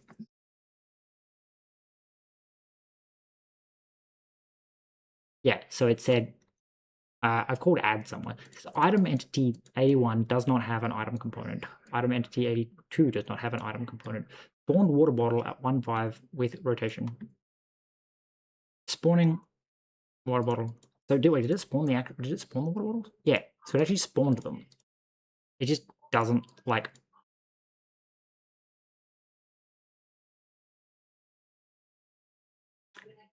So something went wrong. So first off, we called spawn item. Did spawn item work? Well, I mean, both spawn items work, but that's the point. It says 81, which is the spawning empty water bottle, didn't actually get added to the inventory because something. I don't know.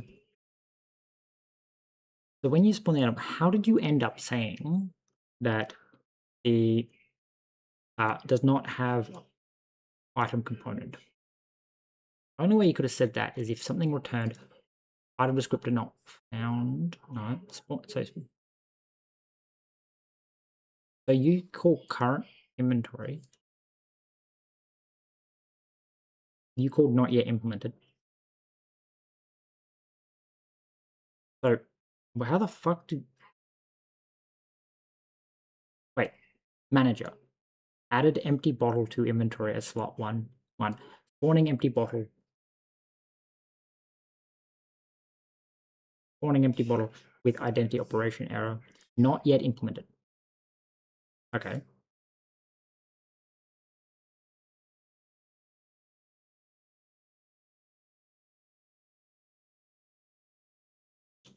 Does not have an item. Okay.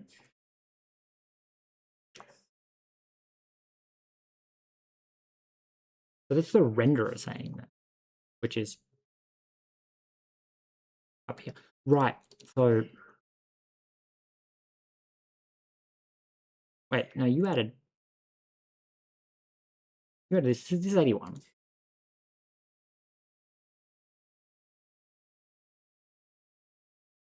You added 82. So why are they not parented properly?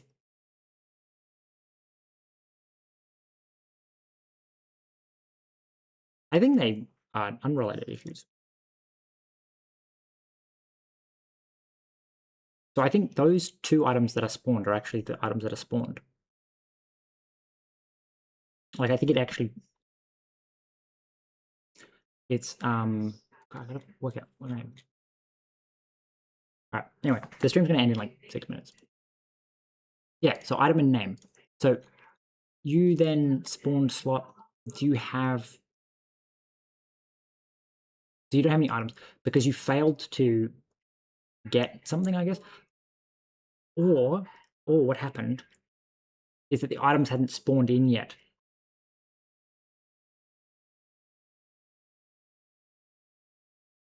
Right. What if it's always been doing that? That'd be really funny. Is that the trigger just like never worked because all the trigger does is spawn the inventory. Because I have a weird thing that I think I may have deleted it, but yeah, no, that's like no, yeah, that's the anyway. So it was like commands dot spawn inventory renderer, and then inventory. Excuse me. Why does my IntelliSense just stop working? Inventory, test inventory to clone, and I guess default. Everything else. Field is private. Oh, right. Right. So that's the new inventory renderer. So it's possible that this just never worked because again, like it requires the items to actually have spawned for it to work. So the other method would work because it waits. It has to also spawn itself, so it literally can only happen the frame after. But then again, maybe not.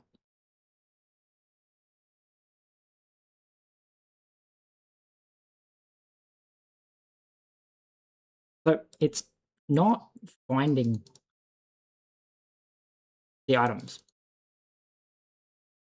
but the inventory has them, right? Like it's saying that 81 and 82 don't have item components, but they actually do. So what is saying this? Item entity does not. I think it's this. That's because we're calling spawn inventory window, and this is like the only way to actually spawn the inventory window. Right. So we need to have somehow slow this down a frame so that they actually have a chance to spawn. I think. That's so strange. That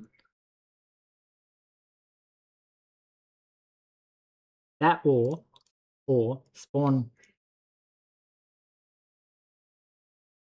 Where does it say it? So it says yeah, item entity does not have component so you said items. Yeah, so they definitely have it. It's gotta be that I'm just like one frame too fast.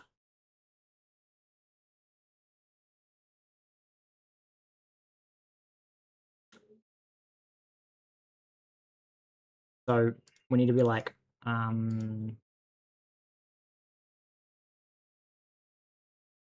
would I slow it down one frame?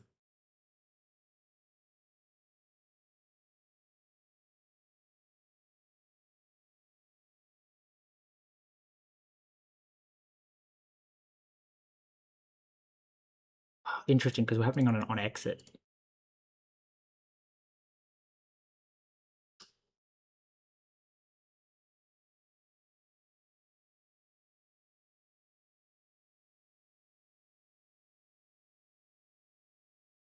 Interesting. Okay, so can we go like do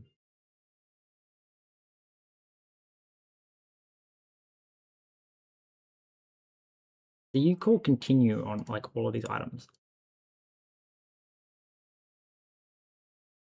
I think it needs to spawn the item.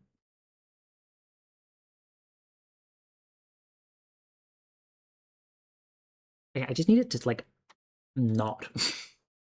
You know what I mean? Like, can we just like I want to just maybe do something like I just want to test maybe like it'll work. It would be like struct main inventory. Right, main inventory, and this is going to have a handle to an inventory. And then fn spawn main inventory. Come on. So we're going to say commands. We just be like commands dot trigger spawn inventory window.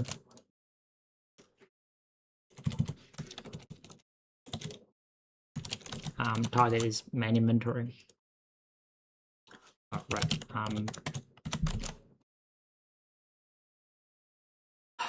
No. Main is res main inventory. Name zero clone. I need to say no, not default, your resource. So you go here and you say commands and you say insert resource main inventory test inventory handle spawn, and then that happens